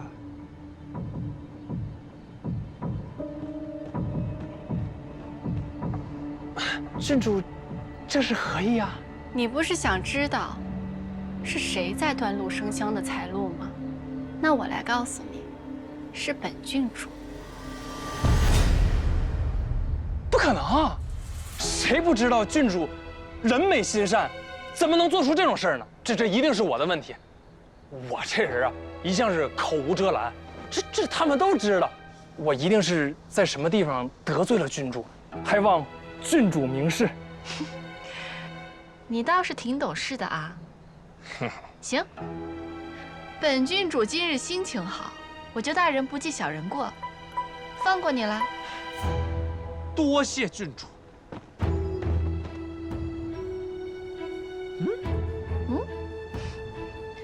我可没让你走啊。没座了。明月郡主的家宴，那可不是一般人想来就能来的。江兄，你既然来了，可得好好饮几杯。来啊，给江兄上酒。我的个！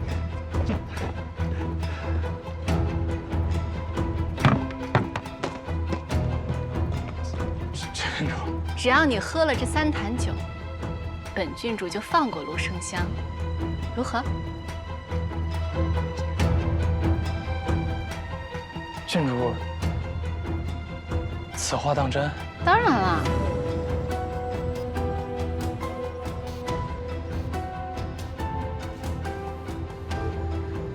多谢郡主赐酒。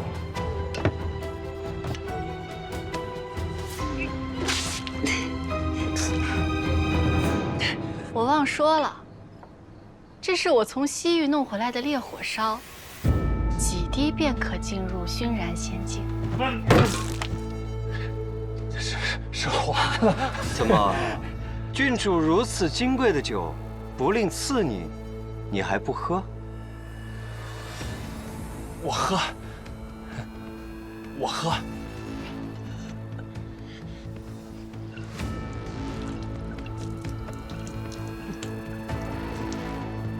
前几日的张生来到家中，我就没有放在心上。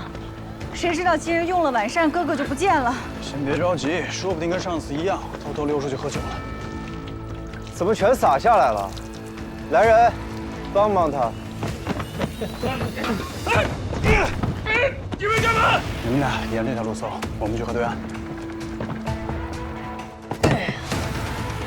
江战，你也有今天，你跑啊！崔毅，这可是天子脚下，岂容你为所欲为？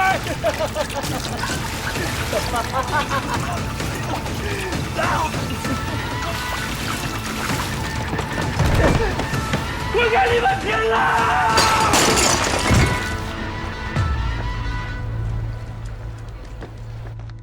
拿什么拼啊？不过区区数月，你倒是有所长进。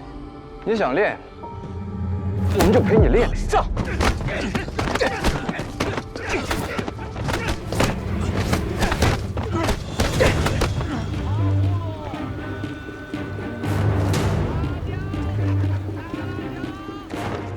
好了。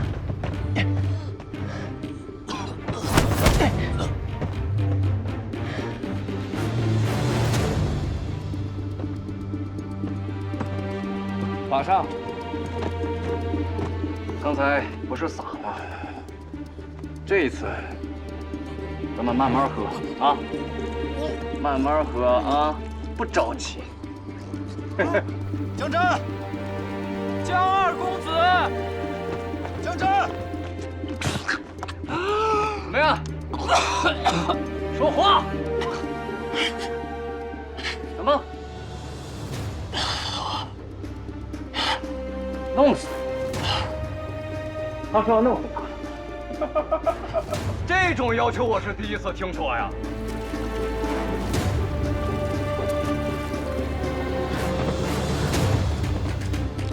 慢慢喝啊，不着急。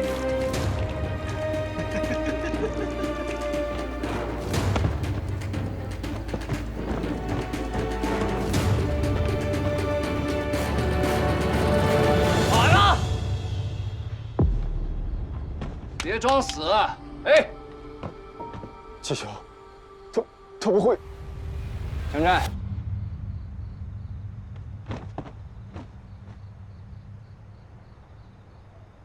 江战，哥哥，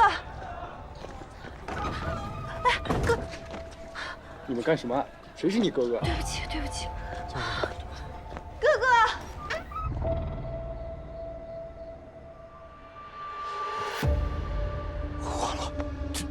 断气了，这太不经他了。这死了，这怎么办，郡主？把他衣服扒了。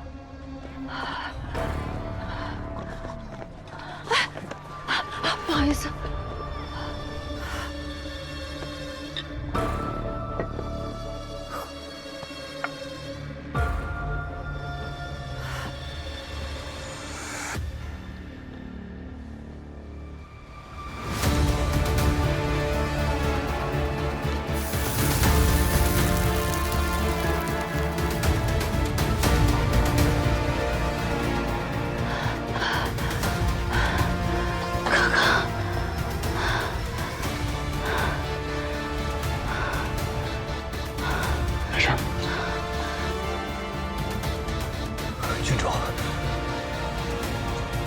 真的死了，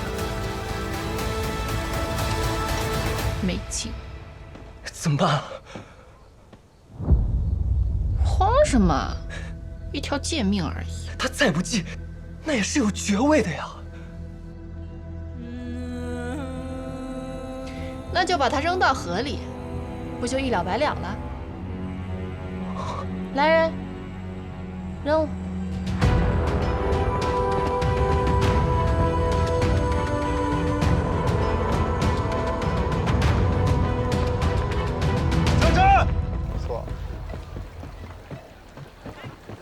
快看，有人落水了！哎，怎么回事？估计是喝多了吧？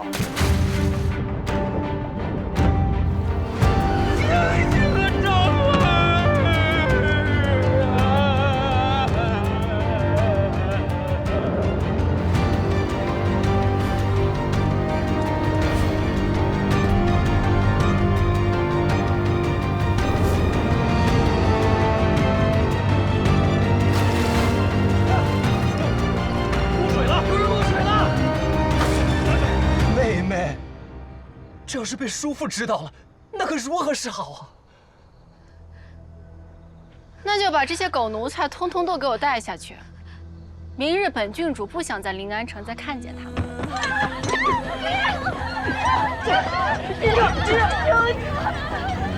走，快点！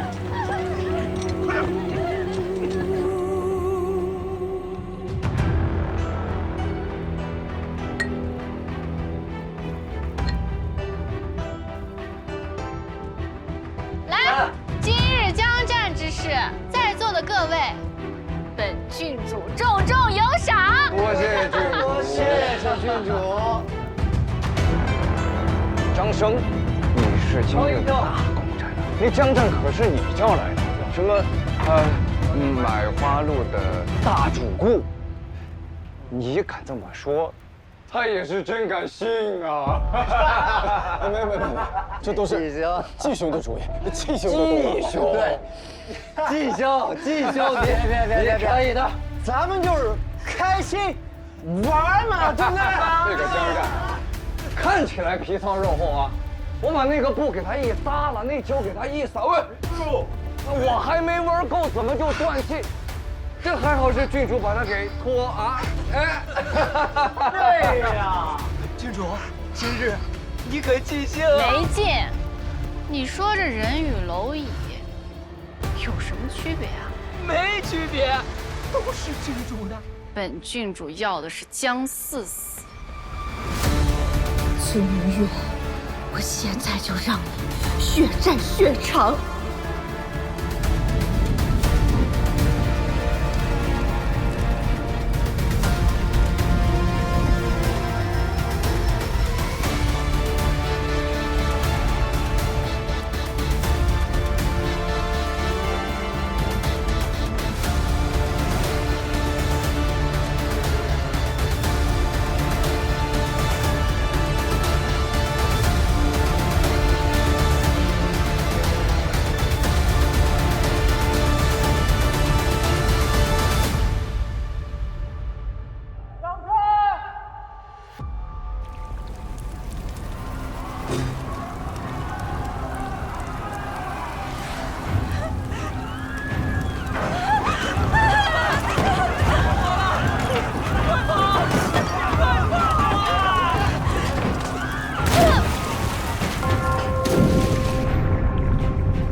江姑娘，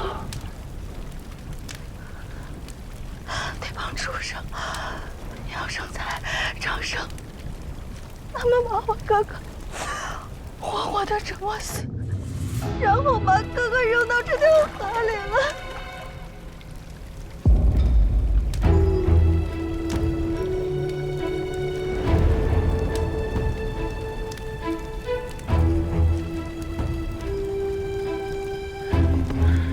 记住，今晚你一直跟我在一起，哪儿都没有去过。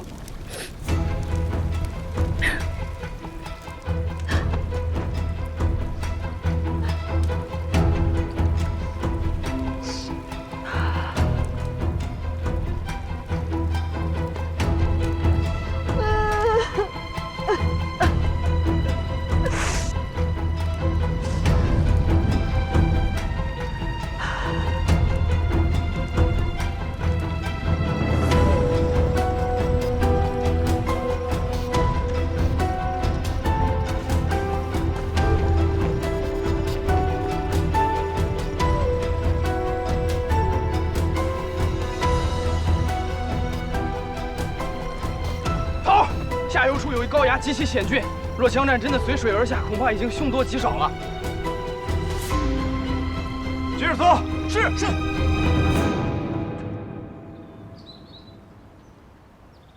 殿下，小郡主需每日坚持用药，才能不留伤疤。啊，你轻点，母亲。你现在知道疼了？崔明月，崔明月，瞧瞧你自己干的好事，你给我出来！ 别动，趴好。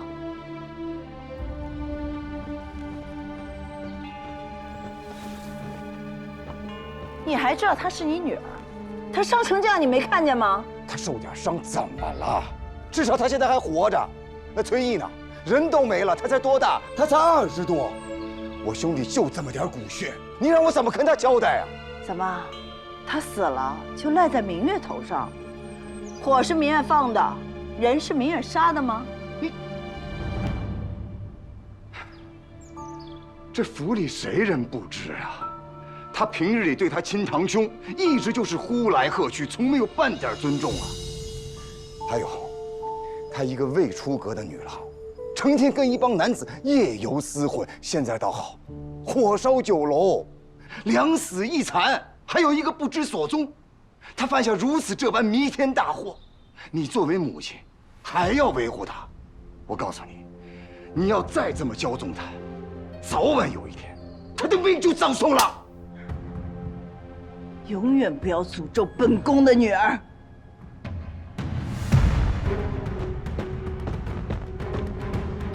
母亲，昨夜到底发生了什么？一五一十的告诉我，一个字都不能漏。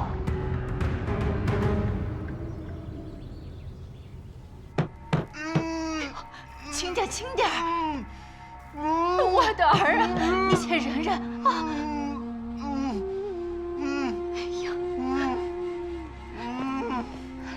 大夫，我儿这伤腿到底怎么样了？回夫人，公子的腿受伤太严重了，恐怕以后不能正常行走了。啊！我儿还年轻，可不能瘸了呀！花多少银钱都要给他治好。您还是另请高明吧。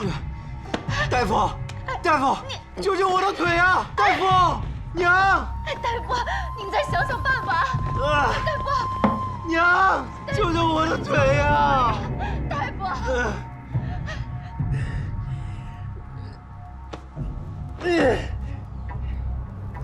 季崇义，你又伤了我腹中的胎儿，我和你没完！我都伤成这样了，你连看都不看我一眼，你怎么就这么冷血无情？你与我谈情，季崇义，你不过是我嫁到国公府的一个工具。至于你是死是残，我都毫不在意。你这个毒妇！我早就同你讲过，明月郡主嚣张跋扈，临安城里人人闻风丧胆，你偏要往上凑。瞧瞧，如今落得什么下场？你一个商妇，你懂什么？我做这些都是为了国公府的未来前途着想。如今长公主权倾朝野，我得罪得了她吗？朝堂之中，风绝云诡，你父亲都斗不过，你有几斤几两，非得往上凑，自己找死。若不是怕连累我腹中的胎儿，我连这些都懒得同你讲。我的儿啊，这下有救了！长公主派了马车来接你，长公主府里有太医，定能医好你的腿。那太好了，母亲，咱走。哎，你还愣着干什么？还不赶紧过来帮忙！去不得。你说什么呢？你是不是见不得我儿好？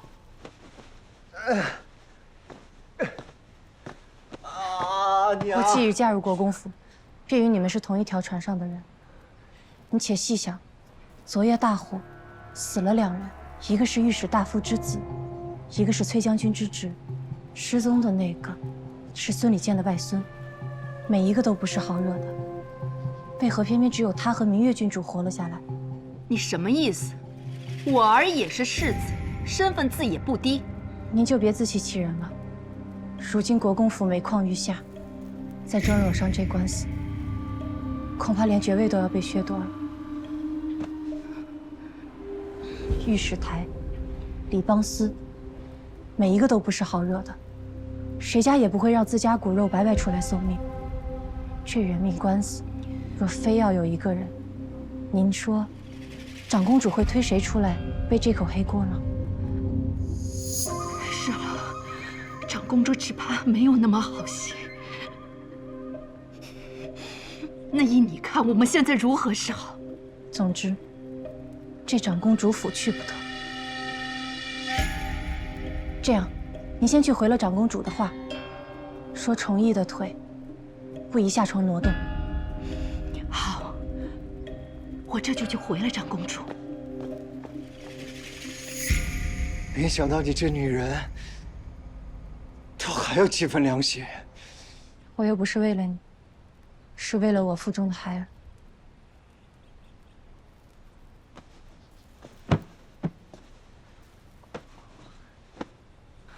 昨夜的大火到底是因何而起？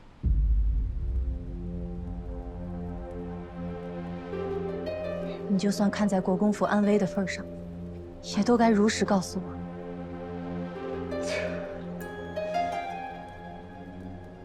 其实昨夜不止我们5个，还有另一个人。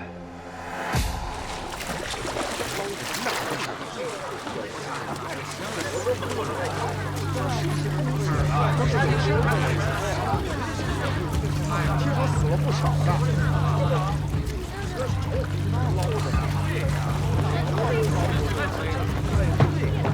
怎么样？可有发现？没有。红蛋，带人去那边做。是，跟我走。现场能有找到我外孙者，赏银1000两。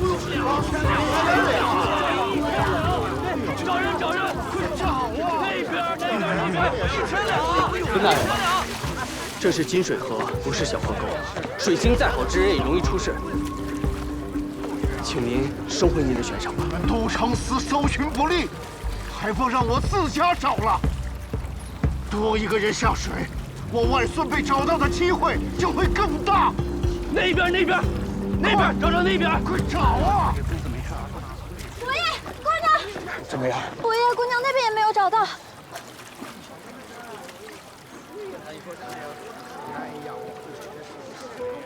没有消息就是好消息，会没事的，一定能找到你哥哥。他那么能闯祸，祸害1000年。水底下有人，大人在这儿，找着了，找到了，快！老爷，上前上那边，在这里，救人，快来救人，那边。快把人捞上来！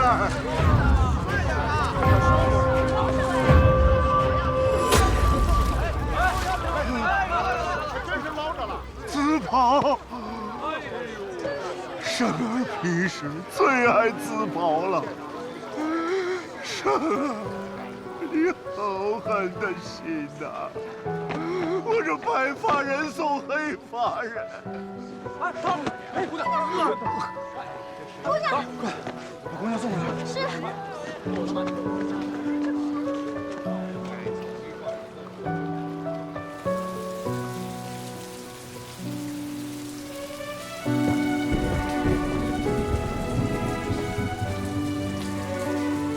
姑娘，你都1天没吃东西了，好歹喝口热汤吧。阿满，有哥哥的消息了吗？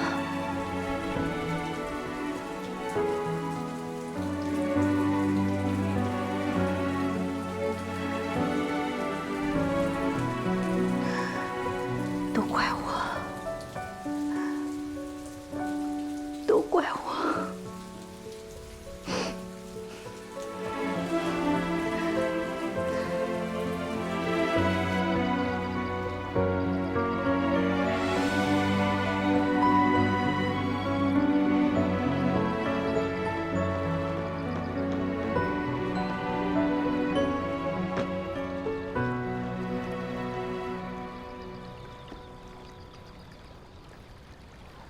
伯父，要不您回去歇会儿，我在这儿盯着。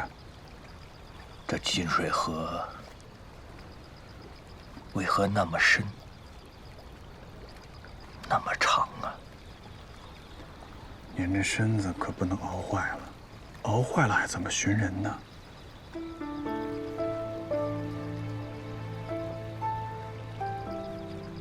若是寻到了，他还能活着吗？能，自是能的。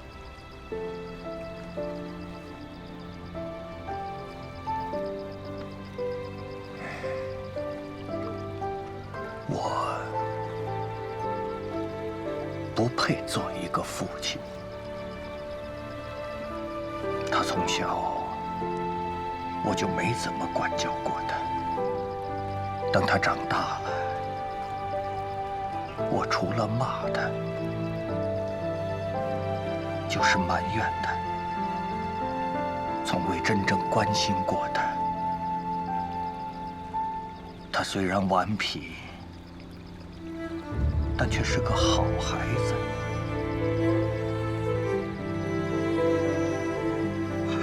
我对不起他。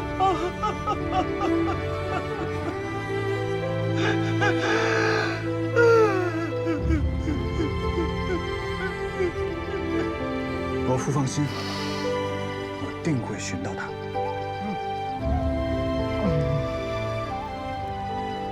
定能寻到他。是。定能寻到他。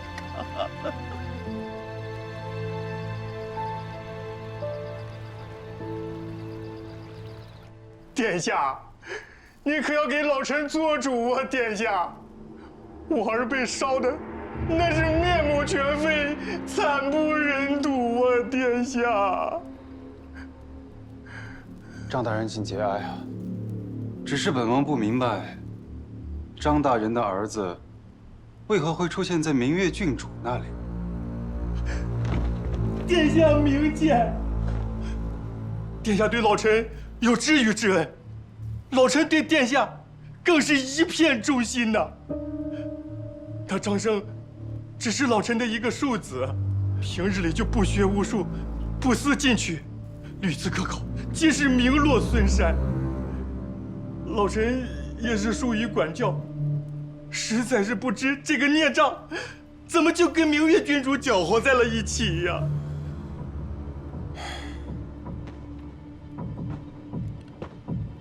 虽是庶子，那也是张大人的亲骨血，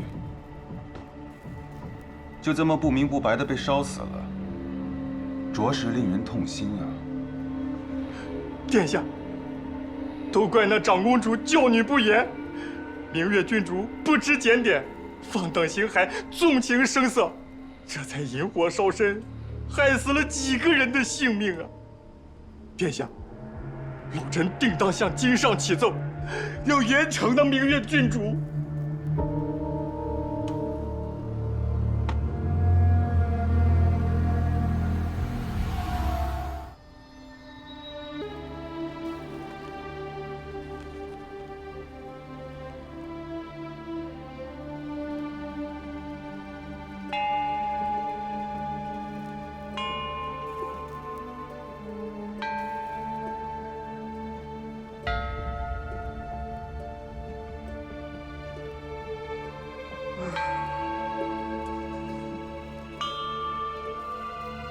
母亲啊，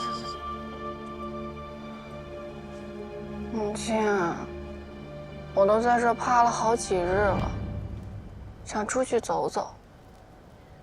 没有本宫的命令，你休想走出这明月阁。那我一直在这躺着，也不利于伤势恢复啊。本宫已经放话出去，你伤势严重，高烧昏迷，数日不醒。为何？为何？你可知死了的，除了杨胜才和你堂兄，还有御史大夫的儿子。一个区区御史，有何可惧？再说了，那个张生就是个不得宠的庶子。御史是齐王的人，他正借题发挥，已经弹劾到你舅舅面前，难道你舅舅能置之不理吗？都承司已领皇命彻查此案，结案之前，你给本宫老实的在明月阁待着。明白了，母亲。你真不知道这火是怎么烧起来的吗？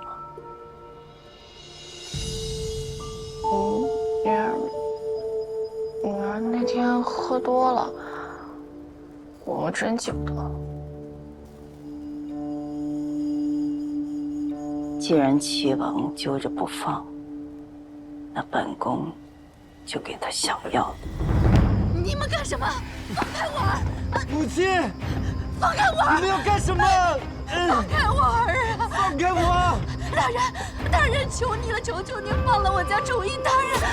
夫人，长公主殿下是好意，请公子入府依退。你们横加阻拦，是要与长公主府与太子为敌吗？你莫要说这些吓唬我们妇道人家。这里是临安城，是国公府，你该不会想就这么把人带走吧？多谢长公主好意。夫君，快救救宠妃！夫君，能进长公主府治疗，是我儿之福啊！父亲，你在说什么呢？大人，宠妃！父亲，父亲，宠妃！放开我！宠妃！夫君，就任由他们把你儿子就这么带走了？你这国公的头衔难道是个摆设吗？你就是摆设，你满意了吧？那是长公主权倾朝野，还有太子撑腰，是我一个没有实权的国公府能得罪得起的吗？那他们会把我儿子怎么样？你快说呀！生死有命，都怪这个逆子自作孽。事已至此，不能为了他把我整个国公府，还有我未出世的孙儿，都搭进去。我的儿啊，宠妃！夫人，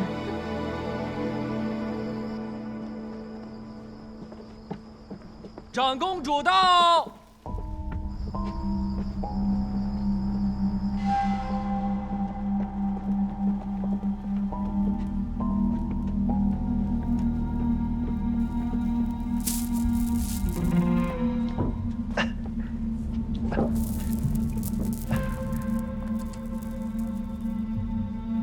你就是安国公府的三公子。是，殿下。你腿上有伤，就不必行礼。起来吧。你知道本宫接你来所为何事？谢殿下美意。但我家中亲眷牵挂，不便在外逗留。房屋失火，唯有你和明月活了下来。那死了的三家，肯定心里不好受。崔家是自己人，杨家也还好，可那张家就是不依不饶啊，非得把这笔人命官司的账记在我们明月头上。你说，张家为何不去你安国公府？要来纠缠我们公主府？殿下，殿下明鉴啊！那晚，一行人都喝醉了，定是那大风将那个蜡烛台给吹倒了，引起了大火。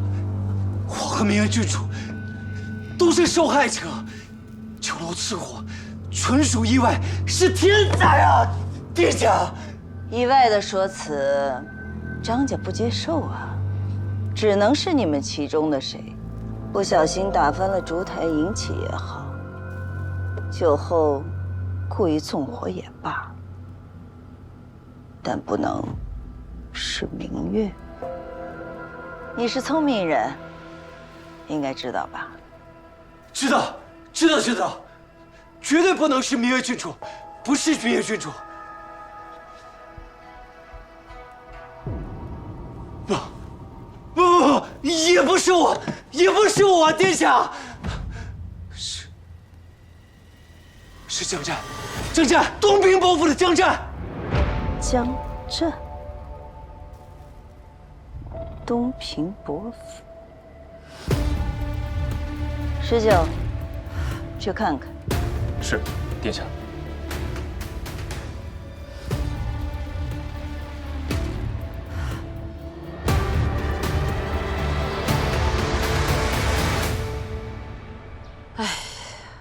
可可怜的战儿，还没娶妻，人就没了。逝者已去，活着的人还得继续啊。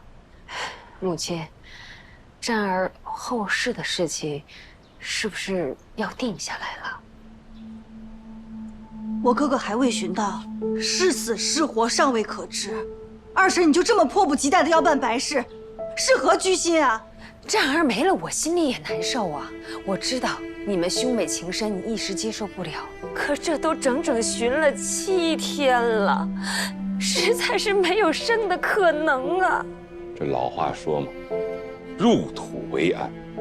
那只有这样，才能寄托家人们对战儿的这种哀思。无论如何，我都不会放弃寻找我儿。战儿命苦啊，我们不能任由他无主游荡，赶快发丧吧。是，母亲。都城司和伯父都寻了多日，也只是捞上来一只血了，怕是没什么盼头了。母亲，儿有一事要报。近日，为了找寻战儿，花了不少银钱，房里的银钱所剩不多。如果还要继续寻找的话，母亲，你还得再批一些银钱呀。活要见人，死要见尸，一定要找到我哥哥。银钱之事，我自会想办法，就不劳二弟和弟妹费心了。四儿，不要再多说了，随爹继续去找。都是你惯的，惯的一副不管不顾的性子，你哥哥就是你害死的。祖母，您在说什么？你害死了你的哥哥。老大，我们之前说过，希望战儿在咱们伯府不要惹事，安安稳稳当他的公子哥，平平安安的过他一辈子。可你呢？你非要叫他练什么武？练武练了练，一日饭菜上桌子吃饭的功夫都没有。之前战儿一早出门，傍晚就会回来，给祖母请个安。可这一次，他是夜里偷偷的跑出去的，他就是不想回这个家，就是你把他给逼的，把他置于死地呀！都是我的错，都是我的错，所以无论付出什么代价，我都一定要找到哥哥。四儿，不好了！不好了，老夫人，外面来了一群官兵，把伯父围起来了。啊！走！你们是什么人？吾乃荣阳长公主府铁卫首领19，奉长公主命，前来封锁东平伯府，严禁进出。长公主殿下，为何要封东平伯府？辉月楼纵火案，江战有极大嫌疑，为避免他潜逃，殿下特派我等前来守卫。胡说！我哥哥被害到如此境地，还要担上这样的污名吗？等我们找到人，再跟你们仔细分辨。这也是为了东平伯府的清白着想。若你们不识好歹，也别怪我们刀剑相向。你敢！长公主府的好意心领了，先扶老夫人回去吧。快快快！长公主之职身亡，独女高烧数日至今未醒，此案与殿下有切身之痛，殿下才特派我等前来协助。明日便会开堂公审，不劳长公主府费心了。另外江战，我会派人盯着，出不了差错。奉劝长公主府一句，莫要越俎代庖，落人口实。望于大人秉公执法。自是。撤。今日多亏有你，还好消息传得快，没事便好。我不但没救下哥哥，还总害得你犯险，真是对不起啊。无妨无妨，本来也就不是你的错嘛。我想问一下你，关于你之前跟我说的江战的事儿，不只是一个梦吧？啊，对不住了，我该问这个问题，让你徒增伤感。我没有时间伤感，哥哥至今都不知道去向。这公主府，怕是要把所有罪责都推到他的身上。可那晚明明是我……这是我跟你说的，那晚你没有去过呢。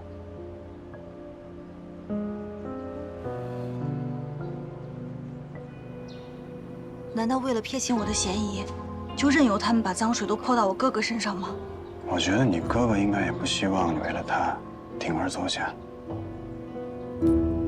我们再想别的办法。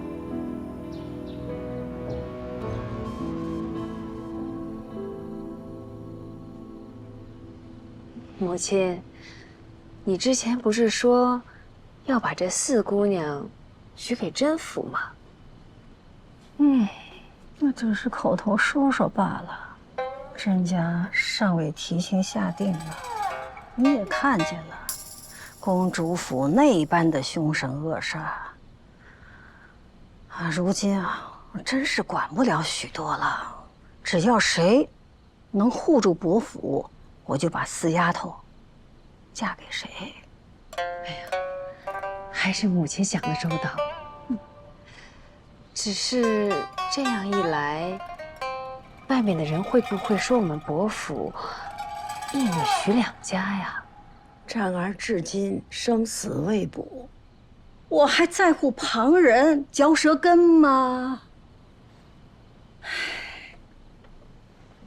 之前呢，我让你在院子里待着，是看你生病了，我就想让你多休息，少操劳。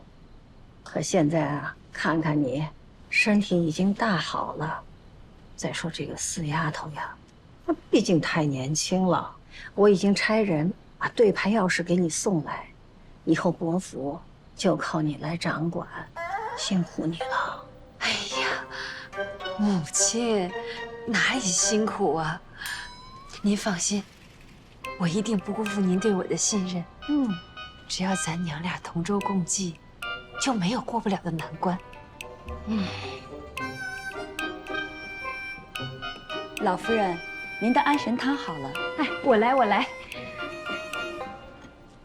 哎呀，母亲，趁热饮。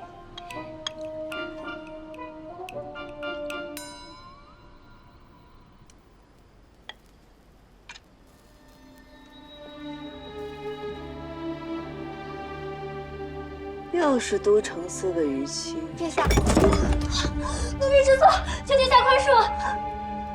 蠢货，拖下去，杖子20。奴婢知错，奴婢知错。笨手笨脚的。殿下，堂审在即，他们来不及找人，一切按照殿下的计划进行。东平伯府也该自食恶果。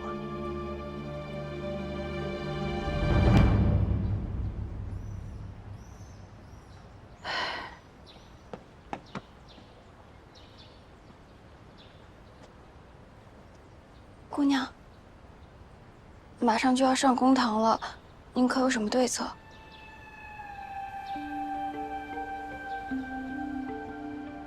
阿满，帮我把巧娘请来。是。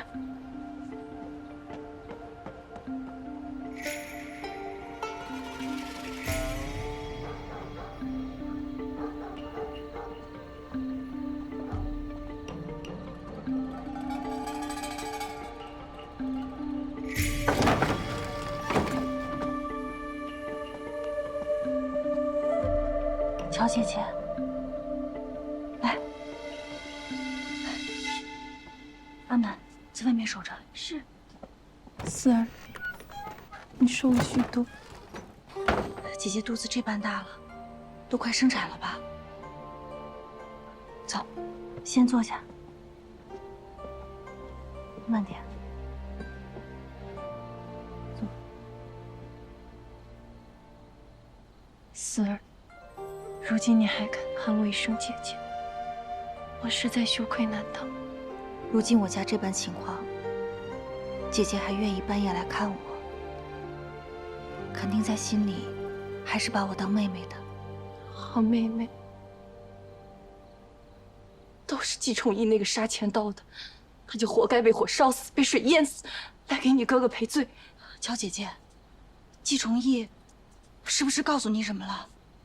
前几日，长公主派人把他抓进了公主府。今日我又听闻公主府的人封了你家门，那夜之事，来龙去脉、细节始末，季崇义都告诉我了。不管我哥哥受过什么苦，你都告诉我。那天晚上，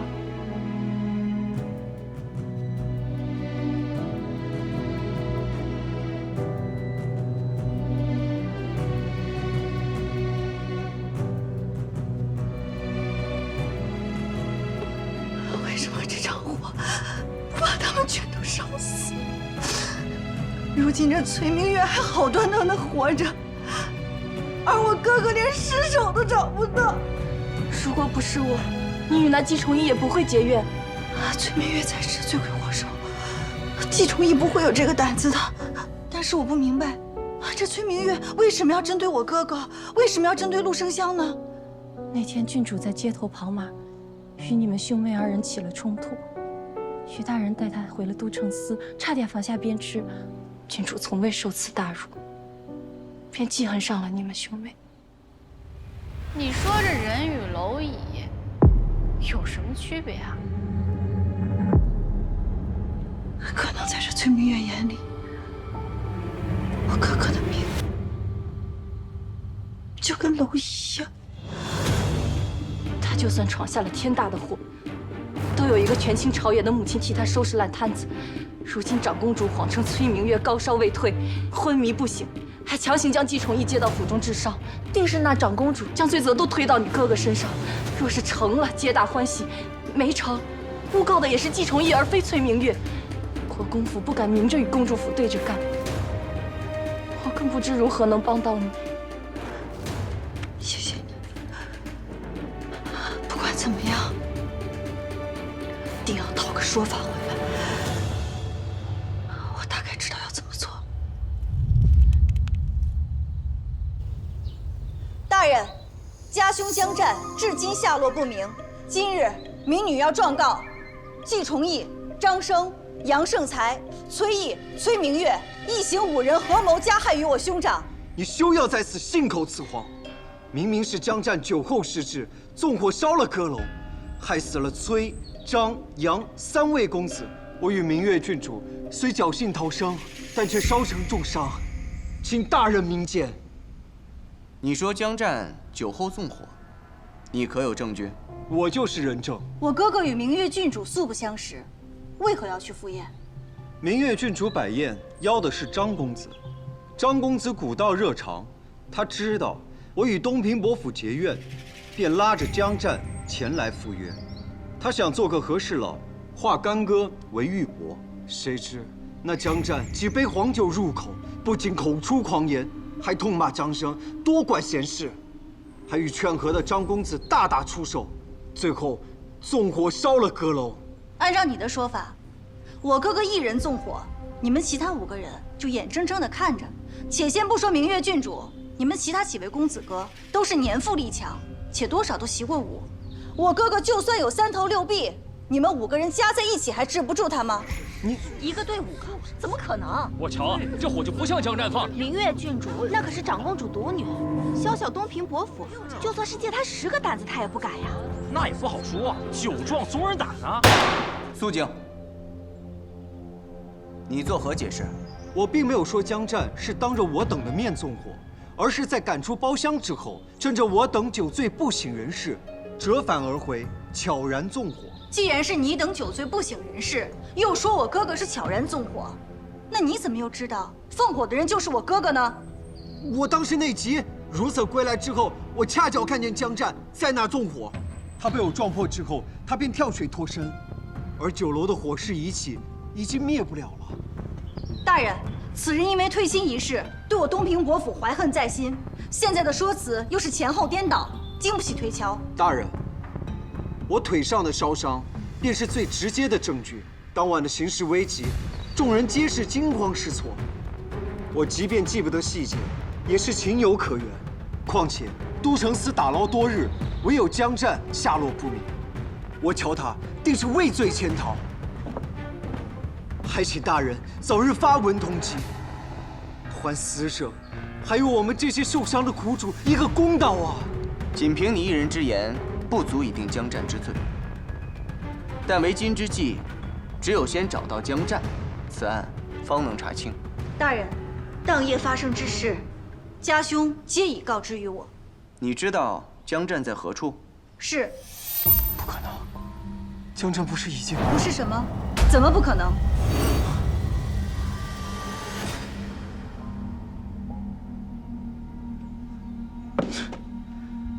果然，你们东平伯府对外谎称江战落水失踪，实则窝藏他处。大人，您可不能徇私啊！江四，江战究竟在何处？家兄昨夜托梦于我，把当时发生的所有事情都一字不漏地告诉了我。我哥哥根本就没有放火，我不能让他蒙受着不白之冤。晴天霹雳，必有冤情啊！想不到江战已经死了，还托梦给他亲妹。这世上还真有鬼魂托梦不成？我哥哥是被那张生诱骗到了辉月楼，在这期间被他们5个人合伙虐杀，活生生把他折腾致死。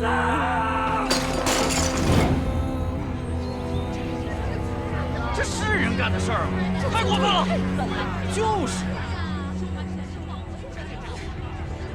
可笑之极，在这公堂之上，岂能听他荒谬的托梦之词？大人，您可以命人去查，当日打捞上来的证物当中，是否有一尊压形香炉？来人，速去！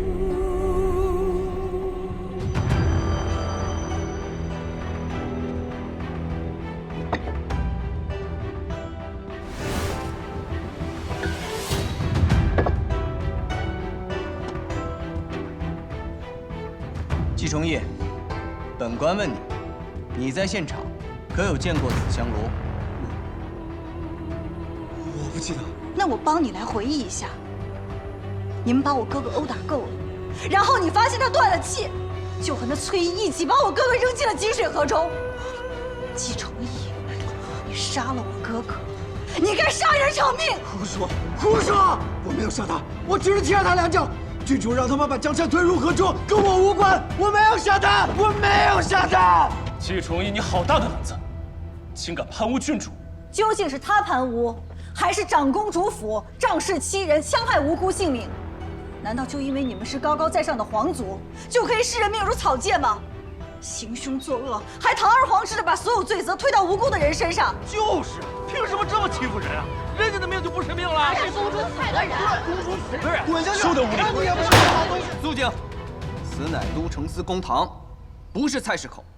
这冤魂托梦虽是离奇，但江四所说，这物证细节，皆与本案事实相符。本官问你，那令兄可有在这梦中提及过这火呀？季承，今晚你一直跟我在一起，哪儿都没有去。火是因为风吹火烛意外引起。着火了！着火了！别喝了！别喝了！着火了！着火了！着火了！着火了！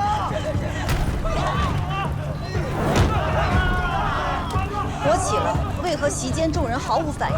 因为他们都在醉意当中，还以为那火是幻象。之后，那崔明月率先跳窗逃生，张生、崔毅被那房梁压住了双腿。而杨胜才不通水性，溺水身亡。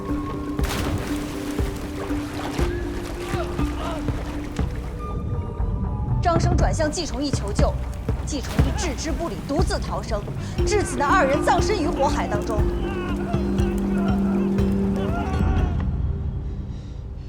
来人，传仵作。回大人，张生魏部确有大量烈火烧酒业，那杨家和崔家不允开堂验尸，所以无从得知。但张生和崔毅确系吸入大量烟雾身亡，而杨胜才则是溺水身亡。全都对上了，这真是神了！定是江战冤魂未散，目睹了他们肯定是冤枉的，才托梦给了4姑娘。季崇义，事到如今，你还不如实招来，是否你等合谋虐杀江战？冤魂托梦，此地不该叫都城司，该改为判官府。哪有你们判案？请一个神婆来通灵，岂不是更省事？对，什么鬼啊混的！我看你们都城司就是有猫腻，和这个僵尸里应外合，才编出这个故事来。既然你觉得世上无冤魂，那你刚刚为何要承认是他人虐杀了江战？崔明月又指使他人将江战扔入金水河中，而你只是踢了几脚呢？我方才都是被这个僵尸鬼迷心窍了，所以才一时胡言乱语。胡言乱语！季重业，此乃公堂，你的言行举止都将记录在册，岂容得你抵赖？总之，大人用什么冤魂托梦来断案？如果没有实证，我是绝对不会服。胆敢不服？谁说没有实证啊？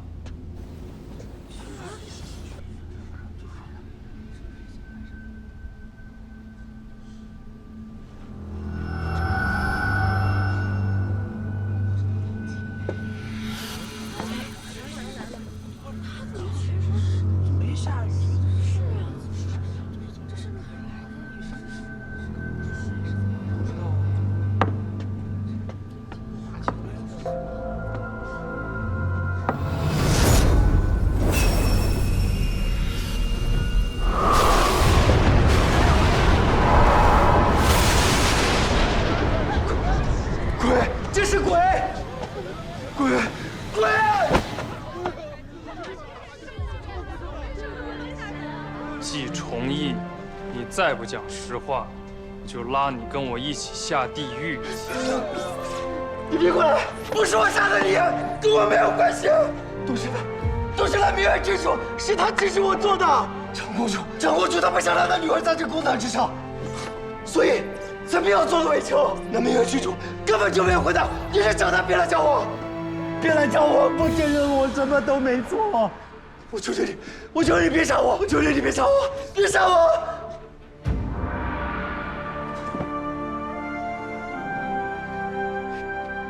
哥哥，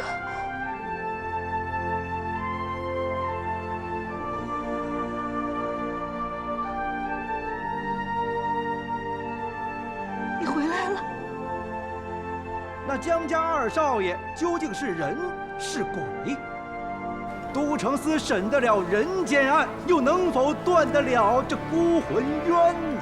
你这官司卖的，这还认不了人吃饭了。就是。行，我把下一次的钱也付了，你一气说完。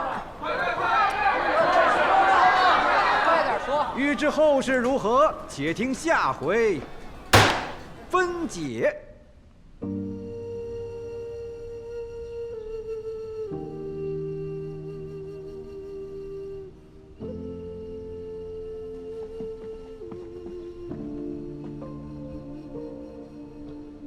爹，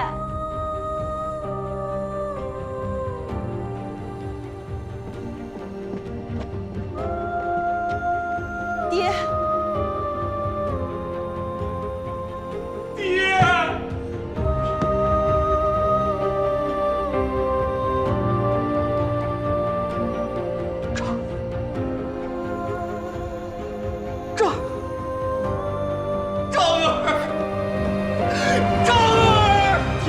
张儿是你吗？我回来了，回来就好，张儿，爹。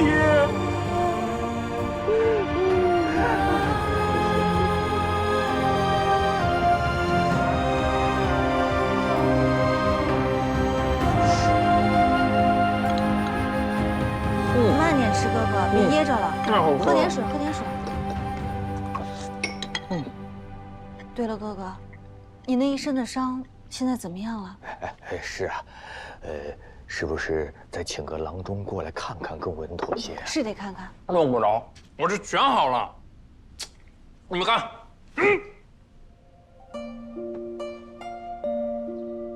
再歇个3、5天，我准能又变成一好汉。哎呀，再说了，就凭他们几个，还想真伤了我？再来几个人我也不怕呀。你这个小兔崽子呀，就是嘴最硬。行了，说说吧，你是怎么死里逃生捡回这条小命来的？我装死。装死？他们不是想弄死我吗？那我就装死，他们总不至于再把我弄活吧？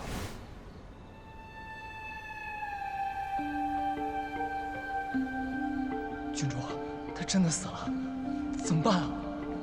那就把他扔到河里，不就一了百了了？没想到这几个孙子竟想来个毁尸灭迹。我原来没发现金水河竟然有这么深。我恍惚间我就听见妹妹你在喊我，于是我就拼命扑腾，可还没到水面，我就扑腾不动了，心想着再也见不到妹妹跟爹了。那后来我就什么都不知道了。那最后是怎么得救的？那自然是本女侠出手相救。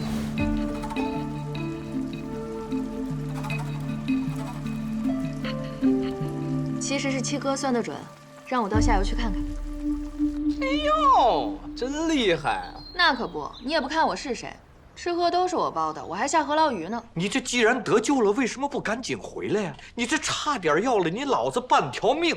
爹，我恨不得插根翅膀马上飞回来，可那时候我身上有伤啊，再加上山路又不好走。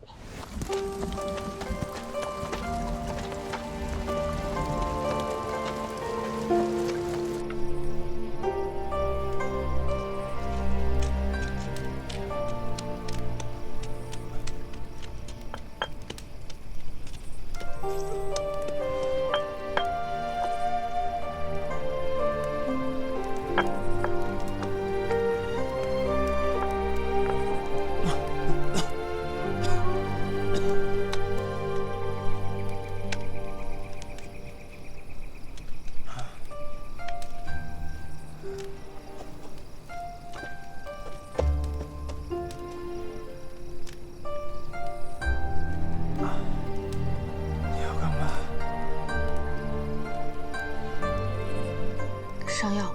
什么药啊？疼不疼啊？有点疼，你忍一下。那你请。疼。还知道喊疼？那你就是快好了。你一个小姑娘，手劲儿怎么这么大呀？你自己摁着。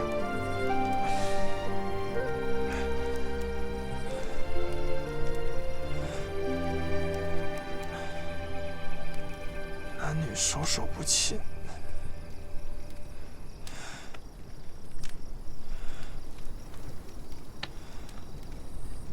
你扶好了，千万不能让它掉下来，知道吗？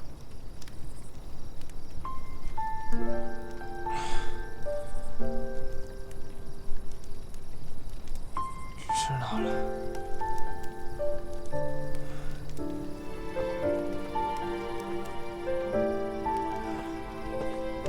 今夜，我们就歇在此处吧。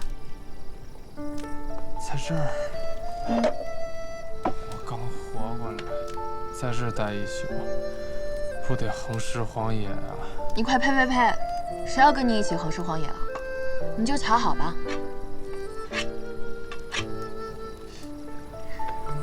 我去捕条鱼。那我跟你一起去吧。你，就算了吧。要是再杀了你，就更耽误事儿了。我能行。再说了，我药都用光了。啊，那好吧。啊。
就这块疙瘩。哪？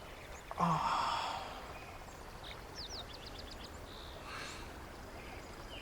这是什么？作业无聊，随手刻的，送给你。强展，想不到你还是个心灵手巧的。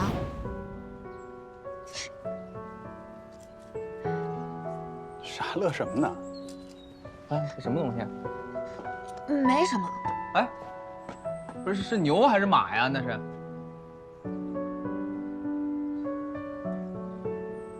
这个猪还真是惟妙惟肖啊！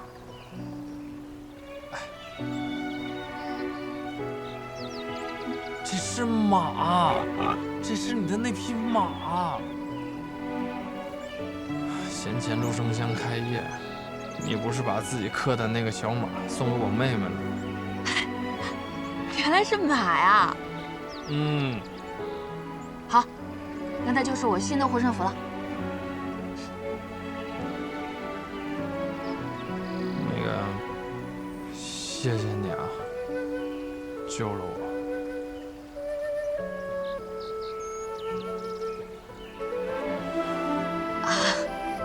这算什么？那天，就算河里是条狗，我也会救的。后来等身体好些了，我就让楚楚带我回临安。可我们俩一进城，就听见大街小巷都在议论都城司的公审。粗略打听后，楚楚机灵啊，他就想到了让我在公堂之上扮鬼的法子。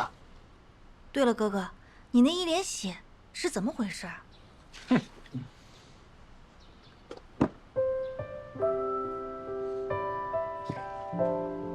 厉害吧？就是不知道楚楚现在在干什么呢，还一直没有好好当面谢过他呢。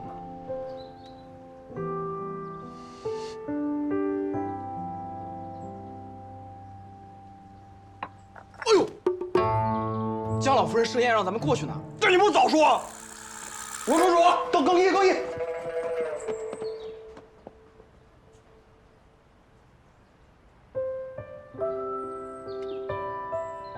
我的孙儿能活着回来，祖母高兴啊！这样，我们一大家子的人才能整整齐齐地坐在一起。祖宗在保佑我们呢。孙儿不孝，让祖母担心了。不光是你祖母，咱们全府上下都为你提心吊胆呢。你四妹妹为了你，还顶撞了公主府。哎呀，得罪了公主府，还不知道是什么下场呢。仔细想想，四儿多亏了是他，他顶住了，不认罪。是，两害取其轻嘛。我们战儿回来了，就是咱们府上最大的福气。战儿平平安安的，我们冒点险又如何呢？我孙儿此番能活着回来，全仰赖于四卫和卢姑娘。我在这儿代何府上下谢过于大人和卢姑娘。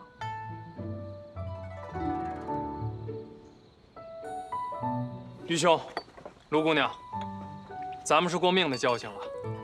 往后若有需要，我江二赴汤蹈火，在所不辞。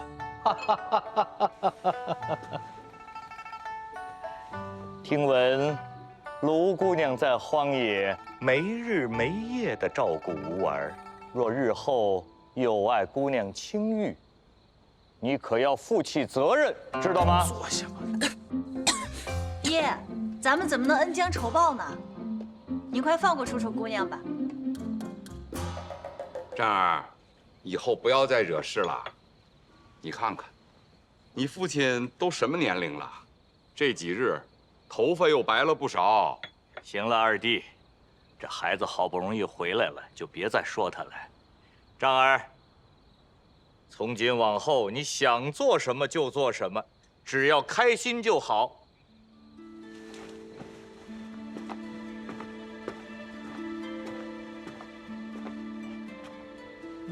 祖母，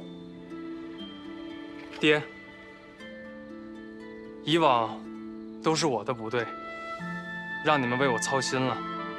经此一劫，我也终于明白了，为什么妹妹总让我习武，让我精进。若我能像于兄这样武艺高超，像甄大人那样有个官身，他们便不敢再欺负我。他们欺负我弱，我以后便要变得更强。他们欺负我东平伯府没落无势，我便要凭着自己的本事光耀门楣。总而言之，我不会再懈怠懒惰，请祖母和各位长辈放心。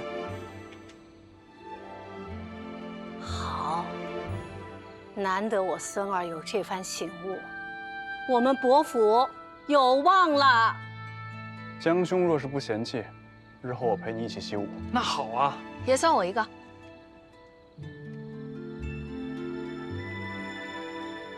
行了，这刚刚回来，奋发图强之事也不急于一时。大哥，你刚才说的这句话，二弟不敢苟同啊。这学业之事，争的就是一朝一夕，日积月累。战儿既要上进，那我就把你兄长考学时读的那些经史子集都拿给你。二叔，我不打算考取功名。嗯，我要当金吾卫。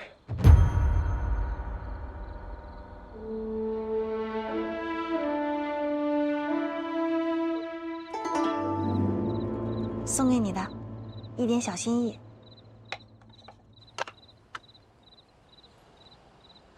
不甜不腻，冷冽清澈，我喜欢。根据你的性格，特意给你调的香型。谢谢。楚楚，真的谢谢你，救了我哥哥。你不用谢我的。看来你还不知道，这些都是七哥让我做的。他一点都没跟你说吗？没有啊。自从你哥失踪之后，七哥好几夜都没有合眼。他带人连夜搜查，又遍览了何方图，总算推测出了江战的位置，让我去寻。我果然寻到他了。那这么说，你们都知道我哥哥还活着？对不起啊，江四，是七哥再三嘱咐我，让我千万不能带他回来，否则长公主一旦发现，她必死无疑。为了确保万无一失，就连你也没告诉我。我知道了，谢谢。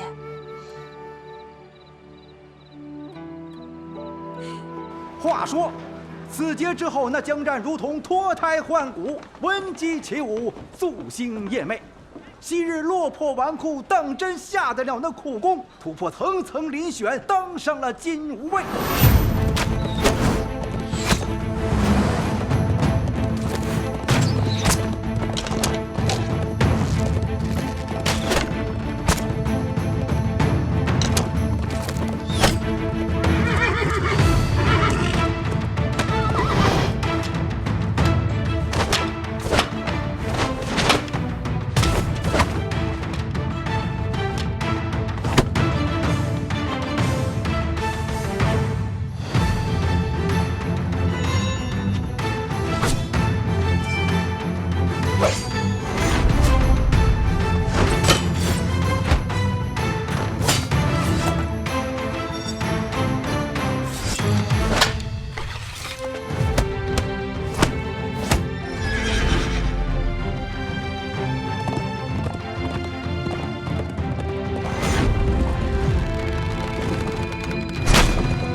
再说那崔杨张三家痛失爱子，安国公世子当堂诬告，明月郡主装病，避之若美。此案，多谢。当如何了结？哎，别再下回分解了。且听老朽慢慢讲来。此案震惊长安，不仅市井百姓口口相传，更是直达皇宫内廷。今上闻之，特颁圣旨，惩恶扬善。长公主之女崔氏明月，不修私德，言行有亏。然念其年少，受奸人所惑，小惩大戒，降位为县主，迁居陵水，尽行己过。安国公之子季崇义，品行败坏，顽劣不堪，蛊惑郡主，纵私欲，酿惨案，令其终身不得科考入仕。安国公疏于管教，罚俸3年。望其遵循律例，谨言慎行。主者施行。主者施行。接旨。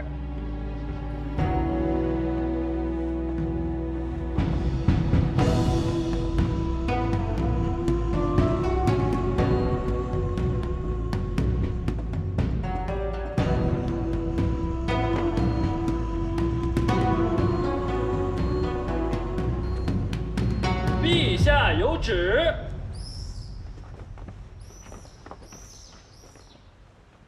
东平伯府江战敏而好学，武艺超群，破格提拔为金吾卫。东平伯教子有方，特允袭爵至武士。主者施行。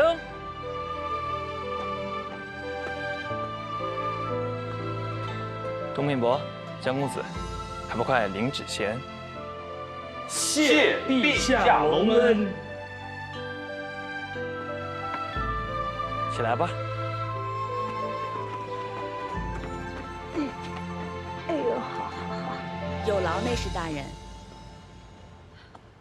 我努力了这么多时，没想到一到圣旨，竟然连遴选都不用参加了。这是好事。战儿好运气。哎呀，战儿啊，这可是天大的好事啊！你可是因祸得福，陛下真是厚待了我们东平伯府了。后代，陛下后代的是公主府，随便给我们东平伯府一个甜枣，就让我们莫要再追究，为的就是保那崔明月无虞。别说了，你这些话让人听见了，那后果不堪设想啊！这孩子，战儿，祖母本以为咱们的爵位到了你父亲这一辈算是到头了，没想到你又挣了2世，你可是为东平伯府立了大功了。祖母，在您心里，我那顿打是不是挨得特别值？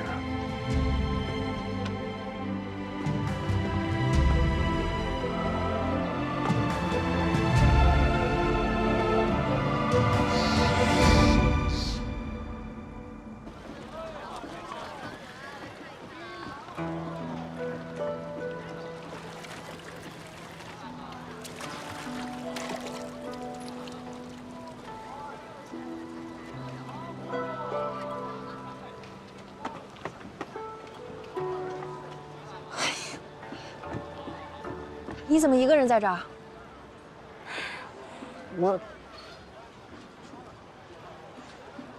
你家里人许你不着，正焦心呢。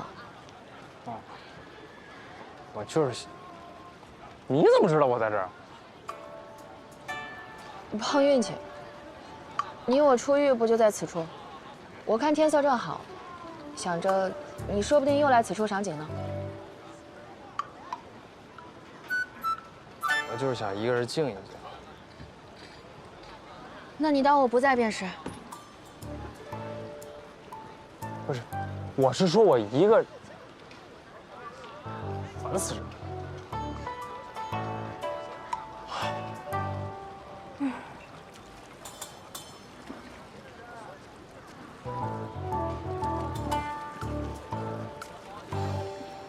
我只是没料到，西决这么大的事儿，竟然也能用来封口。更可笑的是，我长这么大，为家里做过最有用的事儿，竟然是挨了一顿打。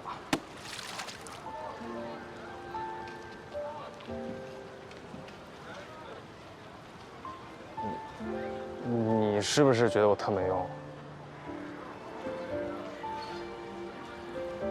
你知道吗？我打小就特别爱看画本子。我想做那浪迹天涯的豪侠，可我从未踏出过家门，只在梦中畅想过万里河山。可是你看，今日我依旧坐在这里。所以啊，无论多远的地方，只要我们心中惦念，便总会抵达。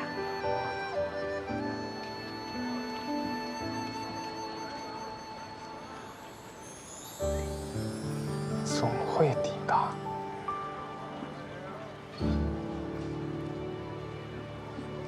总会抵达。我说了，我不去陵水。母亲，我不想去陵水。不去也得去，你要抗旨不成？母亲，你向皇帝舅舅求求情，你说什么他都会听的。你怎么不明白？让你去就是让你避风头。如今朝堂上言官在控诉你，街头巷尾在议论你，众口铄金。这道圣旨是本宫煞费苦心为你求来的。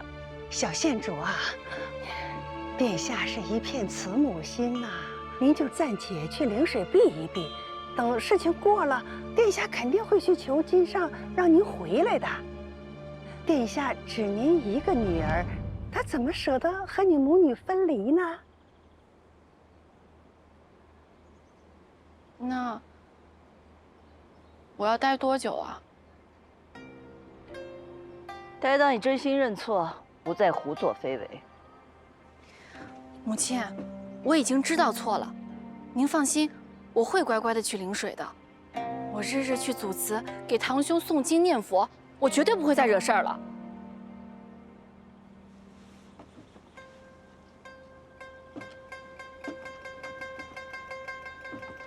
天气转凉了，多带些厚衣服。他从小肠胃不好，还挑食。府里的厨子派2个过去。是，殿下您放心，我都给他备齐了。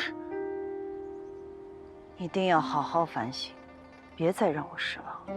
嗯，明白了，母亲。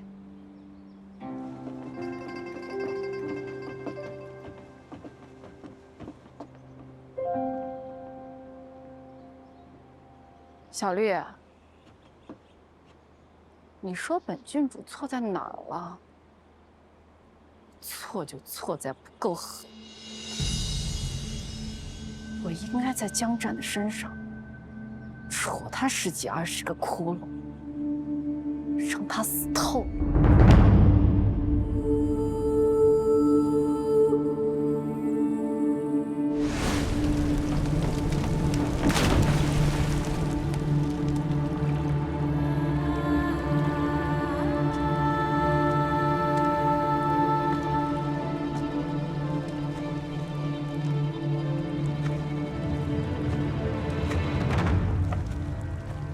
等等，你刚刚救了我，说吧，你想要什么？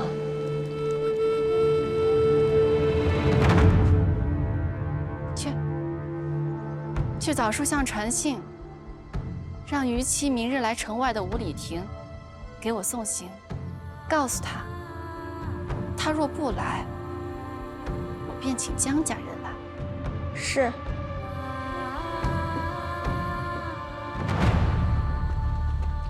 大家先喝点茶。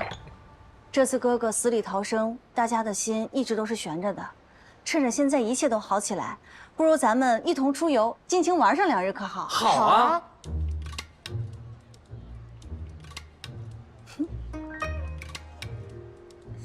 那去哪里呢？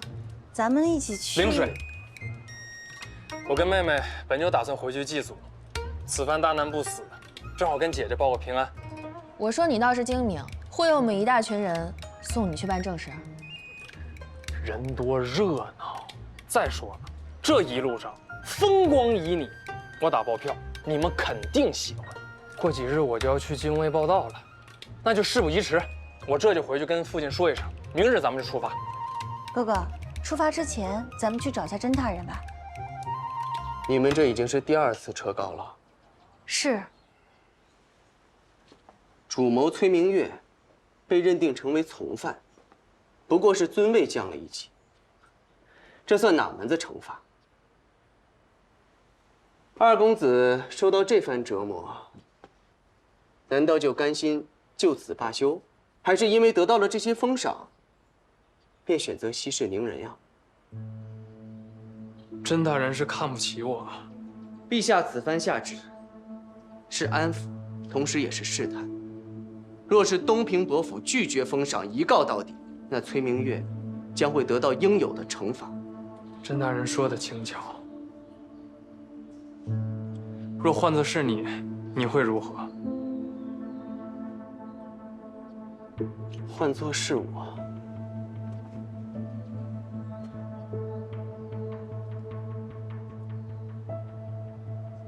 我定会追究到底，不死不休。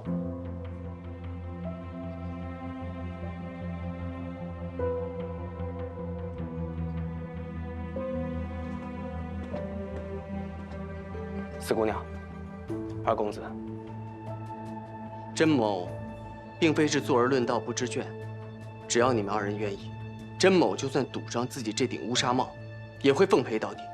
若是日后陛下还选择偏私，那甄某定会在御前以命相见。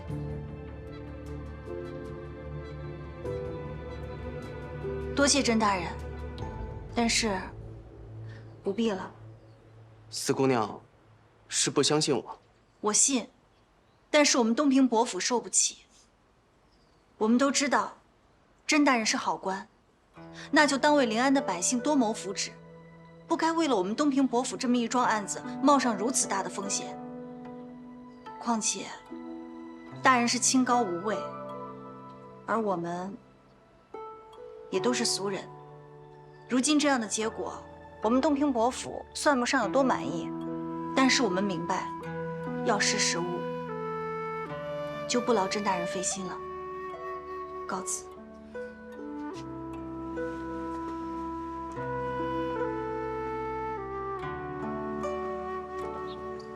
四姑娘，等等。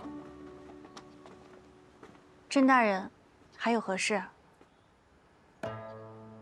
我倒也没什么事，只是想和四姑娘再说几句。哥哥，那你去前面先等我一下吧。好。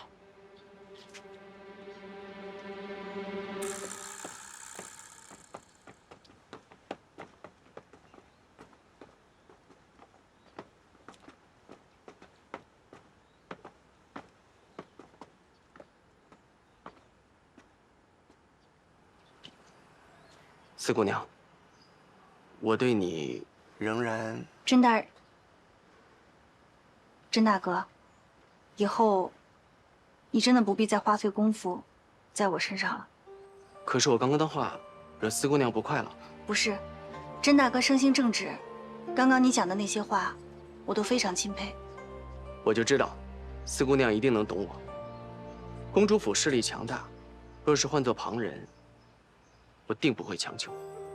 可你是那个不畏风言风语、不惧权势富贵的四姑娘，你甚至可以在公堂之上。甄大哥，我兄长刚刚经历了一场大难，得老天眷顾，才能侥幸活下来。往后的日子，我只愿我们一家人都能够平平安安的。还有，你刚才说的那个曾经在公堂之上有勇气挺身而出的姜丝，并非全部的姜丝。大多时候的我，会怕，会躲，也会权衡利弊。你不必这样贬低自己。正所谓大勇若怯，在这世上能有几个女子能生出你这般一时之勇啊？我没有贬低自己，甄大哥，我真的没有你想象的那般好。天有阴云，人也有暗面。在公堂之上，我曾经说过谎话；在公堂之外，为了达到自己的目的，我也使过手段。而在甄大哥的世界里，非黑即白，所以你我二人并不合适。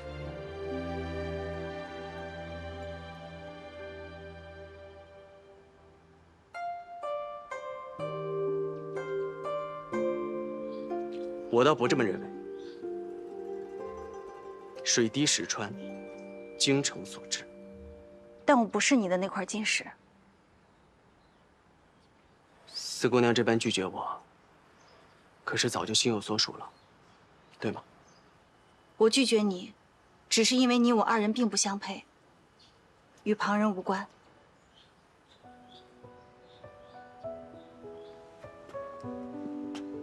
原来如此。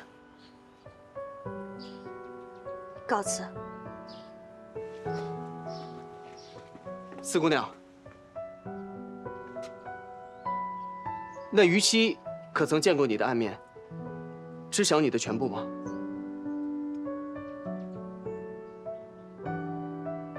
他知道。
怎么样，好看吗？美极了。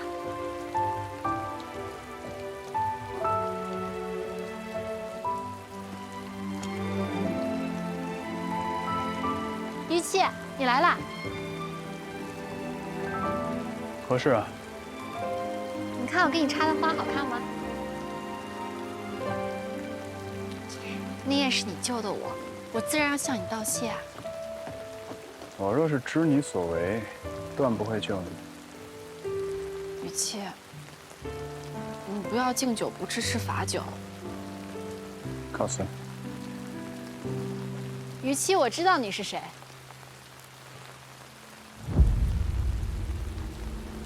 想说什么？不经传召，私自回临安。陛下知道吗？你是在威胁我？你是聪明人，应该知道我的意思。不知。于七，我看上你了。我不管你是被发配的皇子，还是什么破思维，只要你同我去陵水，日后我保你荣华富贵，平步青云。这一个县主跟一个皇子说保我荣华富贵、平步青云，看来这长公主在临安城当真是只手遮天。你提我母亲做什么？你们真的是觉得手握权势就可以事事顺遂？那常心口府的曹兴玉为何会锒铛入狱？安国公府的季重义终身不得入仕，而你，尊贵的明月郡主，却降成了县主，灰溜溜地离开临安城。我想在下的前程，就不劳县主操心了。奉劝县主一句啊，莫要再行差踏错，葬送自己的前程。是因为江思的贱人。我告诉你，但凡我崔明月看上了，旁人若是敢惦记，我就挖了他的眼，砍了他的手。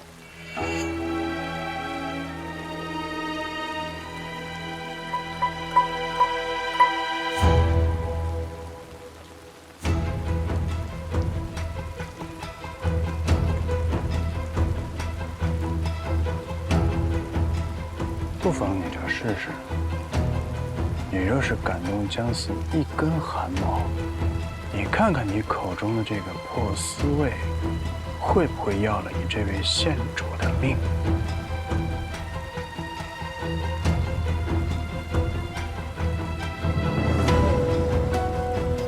从来没有男人敢拒绝我。雨琪，终有一天，我会让你心甘情愿的来求娶我的。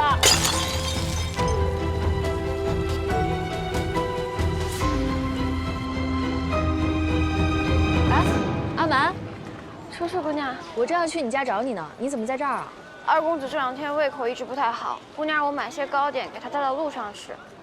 看来明月县主的事情对他影响还是挺大的。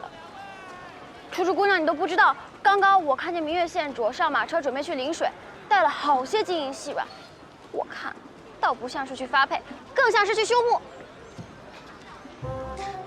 阿蛮，你先回去，替我跟江战说，我晚些就到。好。说，我是不是不该跟他说呀？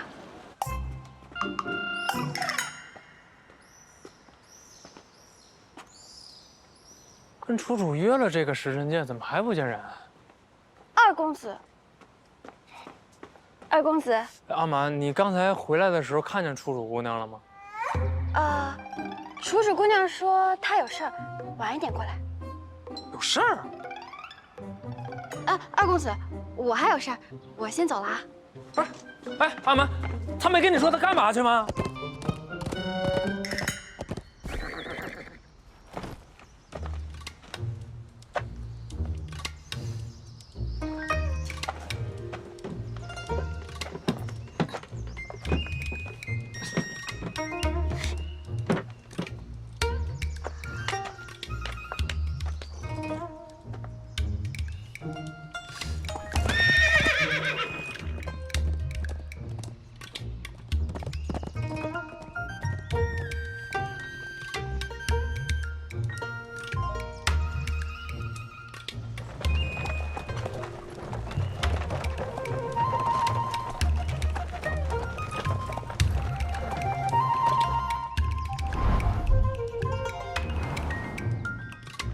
走这边。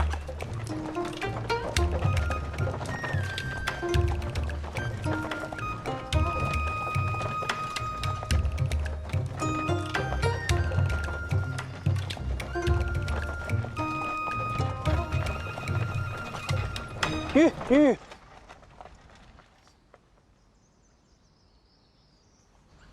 怎么了？愣着干嘛呀？走啊！这。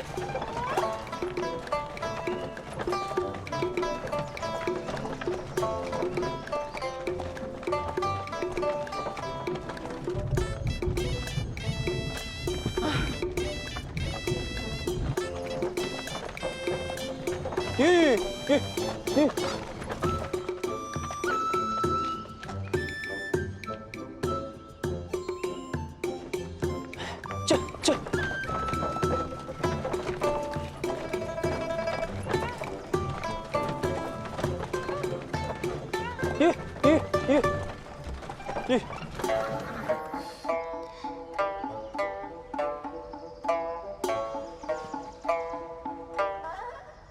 没到医馆啊？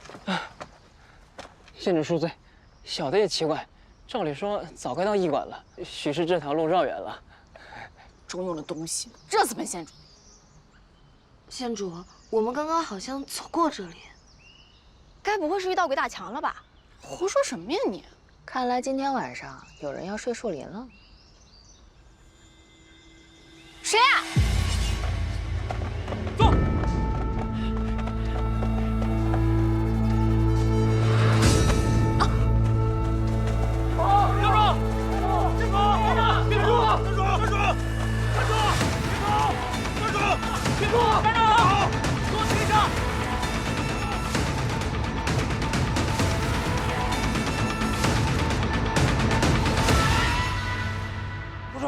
你到底去哪儿了？就路上闲逛。阿满，东西收拾好了没？不是，那你闲逛，你手受伤了？没有，就路上被马车刮了一下而已。楚楚姑娘，东西收拾好了。四姑娘呢？在海棠居，我们去找她。好，走。二公子也请吧。走。这么神秘吗？我给你拿点药。好，4天剑的事有眉目了。当年是保章正楚大人和主簿萧大人率先写的奏折，诬您不详。这2人身在何处？都在陵水。陵水，那就先回趟城，明日去陵水。不用回城了，路上要带的所有东西我都带齐了，咱们现在就可以出发。当年有一个算命的，说我是不祥命，让我的父亲把我送得远远的。如果弱者被这天下人往头上加各种莫须有的罪名，自己不去探究，也不去反抗，那岂不是成全了这些恶人的谎言，成为了他们的帮凶啊？如果我被诬陷了，那我一定要让诬陷者付出代价。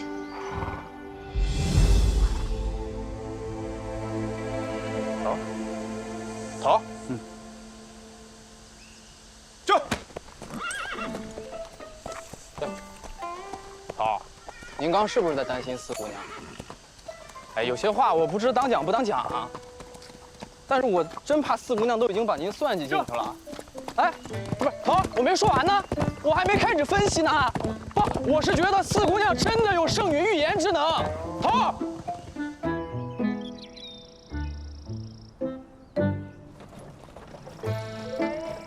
咦，于兄，七哥，你们是去哪儿啊？嗨，这不是当上金吾卫了吗？想着上任之前跟妹妹回陵水老家祭个祖，顺便游个山玩个水。我也尚未去过陵水，便一块去凑个热闹。你们这安排还挺好啊。于司卫，那你跟我们一道走吧。对呀，人多热闹啊。是啊。我们头还有公务。公务啊？啊，我还以为是特意来跟我们践行来了呢。倒也不是给你们践行，我们方才吧，方才我们就在附近瞎转，没有什么旁的目的，不如就跟你们一起游玩。那太好了，于兄，他们骑得太慢了，我正想找个人跟我一起赛个马呢。就你还跟七哥赛马，先追上我再说吧。驾！那不喊开始啊？行，那你俩先去，我缓口气儿啊。好嘞，跟上啊！驾！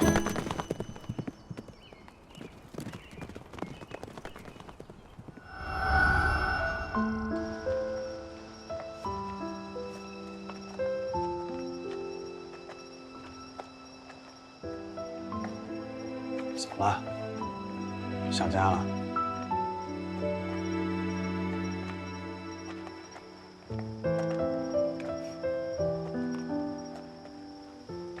没事，有你就好了。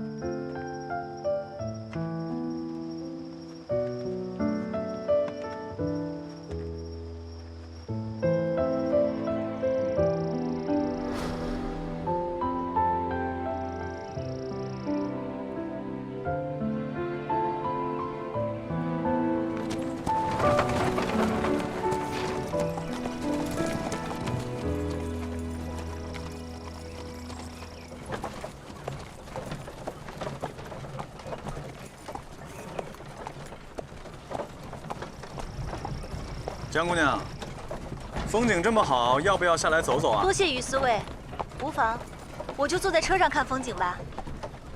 这儿也不是公堂，别叫于思卫了，多见外。那就叫你于公子。好啊。于公子，之前我哥哥的事情，要多谢你的帮助。远亲不如近邻嘛，日后有什么需要我帮忙的地方，尽管提。真的只是近邻吗？咱这街坊邻居住着的，少说得有7、8家吧，也没见于公子对旁人如此费心费力，还不是因为姑娘你，就你会说。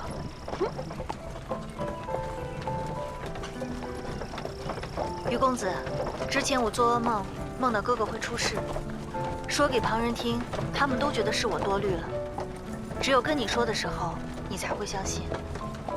你不是也没有什么骗我的必要吗？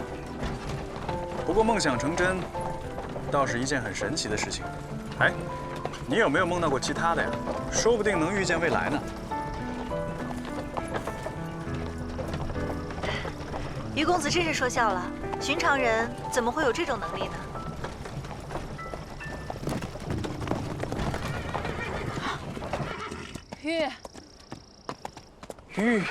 于兄，妹妹，前面有处溪水特别好看，我们一起过去休息一会儿吧。我抓到了！哎，好，抓到了！快！好大的鱼！快，太滑了！太小了吧？看我给你抓个大的，来呀！二公子，你可以吗？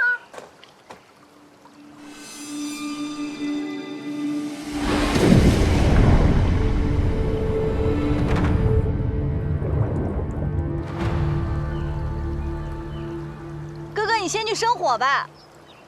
我还是生我去吧。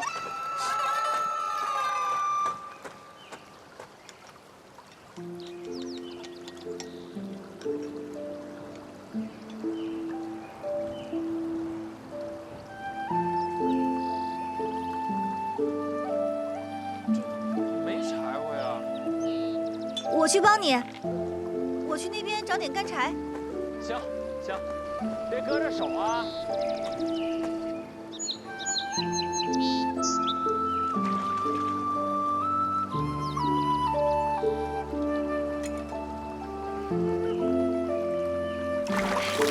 哎，江战，你快看，我抓到了！太厉害了！啊！怎么了？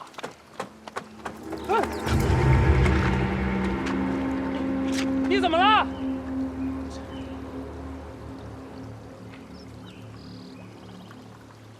你等我！你怎么了？脚崴了？哦。哎，我背你。能上来吗？2、7，走。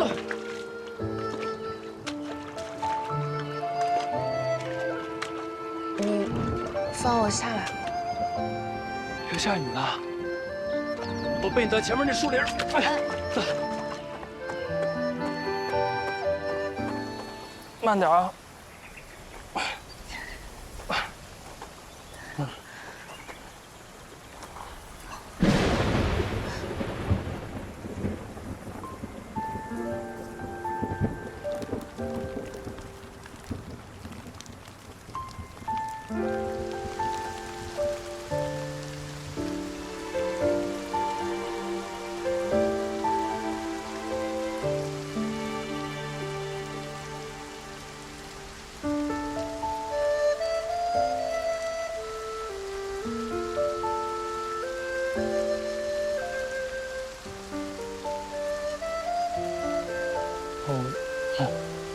小时候一打雷，我妹妹就害怕，习惯了。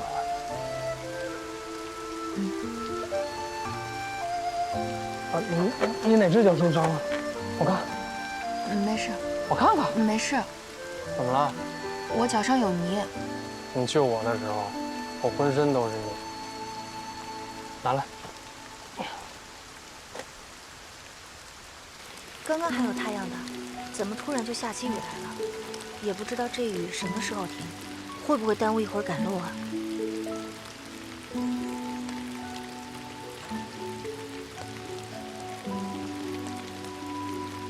哥哥他们还生了篝火，不知道会不会浇灭。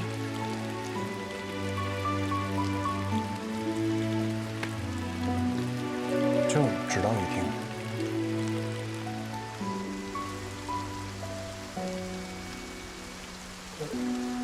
我手劲儿也大啊，你忍得了？你怎么会这招的？小时候总翻墙逃出去玩儿，落地不稳就会崴脚，久病成医呗。后来啊，我挖了个狗洞，就再也不崴脚了。怎么样？哎，好了。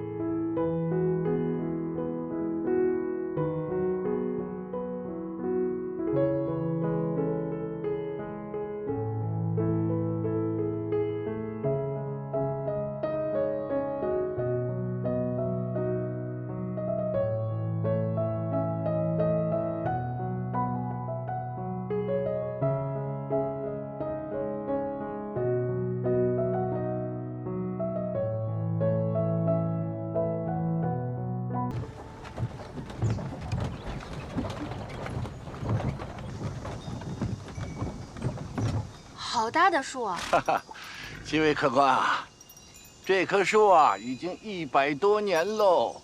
据说啊，天上有位神仙路过此处时，总爱在这树顶上歇歇脚。此树是4季常青，年年发新芽，寓意吉祥哦。所以，十里八乡的百姓们啊，都上这棵神树下来许下自己的心愿。风铃每响一声啊，就代表着一句祝祷词。神仙听到以后啊，定会来助啊。那许下的愿望都能实现吗？心诚则灵啊！我心最诚，我来一块。来一块，看看。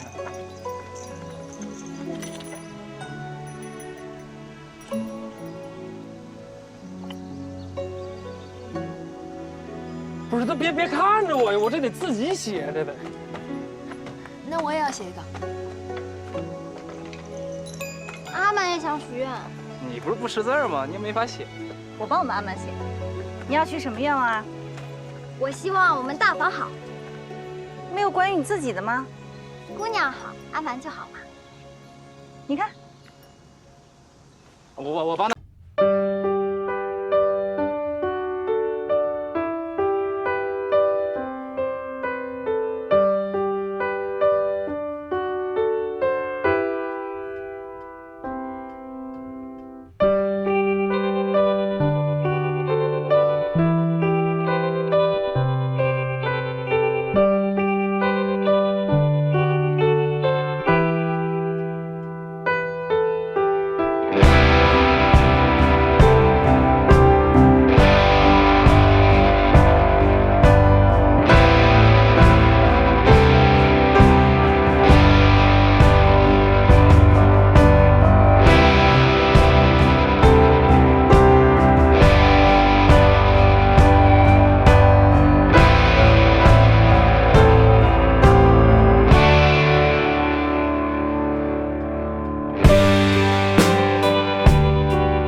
3个时辰了，你这消息准不准？不止一个县人得到了这个消息，应该是准的。那个难缠的于思卫好不容易离开了临安，现在是救桑琪最好的机会。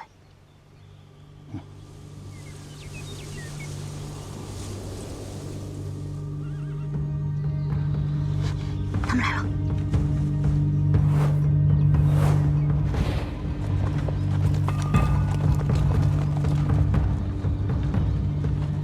走在最前面的是通判甄大人，不会有错了。桑琪，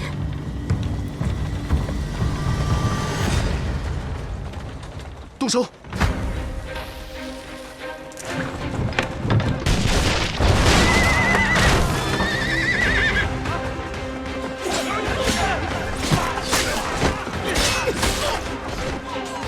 小心！ 留活口，撤！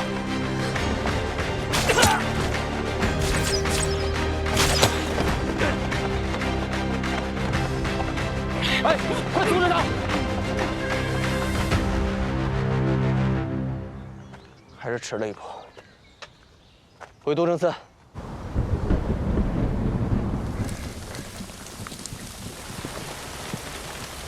雨下这么大了，咱们先找个地方避避雨吧。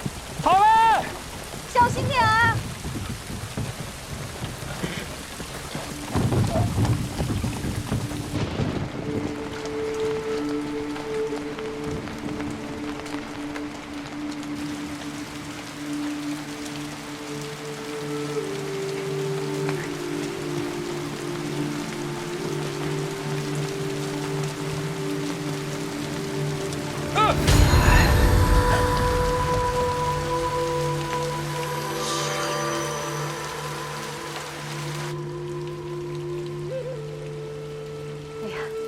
真是对不住，让诸位受惊了。我是善安堂的东家，姓沈。沈大娘，我们是从临安城来的，途中遇到了暴雨，想在此地借住一晚，行吗？行啊。那就给您添麻烦了。大娘，您刚才打扮成那样，吓我一大跳。诸位有所不知，我这医馆啊，地处偏僻，来往的人流中啊，难免有些匪徒之流，不得不万事小心。江兄，我先去附近转转。好好。那平日夜里呀，我绝技不会给生人留宿的。但今日这雨下的属实罕见，我想着几位若真落了难，还需行个方便不是？大娘，我们都来自正经人家，等雨停了，我们就速速离开，不会给您添麻烦的。此乃小女，名唤沈心儿，我们娘两个呀相依为命。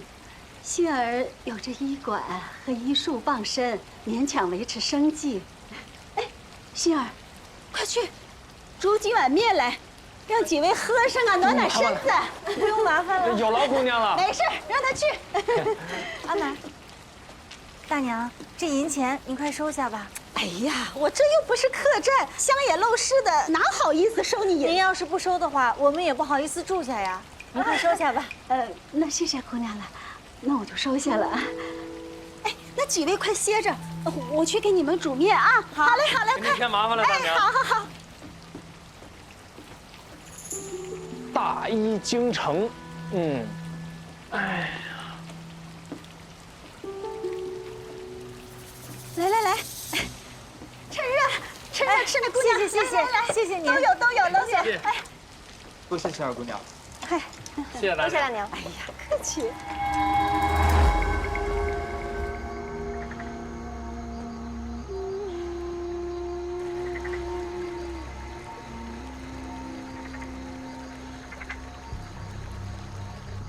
是我太心急了，才中了埋伏。他们找人代替桑琪，该不会桑琪已经死了吧？我会派人调查清楚，若人还活着在牢里，我们就进都城司救人。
妹妹他们怎么这么慢啊？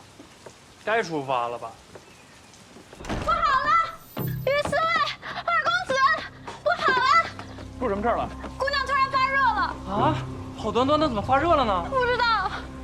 江姑娘应该是身体体质弱，再加上淋雨受凉，这才发起热来。那怎么办？你们放心，我上安堂的医术，别说我们这个村子，就是方圆10里都是有口皆碑的。我去看看。哎，那姑娘家生病，你们大男子就别去了啊。心儿跟我去。辛苦大娘了。哎，沈大娘，你快来看看吧，她热得更厉害了。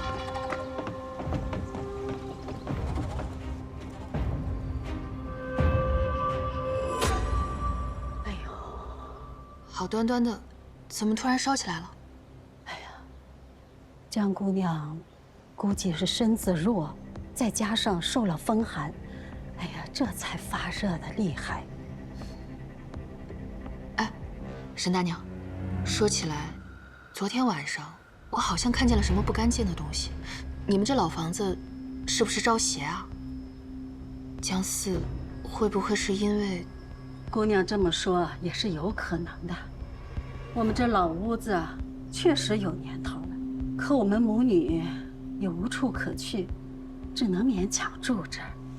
我给江姑娘施一下针，再熬副汤药，估计便会好起来。好，那多谢沈大娘了。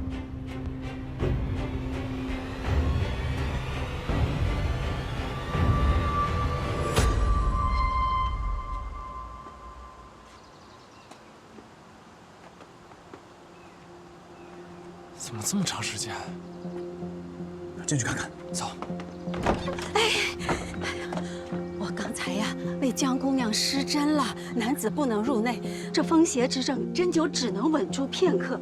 但江姑娘气血两够，我药材又用光了。现在最要紧的是得有冰坨子，快速降温才行。那我去买，在哪儿买？村口向西那个30里有个冰窖，快去啊！哎，姑娘，刚才我说的药方都记住了吗？记住了。这几味药一定要分别到我说的那几家药铺抓来。那我去买，阿满、叔叔。好，快去快回啊！快去啊！放心，这儿有我盯着的，你们慢点啊，别急。心儿，快去给江姑娘弄点水来。好，我去，还有一点蒲公英，我去拿来。好，您快去，看着啊！好，我去弄点水。哎，好。这。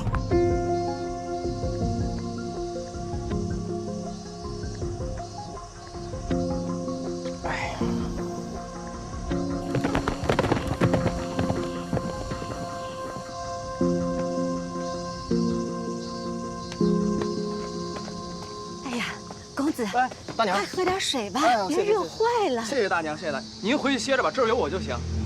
看着满头汗，快喝啊！哎呀，这头怎么还没回来？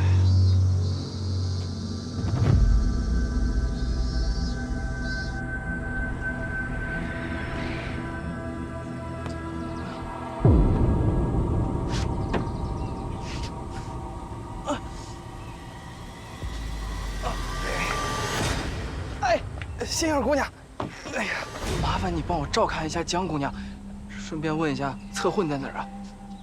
在那边。啊，好，谢谢。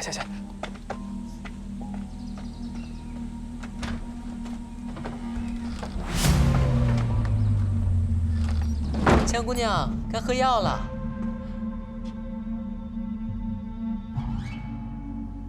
江姑娘。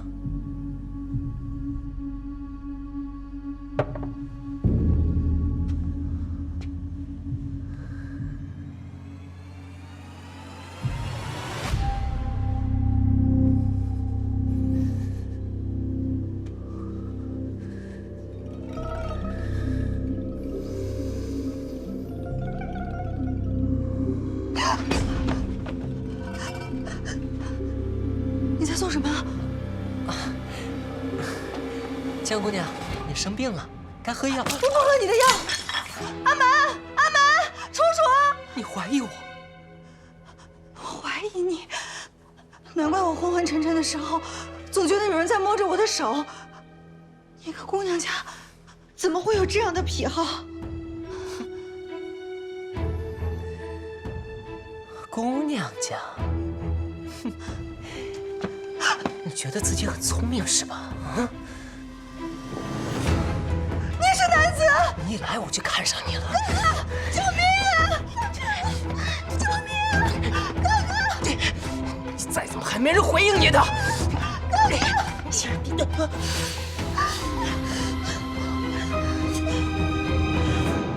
哎呦，我说你要死啊！这种是顶尖货，还没怎么地，被你给先糟蹋了。我是喜欢他，这次就算了，先忍忍啊。待会儿还有好戏呢，可不敢乱来。好。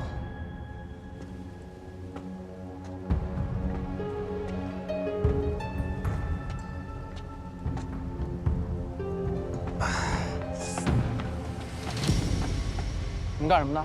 别动啊！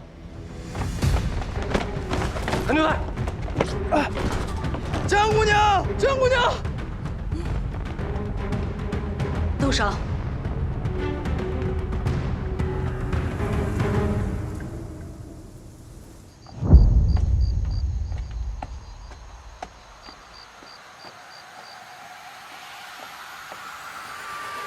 啊！都是我不好，我没管护好江姑娘，她被一群流寇掳走了。江姑娘，江姑娘，又是发热，又是流匪的，就这么巧吗？公子，你冤杀老身了，老身好意收留你们，早都说了有流寇危害百姓，可连我女儿都差点被掳走，这个挨千刀。当务之急是找到妹妹，我们去报官吧，官府肯定比我们找得快。我跟阿南再去附近看看，说不定会有什么发现。现在赶紧去找，也许还来得及。报官！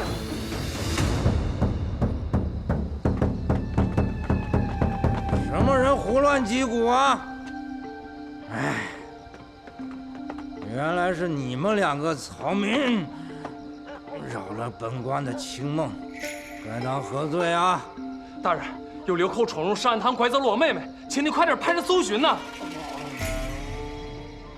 流寇？行吧，你把诉状放在这儿，等失踪的人超过了2日，本大人自然会派人搜寻的。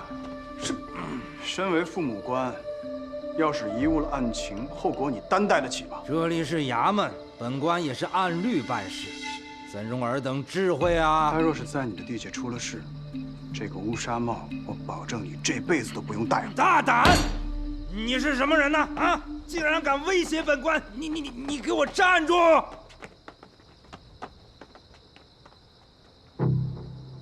来人，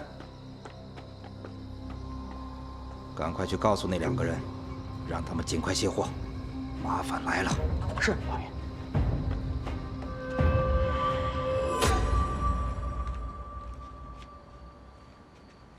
哎呦呦，这一趟货要是卖完，咱可进账不少呢。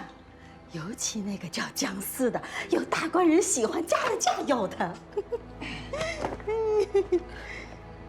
娘，那个姜四啊，儿也喜欢，要不这次咱们就不卖它了吧？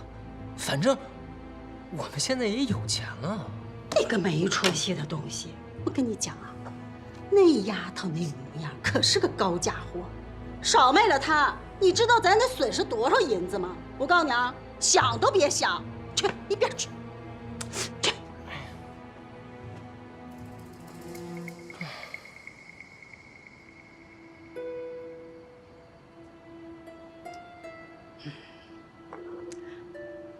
出去看着点。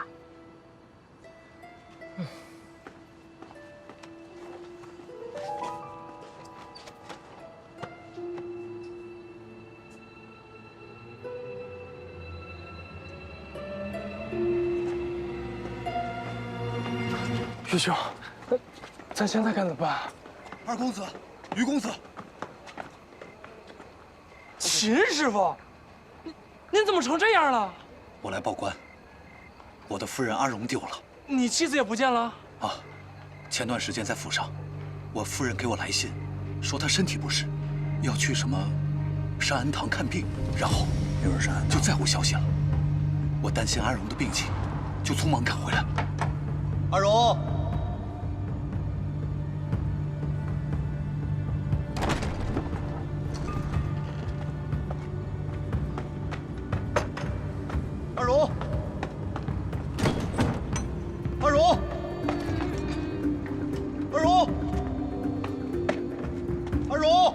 父，你回来啦？丽莎，你看见阿荣了吗？我们家发生了什么事儿？你快说呀！我来报官，可这狗官根本不管百姓的死活。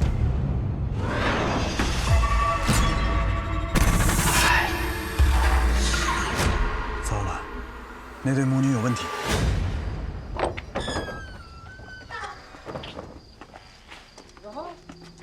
娘娘，到新货了，嘿嘿，让我瞧瞧。哎呦，哎，小娘们儿还年轻呢。看你那臭爪子，这可是个硬货。带里间去。哎，这，快，按住了啊！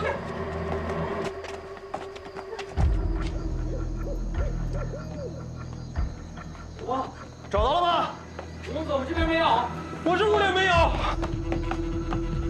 我发现了迷药。啊！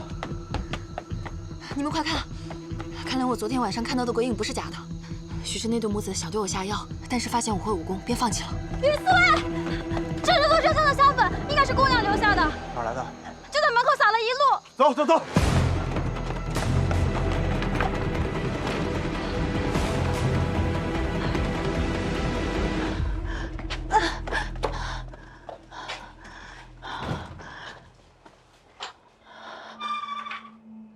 这是哪儿啊？山里的一间破屋子，这附近还有好多这样的破屋子，里面关着的都是被那对贼母子骗来的女人。你也是，但我跟你不一样，我一世人妻，没有东家要我。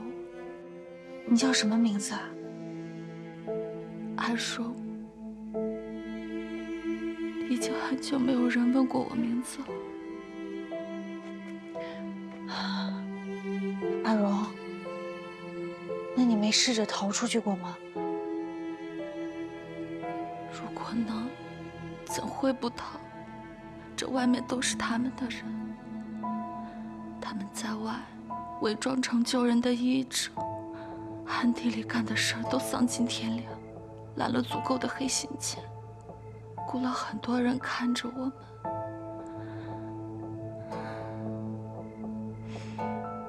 没机会的。我试过很多次，每次被抓回来就是一顿毒打。就算跑出去又有什么用呢？我已经被那个不男不女的恶鬼。阿荣，咱们一定能想到办法逃出去的。想想自己的家人，我们不能放弃啊！啊，夫君，啊，夫君已经很久没有收到我的信了，他一定还在等着我。你少说话！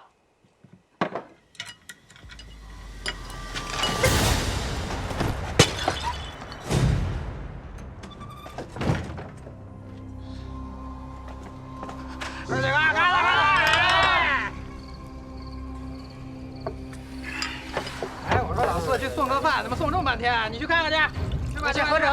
哎，回哪儿？大哥，这。哎，我说今天来那货行不行？啊，有没有看上的？那行不行？走。哎，就得意你这句话。来，看。部长啊，干了！来，我们不能停啊！那个人真是帅！哎，快走！什么人？上级跑！你快走，我等你回来救我。阿荣，阿荣！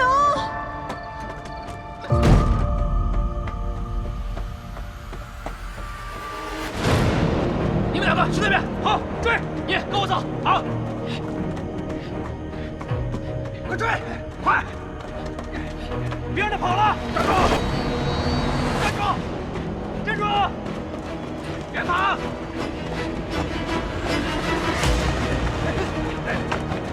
在那边！你们俩去那边，好，追！啊，去那边，好！人呢？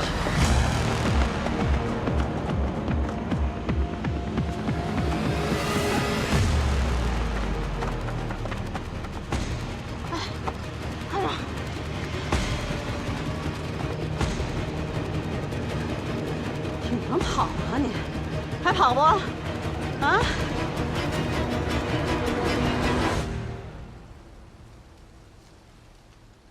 带回来了，给我累个够呛。阿荣呢？什么阿荣？你说那个怀了我孩子的女人啊，娘，就是跟他一起逃跑的那个。你们把阿荣怎么样了？我刚把他抓回来的时候，随手把了个脉，没想到啊，已经越狱了。现在趁他没显怀，一会儿把他贱卖到妓院，带上来吧，快点！阿荣，他在这儿呢。阿荣，江姑娘，阿荣，别管我！哎，你干什么？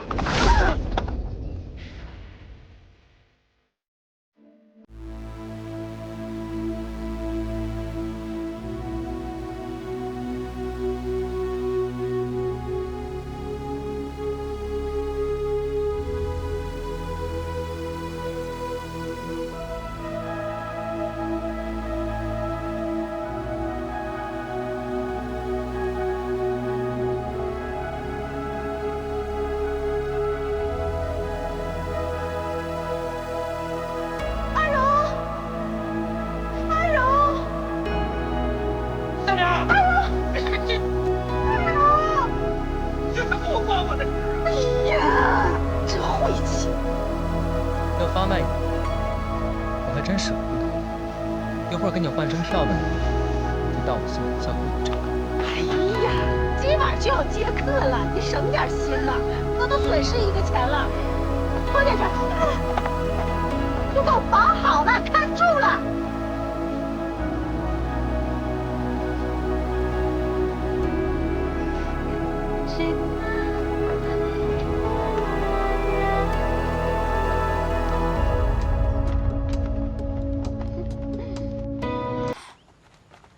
假知县，官商勾结，怪不得，这是老身的一点心意。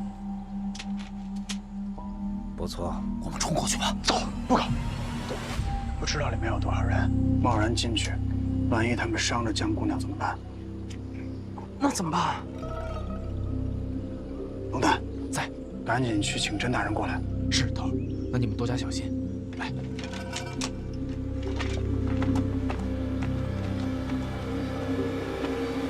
你们在这守着，我去看看里面什么情况。七哥，小心。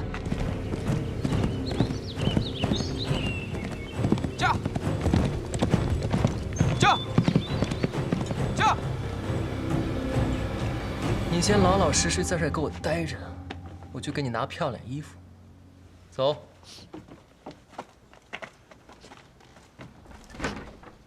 姜四，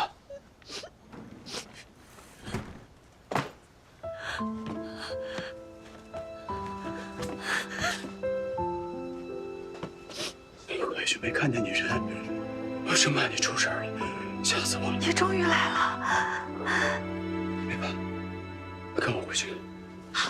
咱们先不要走，如果咱们走了，那对母子就会把所有证据都销毁掉，到时候就会有更多的女子被他们迫害的。也行，我在外面守着你。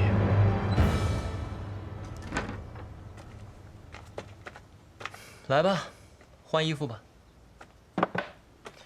你瞧你，跑什么跑？脸都脏了。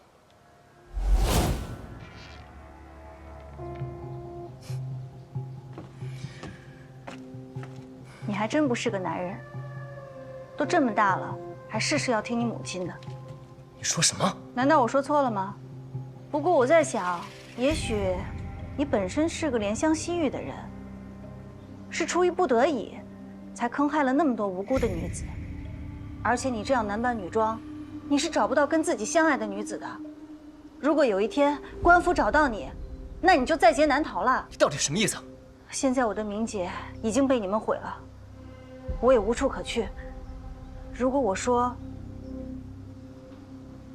我愿意跟你好，那你愿不愿意把你母亲扔下，立刻带我走？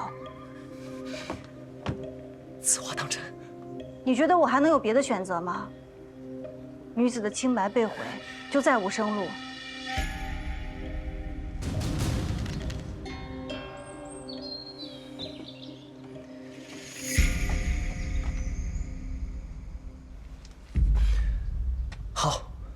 我答应你，只要你愿意跟我，我今日就带你远走高飞。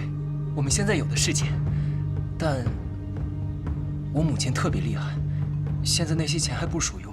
那你知不知道，你母亲有什么特别重要的东西吗？就是那种一旦丢了，她能以命相护。如果你把这样的东西找到，拿在自己手里，那这样你问她要什么，她都会给你的。我明白了。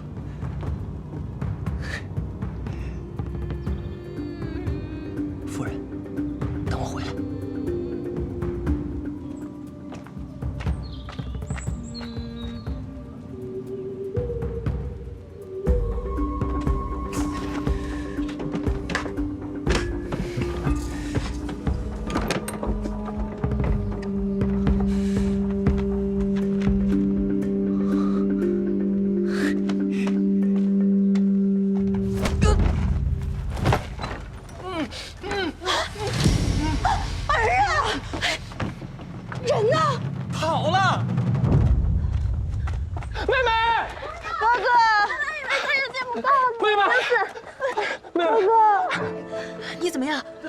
你吧，没事，放心吧。甄大人，就快到灵雾县了，路途有些许颠簸，您还好吗？龙蛋，我无妨，赶路要紧。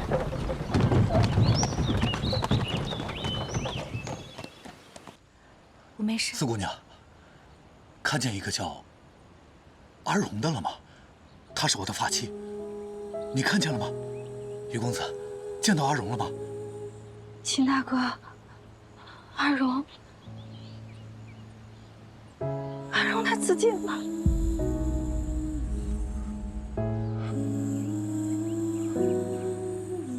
阿荣自尽了？不可能，不可能，不可能！阿荣！秦大哥，我去杀了这帮畜生！秦师傅，秦师傅，帮我拿一下。你受伤了？没事，我去帮你。哎，等会儿。秦师傅，秦师傅，秦师傅，你冷静啊！我杀了他们，替阿荣报仇。秦师傅，我们不知道你们什么情况，现在贸然进去等于白白送死啊！阿荣已经死了，我死了又能如何？你死了，谁给阿荣报仇？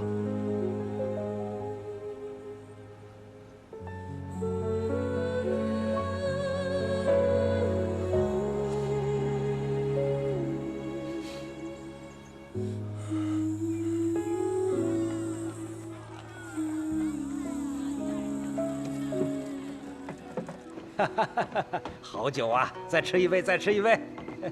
大人，我敬您一杯，再给您倒点。碰一杯啊！哎，你们怎么又回来了？贾知县办事不力，我们自然放心不下，当然要折返回来讨个公道了。荒唐！本大人可没那功夫跟你们闲扯。好你个狗官，百姓的死活你不管，却有心思在这儿寻欢作乐。大胆！你们赶紧给我离开！要不然都把你们抓到衙门去。都城司司尉于期，这个案子我管定了。于司尉，于大人呐，哎呀，都怪小的眼拙，狗眼不识泰山，还望于大人海涵。不知是何案件，劳烦于大人亲自跑一趟啊。单安堂那对母子，你应该熟悉吧？他儿子男扮女装，奸淫拐卖女子，这些事情你全然不知情。哦，原来是沈心儿那对母女啊，他们在本县口碑颇好，医术也是有目共睹啊。贾知县睁着眼睛说瞎话的本事还真是厉害啊，愣是能把一个男人说成女子。这是个误会，误会啊！林中小院，沈大娘给了一袋子银钱。是给了你的。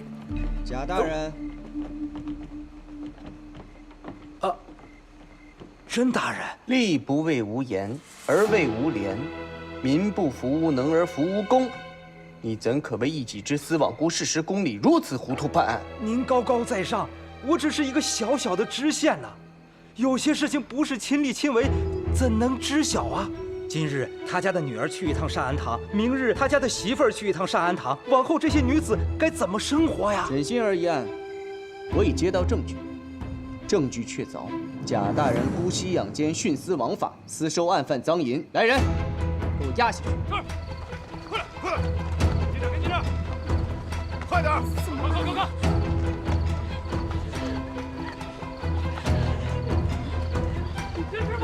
秦师傅，哎，杀了你们！秦师傅，你别冲动啊！我杀了他们，为阿柔报仇！秦师傅，你不能，他们该死。可是您要是杀了他们，议会违律，这会毁了您自己啊！您现在杀了他们，真的太便宜他们了。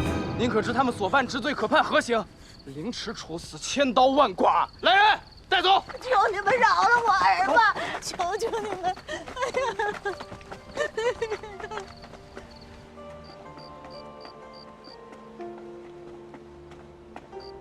秦大哥，您这是要去？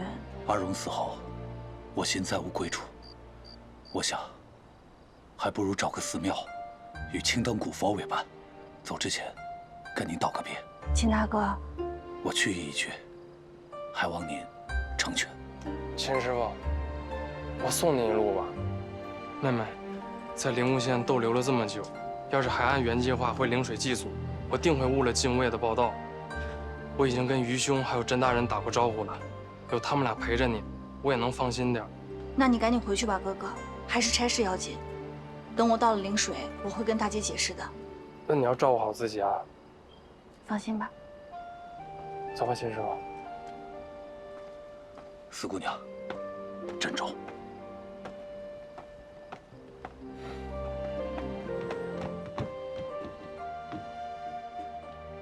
江姑娘，更深路中，小心着凉了。甄大哥，多亏了你及时赶来，要不然这贾知县肯定就把这案子给压下去了。那你为何还满面愁色呀？因为我听说，有很多曾经去过山安堂的女子，如今被婆家逼得都要自尽了，所以我在想，我是不是做错了？错了，你在为你自己做对的事情而感到自责。讨，既然您想讨四姑娘的欢心，又何必非要把甄大人请来？如今可好，明明是您一路帮着他，眼下在他身边论功行赏的却是甄大人。我这叫知其所想，成其所愿。终归我是帮他了，其他的无关紧要。既如此，您还让我连夜跑出去10里地，专程为江姑娘买这樱桃蜜饯，这……别多想了，错不在你，你很勇敢。打扰一下，甄大人，一路舟车劳顿，真是辛苦了，要不要尝尝这个？我不喜甜食。理解。江姑娘，尝一口樱桃蜜饯。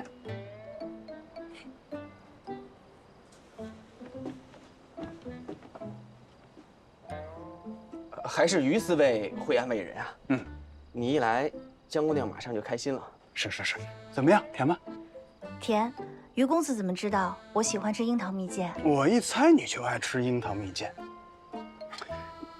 为了你，我专程跑了10里地买的。谢谢。再来一口。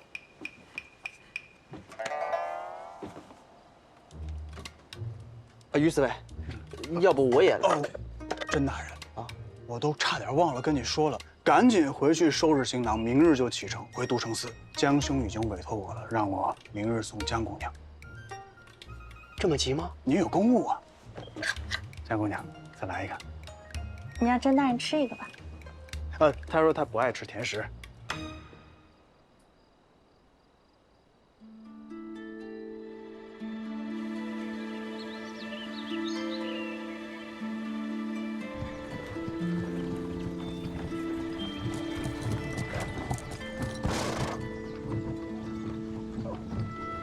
于公子，前面就是白云峰了。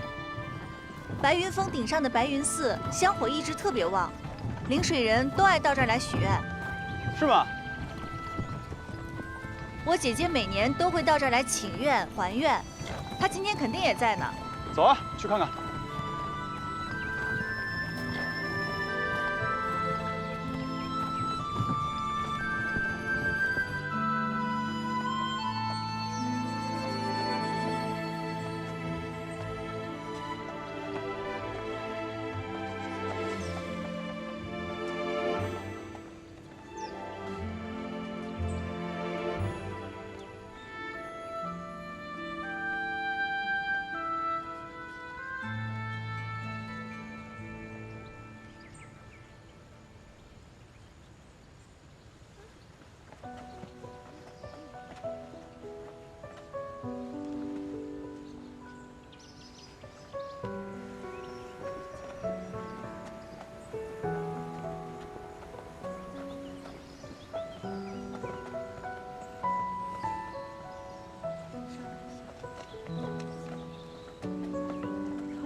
不过来白云寺上炷香，他这又是磕长头，又是诵经文的，外人见着了，不定怎么编排我这当婆母的。姐，一儿为了这次祈福已经禁食3日了。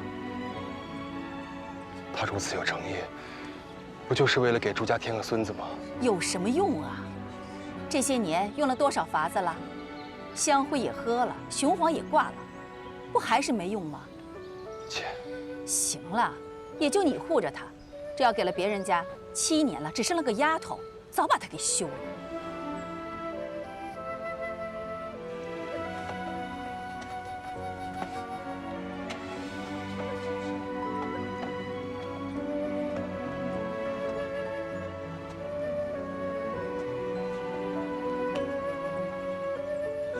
信女诸将士，求送子仙人庇佑，早日怀得男胎，延续香火，传承血脉。信女愿终生苦修，不食肉，不饮酒，也贪欲，尽享乐。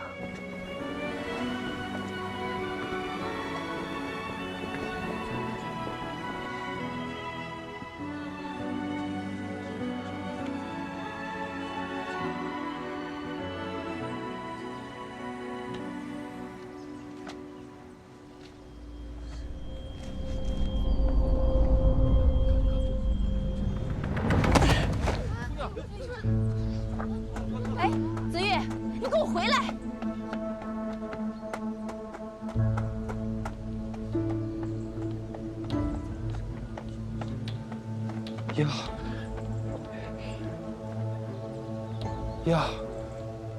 呀！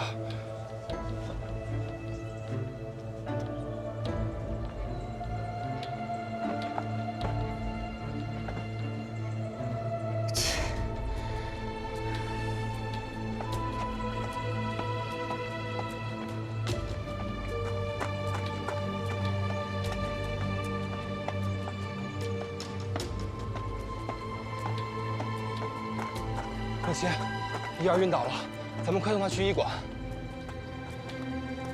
这可怎么是好啊？这儿到医馆那可远着呢。我姐姐怎么了？哟，这是哪儿来的野丫头啊？她是江一的四妹江四。姐姐怎么了？日头太毒，晕倒了。姐姐，姐姐，怎么回事？姐姐，姐姐，你怎么样？你怎么在这儿？姐姐，放我下来。快送姐姐去医馆。四儿，我没事。怎么样，姐姐？没事。婆母，都是我不好，让婆母担心了。看着你这病恹恹的样子，我就心烦。去，你乘另一辆马车，别老在我眼前晃。好，都听婆母的。呀，委屈你了，我同你坐另一辆。子玉，你上娘的车，娘有话同你说。母亲，我跟一儿一辆车。她有自家姐妹陪着，用得着你操心吗？回府。子玉，快点。我没事，你跟婆母走吧，有妹妹陪着我，没事的啊。有劳一妹了。姐姐怎么样？我看看。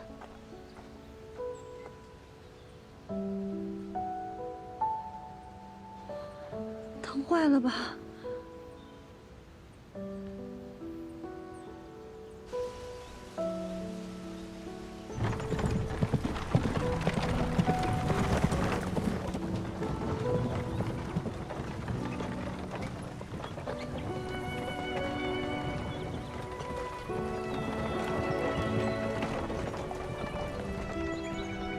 疼坏了吧，姐姐？无妨。姐姐，你这个样子，我真的放心不下。你别担心了，你刚才也瞧见了，你姐夫他待我很好。他要真待你好，今日怎么会舍得让你在？对了，二弟呢？不是说你们一道来祭祖吗？本来我们是一路同行的，后来遇到事情就耽搁了。他现在赶着去金吾卫报道，就先回临安了。前阵子听闻他出事，我担心坏了。后来听到你来信说他平安归来，我这才放心下。不过经过这件事情，他能重新开始，也算是不幸中的万幸。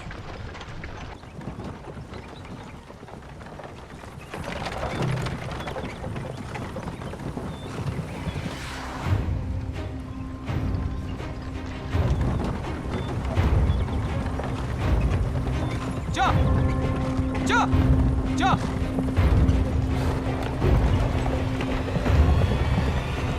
救！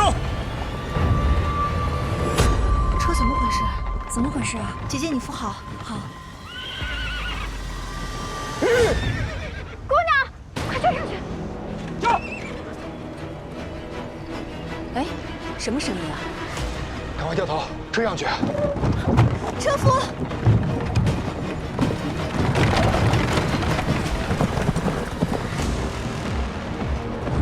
小心！小心，妹妹！救！救命啊！救命！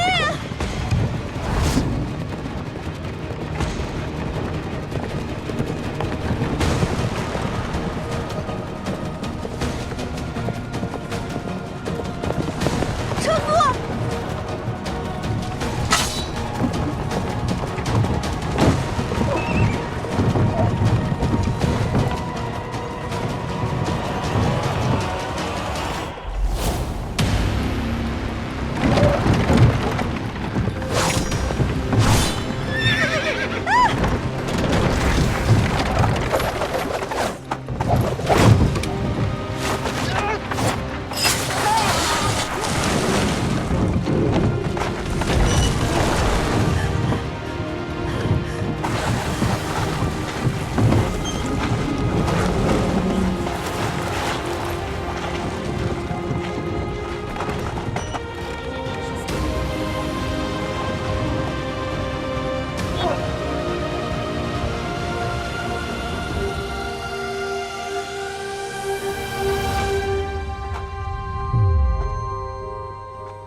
怎么样？没事吧？没事。没受伤吧？没事。来，姐姐。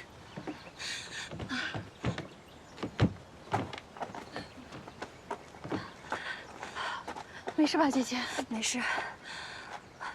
多谢公子。啊，不必客气。姑娘！哦，没事没事。姑娘，你没事吧？没事。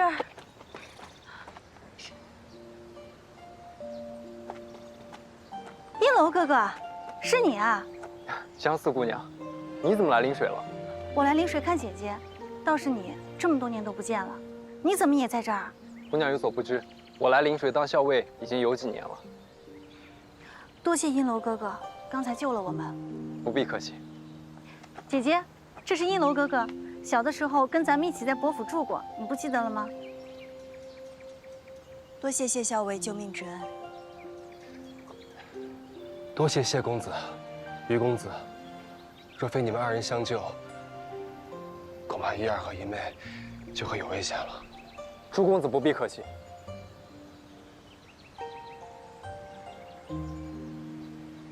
校尉的身手着实了得，在下钦佩。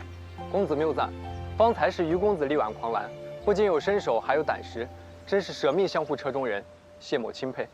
咱俩就别再互相吹捧了，都不容易。子玉，既然人没事，就赶紧上车回府吧。谢公子的恩情，朱某铭记在心，改日定当登门道谢。谢某告辞。姐姐，那你跟姐夫回去吧，我跟阿蛮还有于公子一道。好，一会儿见。姐夫，照顾好姐姐。放心吧。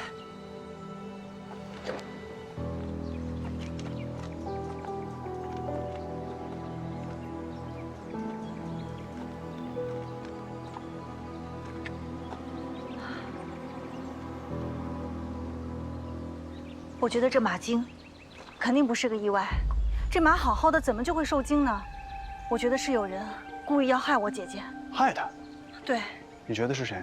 我觉得是朱夫人。今天就是他非要让姐姐坐这辆马车。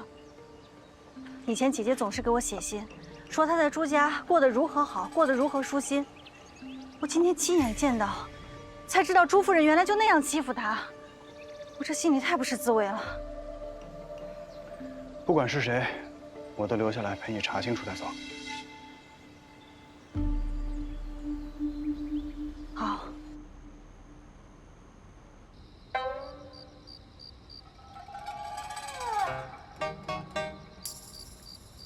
公子，时辰差不多了。战儿又在练功啊？过来，过来，快过来吧！哎呦，战儿这般努力，二婶都心疼了。快坐，看二婶给你带了什么好吃的。坐下歇歇，喝杯茶。先喝一杯茶，润润喉。谢谢二婶。客气什么呀？一家人，说什么两家话？啊。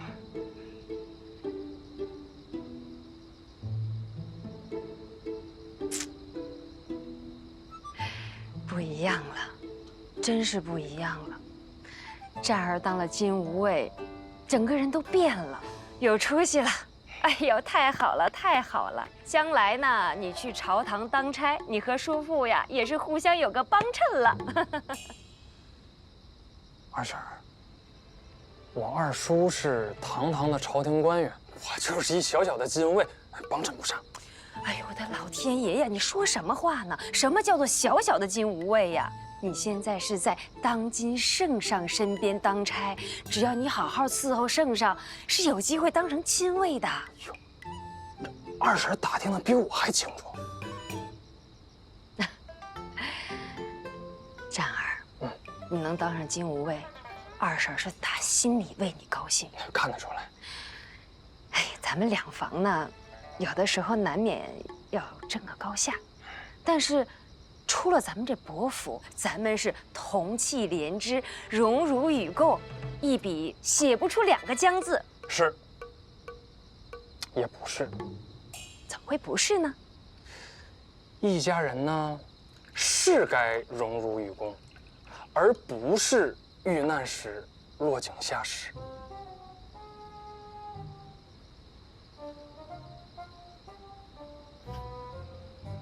哎呀，当了金吾卫，说话都不一样了。我让你跟你二叔，我不是为了让你帮衬他，我也是为你好。你还小，可能不太懂，在朝堂当官，若是没有靠山，那是寸步难行的。二婶说的对，但是您看啊，我金卫这个差事呢，我觉得还是得靠自己，不依仗于谁，免得您只是成为别人的棋子。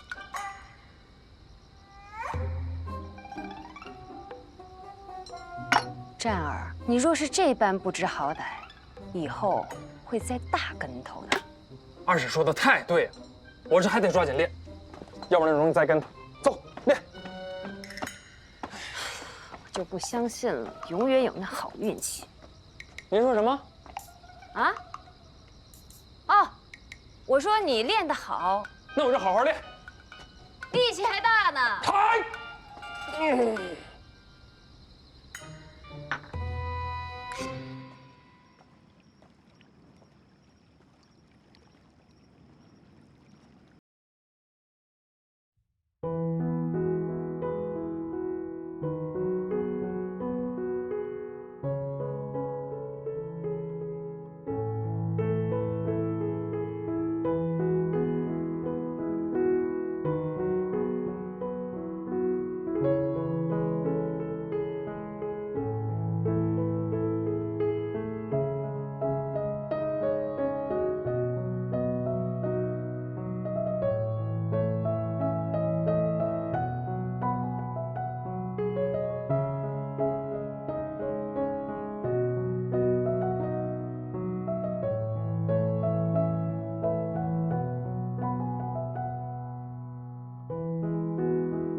夫人，那匹马找到了。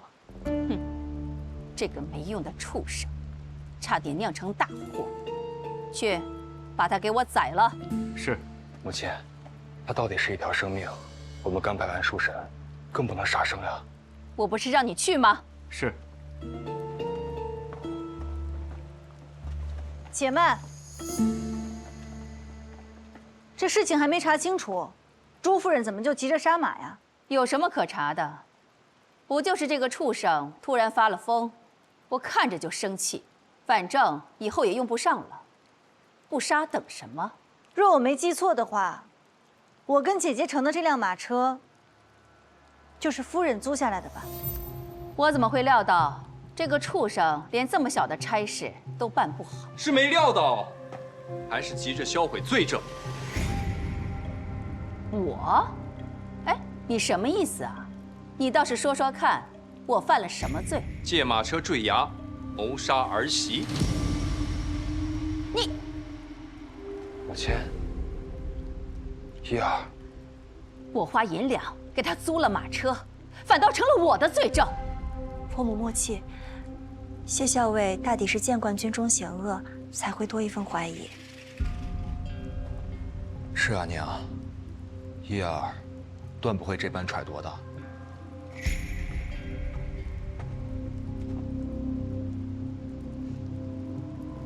我说四姑娘，你什么意思啊？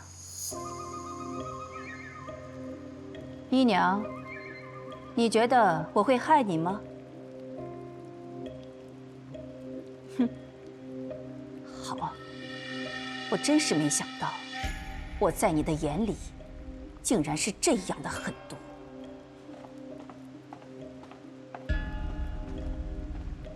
一儿，你别担心。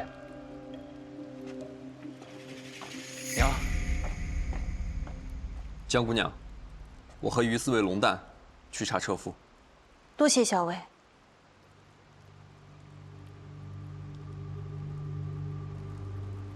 真是倒了8辈子血霉啊！损失了车不说，还摊上这档子事。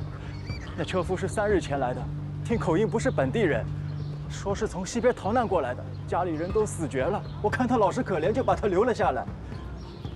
朱家可是贵客啊，为什么用新人？说来也是巧了，今日早上不知吃了什么，大家都闹肚子，只有他来迟了，所以才……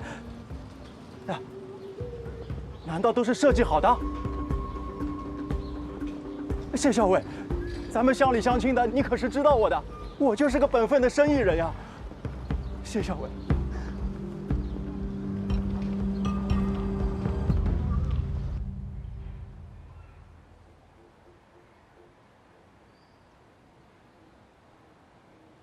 姐姐，朱夫人这般对你，为何还要给她抄经啊？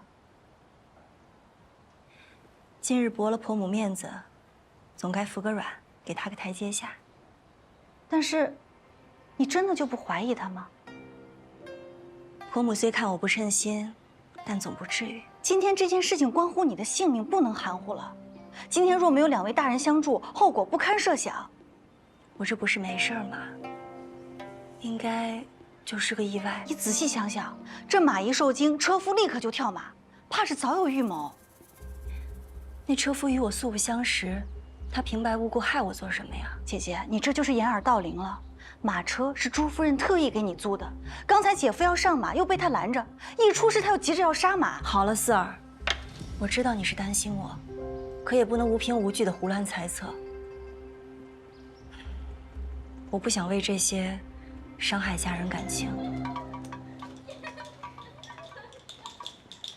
妹妹此番来陵水，感觉像变了个人似的。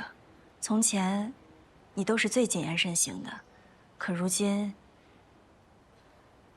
我是怕你行事太过张扬，会吃亏。哪里会吃亏啊？以前咱们在伯府都是忍气吞声的，但那二房是怎么待咱们的？现在我想明白了，咱们只有自己站出来，才不会被他们欺负了。妹妹这样也好，我就不用总担心你在伯府过得好不好，会不会被人欺负了。妹妹是真的长大了。姐姐，你先不要为我担心，你要好好想想今天发生的事情。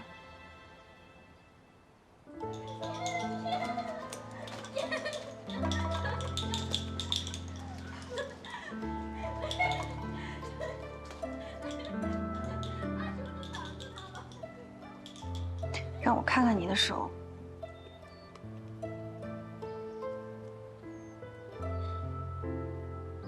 不许再抄经了。没事儿。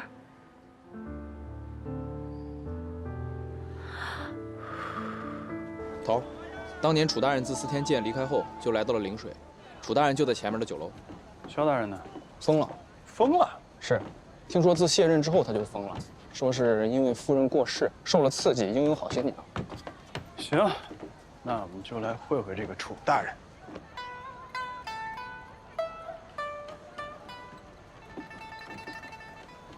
头儿，趴桌子上睡着的那个就是楚大人。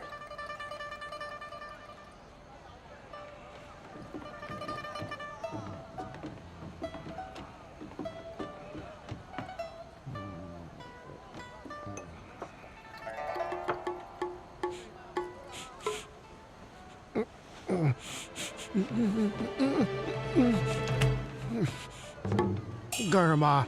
还给我！状元郎，怎么成这副德行了？这杯中自有大乾坤。当年你在司天监干得好好的，怎么主动调任到这个小地方来了？当年我老母病重，我回家孝敬母亲，这关你们什么事啊？那就说点有关系的。景明3年5月初5。你们到底是什么人？我什么都不知道，不要问我，不要问我。七皇子不祥之命，是不是你上表奏说的？七皇子那个事，你们当年不是说过去了吗？不会再逼我了。既然今天我们已经来了，您说也得说，不说也得说。我只管上表，别的和我没关系啊！你们这是要逼死我吗？你们还想怎么样？我不知道，不要再来问我，不要再来问我！站住！我不知道。头，算了，知道这些够了。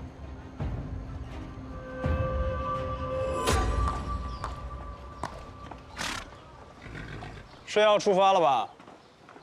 我跟姐姐今日要去祭祖，所以我来驾车。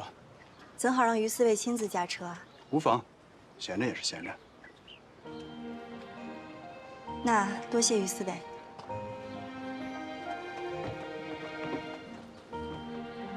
妹妹，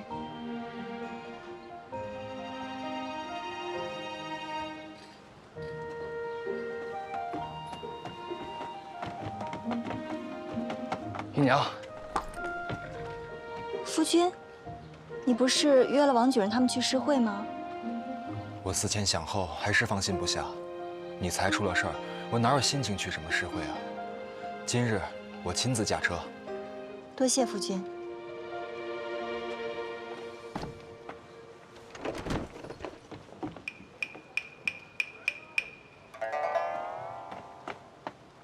所以是不需要我了吗？你骑马跟着。驾！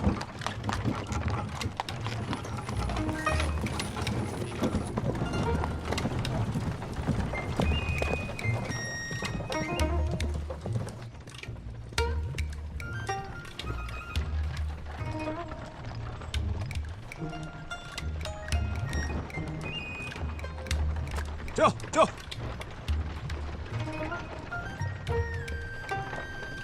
妹妹，你同于四卫，姐姐要说什么呀？我是看他日日护着你，处处为你着想，可是心悦于你。没有，姐姐，于四卫，他应该就是担心，怕咱们再出事。昨日之事，可见他是个好人。不过，若你们真互相有意，那也要遵从父母之命。姐姐跟你讲，男女之情可一定要把握好分寸。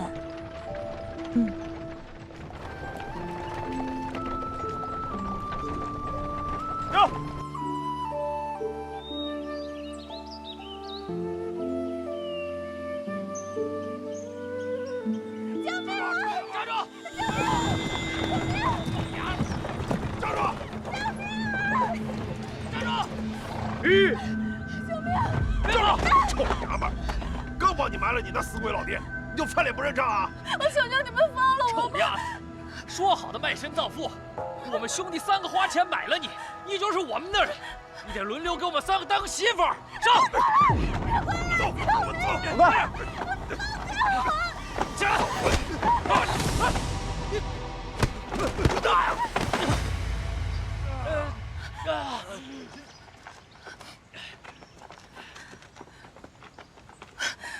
姑娘，一看您就是个热心肠的，求求您救救晴儿吧，晴儿愿意当牛做马报答您。哎，她是我们花10两银子买来的，她的身契还在我们这儿，你们真是强抢民女！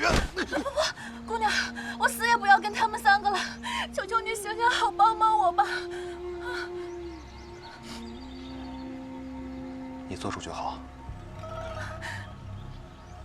既然如此，那等等，这位姑娘，你之前是否承诺过要卖身葬父？这3人又是否已经帮你安葬好了父亲？我是承诺过，但是我不能1人侍3夫啊！他们3个就是流氓，姑娘，求求你救救我吧，姑娘，求你了！阿玛，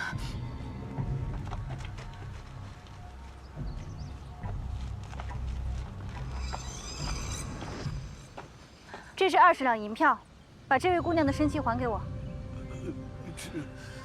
怎么，20两还不愿意吗？愿不愿意倒是给个痛快话呀，在这儿打什么眉眼官司呢？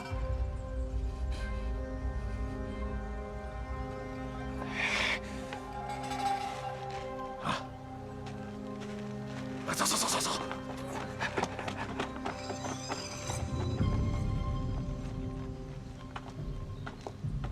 姑娘，你的身契你收好吧，快走吧，姐姐。姑娘，大恩大德无以为报，晴儿愿意当牛做马伺候姑娘。姑娘若是不要我，我就真的无处可去了。万一日后那3个流氓再做纠缠，姑娘，你的身契我们已经帮你买回来了，那你无处可去，难道我们还……算了，他也只是害怕而已。求求姑娘收留我吧，我什么都会做，我只求有一处容身的地方，有一口饭吃就行。姑娘，我的身契还是交于府上。这样吧，你明日来朱府找我吧。多谢姑娘，多谢姑娘，多谢姑娘。去，查查这几个人。是。姐姐，他来路不清不楚，他也是个可怜人，不过多双筷子而已。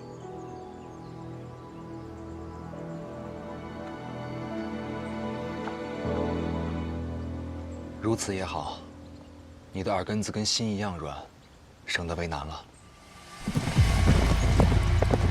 驾！驾！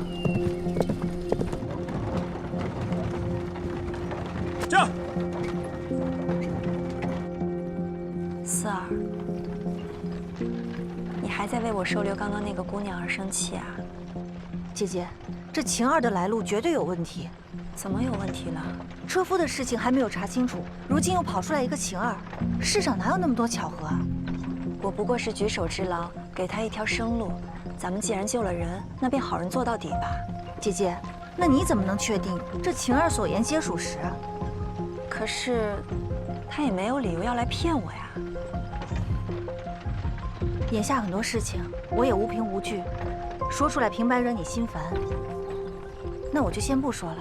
但是姐姐，你得记着，咱们防人之心不可无啊。我知道。放心吧。先前我以为是朱夫人对姐姐不利，现在看来，这个晴儿也有些古怪。姐姐心软，那便由我来保护她。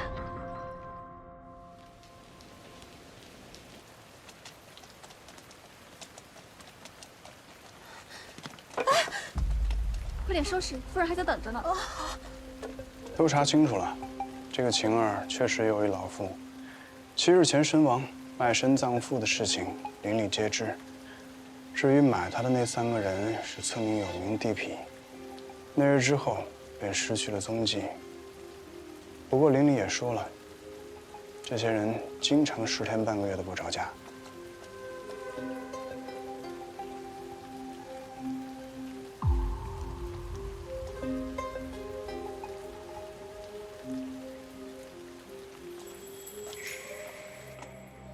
你觉不觉得，他们之间？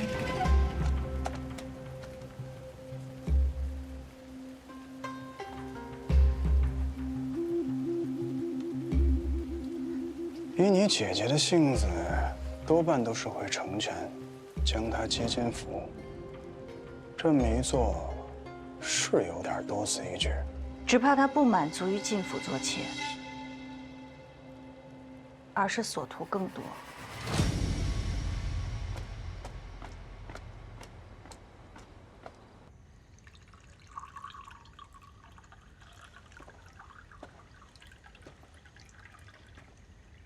姨娘，我有件事想同你讲，你可别多心啊。怎么了？你说。你妹妹还要在家中住多久啊？何时启程回临安？夫君可是不想让我妹妹在家中住？都说了，让你别多想。她总和那个于思卫同进同出，容易惹人闲话。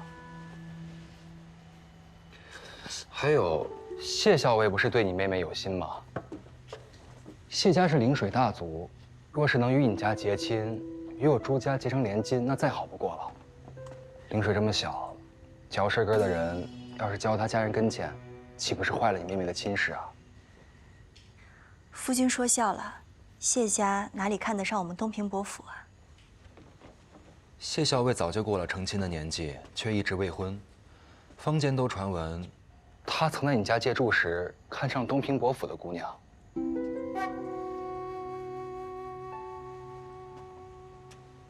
谢校尉未娶，是因为谢家双亲过世，丁忧3年耽搁了，与我们家姑娘有何关系？旁人议论议论也便罢了，夫君休要这么说。我们伯府家教甚严，姑娘们向来守礼。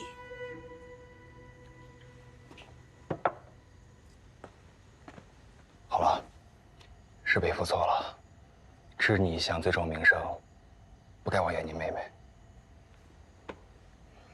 别生气了。我怎会生夫君的气啊？妹妹只是因为上次坠崖之事心中惶恐，所以才让于思卫来帮忙。再说了，我嫁来临水这么久，她头一次上门，我怎好赶她走啊？姨娘说的是为父考虑不周了。过几日便是临水当地特色节庆水季节了，到时刚好可以带妹妹去见识一番。水季事多，母亲年迈，靠姨娘都费心了。夫君说的哪里话？这本就是我分内之事。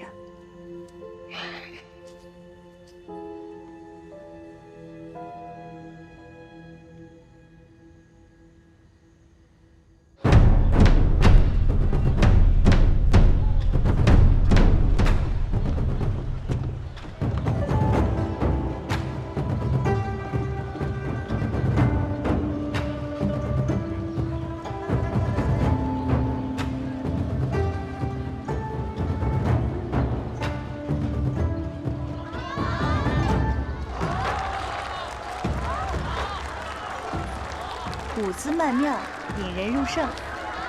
你瞧，领舞的那个就是彩云班的老板飞娘，现在只不过是预热，今夜的水上黄舞才是她的拿手好戏。听说这彩云班最是难请了，炙手可热的。姐姐真厉害。是啊，一般要至少提前半年来下帖子，都不一定能约上呢。我本也没抱希望，谁知这飞娘竟说与我投缘，愿意为我破例登台。这云水楼是最佳观赏之处，姐姐给你留了座位，你好不容易来一趟临水，定要好好观赏。姐姐，你不用特意照顾我，这些日子你为了这水季忙得脚不沾地的，太辛苦了。不过四儿，多亏你来了，帮了姐姐一把。这临水靠水吃水，水季节是整个临水最大的节日，希望今晚不要出什么岔子。少夫人，老夫人唤你呢，说有要事。好，我这就来。姐姐，我陪你一起去吧。不用了，这些日子你与我寸步不离，我知道你是担心我。不过你看，我这不是好好的吗？婆母虽然不好相处，不过这水季节毕竟由我操持，今日她是不会难为我的。那你要小心些。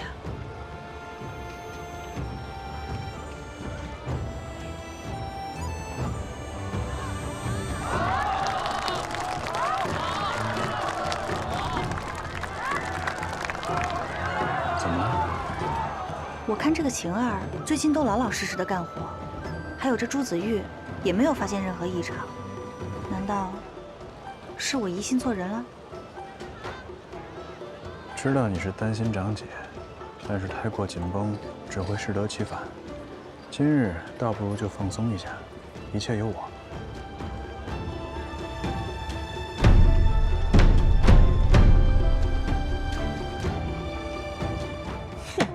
钗头凤，今夜开场竟然演的是钗头凤，你是想当着全灵水城人的面骂我是那恶路母，拆散你跟我儿是吗？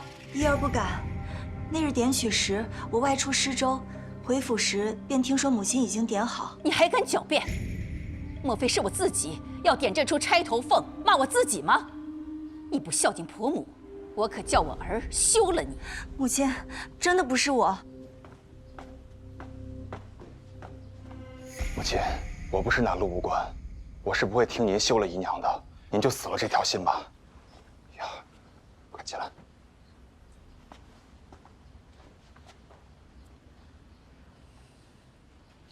这曲子是我点的，跟一儿无关。你既然这样护着她，若母亲平日里是个好婆母，何惧旁人的议论？这几日，一儿为了水季一事忙里忙外，操碎了心。您不帮忙也就算了，还总找她的茬。你这个不孝子！别说了，母亲，您别气了，都是我不好。少夫人，少夫人，少夫人，彩云班那边出事了！你还敢动手啊你！这样子，贱人！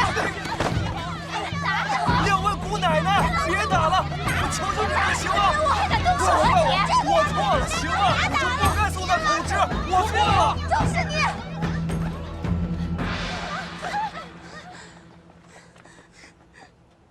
今天这么大的日子，你们二人又都是彩云班的台柱，为何要大打出手啊？这到底怎么回事啊？让各位见笑了。见笑！你们看我的脸，都是因为他。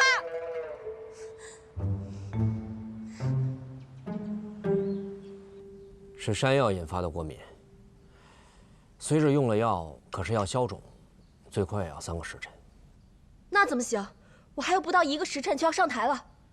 大夫，还有没有其他办法？实在别无他法，告辞了。这口汁里面为什么会有山药汁啊？那要问他。我都说了多少遍了，跟我没关系。飞娘，这半边胶是我新买的，送你。晚上，你除了他登台，定能艳压群芳。我艳压群芳靠的是技艺，不是旁的什么。话说的好听，那有本事你别涂脂抹粉，就这么素着上场。孟郎，他不要，我要。哎，这半边胶是我专门买给飞娘的，你若想要，我改日再买给你啊。什么都要跟我抢，你喜欢拿去便是。我说怎么这般容易就给了我？原来是在这口汁里动了手脚。我连那盒子都没有打开，难道我能隔空动手脚是吗？谁不知道你是南屋杂种，脏手段多了去了。你说谁杂种呢？我说你是杂种。先别吵了，我看这盒子也没什么机关。孟先生，这口汁是从哪里买的？我就是在城西的那个胭脂铺子买的呀。买了以后就一直带在身上，没离开过吗？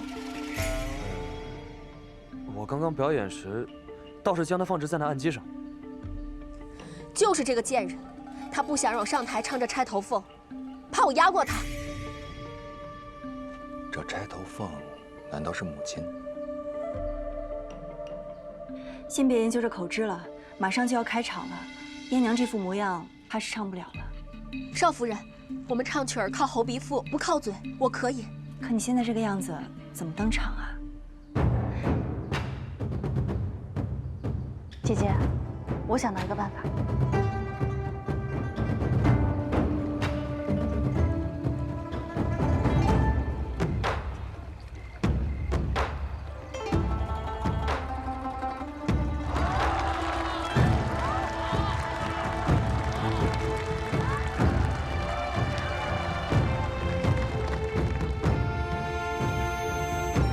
今年的水季，你们朱府操持的可真不错。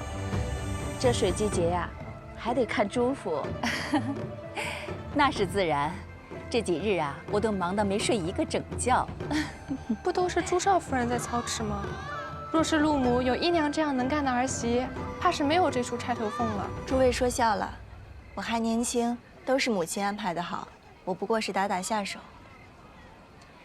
快看吧，马上要开始了。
不愧是彩云班的，唱的就是好。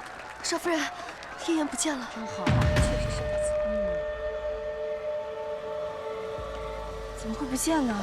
她不是一直跟你在一起吗？我在路上买了桂花糕，一转身她就不见了。今夜这么多人，可千万不能有事儿。朱少夫人，谢小薇，出什么事了这么着急？燕燕不见了，能不能帮我一起找一下？您先别急，这样，我们分头去找。好，多谢。白珠，你去那边找，我去这边。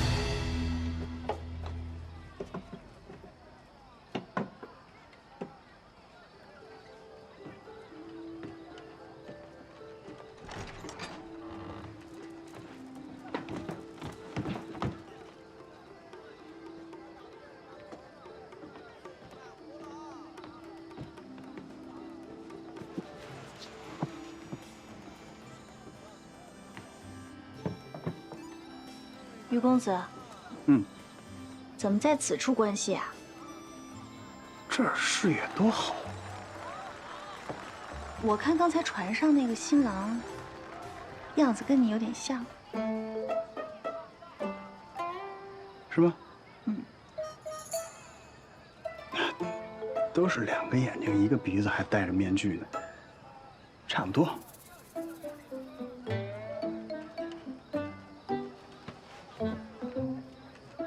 这是什么？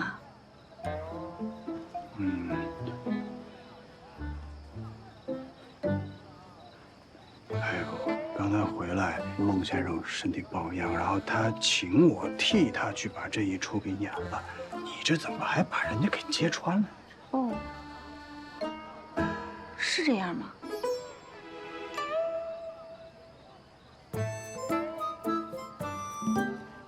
哎呀，是我非要去的。你为什么要去啊？因为我不想让你跟我同学。什么？我没听清。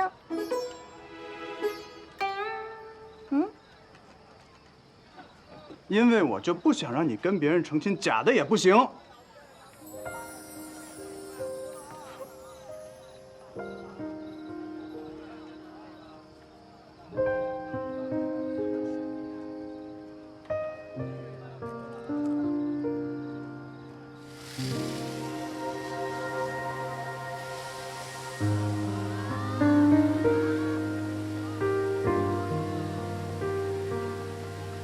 夫人，不好了，飞娘崴脚了。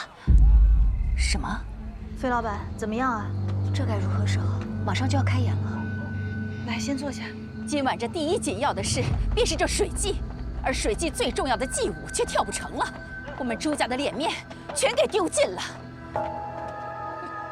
你真是的，明明知道要登台，还如此的不小心。姨娘呢？她去哪儿了？回老夫人。 这云水楼里里外外都寻遍了，未曾见到少夫人身影。我看她是故意躲着我，要把这烂摊子甩给我来收拾。姐姐去哪儿了？她最在意这水祭，不可能无故离席的。到底发生了什么？嫣嫣，嫣嫣，夫人有没有看到一个孩子？有没有啊？没有没有。嫣嫣，有没有看到一个孩子？没看到。费老板，在你们戏班中，可有谁能替你上台？ 黄舞难度非常，戏班里无人可替。奴婢幼时机缘巧合学过一些舞，这几日奴婢一直在云水楼伺候，见过费老板跳舞，可以一试。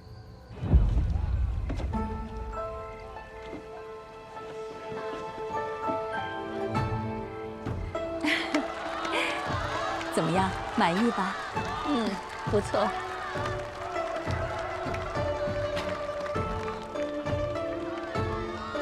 先是燕娘出事，后又是这飞老板崴脚，恰好他又会跳这黄舞，我就不信全部都是意外。费老板刚刚说，山药汁会引发他的哮喘，一旦发作，气力全无。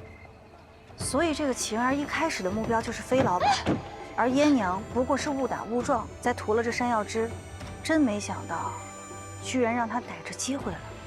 先让你姐姐犯错，然后他来纠缠。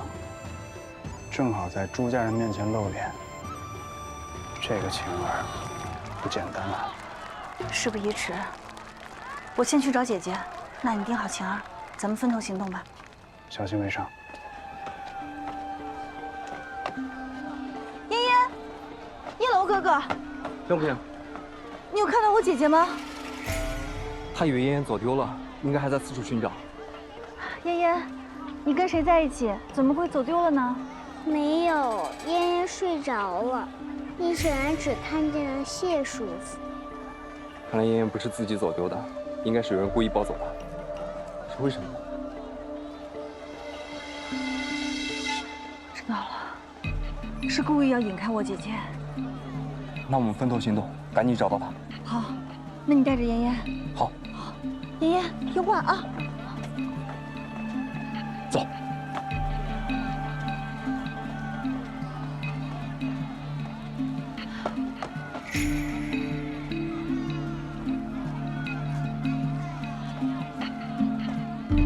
姐姐，姐姐，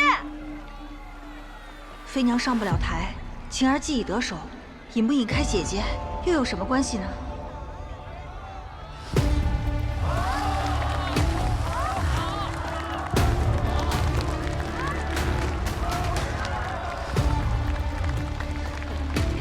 哎，你这丫头！你们怎么做事的？母亲，我带你去更衣。嫣嫣，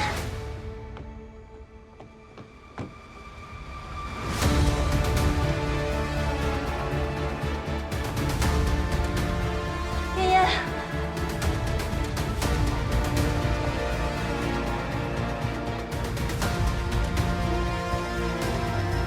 姐姐。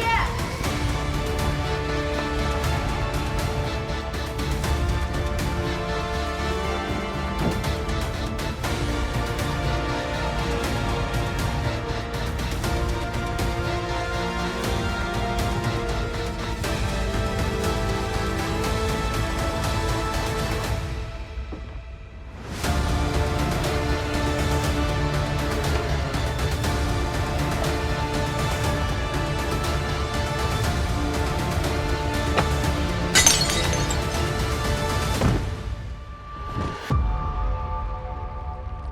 姐姐，姐姐，快醒醒！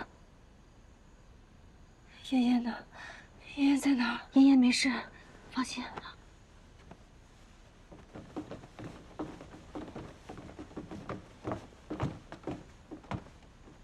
燕儿，你这是怎么了？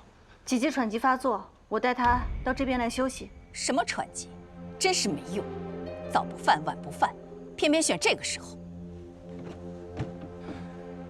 我先赶紧找大夫过来瞧瞧。母亲先莫着急更衣，咱们先带燕儿回府歇歇吧。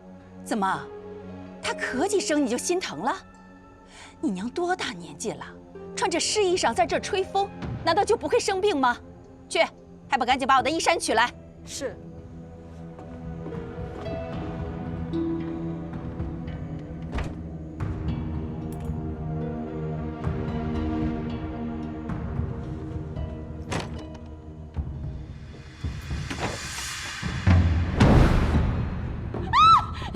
这怎么有个男人？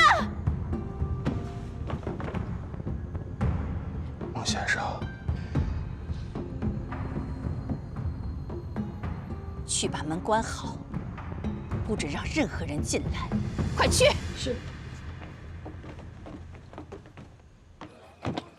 把门关上，谁都不准放进去。哎呀，这究竟是怎么回事？他来干什么？你个贱人，竟然做出与戏子私会的丑事，还让你的亲妹子给你打掩护。不是这样的，婆母，我是来找妍妍的，我也不知道她为什么会在这里。夫君，你相信我。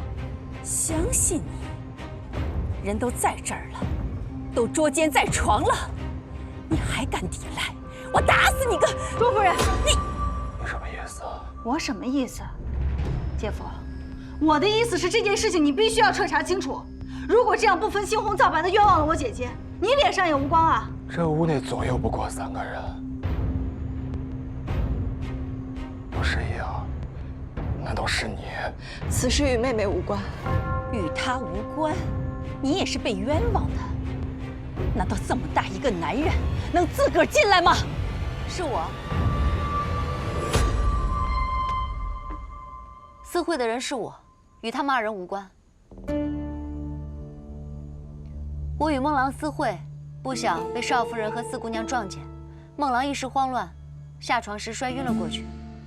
我恳求他们2人为我隐瞒，所以才闹出这场误会，实在是对不住。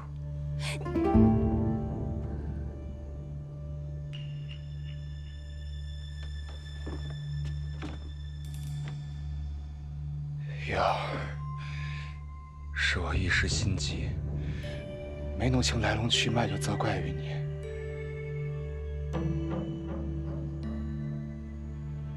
待孟先生醒来，我好好问问他，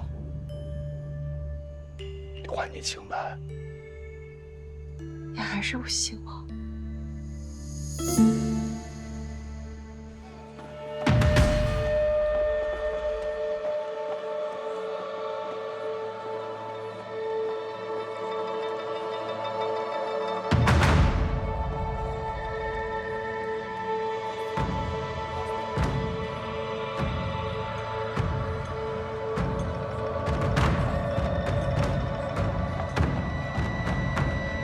晴儿姑娘，这是要去哪儿啊？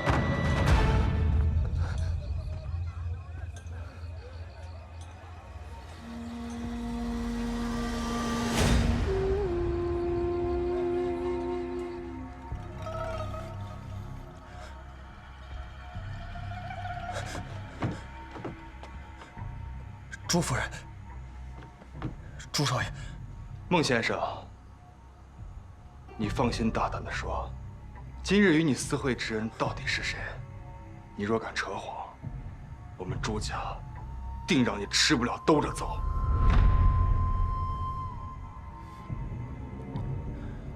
是少夫人。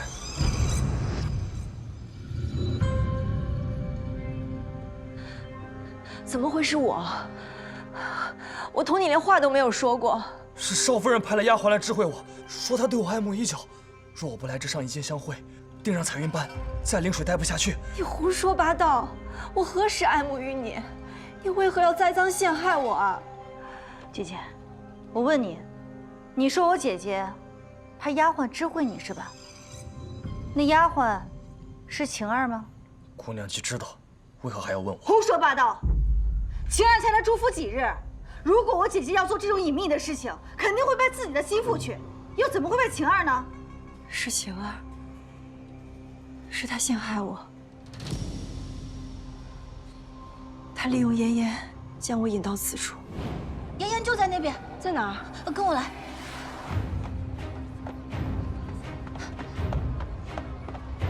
少夫人，妍妍就在里面。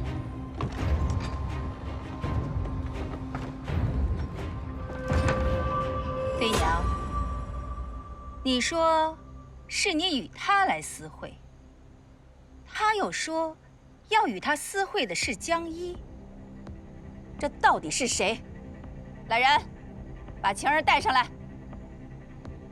一儿，你让我如何相信你啊？你我夫妻这么多年，我待你如何，全灵水的人都知道。如今你们都各执一词，只能等晴儿来，还你清白了，救出那害你的作恶之人。开门，进去吧。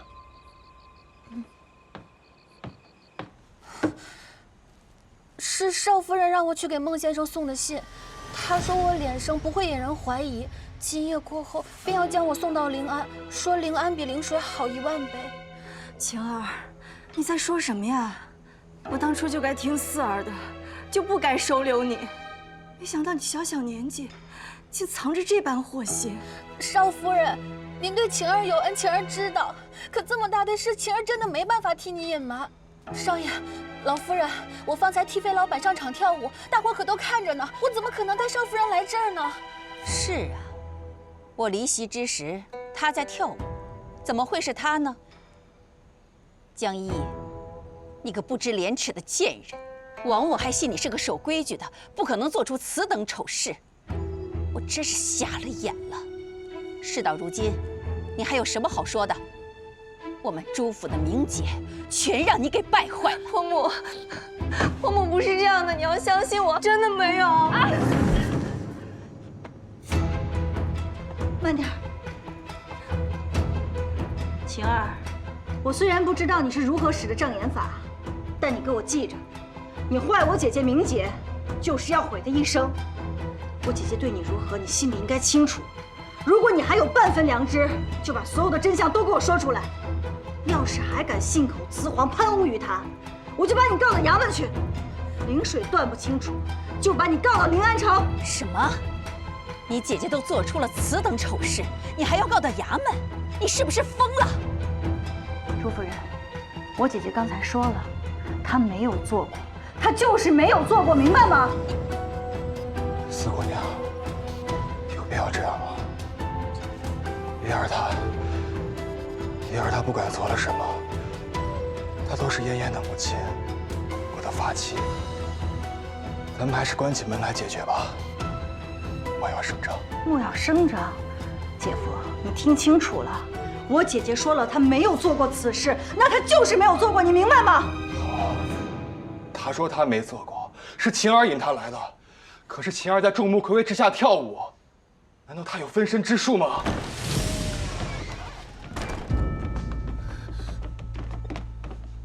分身术，她自然是不会的。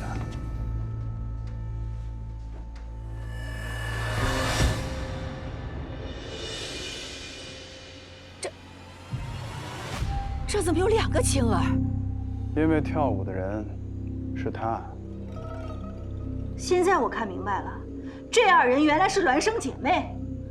朱夫人，现在你看清楚了，一个替妃娘跳祭舞，另一个把我姐姐引到此处，为的就是让我姐姐百口莫辩，真是好毒的计策呀！于大人，劳烦你把这2人送去见官，还有这个人。不，龙丹，不，是他传的信，我根本没看见少夫人的脸，是他假扮少夫人，全都是他们搞的鬼。跟我没关系啊！真是戏班子的，当场就编故事。晴儿，看到没有？现在所有的罪责都推到你姐妹二人身上，你当真就不想辩驳吗？看来我们夫妻二人真是当了一回东郭先生。这几日，你有意无意与我接近，我已经跟你明言断了这个念想。我心中只有一样，可你却使用这般毒计来害他。事到如今，你还有什么话要说吗？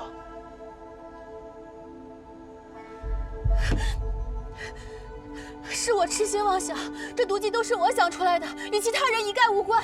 我姐姐更是什么都不知道，不过是受我所托跳了一支舞罢了，都是我的错。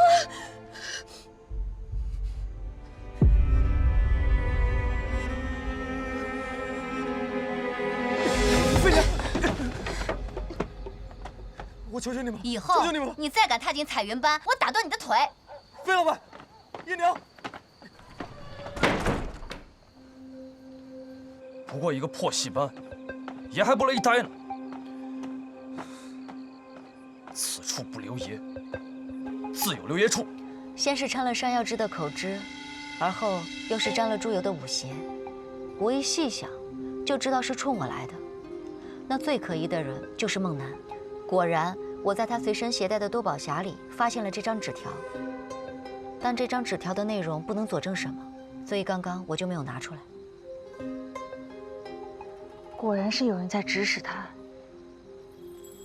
飞老板，我有一事不解。我听闻你一向很重声誉，可是刚才为了帮我姐姐，你居然假意承认跟那孟楠私会，这是为何？我是重声誉，但不只是我的，还有我彩云班的。孟楠是我彩云班的人，我若是放任他这等恶习，害你姐姐没了活路，那我彩云班也将沦为笑柄，以后再难登台。飞老板大意。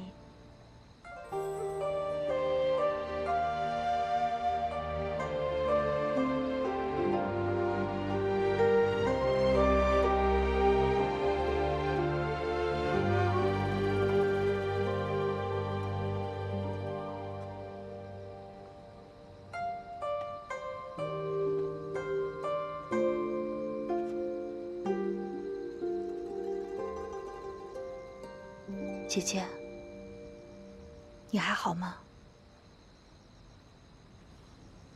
我没事，咱们快回吧。妍妍还在家呢，她见不到我，怕是又不肯睡觉了。姐姐，姐姐是为了嫣嫣，所以要息事宁人，对吗？本也不是什么大事，将那搅乱是非的晴儿发落了，便好了。姐姐，你当真以为今夜之事，就凭一个山野丫头就谋划得了吗？朱夫人对你虽然心中有积怨，但她尚且相信姐姐是做不出这样的事情的。而那朱子玉，表面上虽然处处在维护姐姐，可实际上她每一句话都在拱火。先是激怒朱夫人要换衣衫，实际目的就是为了去衣柜看一下有没有藏人。接下来，飞娘都已经认下了幽会此事。他又非要等着孟楠醒来继续问话，最后咱们要把晴儿姐妹押去见官，他又拼命的在阻拦。别说了，姐姐，我必须要说。我知道你心里全都清楚，但是你就是不肯承认。先是有马车出事，今天再有私会戏子，接下来谁还知道他还有什么肮脏的手段呢？我在想，他以后会不会拿嫣嫣来威胁你？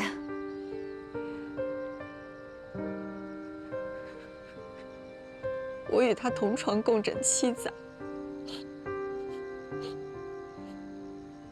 他怎么就一点夫妻情分都不讲呢？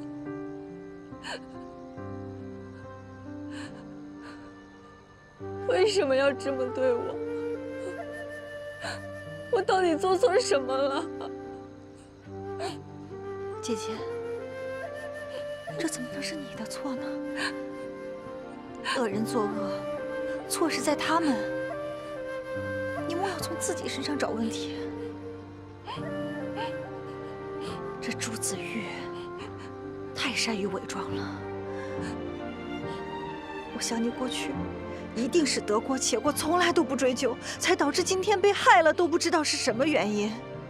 所以今夜这件事情，咱们一定要一查到底，要让你清楚，究竟嫁的是个什么样的人。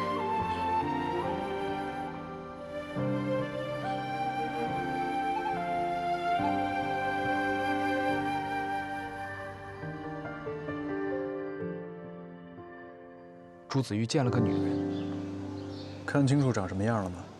没有。他身边有护卫，我害怕打草惊蛇，所以就先回来报信了。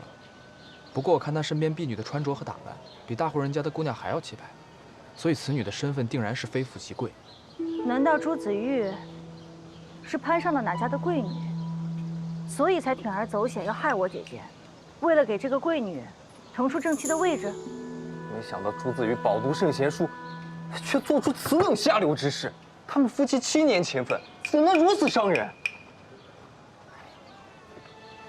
谢小伟，先冷静冷静，就是一个推测。大人，那孟南四处散布流言，说是朱家少夫人与他有染。这个畜生！放心，我这就把他抓起来。走。您楼哥哥这脾气是有点暴躁啊。这个事情不麻烦，反过来，刀架脖子上，什么都招。你是不是都忘了？你可是都城司的司卫，有官身的人岂能如此乱来啊？我此刻就是你的一个护院，只要你一声令下，什么都给办。你说有没有办法能够把这一明一暗2条毒蛇同时引出洞来？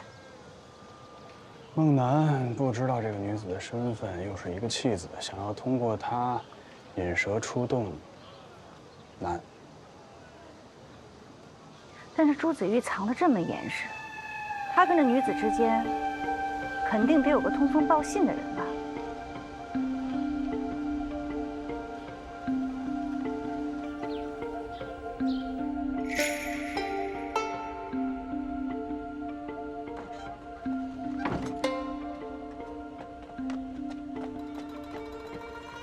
来，晴儿，坐。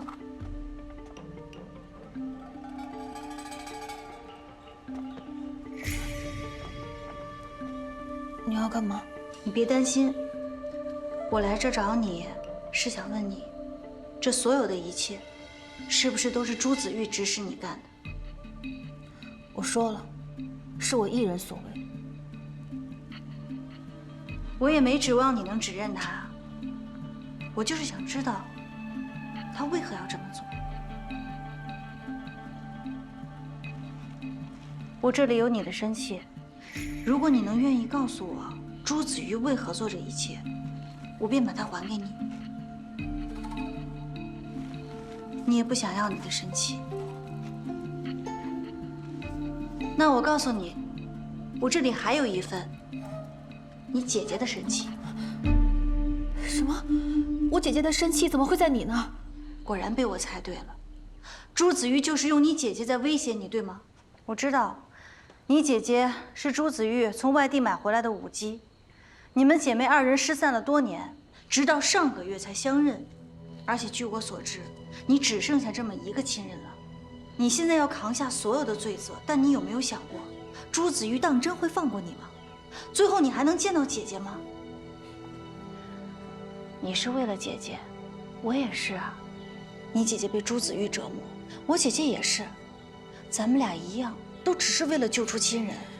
你姐姐不是好好的吗？吃得饱，穿得好，她好吗？在云水楼上不是照样被你们诬陷，差点就万劫不复了。现在知道朱子玉秘密的，只有你们姐妹2人。你可能比我还要了解她。那你想想，她为了自保，是会让你活，还是会让你姐姐活？我姐姐是她的正妻，在她的眼中仍然是命如草芥。那你呢？你在她眼中又算得了什么？你们姐妹2人好不容易相见了，遭了这么多罪，终于才走到了今天。难道付出这一切，就只为了要死在这儿？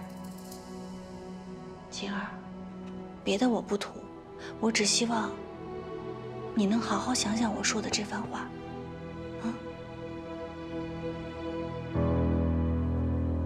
他当真这么说？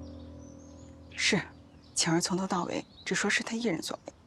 今日没松口，若那姜四日去逼问他，晴儿怎么了？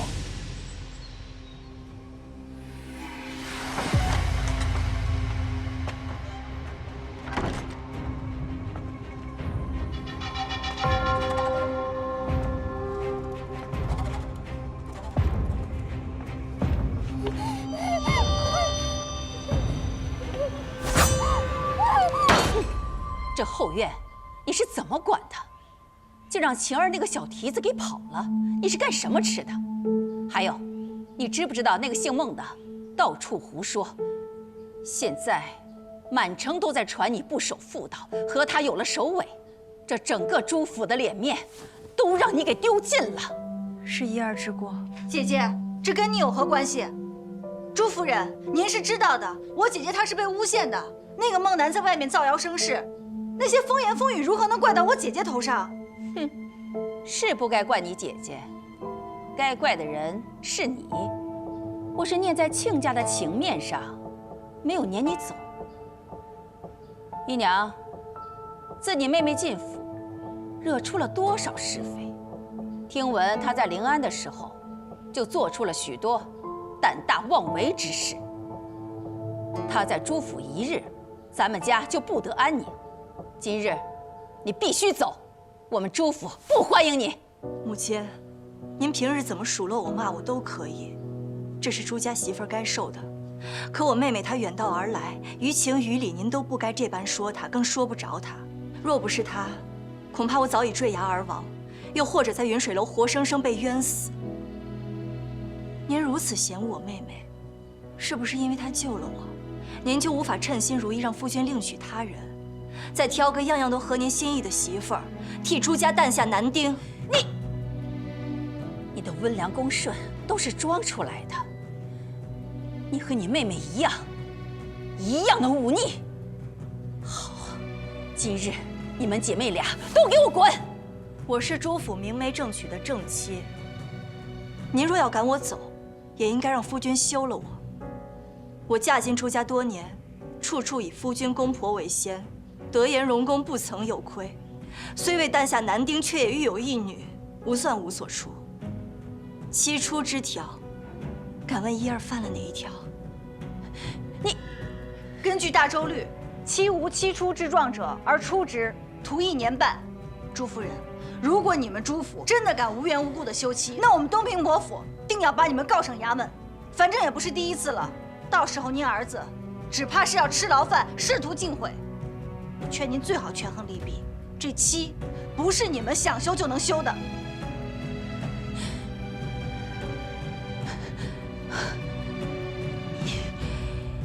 你们俩给我滚！滚！姐姐，咱们走。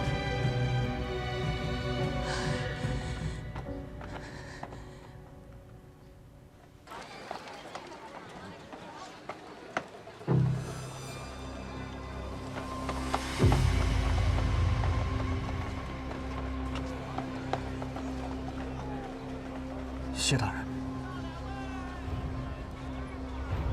想活命，就按照我吩咐的去做。好。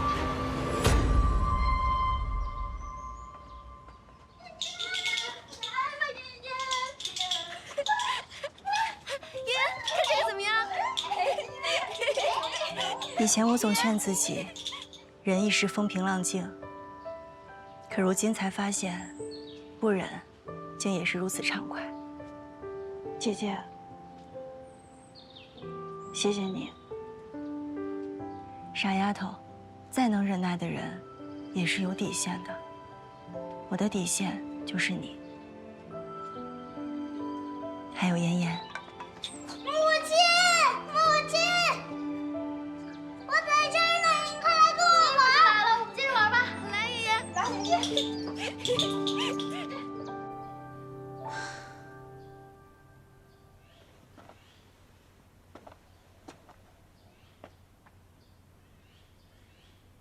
母亲，莫要生气了，是儿不该请您出面提此事的。哎，儿子，他们是一根藤上的瓜，自然同气连枝。你和娘那才是最亲的，咱娘俩的劲儿得往一块儿使，才能把她们姐妹俩给治住。姨娘之前答应好好的，冷水季一过就让她妹妹回去，可如今一反常态，还敢为她妹妹如此顶撞母亲，难不成真要休了姨娘？谁说要休了姨娘？那母亲不是一直把休姨娘挂在嘴边吗？傻，说归说，哪能真休啊？我也是从媳妇熬过来的。说句良心话，姨娘除了无子，还真的挑不出什么毛病来。做媳妇能够做到她这个份上的，全陵水也找不出第二个来。那母亲为何还对她事事挑剔呢？怎么啦？你祖母才走了多久啊？你娘我好不容易熬成了婆，还由不得我威风些时日了？哎呀，有时候啊，我就是生你的气，谁让你总是偏袒于她呢？哎，儿子，你今天这是怎么了？以往我说要休了她，你会同我拼命，今日为何还主动提起这事啊？儿子这不是担心您真的一时动气要休了姨娘吗？既然您只是嘴上说说，应该早些告诉儿子，儿子也好宽心。我要是告诉你，恐怕你转头就告诉了姨娘，那她岂不是有恃无恐，更不把我这个婆母放在眼里了？好，好，好，不说，不说。她们姐妹而今日在一起，我们夫妻的感情也不如从前那般亲密了。她就是个未出阁的小姑娘，总有一天要回到东平伯府的，待不了多久。你还是抓紧派人去找找那个晴儿，她到底跑哪儿去了？是。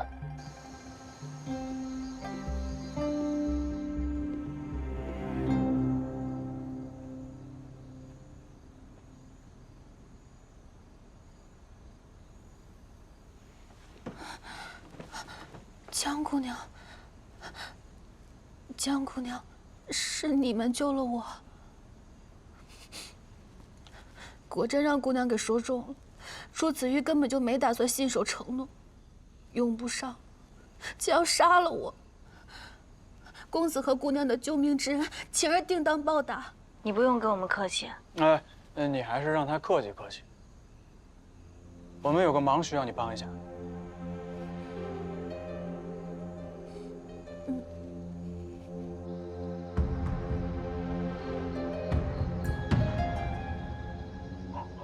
晴儿处理好了吗？处理了，老奴已让他活不见人，死不见尸。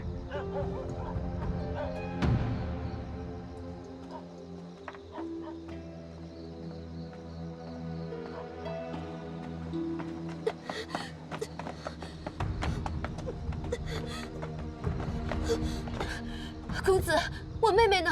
我求求您放过她。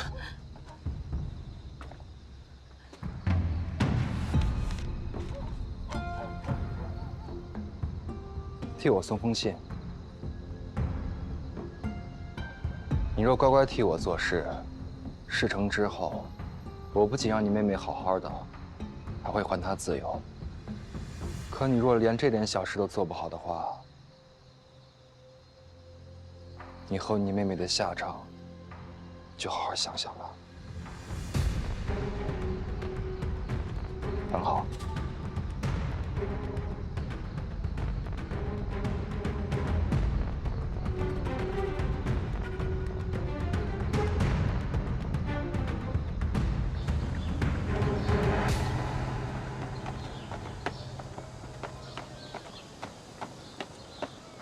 雨儿姑娘，马车上有人在等你。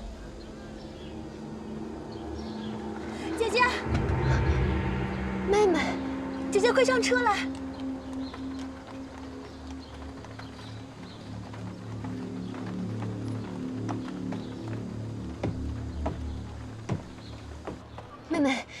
你没事吧？朱子玉已经答应我了，很快就会给你自由。可你怎么会与江姑娘在一起呢？还我自由！在朱子玉眼里，我早就已经是一具冰冷的尸体，当然自由。你什么意思啊？朱子玉怕我背叛他，想要杀我灭口。幸好江姑娘和于公子不计前嫌救了我，否则你我二人早已生死相隔。雨儿妹妹，我看你行色匆匆，是不是要去给朱子玉送信啊？这没事的，姐姐，朱子玉不可信。如今我们只有帮助江姑娘，你我二人才有一线生机啊。我们把信给江姑娘。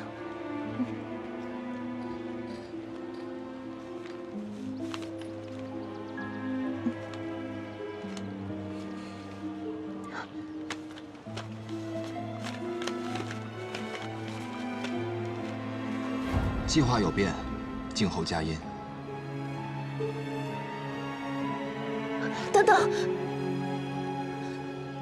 雨儿放心，我有办法，能放你们姐妹自由。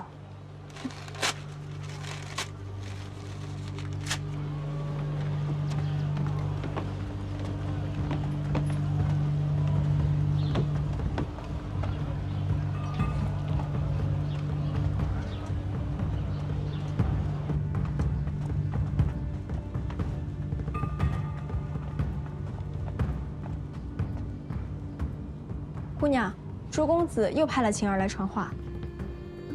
朱公子说，他在一处隐蔽的宅院等您，有要事相告，特意让奴婢带您前去。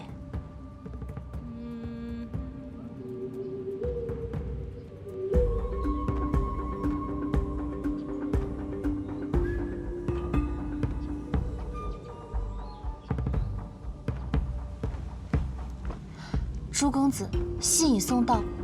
那位姑娘说，她在一处隐蔽宅院等您，让奴婢带您去。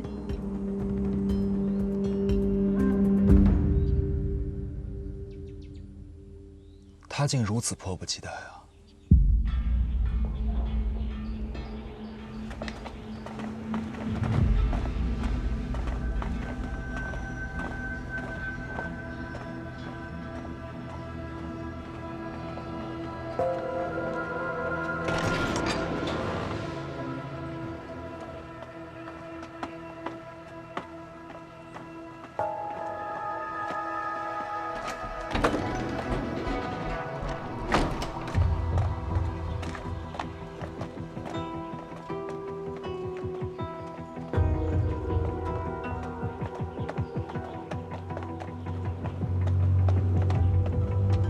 朱公子，那位姑娘就在里面了。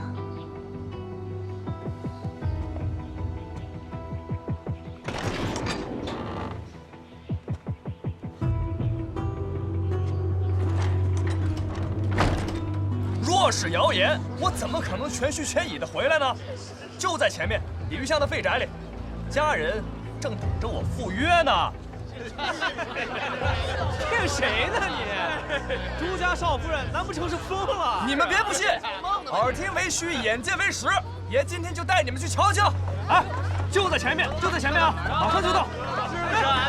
走。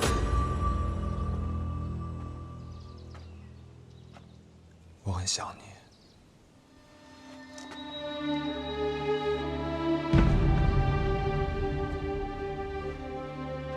你再给我点时间，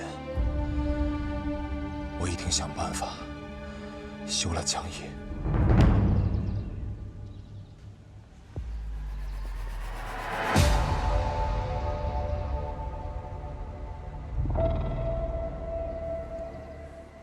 不，怒死江夜。那我究竟还要等多久？再这样下去，我可就要怀疑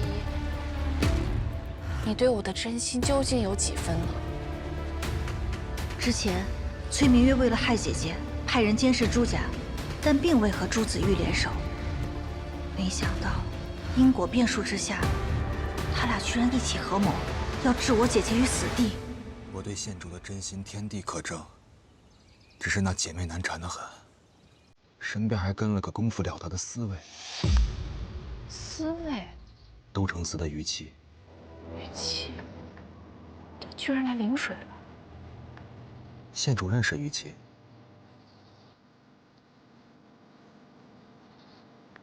我怎么会认识他哎？月郎，那你的意思是，江四一日不走，你就一日下不了手？云水楼那般缜密的计划都被他给破了，只怕贸然动手，会落下把柄。那晴儿不是已经露馅了吗？怎么还用他来传消息？放心，晴儿已经被杀了。既然派不上用场，死了干净。那是他的孪生姐姐雨儿，两人只是长得很像而已。事成之后，一个不留。那彩云班的梦楠呢？他说要日日伴我身侧，逗我开心。一个戏子竟敢这般痴心妄想，一个下九流之辈，竟敢污了我县主的眼睛。他吧，鼓打得不错，长得也有几分姿色，留在身边解闷，倒也有些乐趣。毕竟，你也不能日日陪我呀。我自是想与你朝朝暮暮，长长久久。县主，你答应过我的，以后会嫁给我的，对吗？你以后再也不能看其他男人了。那姓孟的也是够蠢的，我让他去散播江一的谣言，没想到他还真去了。我只是怕孟楠被官府抓了，会说漏嘴。说漏什么？从头到尾他未曾见过我的真面目，你也从未出过面，都是由晴儿来传话。你怕了？全依县主。就这儿！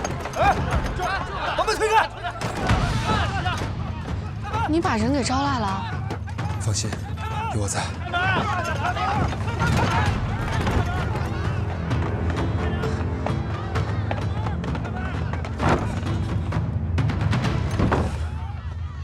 前门被撞，后门被堵，连个藏身之处也没了。你个蠢货，我们中计了！走。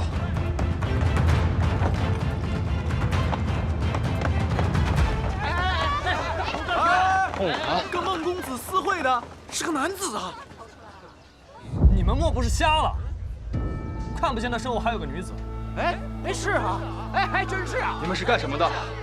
这是我朱府的地方，还不快滚！夫人，你没事吧？别着急走啊，姐姐。姐夫刚才是在叫你吗？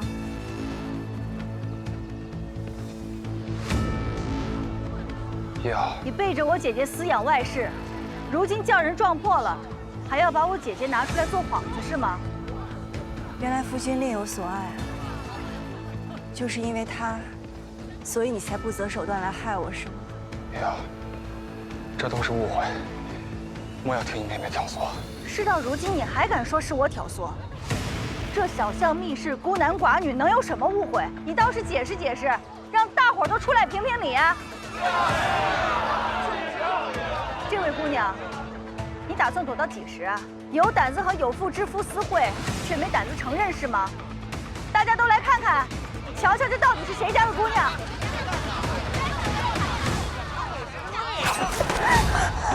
江思，你好大的胆子，谁人能及你啊？你们认识？崔明月。看来长公主府神通广大，居然把消息捂得这么严实。前不久，崔明月虐杀我哥哥未遂，被京上下旨降了位分，如此就更加恨上我们东平伯府了。难道你真的以为，她堂堂长公主之独女，真能瞧得上你吗？信他还是信我，随你。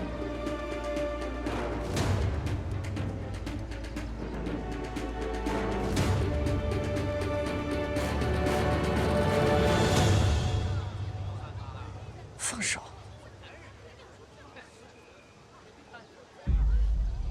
既然你已看到，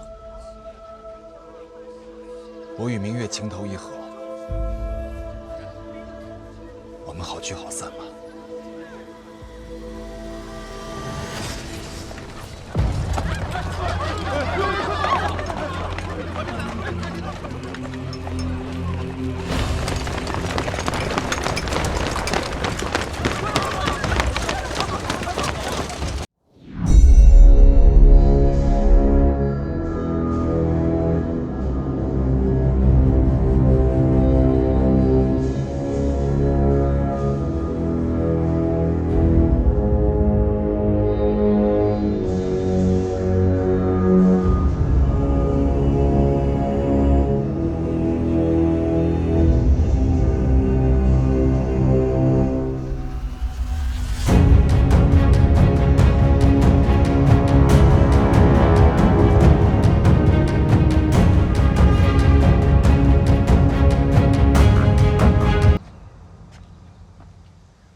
殿下，小生与明月两情相悦，还望殿下成全。母亲，我是被朱子玉哄骗的。我初到灵水，他对我甜言蜜语、死缠烂打。母亲，请你相信我。朱子玉，你好自为之。你若还敢纠缠，本宫就要了你的命。长公主殿下，您如此包庇明月县主，这是在助纣为虐，放肆！明月县主罔顾他人性命，视他人为蝼蚁，早晚会酿成大错，会覆水难收的。你是在教本宫如何管教女儿吗？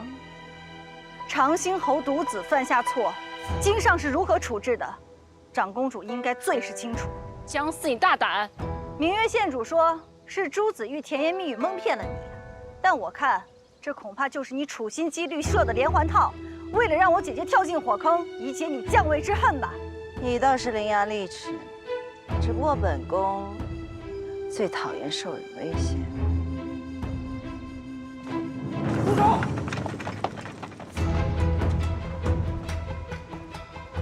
你们要干什么？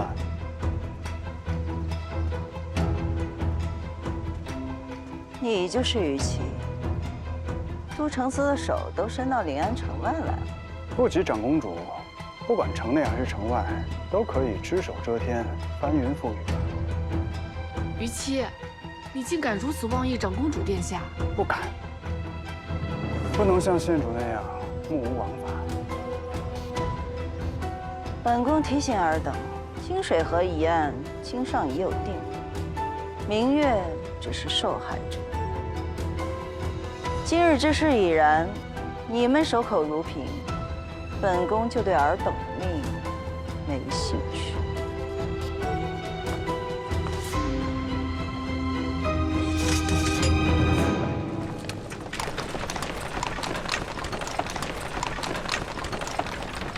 既然躲不掉，那就做好准备迎敌。依儿，是我鬼迷心窍，你原谅我好不好？如你所愿，我们和离。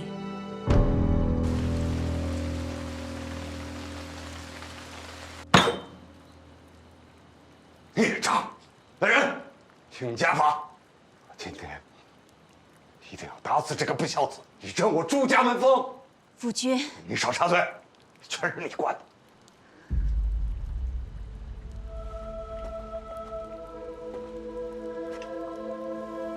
姨娘，你放心，我一定会给你个交代，还你个公道。我唯愿和离。姐姐，起来。姨娘啊，我儿子玉做了罪该万死之事，不过你们不替自己想，也应该替妍妍着想啊！毕竟夫妻一场，有什么过不去的坎儿了啊？妍妍，朱大人啊，若论公道，这件事情咱们本就应该上衙门去解决。正是为嫣嫣着想，我姐姐才宁愿关上门来商议。如今这等情形，嫣嫣我们也是要带走的。哎，你一个未出阁的姑娘，什么时候轮到你替张家做起主来了。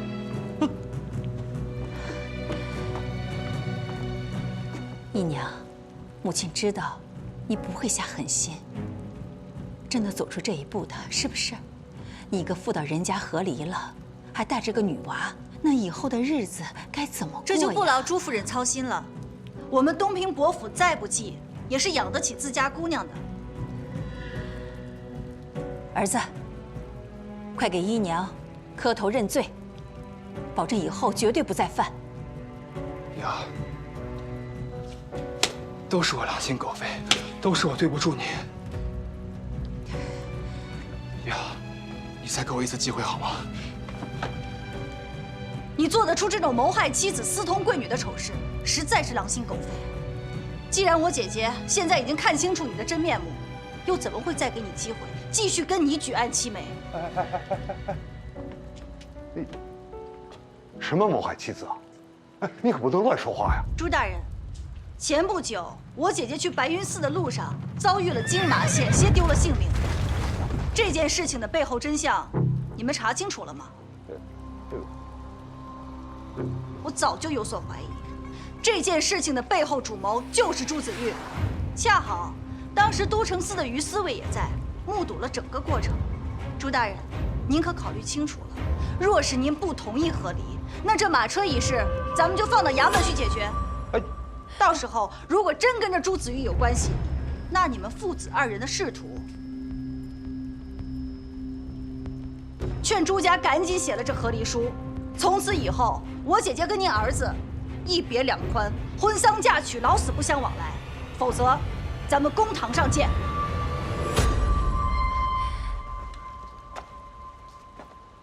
他要和离，那和离便是。母亲不是一直想休了他吗？今日正好，还有妍妍，她不过是一个女娃，早晚都是别人家的。他们要别让他们带走好了，总不能真的闹到公堂之上，毁了你儿子吧？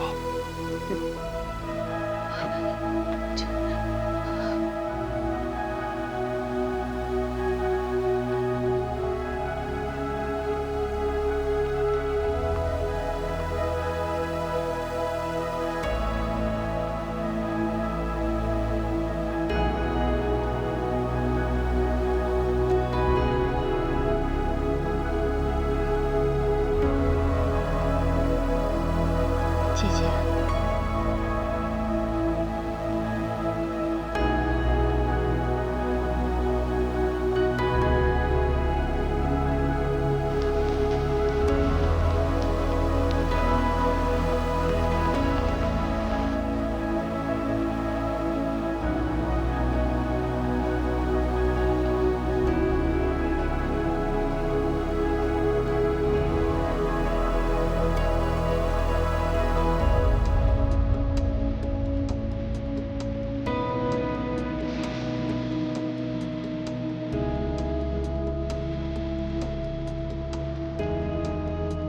吾朱子玉与其将氏，二心不同，但归一意，以求一别。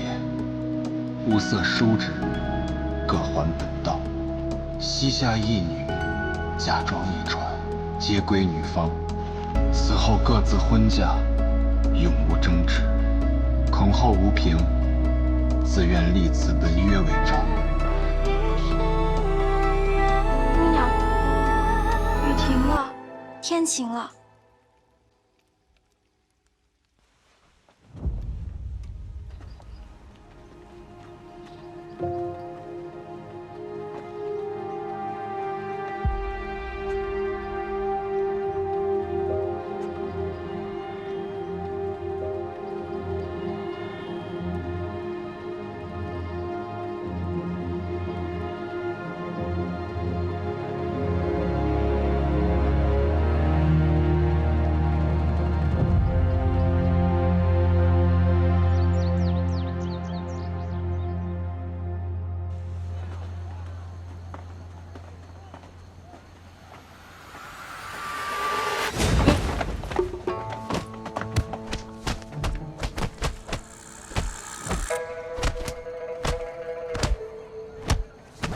妹妹，你先走，朱子玉要是抓到你，他不会放过你的。姐姐，我若是走了，你怎么办？只要你好好的，姐姐就心满意足了。我的生气还在他手里，这辈子怕是只能在这儿了。雨儿的生气交出来。你说什么？什么雨啊？继续。哎，别，我改。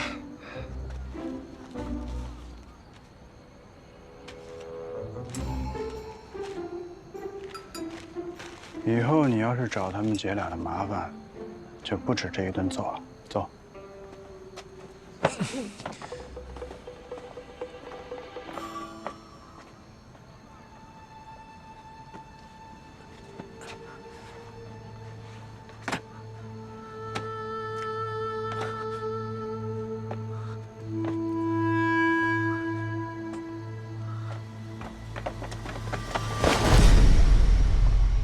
雨儿，四姑娘，四姑娘，这是你的生气。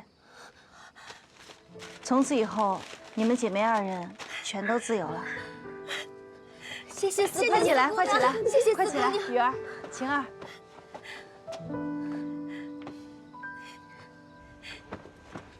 县主，县主，县主，我就知道，你只是碍于长公主的威严，不好承认。你心中还是有我的，对吗？什么东西？还真以为我能看上你？可我对县主，对县主是一片真心啊！一个连发妻都敢下杀手的人，有什么真心可言啊？像你这种趋炎附势的小人，我从小就看多了。给你点甜头，你就上钩。可惜了，你没能成功杀了江一。不过，看到你们夫妻离心，江一绝望心碎的样子，我还觉得挺有趣的，啊。把我玩弄于股掌之中，害得我妻离子散，竟只是为了逗趣。不然呢？人生漫漫，我又什么都不缺，我当然要找些事情来做消遣了。朱子月，你也看到了，得罪我的人是不会有好下场的。所以啊，你乖乖的把东西交出来，否则妻离子散还不算晚。家破人亡，你觉得如何？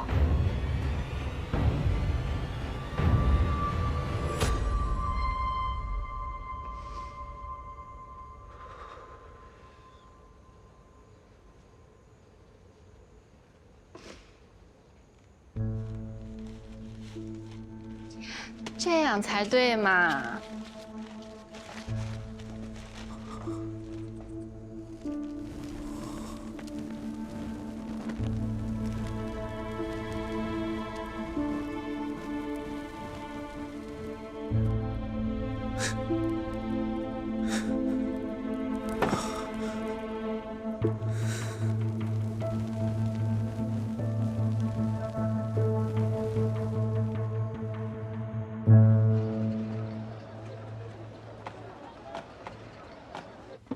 姨母，你觉得这两个哪个好看呢？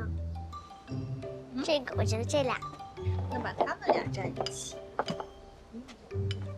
姨母，姐，你先停一会儿觉得这三啊，把这口馄饨吃了啊。好，这个时候应该说什么呀？多谢哥哥。哎呦，可不是哥哥，我跟你的姨母我们一般大，得叫我叔父。那是姨母，我是叔父啊。多谢叔父。哎，真乖。来，姨母喂你吃啊。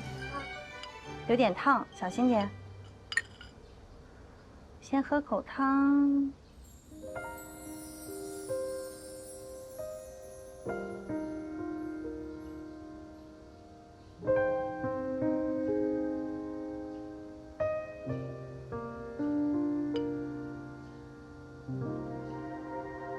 叔父只顾着看姨母，顾不上看馄饨。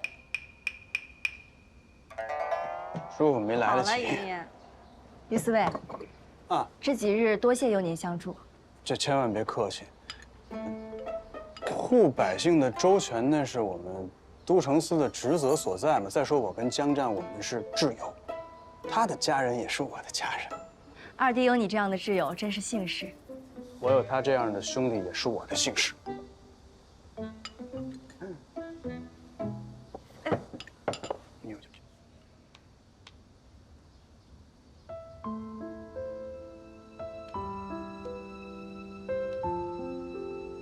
没事没事，没红。我再给你吹吹。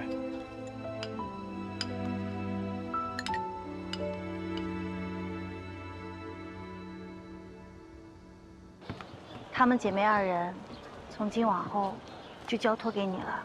放心吧，有我在，就有她们一口饭吃。四姑娘，其实我一直想把这幅画送给你。这是……既然你问了，那我便如实相告吧。之前我救你姐姐，一是为道义，二是为报恩。报恩？救命之恩。你们的母亲苏柯，曾经对我有救命之恩。我母亲？我父母早逝，他们在去世之前，将我托付给了彩云班。那时候我刚过及笄之年。他们欺负我年纪小，又孤身一人，我反抗不了，又不甘软着性子任由他们欺负，便一气之下逃出了彩云班。可没想到在半路上遇到了人牙子，险些被打死。幸亏遇到了苏柯姐姐救了我。快救救我！让你往哪跑！快救救我！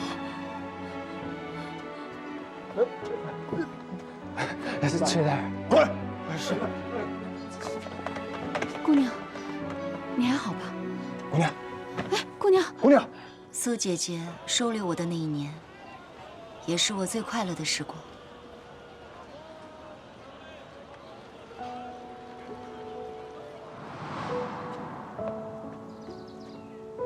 苏姐姐一个闺阁女子，收留戏子，后面大有嚼舌根之人。苏老爷想把我送走，可是苏姐姐说，嘴巴长在旁人身上，干嘛要在意？就算是把我送走，难道他们就不会再议论了吗？苏姐姐虽然不在意，但是我不想给她添麻烦，还是回到了彩云班。但是她的那一番话，真的让我醍醐灌顶。从那之后，我不再会被那些流言蜚语所困扰。我答应了她，等我学成归来，一定要跳一支最好看的舞蹈给她看。谢谢你，费老板，肯跟我说这么多。我刚一出生，母亲就走了，我跟她都未曾谋过面。这么多年以来，都只能从旁人的只言片语里面描绘出她的模样。费老板，我很羡慕你，羡慕你能和她相处那么长的时间。山高水长，后会有期。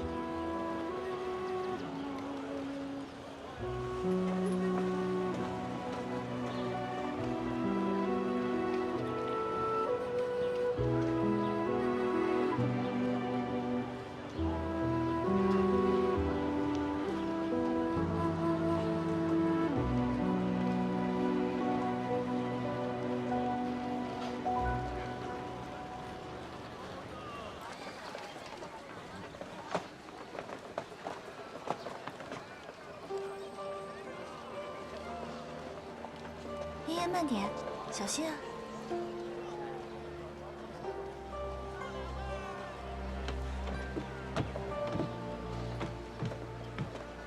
一会儿你们先上车走。是。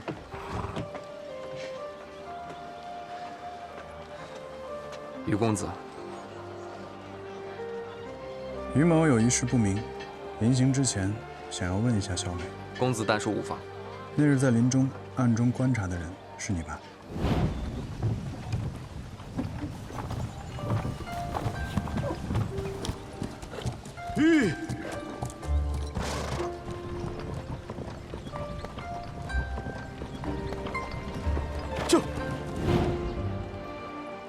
于公子应是看错了，那日我先是在别处巡查，也是听闻金马声才赶过去的。校尉说于某舍命救人，谢校尉又何尝不是？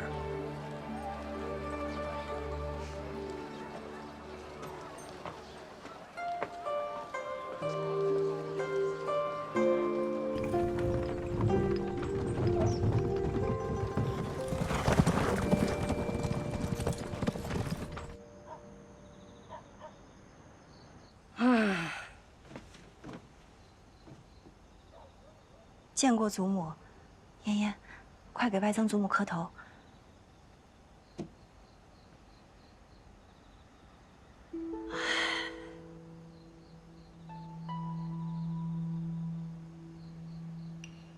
死丫头啊，你真是翅膀长硬了。如今伯府是你在当家做主吗？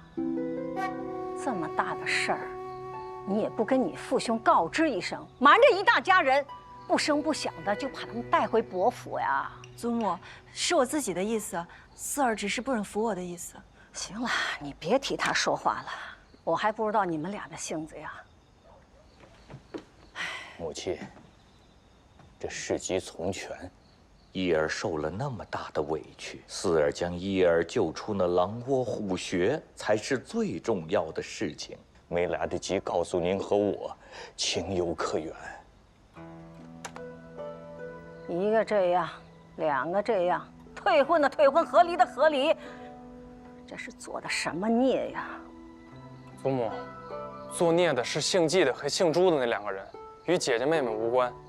往后这个家由战儿撑着，不会再有人欺负我们伯府的姑娘。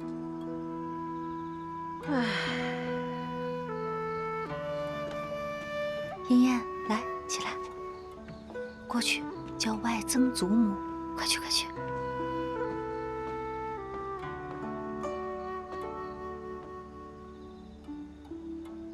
外曾祖母，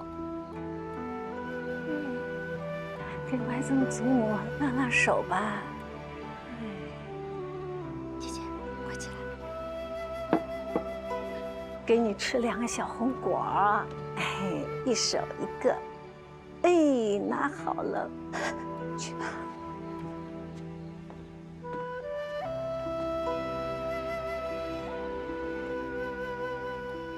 儿孙自有儿孙福呀。以后你们的事，我也不管喽。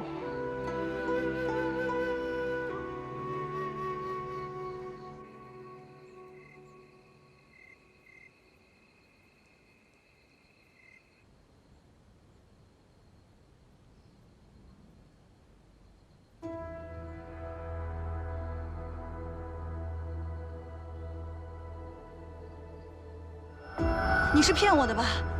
长公主怎么会杀虞姬呢？她已经得逞了。我何必要骗你？大周九宫南屋不下，近日还吃了败仗。长公主把一切都归咎给赤羽期，将他们的统领虞姬斩首。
哥哥姐姐都因你们受尽折磨而死，今日我就要替他们报仇。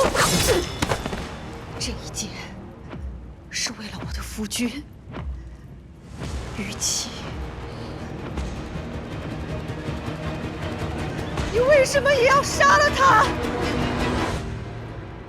你以为他只是你认识的于琦吗？就算我死了，你的人生也无法改变。闭嘴！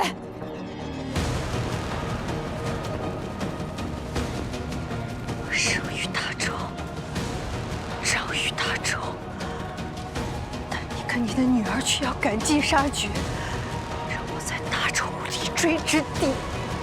这一剑，为我自己。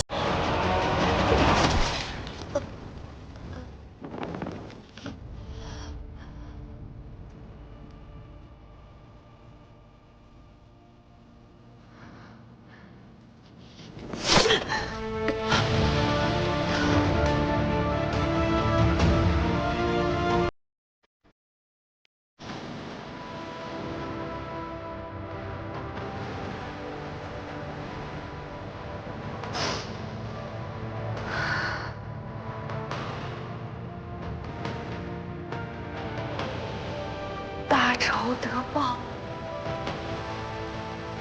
大仇得报。如今，哥哥、父亲、姐姐都平安无事，我或许早就不是灾星了。于琦也定会平安的吧？姐姐猛然回家，住的还习惯吗？家里的一切都熟悉的仿佛我从未离开过一样。可回首一算，我竟已出阁这么多年了。姐姐，都已经回家了，不要再为了孽缘而伤心了。我只是想不通，怎么就看错人了。从相识起，他便是个谦谦君子，朝夕相处这么多年，我竟然到最后才看清他的真面目。这不是你的错，他骗了所有人，我们都有责任。但凡家里面能有任何一个人看出一点苗头来，姐姐都不至于要经历此劫。不过，我并不后悔。不后悔？为什么？因为我们曾经很相爱。那时，他是我心尖上的男子，皎皎如明月。即使落入今天这般境地，我也已经醒悟了。我厌他、怨他、憎他，可是我依然拥有最美好的回忆啊，不是吗？可是这结局并不好啊。有些事情也不能只看结局啊。那要是注定无缘，还值得一试吗？妹妹说这话的时候，心里想着的可是于思卫。又被姐姐猜到了。动心藏不住，在意装不出。在临水的时候，我就发现你对他动了心，而他对你啊，只怕更多。真的吗？姐姐真的觉得于思卫在意我？不识庐山真面目，只缘身在此山中。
回来好，回来好，想死父亲了。哎呀，哎，这样，你们啊，娘俩先聊着，我去备桌席面，晚上咱们在屋里面好好的热闹热闹。谢谢爹。妹妹风尘仆仆，快来喝口茶。好啊，三姐。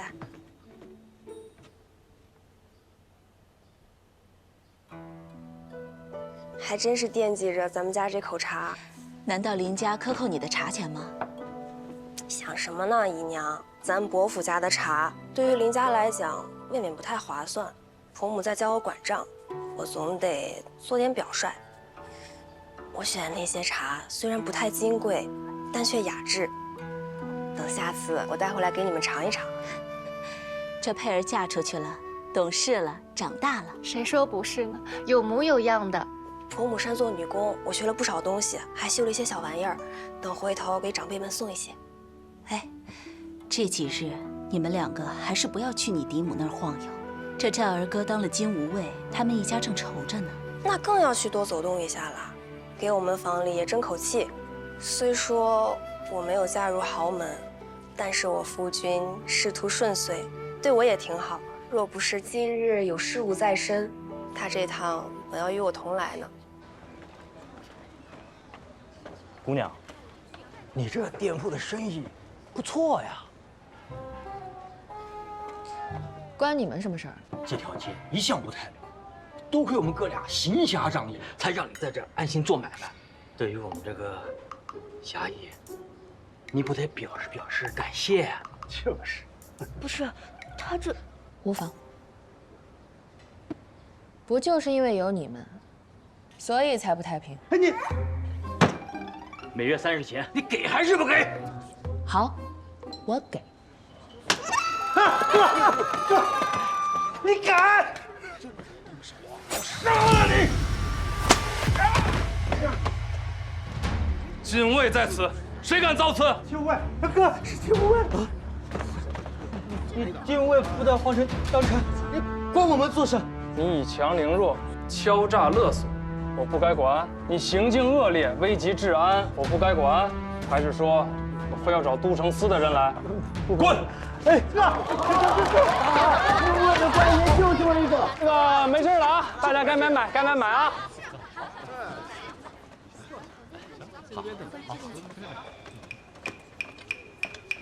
哎。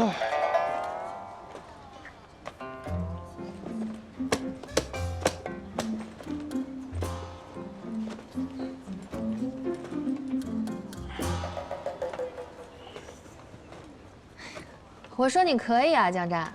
当上禁务卫，口才都变好了。我口才不是一直很好吗？哎呀，真沉啊！金鹰，这可是禁务卫特有的标志啊。你认识啊？也就还行吧，比我聂姨娘的匕首还是差了一点。我说江战，你刚当上禁务卫，不回家，不会是特意来我这儿显摆的吧？我很忙的，我就是正好顺道路过了这里，看见有人。你走的也太快了，但是咱回家不往这边走啊。不在这边啊？真是当上禁务卫家都找不着了，往哪边？哎，你的刀，阿吉帮我拿着。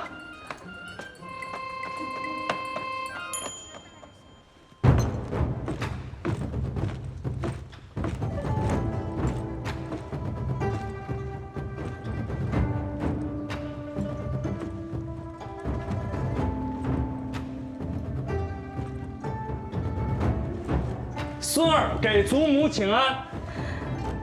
战儿，进前来给祖母看看。威武！你说说，咱们伯府的这些孩子们中，就属你学业最不济，不听话，贪玩，处处比不上你大哥苍儿。娘，你这夸的，可谁能料到呀？现在最给伯父长脸的就是你。哎，祖母，我跟您说，今天我们报道有那么多禁卫，可我们的统领崔将军单单选了您孙儿我去给金上仲秋围猎当差。哪个崔将军？崔旭吗？对呀，您认识？战儿总算是出息了啊！走，为父与女好好喝一杯去。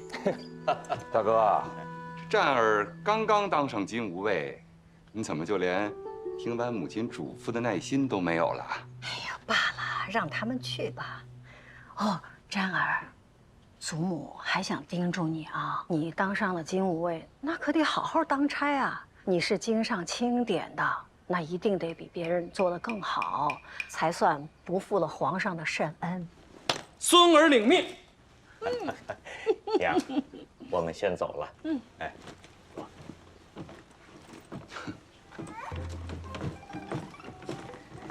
回去叫上你大姐四妹，咱们一家人和和睦睦，好好的庆贺一下。好啊，我还想叫上弟兄。瞧这都是得意的劲儿。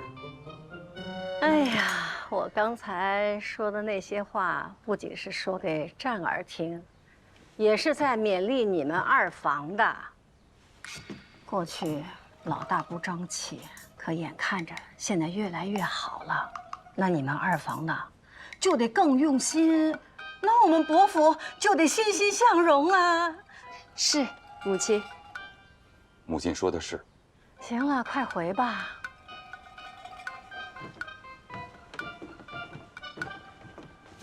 二爷，二爷莫灰心，这江战算什么东西啊？顶了天了，就是个武将小卒，也不像咱们大儿子苍儿，那才是正正经经好好读书。你别看他现在只是个小知县，过不了2年调回临安城，那才是前途无量呢。他一个小小的金吾卫，够了！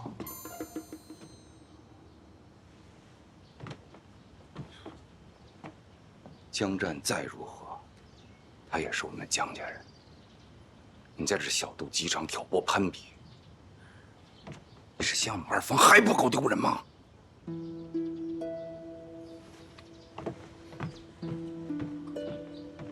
跟我发什么邪火？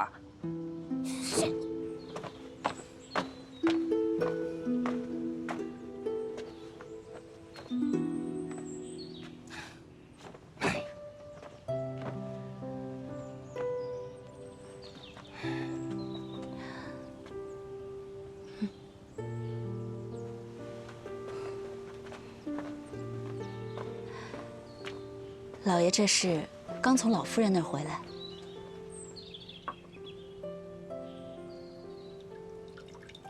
这战儿哥要去当金吾卫，老夫人怕是敲打咱们二房了吧？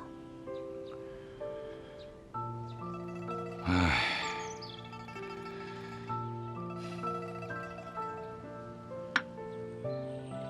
我就算心里有不甘，又能如何？我那个大哥整天不务正业，我又是个文官，你说该？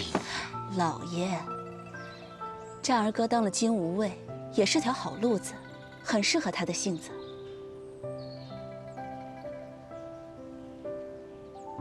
这怎么说呀？舒儿倒是觉得，你看咱伯府两房分高低，那其实说到底也是一荣俱荣，一损俱损的。要是战儿哥有出息，那长得还是咱伯府的脸。要是将来苍儿哥也回了临安，还能成为一道助力呢。有理。若是战儿将来真有出息，那倒也是好事儿。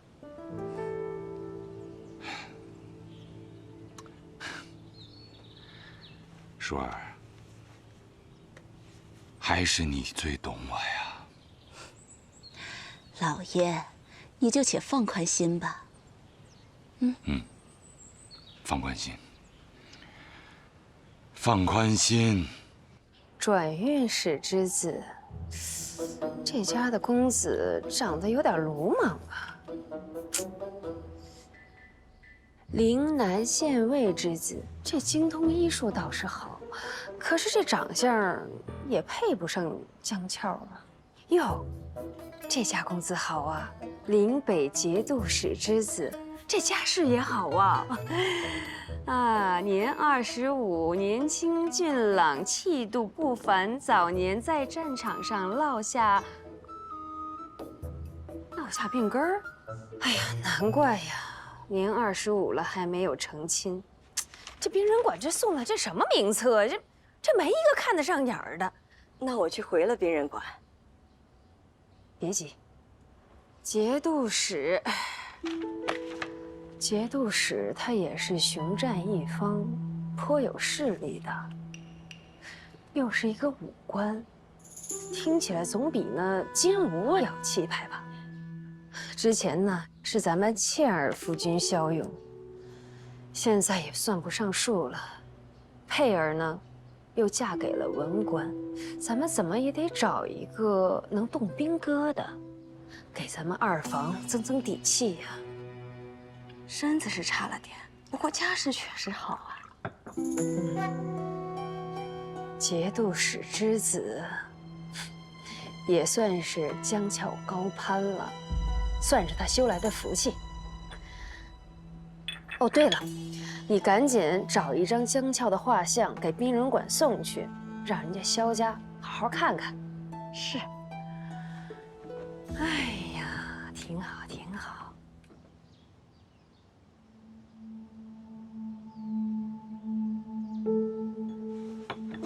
姨娘，三姐姐呢？被你嫡母换去了。哎，这也该回来了呀。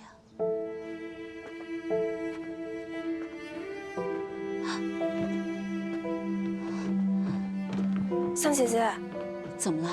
这是出什么事了？来，坐坐坐，快！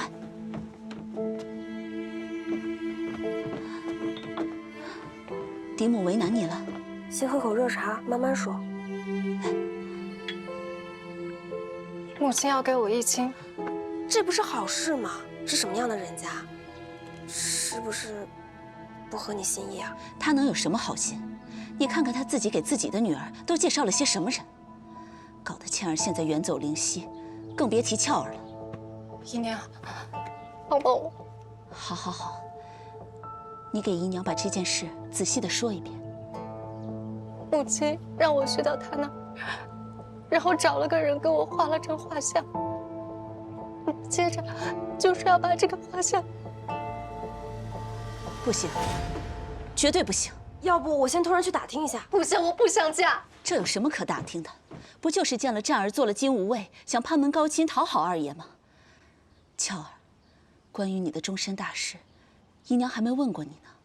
你到底想嫁什么样的人呢？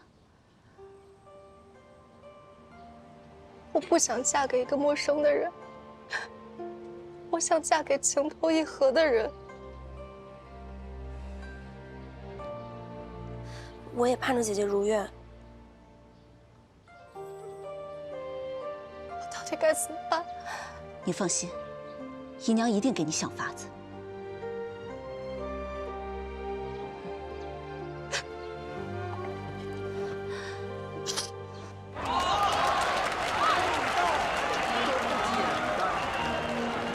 那是困难重重啊！稍一不留神，便会命丧黄泉。李青云硬是凭借他过人的胆识和智慧，突破了层层陷阱，最终发现了一哥哥，你的表情好不一样啊！这当了金吾卫就是不一样。哎呀，是啊，是啊。来来来。咱们一起庆祝吾儿当上了金吾卫啊！不值一提，不值一提。我就以茶代酒。好的，好好。恭喜二弟！恭喜恭喜！恭喜江兄！好。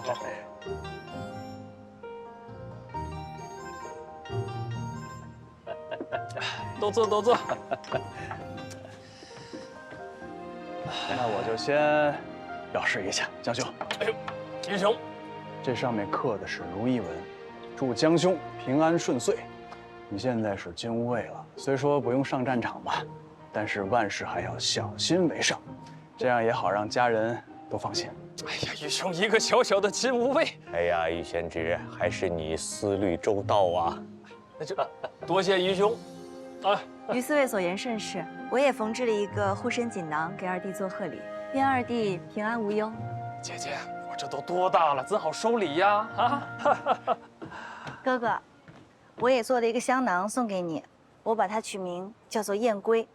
无论千山万水，艳阳天，风雪夜，鸿雁南归终有时。愿哥哥日日当差，都能平安归来。哦，装不下去了，都太喜欢了，谢谢你们啊！哎呀，这太好了。欢迎佩儿回家。来尝尝。佩儿，来，谢谢父亲。哎，俏儿为何不吃啊？哦，他可能胃口不好。俏儿，多少吃点。俏儿，你若是不喜欢吃，下次咱们换家订便是，啊？你先尝尝。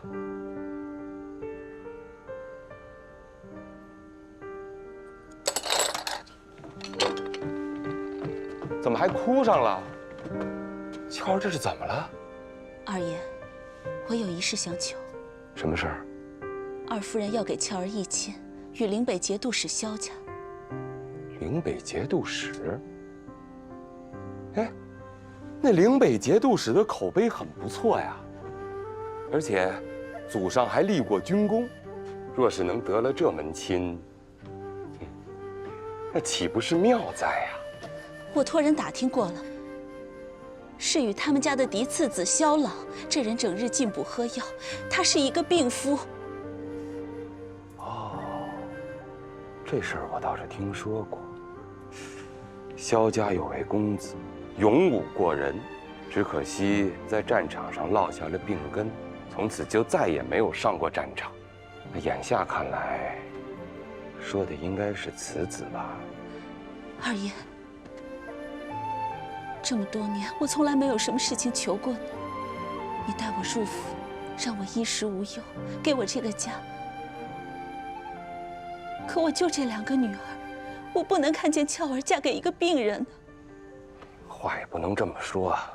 那萧公子为国尽忠，那也算是落下了一个好口碑呀。可我俏儿不是去替他帐下从军的，世上哪有女子愿意嫁给一个病人呢？我俏儿从小被老夫人和二爷好生教养，她哪能吃得惯那种苦？这若真是过了门，还能有什么好日子？二爷，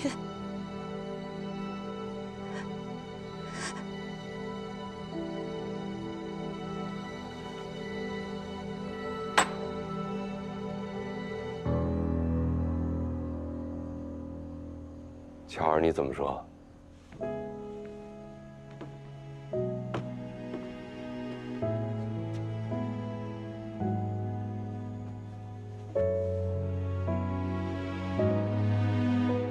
父亲，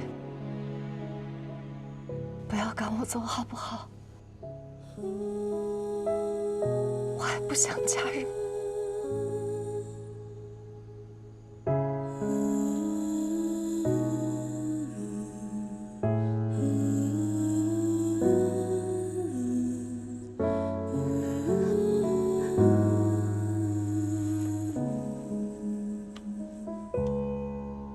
好，我知道了。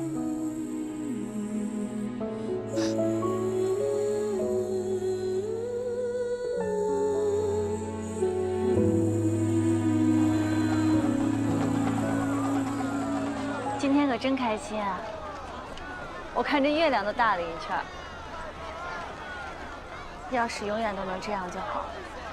要是能有个燕归香囊那就好。于公子日日抬头不见低头见，何谈燕归啊？我就是从燕归城来的呀。你别看那燕归城是一个边陲小镇，但每日炊烟袅袅，百姓安居乐业，我就喜欢在这样的小镇生活。你这么想的？对啊。我也想过，如果有一天我不想在这临安城待了，就去一个山清水秀的地方，找一个有良田半亩、小院一间的地方，在那儿住下来，过着简单又自由的生活。到时候我要带着爹爹、姐姐、哥哥，带上楚楚、阿蛮、龙蛋也带上，还有二牛。挺好，挺好。还有你，那你愿不愿意？我太愿意了。那这是我们之间的约定吗？嗯，当然。行，那我记下了。那你会不会骗我？绝无可能。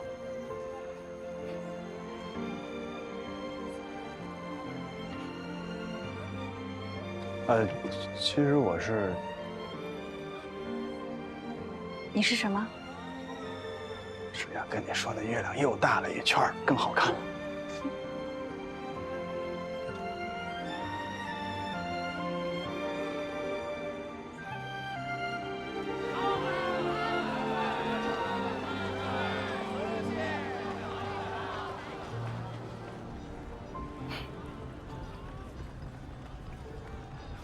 姑娘今天这么开心啊，怕不是因为鱼丝味？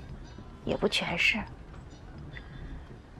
我一想到现在家人相聚，身有归处，是多难得、多幸福的事情。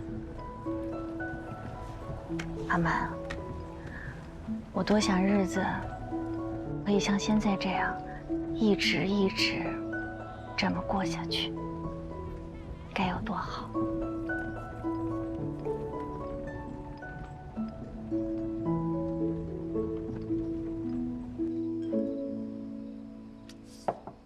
怎么又是肉？不是跟你们说过了，夫人吃素吗？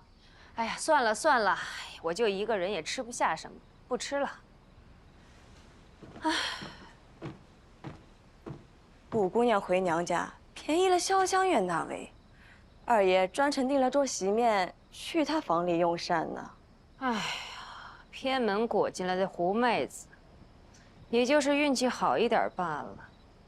二爷也不知道看上她什么了，这么多年也看不腻。哎呦，二爷，二爷，嗯，二爷怎么来了？赶快去拿壶酒啊！哎，二爷还没用膳吧？正好，来，我们一同用膳。我来是找你有话说。外面点的吃食哪有家里的好呀？来，我陪二爷喝一杯。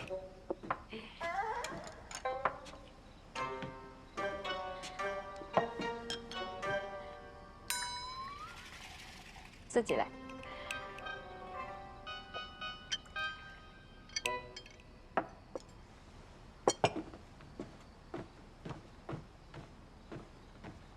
夫人，俏儿的婚事儿，你就别操心了。晚些时候让他们房里面自己拿主意就行。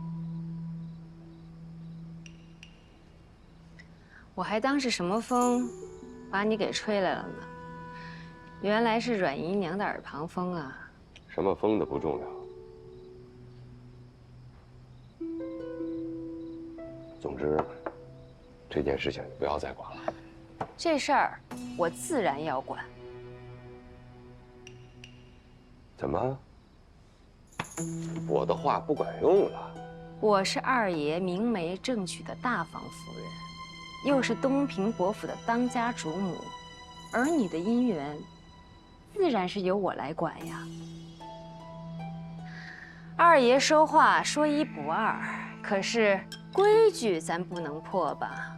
总不能为了一个庶女就丢了咱们东平伯府的颜面。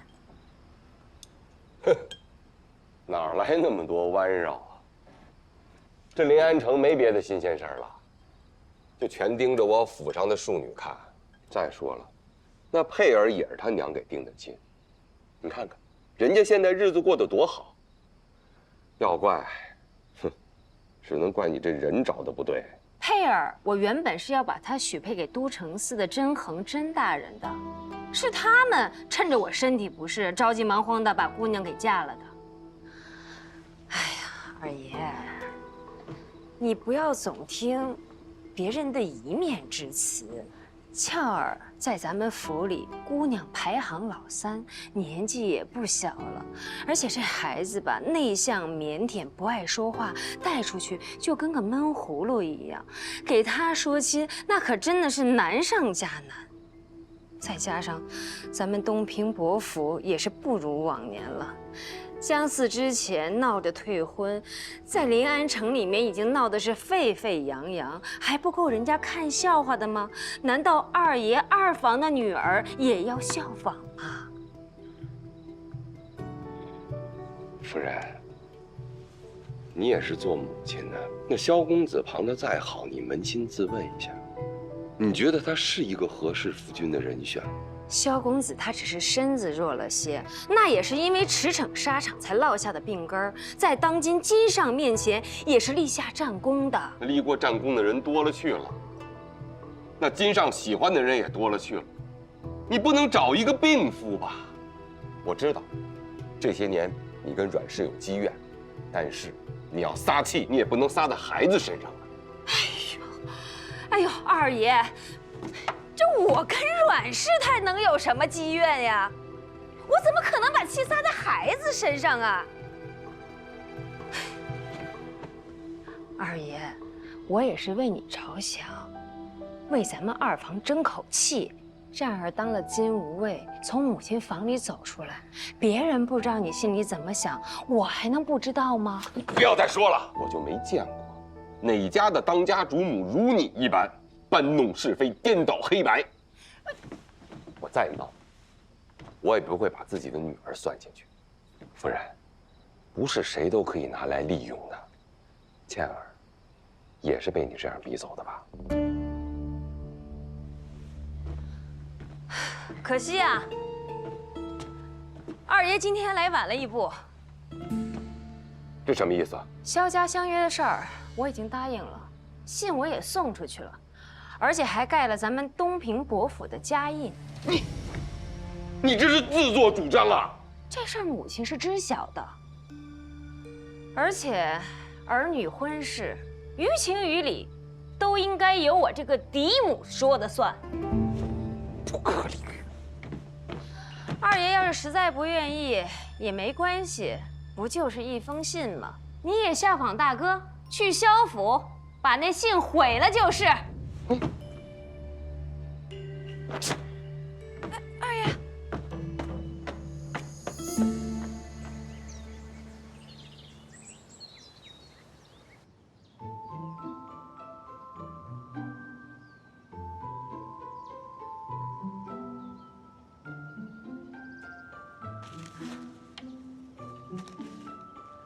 玲珑骰子安红豆，入骨相思知不知？姑娘，这个好。不行不行，不够矜持啊！不就是传情吗？有那么复杂吗？你不懂，我再多试几个吧。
辰时，九曲亭赏月。这个姜四对于四位芳心暗许呢？我对男女之事不感兴趣，说正事。别扫兴嘛，师兄。更何况，我这说的就是正事。什么意思？姜四曾冒充自己是北境分部特使赵宇，拿着夜莺符来找我打探圣女的事。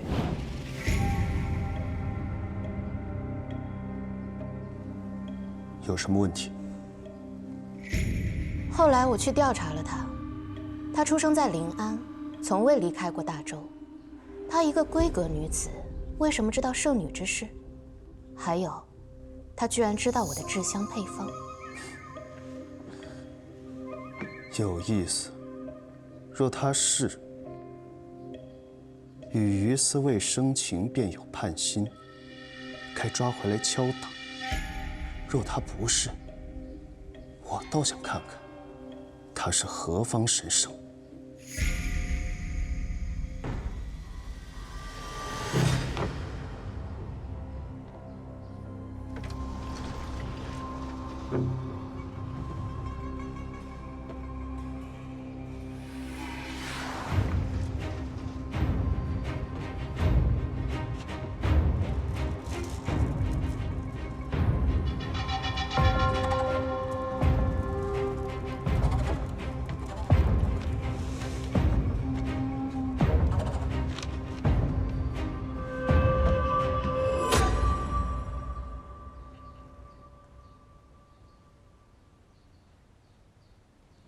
姑娘，这身如何？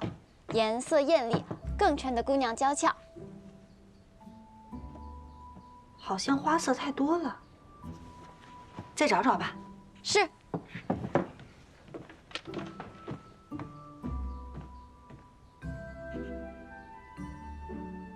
姑娘，姑娘，这身好，这身好，多贵气啊！一看就是大家闺秀。这绣花好像太隆重了吧？啊，可是我看临安城许多闺女都爱这么穿，按照公子习惯。是吗？再找找看吧。嗯。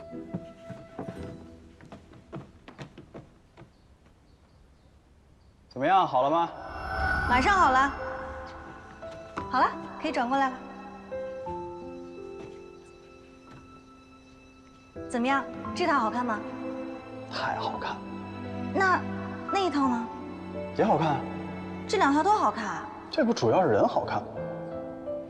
那不行，一定要选一套。就别难为我了，我整日跟那些男子在一块儿，我对女孩子的穿着我不甚了解吗？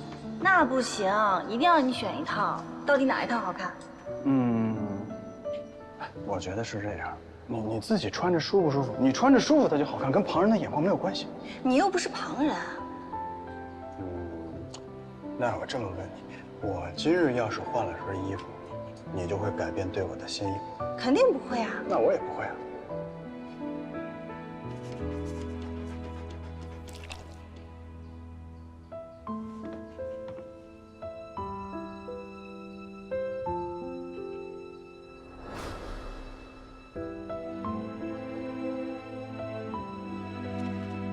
这是我在柳嫣儿的房间里搜出来的，定是她的南屋同伙。今夜似乎是有大动作。这字迹像是姜四的，她真的是南屋圣女？应该是其中有什么误会吧。头儿，若姜四真的是南屋圣女，是他指使夜莺门策划的一切，从头到尾他都在欺骗你。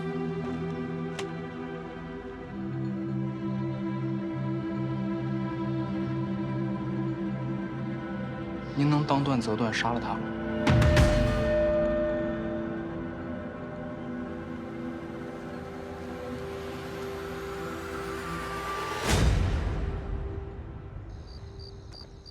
这火还挺旺。母亲，母亲，哟，都这个时辰了，你来我这儿干嘛呀？我娘家呀给我送了一床真丝被子，面料啊是又细软又光滑，盖在身上特别舒服。关键是这个被子上面呀有熏香，能助眠，我就特意给您送过来了。哎呦，这么好的东西啊！行，我收下了。谢谢你这份心意。哎呦，母亲，快拿进去给母亲铺上。阿福去帮忙。不用了，不用了，让他去吧，你煮茶即可。来，母亲。